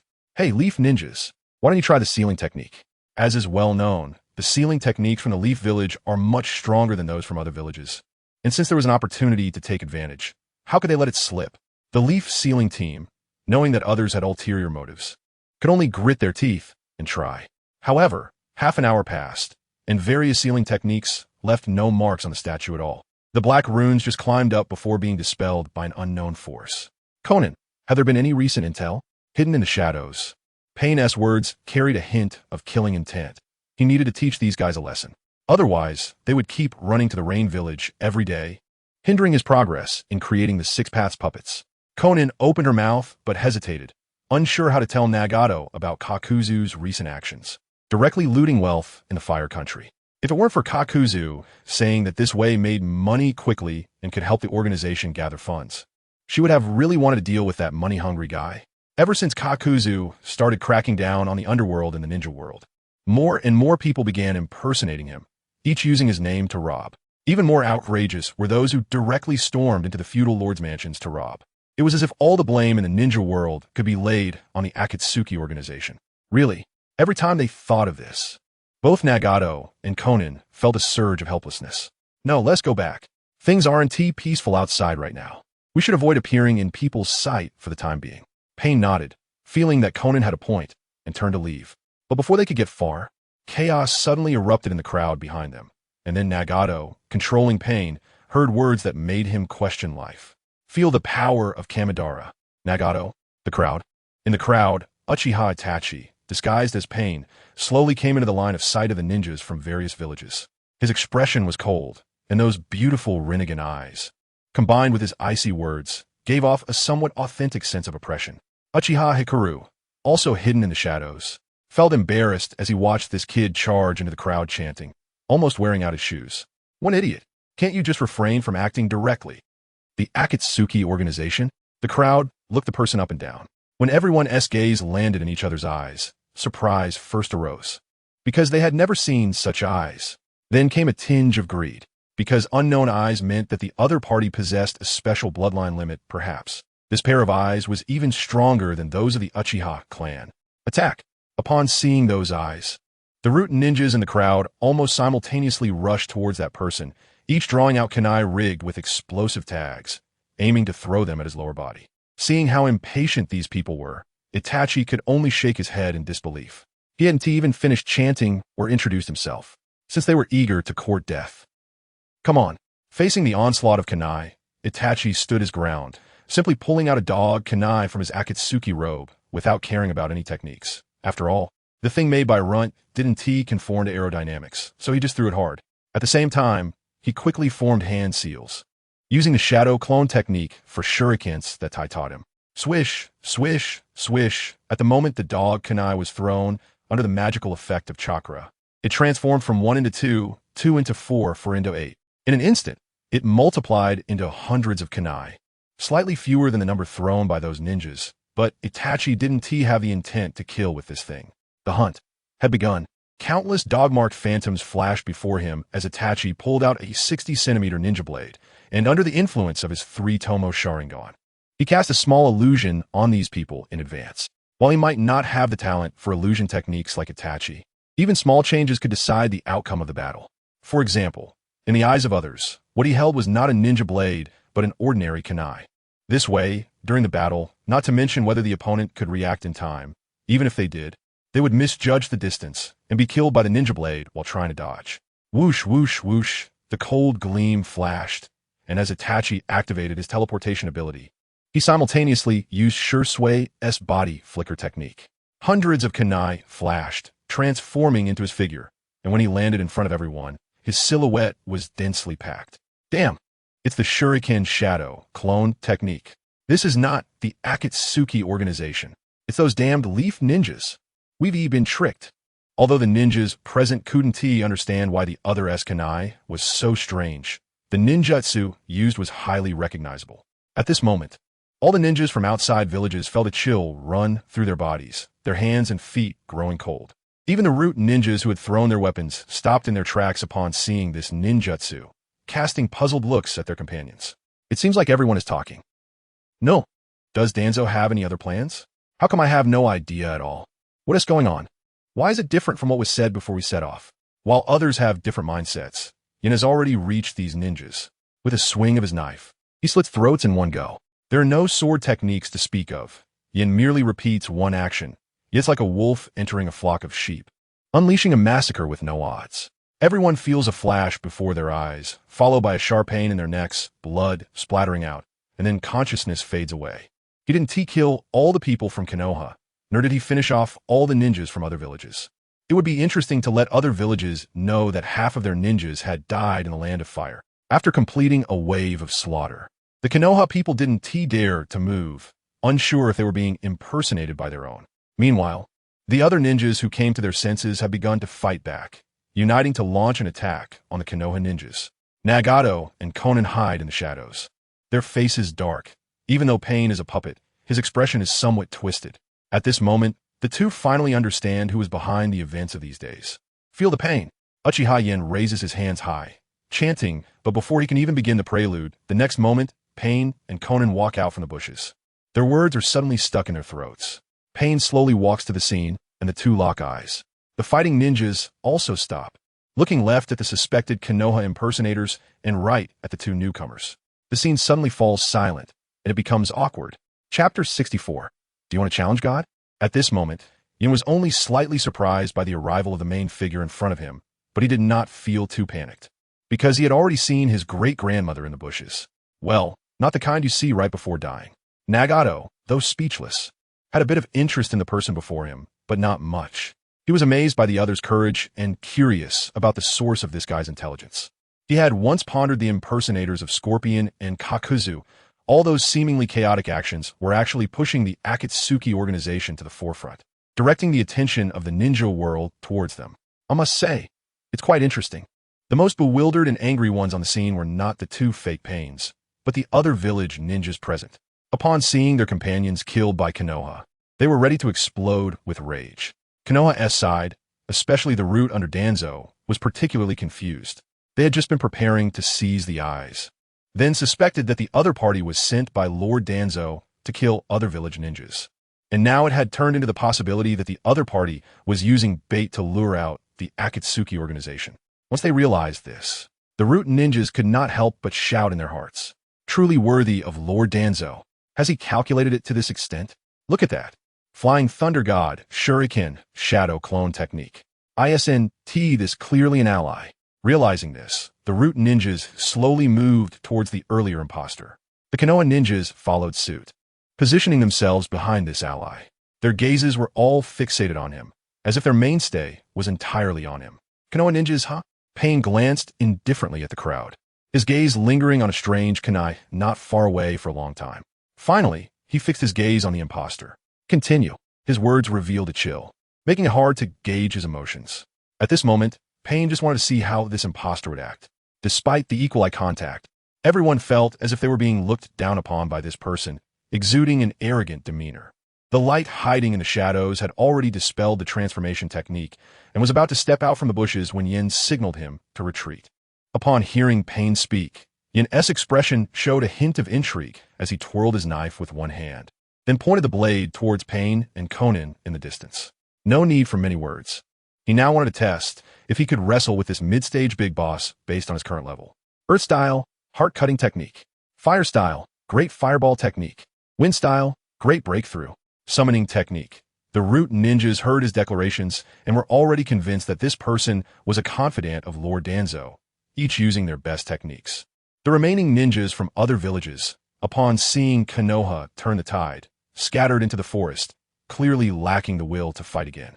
Faced with various ninjutsu and shurikens attacking from all directions, Pain's gaze remained fixed on that figure, slowly raising his right hand, his lips parting. Shinra Tensei. At that moment, time and space around seemed to freeze, and all attacking methods halted just 10 centimeters in front of Pain before being rebounded back by an invisible force. The root ninjas who charged to the front were unfortunate. Their techniques had just been released when they were engulfed by a wave of deadly ninjutsu. Wails filled the air, and cries of agony echoed incessantly. And in an instant, the scene was filled with blood and a stench that made one nauseous. Bansho Tenin. Pain activated the Rinnegan-S ability again, pulling surrounding enemies towards him, while several black rods slipped from his sleeves. The Konoha ninjas' screams never ceased as they flew towards Pain, approaching him, their chests pierced by black rods. They struggled helplessly, groaning in pain. They exerted their last bit of strength, trying to touch the enemy with their kunai in a desperate attempt to make their deaths feel less futile. But Pain stood still, not moving an inch, and the Konoha ninjas' attacks never landed on him. Their consciousness gradually faded, thoroughly bidding farewell to this world. In less than 30 seconds, Pain had wiped out all the Konoha ninjas on the scene. Only Yen, who had retreated 10 meters away, was unaffected by the Rinnegan-S repulsive and attractive forces. Holding a black rod, Pain let it hang by his side. Droplets of blood falling to the ground from the rod, combined with the large stains on his body, making the red clouds on his Akatsuki robe glaringly bright. He coldly stared at the imposter before him, locking eyes for nearly a minute before slowly speaking. Do you want to provoke a war between the 5 great nations? As his words fell, the power of Pain-S Rinnegan surged, and Yin-S transformation technique was instantly dispelled with a loud bang, revealing his original 6-year-old appearance. This caused Pain and Conan to be slightly stunned. Zat, Uchiha Hikari almost simultaneously stood in front of Yen, her Sharingan glowing red, staring intently at the 2 Akatsuki members. It was as if Yen did not have the habit of hiding behind women, even with his great-grandmother in front of him. He felt a bit uncomfortable and stepped forward to stand shoulder to shoulder with Hikari. When Pain saw the glowing Rinnegan in the boy's eyes, he intended to say something, but ultimately fell silent. After a long pause, he spoke with barely concealed anger. Uchiha, take off what you're wearing on your eyes. Hikari. Originally thinking the situation was about to explode, Uchiha Hikari turned her head and gave Yen a strange glance, her steps uncontrollably shifting to the side. It seemed like standing next to this guy was an incredibly embarrassing thing. Yen ignored her, blinking his eyes a couple of times, ready to fight first. Do you want to challenge God? Pain spoke coldly, his words full of disdain for this 6-year-old child. Upon hearing the word God from the other party, Hikari's toes curled again. She was beginning to suspect that situations like Yan's might not be an exception. Yen did not respond and charged straight at Pain. Seeing this, Conan took a step forward, lightly raising her sleeve, and a large number of papers floated towards the little boy. Amaterasu. However, as those papers floated into the air, Hikari's eyes widened, and the black flames of Amaterasu erupted with a whoosh, directly incinerating the papers. Blood trickled from her eye sockets as she fixed her gaze on Conan, her words carrying a warning as she threatened. This is a battle between them. Conan. Pain shook his head, accepting the challenge from the little boy. Conan looked worriedly at Pain for a moment, and after a long time, she retreated to the back, confronting the Uchiha girl. At this moment, Yen had already reached Pain-S front. Shinra Tensei. The repulsive force erupted, and Yen only felt a blur before him, as if a rope had been tied around his waist, and he was being forcibly pulled back. Anticipating this, Yen shouted loudly. Runt! Whoosh! Runt flashed to Pain-S feet. Leaping into the air, claws bared, and attacked his face.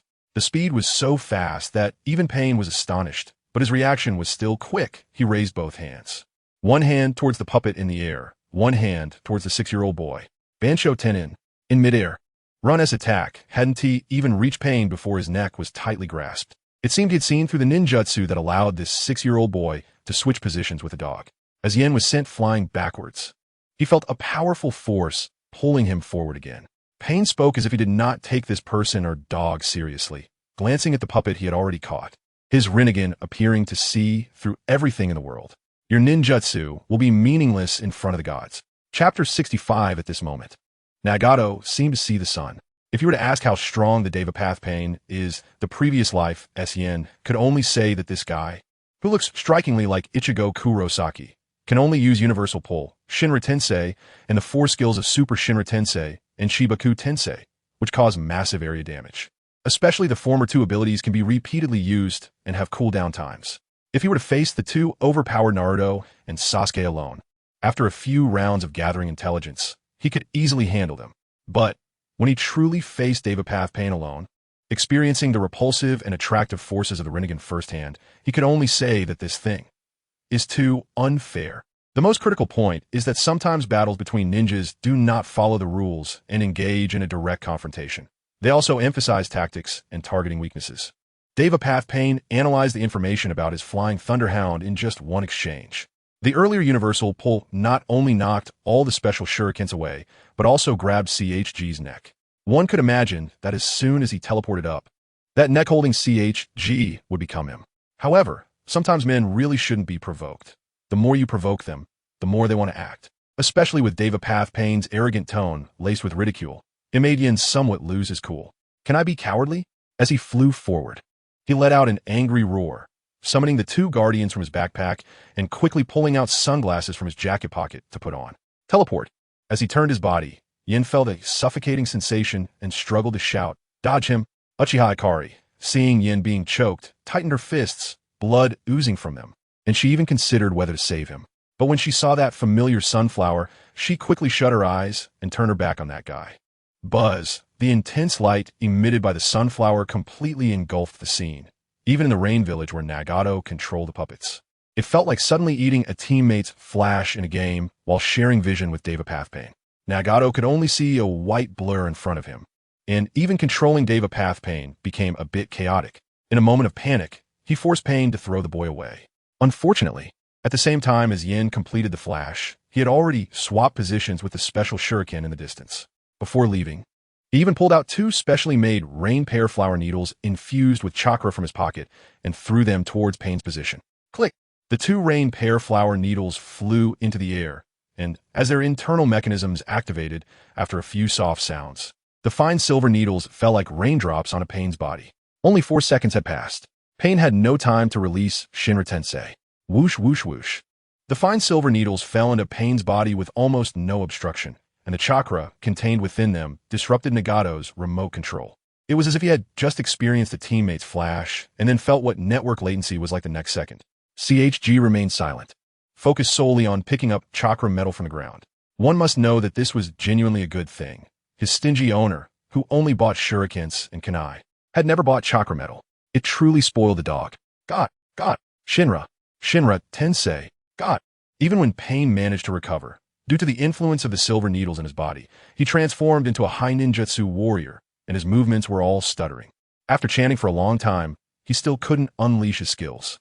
Whoosh! Yin swapped positions with the shuriken again, drawing his sword and staring intently at Pain. At that moment, Conan made her move. She hooked Pain's arm with one hand, and when she looked at that 6-year-old boy, a hint of astonishment flashed in her eyes. Conan spread her paper wings and watched him for a long time before asking, "What is your name?" Yin at this point had lost the desire to fight and sheathed his ninja sword. "Uchiha Yin, I'll remember you." Conan lightly nodded, supported Pain, and soared into the sky. As she left, her cold voice echoed from afar. "We will bear the pressure of several villages. I hope you don't continue to act under the name of our Akatsuki organization." As her words fell, Yin noticed that a ring engraved with a red character had appeared by his feet. Bending down to pick up the ring, he stared at it for a while, unable to help but sigh at the coincidence of fate. He remembered that this ring was worn by Itachi when he later joined the Akatsuki, right? What does this mean? Are they trying to recruit me? Yin began to ponder Conan's intentions, unaware that she had given him the ring more with the thought that everything could be negotiated, and that the Akatsuki could work for money. Of course, the main reason was that Yan's space-time abilities were too tricky, and his methods were extremely bizarre. Plus, there was also a woman next to him with the same eyes as Uchiha Madara, although he was reluctant to admit it. He had to say that it was indeed difficult to deal with these two. Naturally, he thought about whether he could recruit them into the Akatsuki. Idiot. Hikari rubbed her eyes and lightly kicked the boy. "If you don't leave, are you planning to wait for others to watch?" Recalling how that boy had passed the shuriken to the other side, Hikari still felt a bit of sweat in her heart.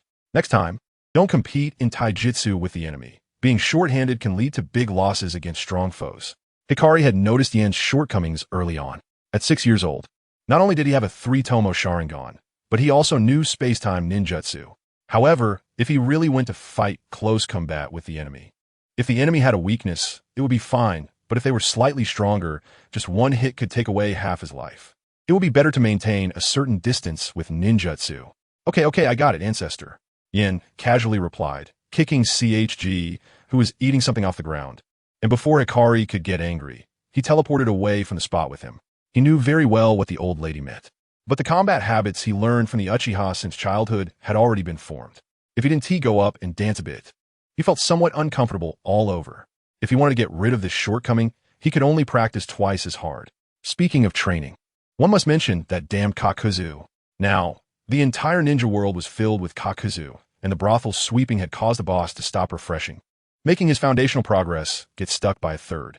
After returning to the city, he wandered around with Hikari for a long time, but couldn't find a training location in the Land of Fire. What are you looking for? Hikari was getting a bit impatient. She estimated it was already time for her to sleep, yet this boy was wandering around the streets aimlessly like a madman. Training location. Just then, Yin suddenly spotted a dimly lit alley and waved to Hikari behind him. You go back first. I'll return after I finish training. Upon hearing this, Hikari immediately turned around and left, as every time this boy mentioned training, it made her want to die. Oh, customer, you haven't come a long time. Standing at the door was the madam, using the same lines to greet the Uchiha Yin who had entered the alley. Just a few steps away, Hikari inexplicably stopped, turned her head, and looked at Yan's figure, flashing a hint of curiosity that shouldn't have been there. Let's take a quick look. Chapter 66. Guest. Your ancestor is calling you to close the door outside. In the alley, Uchiha Hikari was cautiously peeking out from behind the wall, her head sticking out as she stared intently at the neon-lit shop, as if worried the disciples inside would notice her. She occasionally pulled her head back and then peeked out again after a few seconds. The proprietress, who had just called Yin inside, had previously chased her away, but she had used Jinjutsu to send her off. What on earth is he doing? What does Gentleman's Club mean? As an old relic from the Warring States period, Uchiha Hikari found it difficult to understand, especially being raised on her family's weapons. However, it was the first time she had seen that brat not going crazy at the shop's entrance, which made her very curious about what this place was really about. But due to her pride, she felt embarrassed to go inside and ask. After waiting outside for a long time, Uchiha Hikari finally found an opportunity. She caught a customer coming out, used a Jinjutsu to control him, and immediately began to inquire. What exactly does a gentleman's club do? The 70-year-old man, suddenly entranced, blankly opened his mouth, revealing a somewhat lewd expression. What else could it be? Of course it's for. The elderly man, with some literary background, described it in vivid detail for nearly half an hour, which made Uchiha Hikari's head spin and her face alternate between green and black. Extremely angry and speechless, she immediately used her Sharingan to cast a vicious Jinjutsu on the customer who had just finished, ensuring he would never think of returning to this place. Ugh, this world should just be destroyed. Fuming, Uchiha Hikari stormed out of the alley. The thought of that 6-year-old brat going to such a place made her want to kill him. But after walking a few steps, she couldn't contain her anger and, after some struggle, turned back to the shop in trance and called for the proprietress. Inside, someone who had been diligently training had just woken up a few minutes ago and was even preparing to draw his weapon to carry out justice by raiding the place. Suddenly, the proprietress burst through the door and shouted in his direction, "Customer, it's bad. There's a woman outside claiming to be your ancestor, saying she wants to see you in 10 minutes. The proprietress paused for a few seconds, looking at this customer with a mix of fear and strangeness. If she couldn't get the disciple to close the door, she would have to tear down the shop. Remembering the several bodies of thugs lying in pools of blood at the entrance, she didn't dare ask why the woman was so anxious to call someone back to close the door. Creak! Yin, who was being massaged, suddenly curled his toes, his features contorting into a strange expression. After a moment, he dismissed the two technicians and slowly said, "All right, you go get the money. I'm leaving now." The proprietress, still processing what he had just said, kept bowing in thanks. Thank you. By the time she regained her senses, it had already pulled out a small sack and was busy stuffing cash from the front desk drawer. At that moment, the proprietress collapsed to the ground, weakly muttering phrases like "I can't go on" and "just kill me." "Is this all the money?" Yin muttered quietly, grabbing the not yet full bag and walking out the door with a spring in his step. Just as he stepped outside, he saw his ancestor standing there with a serious expression. Beside her, a crying technician holding a little girl. "Sir, we really can't survive doing this work." Although Uchiha Hikari had no expression on her face, she had already pulled out a money pouch and casually tossed it to the woman in front of her. She glanced at the crying little girl beside her, and an image of her own parents flashed through her mind, softening her murderous intent slightly. Take the money and get lost. Thank you, thank you, thank you, sir. The technician hurriedly took the child and fled the scene. But Yin stared in the direction they left and suddenly spoke, Ancestor, don't you think they don't look like it at all? Yin immediately noticed that this naive ancestor had just been scammed and hadn't T reminded her earlier because he intended to teach her a lesson. He didn't want her to believe everything others said in the future. It can only be said that the old folks from the Warring States period naturally had a knack for being scammed. Training? Uchiha Hikari turned to size up her disciple, rolled her eyes, and with a smirk on her lips, her face was filled with disdain. She didn't speak, but with a few agile movements, she jumped onto the roof and vanished from the boy's sight. Watching his ancestor leave in a huff, Yin sighed and turned to continue searching for the next shop. However, he wandered around the entire city and couldn't find a single gentleman's club. When he asked passersby, they all said that recently, Kakuzu was too ruthless, and now even the daimyo didn't dare open casinos or gentlemen's clubs. It would probably take some time before they could reopen. What a hassle. Realizing that his training had been interrupted, Yin rubbed his temples, silently cursed Kakuzu a few times, and regretfully headed home. When he returned, his ancestor was not in the room. He found her on the rooftop balcony. At this moment, Hikari was sitting on the balcony, hugging her knees, staring at the bustling street below. Next to her, for some reason, was the bag of money she had given away earlier. This world is better than when I was there. As if sensing Yin's presence, Hikari suddenly spoke in a melancholic tone. Compared to the conflicts among various families in the Warring States, this era is indeed much better, but today, this unfortunate experience has made it hard for me to understand. But why are there still so many pitiful people? Hikari tightened her hands, her eyes revealing an indelible sadness. In her eyes, those pitiful people were not much different from her past self. The sudden soul-searching question caused Yin to fall into deep thought for 3 minutes. He slowly walked to Hikari's side, followed her gaze for a while, and then spoke. It's just a superficial piece. The essence is no different from the Warring States period. Powerful ninjas, influential daimyo, and nobles always stand at the top of the world, exploiting the commoners below. Commoners. Yin muttered these 2 words, and after a long time, he sarcastically said, in the eyes of some people, commoners aren't considered human. Hearing this, Uchiha Hikari turned her head to look at the 6-year-old boy, her eyes filled with surprise and confusion. She found it hard to understand what Yin was saying, but it seemed like she grasped something, though when she looked at the boy, she couldn't help but complain. That doesn't sound like something a 6-year-old fool would say. What you just said doesn't sound like something a 100-year-old. Before Yin could finish his sentence, Uchiha Hikari seemed to detect some special keyword. She pressed one hand against the edge of the wall, twisted her body, and quickly spun around, using her powerful inertia to kick the boy off the rooftop and onto the street. Accompanying this was her furious roar, "Go die!" Chapter 67. The old man does not wish to see any Uchiha Izuna after the actions in the Rain Village. The Uchiha clan is too dangerous. Have you forgotten what the teacher said back then? In the Hokage office, Danzo slammed his cane forcefully, almost roaring at his old friend with all his might. Enough! Danzo, do you now disdain to even call me Hokage? The 3rd Hokage slammed the table in anger, his expression and words revealing his fury.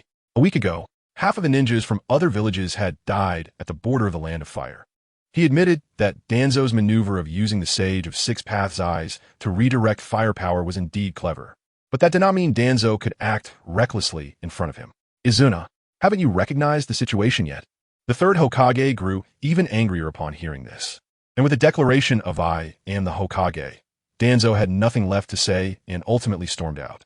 At this moment, the situation in the ninja world was becoming increasingly tense. Even if the Uchiha clan were to shout about a coup, the 3rd Hokage would have to think long and hard before responding.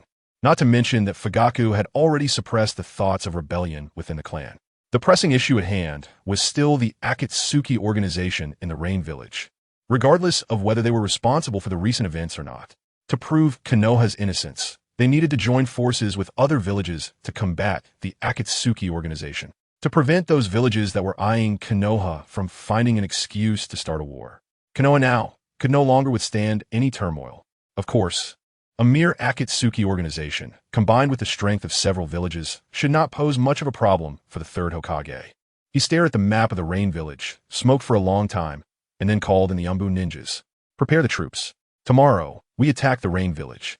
"Yes, Hokage-sama." The Umbu received the order and immediately ran to notify the other ninjas in the village. As Danzo was leaving, he immediately called for Uchiha Itachi to come before him. "Do you know why I called you?" Danzo looked meaningfully at Uchiha Itachi, clearly disregarding the third Hokage's words, intending to secretly take action against the Uchiha clan himself. "I do not know. Please enlighten me, Lord Danzo." Itachi knelt on one knee, his head bowed deeply to his chest, the light in his eyes somewhat dim. "Humph." Danzo coldly spoke, looking down at Itachi. "The Uchiha clan intends to return and pressure the Hokage after the operation, doesn't it? Do you think I know nothing?" Itachi remained silent, only burying his head deeper, his mind flashing with images of his father comforting the clan. "I do not wish for any Uchiha clan members to return from the Rain Village. This matter is entrusted to you. Is that acceptable?" Upon hearing this, Itachi clenched his fists tightly, but Danzo's voice rang out again. "In exchange, I can allow your brother, Sasuke, to live, and he will remain in the village as a hero. Think about it, and come back to me with your decision." After Danzo said this, he did not wait for Itachi to respond and walked away with his cane. "Fine." After Danzo had taken about 10 steps, Itachi called out to stop him, clearly having made a decision. "The Hokage will also be pleased with everything you do. It's all for the village," Danzo said as he walked away, until his figure gradually disappeared from Itachi's sight. Itachi then left the spot. At this moment, his brother Uchiha Yato's words suddenly echoed in his ears. Uchiha Itachi realized that Yato's question was not merely about choosing between his two brothers. Rather, it was about how to choose between the village and family. "So, Yato, you knew all along, didn't you?" Itachi looked up at the moon for a long time, then stepped into the forest bordering the Uchiha clan to meet the promised helper. Half an hour later, the masked man listened to Uchiha Itachi's request and was silent for a while before slowly speaking. "All right, as agreed, I can help you. Then let's proceed as planned." Itachi turned to leave, but was called back by the masked man. "The reason I agreed to you has other purposes. As an exchange, you should act as if you saw nothing afterward. Consider it the price for sparing your brother." Hidden behind the mask, Obito was indeed startled by Itachi's words. Coincidentally, he also intended to eliminate the enemies attacking the Rain Village, so he agreed to Uchiha Itachi's request. Moreover, he could obtain quite a few Sharingan. "Good. No matter what your intentions are, I can only choose to trust you now." Itachi agreed without a second thought. However, the next moment Obito hesitated for a moment and then said to him, "If you find yourself in a desperate situation, you can come to my organization." Akatsuki, with his back to Obito, Itachi's eyes suddenly opened wide, and he turned his head in shock to look at the masked man. However, he did not ask why it was the Akatsuki organization that was planning to attack the various villages, nor did he question why the man showed no concern about him revealing information. In the end, he simply left one sentence: "If your organization still exists, I will consider it." Then, he leapt away from the scene. On the other side, Uchiha Fugaku, having received the Hokage's notification, was rallying the last mobilization of the clan members. "In this battle, our Uchiha clan will win. When we return to the village, it will be the era of our Uchiha clan." Fugaku knew very well that Danzo had sent them as the vanguard, to be used as cannon fodder on the battlefield. Besides, facing a small organization from a small village, even if there were casualties, it would not be significant. What remained would only make the Uchiha clan stronger. By that time, they would not only have the moral high ground against the village, but also possess strong military might. Fugaku did not know how they could possibly lose in such a situation. "Victory! Victory!" The Uchihas in the clan shouted loudly, their eyes glowing red with the three-tomo Sharingan, revealing murderous intent and madness. This day, they had waited a long time for it. Meanwhile, on the other side, after completing a day of training, Sasuke held a blue cat-shaped piggy bank and gently placed it on Yato's grave. "There's no money inside, but you can play with it when you're bored. Just think of it as me keeping you company." After saying this, he sat down in front of the tombstone and began to complain. "I don't know what father and mother have been busy with lately. They haven't come home in a long time. Nissan too." Sasuke suddenly began to miss the noisy days he had with Yato, even though he would get very angry each time. At least there was someone to keep him company, and home wouldn't feel as empty as it does now. Sitting on the grave, Sasuke spoke a lot, from that underachiever Naruto in school to the new jutsu his brother had recently taught him. Seeing that it was getting late, Sasuke took one last look at Yato's portrait. "Until next time, you annoying brat." Chapter 68, The Last Supper Father. "Mother?" Sasuke, who had just returned home from the cemetery, pushed the door open and saw his mother bringing steaming dishes to the dining table. His father was sitting on the sofa, drinking tea and watching TV. Even his older brother was busy with a mop in the living room. Standing at the door, Sasuke smelled the familiar aroma of food, heard the sounds coming from the TV, and saw his brother doing chores. In an instant, it felt like he had returned to a month ago. Back then, their family was just like this, warmly gathered together. Everything felt so familiar. The only thing missing was Yato jumping out to scold him for being foolish, asking his brother a choice question, and the absence of their father's reprimands towards the two brothers. These days, although he claimed he could manage alone, he still deeply longed for the family to be together. Somehow, ever since Yato left, this home seemed to have changed drastically. Their father and mother often did not return home for days, and his brother not only spent less time with him, but also spoke very little. However, this long-awaited reunion still struck a chord in 6-year-old Sasuke, his eyes shimmering with tears, which kept swirling inside. He bit his lip to prevent himself from appearing too weak. "Sasuke, you're back?" Mikoto picked up a cloth from the table to wipe her greasy hands, and upon seeing her younger son, her smile was like flowers blooming in spring, gentle and beautiful. "Wash your hands and come eat. I brought glutinous rice balls for you today. If you're hungry tonight, you can eat them with your brother." Even Fugaku, who usually reprimanded the children for snacking, merely huffed in acknowledgement of his wife's indulgence in this moment. Itachi, holding the mop, suddenly paused for a few seconds upon hearing their mother's words, not knowing what he was thinking. Finally, when he looked at his brother, he smiled gently. "Put down your backpack quickly and come eat. We've been waiting for you for a long time." "Okay." Sasuke nodded vigorously, a few drops of tears wetting the floor. He rushed into his room, wiped his face, and after calming down, revealed a smile as he went to the dining room to enjoy this hard-earned dinner with his family. "By the way, father, I sent the family very busy lately?" Sasuke looked at his stern father, knowing that as the clan leader, Fugaku was busy, but he dared not directly ask what it was about, and then looked at his brother. "Brother, are you not on a mission today?" Hearing this, Itachi chuckled softly, ruffled his brother's hair, and did not answer directly. Sizzle, Fugaku opened a bottle of beer, first pouring a glass for his eldest son, then pouring one for himself. For the first time, he directly addressed his son's question at the dinner table. "Tomorrow, the clan's ninjas will go on a mission. Your brother will also go." Ding. After saying this, Fugaku didn't care whether his eldest son would drink or not. He clinked glasses with Itachi and drank it all in one go. It was clear that he was in a very good mood. After all, nothing was more joyful than fighting alongside his eldest son. Itachi stared at the cup in front of him for 3 seconds, then raised his cup to drink with his father. Even though Sasuke felt a lot of dissatisfaction in his heart, he only lowered his head and quietly complained a few times, not throwing a tantrum to avoid causing unnecessary trouble for his family. So that's how it is. No wonder everyone is back today. The three fell silent upon hearing this. Their stern father suddenly laughed and said something about taking good care of themselves at home, while Mikoto just listened quietly beside them. Itachi, who loved his brother the most, remained very silent throughout. Sasuke enjoyed dinner very much, but after it ended, thinking about Yato, who had been dead for some time, he felt a pang of sadness. "Brother, it would be great if Yato were here too." Sasuke leaned on Itachi's shoulder, gazing at the starry sky, always thinking of that annoying guy. "If only we could all be together every day." Itachi listened to his brother's naive thoughts and did not respond directly, but instead changed the topic seriously. "Sasuke, during the days we are not home, take care of yourself. Of course, I can manage by myself." Not wanting to worry his brother, he had a fleeting thought of Yato, and his tone of voice even carried a hint of Yato's style. The two brothers chatted for a long time, saying many things until Sasuke drowsily leaned against Itachi and fell asleep. Itachi glanced at his adorable brother, lifted his hand, gently poked his forehead, and softly murmured, "Forgive me. Sasuke, this is the last time." After saying this, he looked up at the moon and muttered to himself again, "I'm sorry, Yato." Meanwhile, Yato, who was being murmured about, and Uchiha Hikari were walking in the rain village. "Idiot, what are you doing standing there?" Hikari, hands on hips, coldly stared at the disciple who was lost in thought behind him. "You were just saying you wanted to hurry to the rain village, but during the journey, you keep spacing out, looking back at the direction of the land of fire every few minutes." Yato frowned, took a deep breath, and gazed towards the direction of the hidden leaf village, feeling a bit complex. 1 against 7. "Next, how will you choose?" Standing there in a daze, Yato clenched his right fist tightly.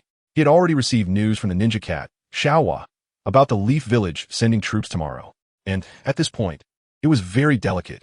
Next, he must ensure that the Akatsuki organization does not fail in this siege by the 5 great ninja villages. Nagato was indeed strong, but at this point in time, the Six Paths puppet should likely not be completed yet, coupled with the exhaustion of battle and the Akatsuki members not being in place. To save his family, and even the entire clan, by faking his death to escape from the Leaf Village. The premise was that the Akatsuki organization must first hold their ground. It's okay, let's keep walking. He shook off the chaotic thoughts in his mind and stepped up to follow his grandmother's pace. Originally, he wanted to use his teleportation ability to enter the village directly. But the moment he activated the teleportation, he found that the Rain Village was not even home to a single dog. Clearly, this was intentional by Nagato. This was the first time Uchiha Hikari saw this little guy with such heavy thoughts, and he couldn't help but glance at him a few more times. But he didn't know how to ask anything and could only change the topic. So, how's your shuriken technique practice going? That sword control. Yato corrected him seriously, even a bit angry. During these days of training sword techniques with his grandmother, Yato had finally learned the sword control technique he had longed for. However, while the sword control technique was very strong, when controlling it, the sword seemed to be given life, as if it were an extension of his own body. He could even achieve brief sword flight. But when he tried to use it, he discovered a very severe problem. With his current perfected chi training, he could only control 2 kunai, and the consumption was just like turning on a faucet, causing his internal energy to flow out rapidly, while the guardians could not provide recovery of energy. As for how to fly with the sword, of course it meant standing on the 2 kunai to ascend. With full effort, he could maximize the speed of the 2 kunai, creating sparks in the air and delivering powerful physical strikes at high speed. He had once experimented with using the sword control technique to manipulate kunai, and under full power, not to mention its power, he could throw it beyond the atmosphere. Hearing this kid getting carried away again, Uchiha Hikari closed his eyes tightly, took several deep breaths, and suppressed the urge to hit him. She really shouldn't have brought up this topic. Just as the two of them stepped into the territory of Rain Hidden Village, Xiaonan's figure suddenly appeared in midair. Looking down at the two, Uchiha Yen, state your intentions. Chapter 69. The feeling of the sex ancestor risking their life to protect the sex prodigy is actually so wonderful. I want to make a deal with you. Yen had long since Xiao Nen wandering nearby, and upon seeing her, she directly got to the point about her purpose for coming. A deal, Xiao Nen muttered, her gaze sweeping back and forth between the two, still maintaining her cold expression, showing no signs of emotion. Guang narrowed her eyes slightly. If this woman made any rash moves, she would immediately strike, aiming to kill her in one move. 2 minutes later, Xiaonan finally nodded, saying, okay. However, she couldn't go. Xiaonan's gaze fell on the girl, filled with wariness. Although they had only met once before, she could sense that this person was as much of a threat as that mysterious masked man. You. Xiaonan's arrogant attitude and excessive demands directly angered Guang, who stepped forward, exuding killing intent. Fortunately, Yin quickly grabbed Tai Nai and explained to her, it's fine. The angel speaks like this. Guang. Her strange vocabulary increased again, transforming her rising anger into confusion and embarrassment. Her first reaction was that this person was about to start acting crazy again. Although she didn't have a good impression of this woman, giving someone such an awkward nickname was quite rude. Guang turned to look at the woman, only to find that her face showed no signs of embarrassment. Instead, the other party lifted her head slightly, revealing a proud expression. At this moment, the ancient relic of the Warring States period suddenly fell silent. It seems you really know us well, Xiao Nan said meaningfully, then slowly approached the two. Follow me. Okay. Yin took off his backpack and handed it to Guang, saying, wait for me outside. Nothing will happen. Guang immediately understood his actions. Run 2 was hidden in the backpack, and if anything went wrong, Yin could quickly retreat with him. Be careful. Guang didn't hesitate to take the backpack, and after putting it on, she said with concern, then turned her head and activated her Sharingan, glaring at the angel with killing intent. If anything happens, no one will survive. Yin glanced back at the killing intent-filled Tai Nai, feeling an overwhelming sense of security. So, the feeling of a sex ancestor risking their life to protect the sex prodigy in the novel is really so wonderful. Although he was moved in his heart, he still didn't forget to trigger the task for Guang. The prodigy is going to negotiate with a small sect, and with the ancestor backing him up, how could the other side dare to touch the prodigy? You can die in there. Xiao Nan. Guang put on the backpack and coldly left a sentence before turning without hesitation and diving into the forest. She had no intention of staying here to indulge this guy's madness. To be honest, this person was really not worth the trouble. Even the angel, upon hearing the conversation between the two, had a strange expression. The information she had about the Uchiha clan leader's son seemed problematic, at first. She thought this guy was just pretending to be foolish in the village, faking death to escape from Konoha. Now it seemed there might really be some issues. Shall we go? Seeing Xiaonan standing still in a daze, Yin reminded her, and the two headed toward Rain Village. As they entered the central area of the village, it began to drizzle lightly. Out of friendliness, Xiaonan even offered a paper umbrella to the little ghost behind her. The buildings in Rain Village were significantly different from those in Konoha, with a somewhat cyberpunk vibe. However, Yin quickly noticed that the villagers' building materials seemed to be made up of discarded, rusted parts from old factories. Here, he could even see a house constructed from bricks, wood, steel pipes, gears, and various other materials. It was not hard to tell that this place was very poor. As if sensing Yan's wandering gaze, Xiaonan slowly began to talk about the history of Rain Village. Rain Village was once prosperous. This country was even a battlefield between your Konoha and other villages. Many innocent people lost their lives because of this. Yin, who was following behind, listened quietly and did not express any opinions. Given his identity, no matter what he said would seem very strange. So, the purpose of our Akatsuki organization is to make people in the world stop the endless fighting and move towards a peaceful future. At this point, Xiaonan's tone had lost the earlier coldness. It was unclear whether she was expressing her dreams or trying to recruit this Uchiha kid. However, Yin still did not respond. Having read the original work, he knew that the Akatsuki organization would ultimately not succeed. Please wait a moment, I will notify the leader. Xiaonan led Yin to a rooftop resembling Pain's building, then instructed him and went to inform Nagato. Yin also made himself comfortable, finding a good vantage point to sit down and observe the entire Rain Village from above, watching the sparse crowd moving about on the streets. The village was poor, but the smiles on the villagers' faces were genuine. Looking at the smiles on the villagers' faces, Yin couldn't help but begin to think about Rain Village after the Akatsuki organization was destroyed in the original work. Perhaps the downfall of the Akatsuki organization would also mean this village would lose its last hope. It was unclear how much time had passed when Pain's voice suddenly sounded from behind him. They have all experienced pain. That is why they cherish every day now. Pain slowly walked to Yan's side, knelt down, and sat on the eaves, his Rinnegan also staring at the villagers below. His tone was still as cold as before, but Yin could hear the complex emotions within. At this moment, it felt as if the being sitting beside Yin was not the god of Rain Village, but just a concerned village chief. You know this is temporary. Yin leaned back and casually replied. He suddenly felt that Nagato was quite easy to talk to.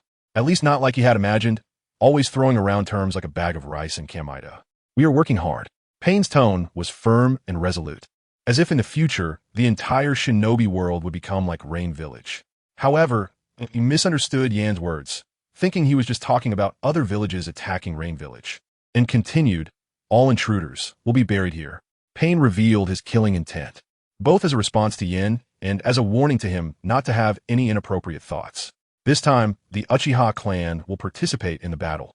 At this point, Yin suddenly looked toward Konoha and then turned to Pain beside him, saying, leave them to me. I will take the Uchiha clan away. In exchange, I will help you deal with other enemies.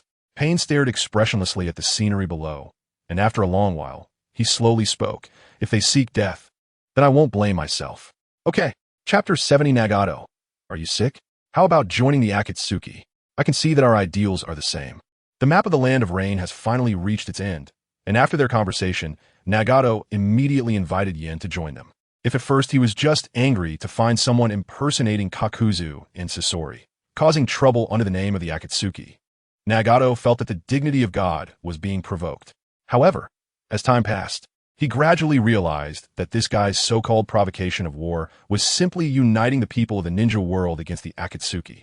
Moreover, now he was actively coming to help, clearly wanting the Akatsuki to win this battle. In short, Uchiha Yin, like him, wanted the major countries to feel pain. Finding like-minded people made Nagato feel quite gratified. I'll think about it. Yin pondered for a few seconds and then rejected Nagato's invitation, raising his finger to point at himself. Besides, I'm only 6 years old.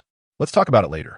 Nagato turned his head and gave this kid a strange glance, wanting to say something sarcastic, but afraid that speaking would lower the prestige of Pain. He finally nodded, tacitly agreeing with his statement. After all, he had never seen a 6-year-old with such boldness, intending to provoke a war between the 5 great nations. Even facing his godlike power, he dared to rush forward. One could only say that the Uchiha clan was indeed different from normal people. By the way, there's something I need your help with. Yan's expression turned serious again, as if what he was about to say was more important than their previous transaction. Go ahead. Although he had said that this kid had embarrassed him last time, from a certain perspective, it had helped him discover the weaknesses of the Heavenly Path puppets. Over the past few days, Nagato had repaired the issues of interference in puppet creation, and in future battles, as long as the opponent didn't use black rods to interfere, his puppets would operate normally. To be honest, Nagato had a good impression of Uchiha Yen. At least, this 6-year-old Uchiha already possessed a godlike way of thinking. Does your village have any brothels? Even after just fixing the chakra interference bug, when Nagato heard what the other party said with such a serious expression, he couldn't help but be stunned for a few seconds, even causing the chakra controlling pain to slow down slightly. For a moment, Nagato even thought about raising his hand to give this 6-year-old who came to the Land of Rain for fun a Shinra Tensei. Are you sick? Pain turned around and walked away. At this moment, being able to suppress the killing intent in his heart was already a great restraint. If you want to find a brothel, go outside. Leaving behind this sentence, Pain quickly left the rooftop. He was afraid that if he stayed for a few more seconds, he would really kill someone. In the vast Land of Rain, is there really not a single brothel? Yen smacked his lips, looking quite regretful. But he had to admit that under Nagato's governance, the village, despite being a bit poor, really didn't have any major issues. Speaking of gambling and drugs, it seemed that the Land of Rain really didn't have any. Could it be that the Sannin had this reason for not staying longer in the Land of Rain? After pushing aside the chaotic thoughts in his mind, he immediately used body flicker technique to leave the rooftop and ran outside the village again, finding the old lady hiding in the forest. You didn't dine there? Uchiha Hikari, who was playing with shurikens, glanced coldly at this kid, her expression full of disdain and disgust. Of course, the old ancestor was invincible under heaven, and how could the world dare to lay hands on this heavenly genius? Although her surface expression was disdainful, it was her way of expressing concern. Seeing this, Yin couldn't help but think about trying to trigger a mission. Right now, he was just 1 hour away from completing his foundation building task, which would allow him to truly step into the path of cultivation. He already understood how to trigger the task. Not only did he have to become abstract, but he also needed the other party to cooperate and respond when selecting a specific target to trigger it. Uchiha Hikari turned her head away, coldly snorted, and did not speak, clearly not intending to cooperate. Where to now? You should go back to the Land of Fire. The troops from several ninja villages haven't set off yet, so there's no rush. Yin casually said this, but he actually didn't want Hikari to get involved in this operation.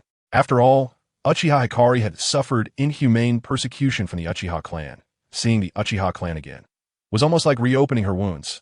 And the serious point was that the family would be completely wiped out first. You said you would take me to destroy the ninja world. Hikari squinted her eyes, her face becoming conflicted and pained. Clearly, she was very dissatisfied with Yan's arrangements. Are you lying to me? Hikari's gaze fixed on Yan, her eyes seemingly able to see through his soul. However, the one who was first seen through was still this old antique from the Warring States period. As soon as Yin spoke, he hit straight at her soul. You actually don't want to destroy the world, do you? Over these days, Hikari's smile had clearly increased compared to before, and her withdrawn personality had improved quite a bit. Only at night, when it was quiet, would she curl up in a corner, crying out daddy and mommy.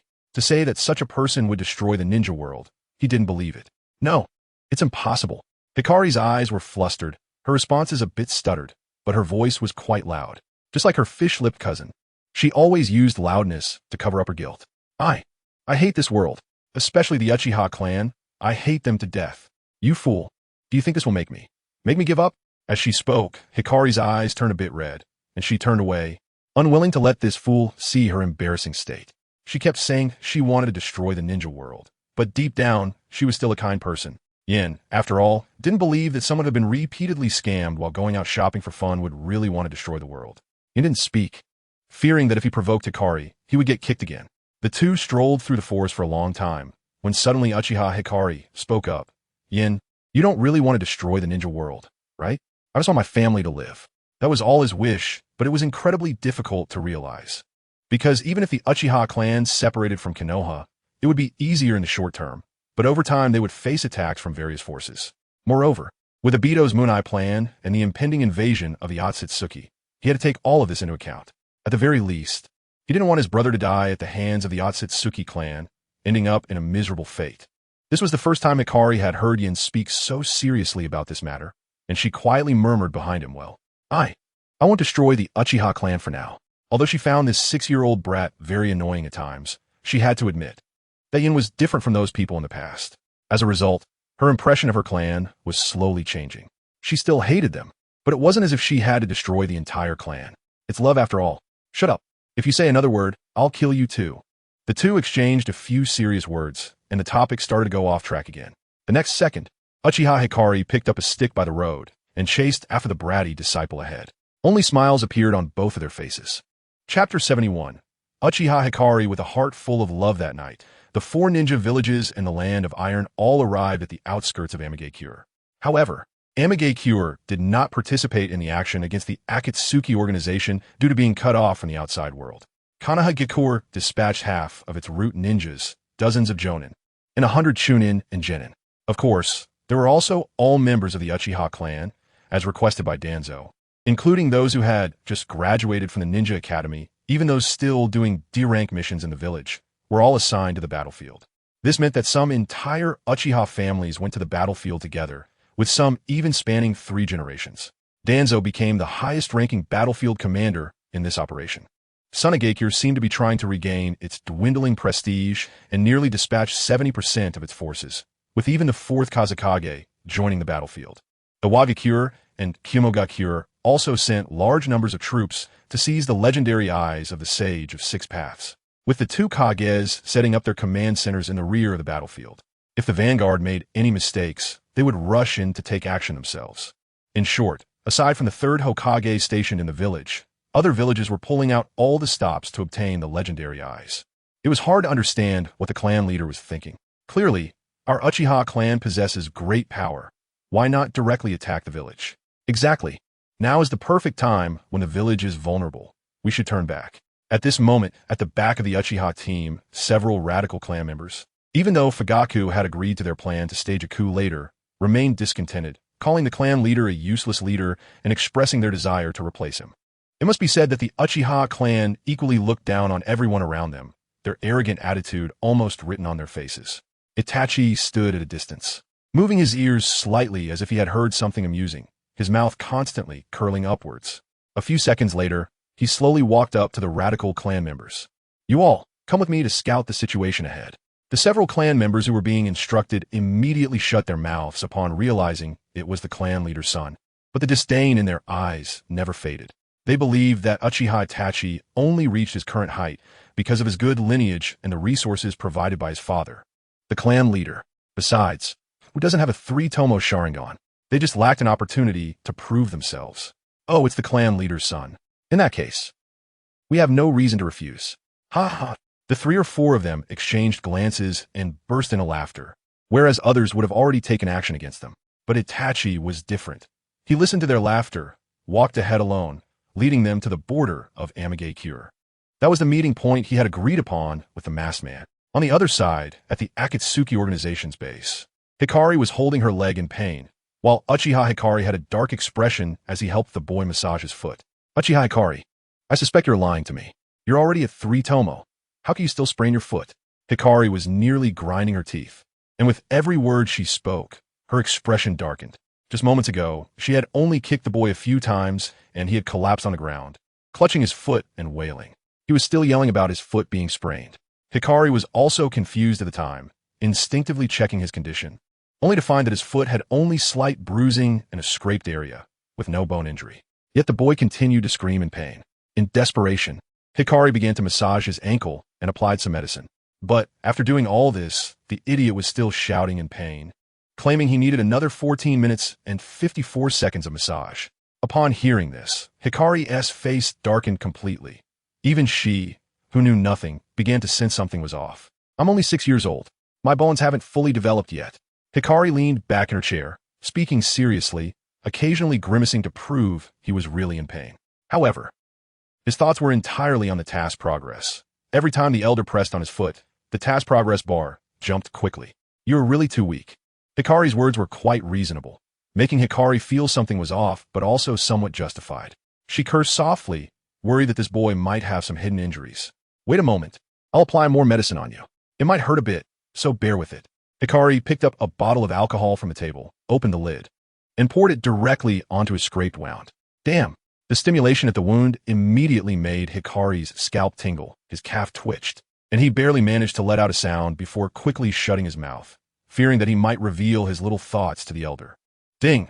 Congratulations to the host for completing the task and successfully advancing to the Foundation Establishment stage. The system prompt finally sounded, but Hikari did not feel the wonderful sensation of cultivation pouring in. Instead, a sense of life and death crisis arose in his heart.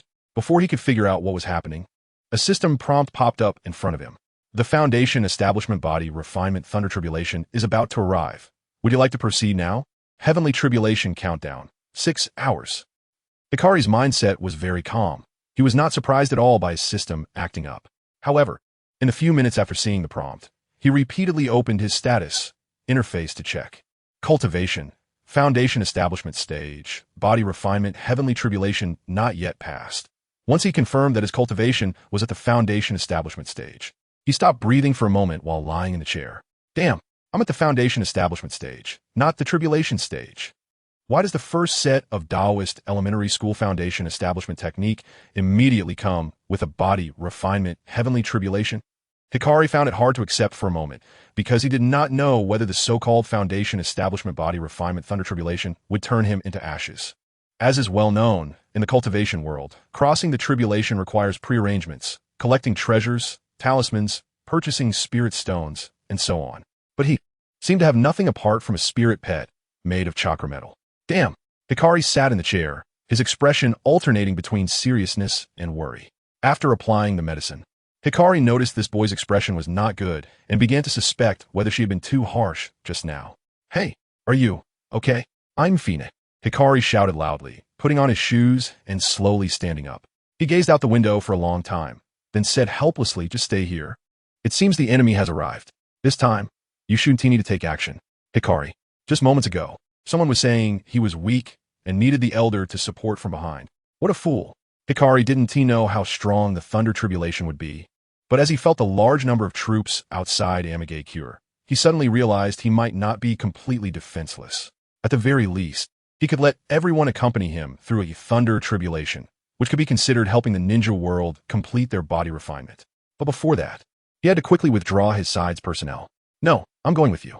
Hikari did not listen to this little ghost's words, seriously saying one sentence, then glancing away, her eyes drifting and softly adding, the clan's prodigy must not fall. Uchiha Hikari stiffly turned his head, looking at Hikari with eyes full of shock, taking a long time to utter a word to express his astonishment. 6. Chapter 72. The Lone Beast Konoha Village, Ninja School Training Ground. Sasuke held 3 kunai between his fingers, lightly swinging his arms, and the kunai flew from his hands, hitting the target on the tree with precision, causing a cheer from his classmates. Oh, as expected of Sasuke. So cool. I love you, Sasuke. The girls' cheers could not stir even a ripple in Sasuke's heart. The ninja school was just a game of make-believe. At this moment, Sasuke finally understood why that guy, Itachi, didn't like coming to school. Meanwhile, Naruto, who refused to lose, was loudly saying things like I won't lose to that guy, and ended up getting a score of 0 as Irika-sensei shook his head and sighed. After glancing at Naruto's off-target score, Sasuke stuffed his hands into his pockets and walked up to Irika-sensei to get his permission, then headed out of the school, slowly making his way home. Today was the first day their Uchiha clan was out on a mission, and for some reason, Sasuke felt a sense of unease. He carried the 2 ninja blades that Itachi had given him every day, walking down the streets of the Uchiha clan like the ninjas of his clan, patrolling his territory. Sasuke, you're out of school so early today? Grandma just baked a batch of pancakes. Come try some. As he passed by one of the civilian shops in the clan, an old lady at the pancake stall called him over and stuffed a piece of pancake into his arms. Though the entire clan was out on missions, Sasuke was still just a 6-year-old child, making the old lady worry about whether he could take care of himself alone. Thank you, Grandma. Sasuke glanced at the pancake in his arms, didn't refuse her kindness, and nodded in gratitude. You child. The old lady smiled kindly and continued. Your parents aren't home lately, so if you're hungry, you can come eat at Grandma's place. Thank you, but I can manage on my own. Sasuke bowed deeply to express his gratitude and continued his patrol along the street. He understood that he was the only one capable of protecting everyone in the clan right now. It wasn't until midnight that Sasuke finally looked up at the fake sun, ending his patrol and returning home to rest. Hidden in the shadows, the root ninjas, seeing the small figure disappear at the end of the street, finally issued their final command. Go! Leave no one alive except for Uchiha Sasuke. As the command fell, 100 root ninjas vanished from their spots and quickly infiltrated the civilian homes, easily drugging the inhabitants and then binding them together to drag them to a predetermined location.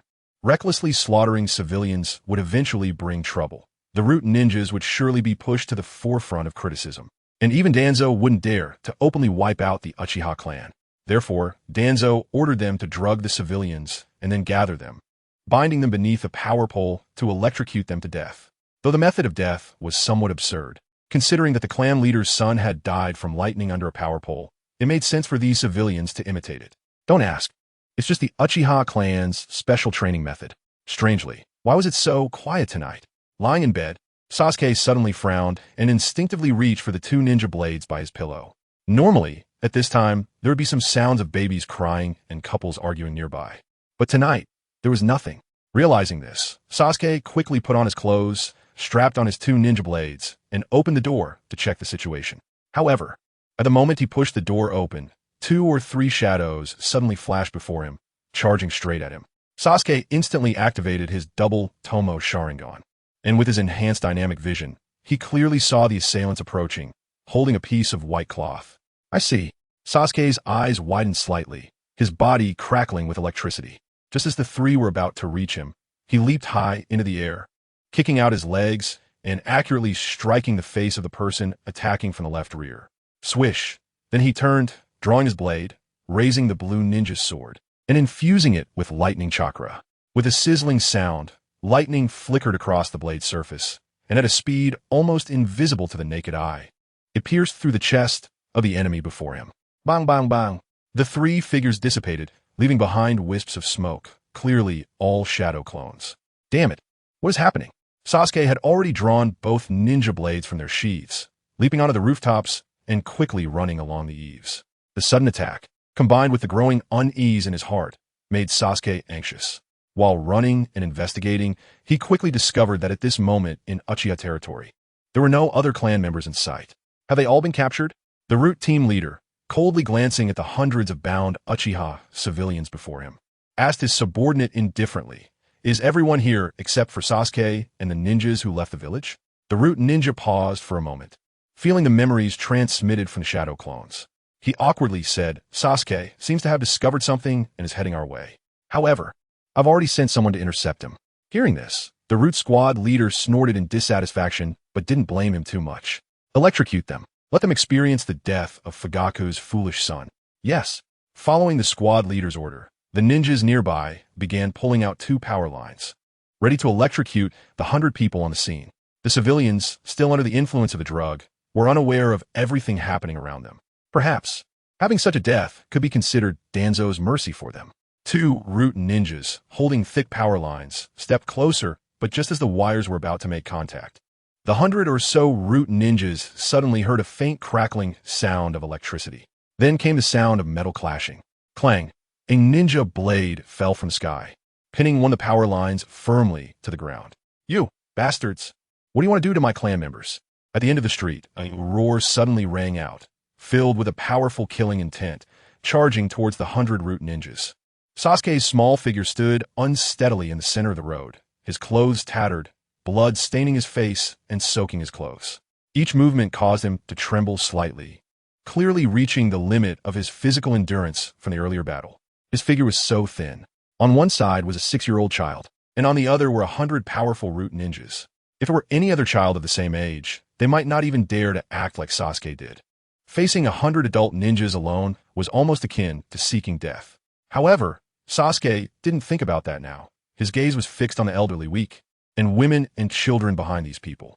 In this moment, the courage to protect his clan overcame the fear in his heart. Even knowing he might die, Sasuke still chose to step forward to stop these people. Holding the red ninja blade, he panted heavily and staggered toward them. Deal with him. The root ninja frowned, thought for a moment, and made a decisive decision. However, the subordinate beside him hesitated, remembering that Danzo had ordered against taking action against Uchiha Sasuke. "This is an order. If today's events get exposed, do you think we can still survive?" "Attack!" Hearing this, The root ninjas finally stopped hesitating, drawing their weapons and rushing towards Sasuke. Faced with the onslaught of hundreds, Sasuke, who had reached his limit, was clearly unable to fight back. Yet he still leaned on his ninja blade, swaying as he moved forward. "Yamato, I'm not that crybaby anymore," he murmured to himself, knowing that he might die. Just as those root ninjas were about to reach Sasuke, a large number of shurikens suddenly flashed from behind, easily taking the lives of more than 10 people in one sweep. A fierce beast sometimes needs the help of companions, right, Sasuke? A familiar voice rang out, and Sasuke turned in shock, tears instantly streaming down his face when he saw the person behind him. "Brother Shursui, you've worked hard. Leave the next battle to me." Chapter 73. I will save the Uchiha clan as a strong person run to. Add a bit more material to this place. This won't do. Look at how there's a crack where you welded. Inside the Akatsuki organization, Yin was squatting next to Run-To, who was forging, constantly pointing things out and occasionally offering his small opinions. His demeanor resembled that of a terrible client from a past life, making Run-To want to drop the hammer and quit on the spot. "You, come here." With a hammer strike, Run-To finally couldn't take it anymore and looked up fiercely at his demanding master. It wasn't that Yin was deliberately making things difficult for Run-To. He had specifically drawn a Faraday cage for Run-To to forge a properly sized cage to see if great physics could counter the impending heavenly tribulation. All right. No need to argue. You can continue." Seeing Run-To angry, Yin quickly shut his mouth and behaved. Uchiha Light was sitting in the back, flipping through a children's book of unknown origin, reading intently. Clearly, he was already accustomed to someone's antics. However, Xiaonan and Pain, standing at the door of the Akatsuki base, were starting to doubt life after watching for a few minutes. What was he doing?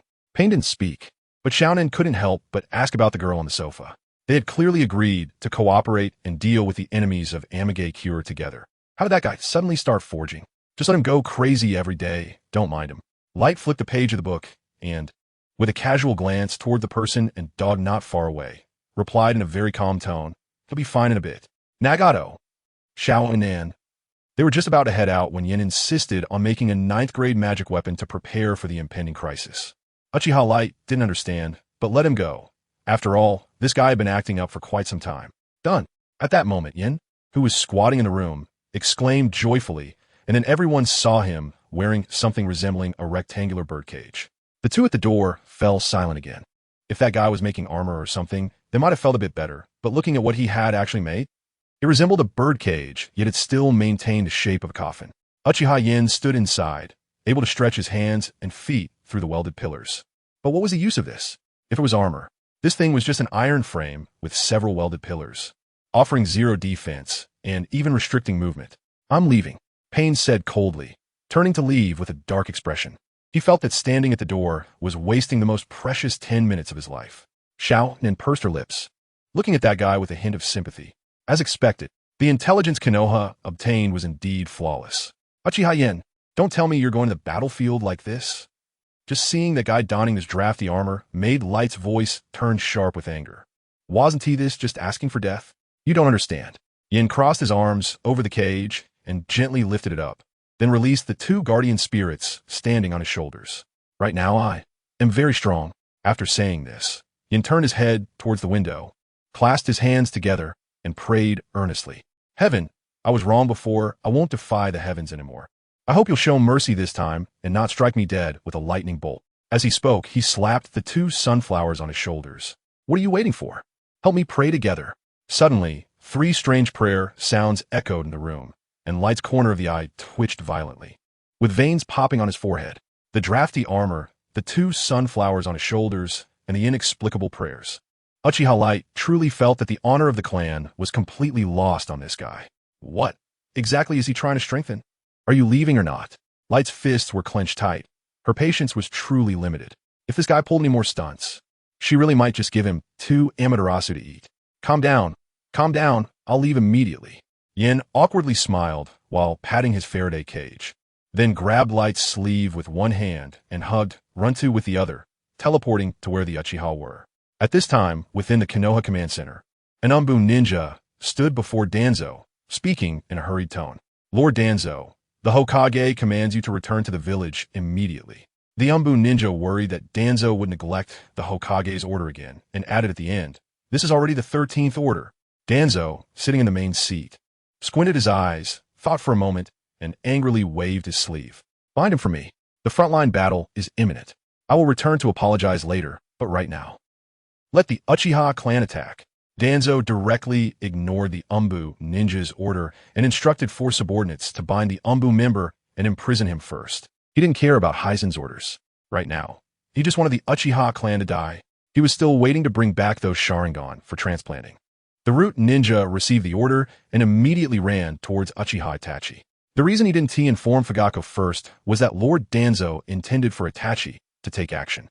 A few minutes later, Danzo's order was successfully conveyed to Itachi, who stood behind the Uchiha clan's formation, gazing far into Amagakure. You should be arriving, right? My foolish little brother. Just as Itachi was musing about his brother, Yen had already brought Light to within 100 meters of the Uchiha clan.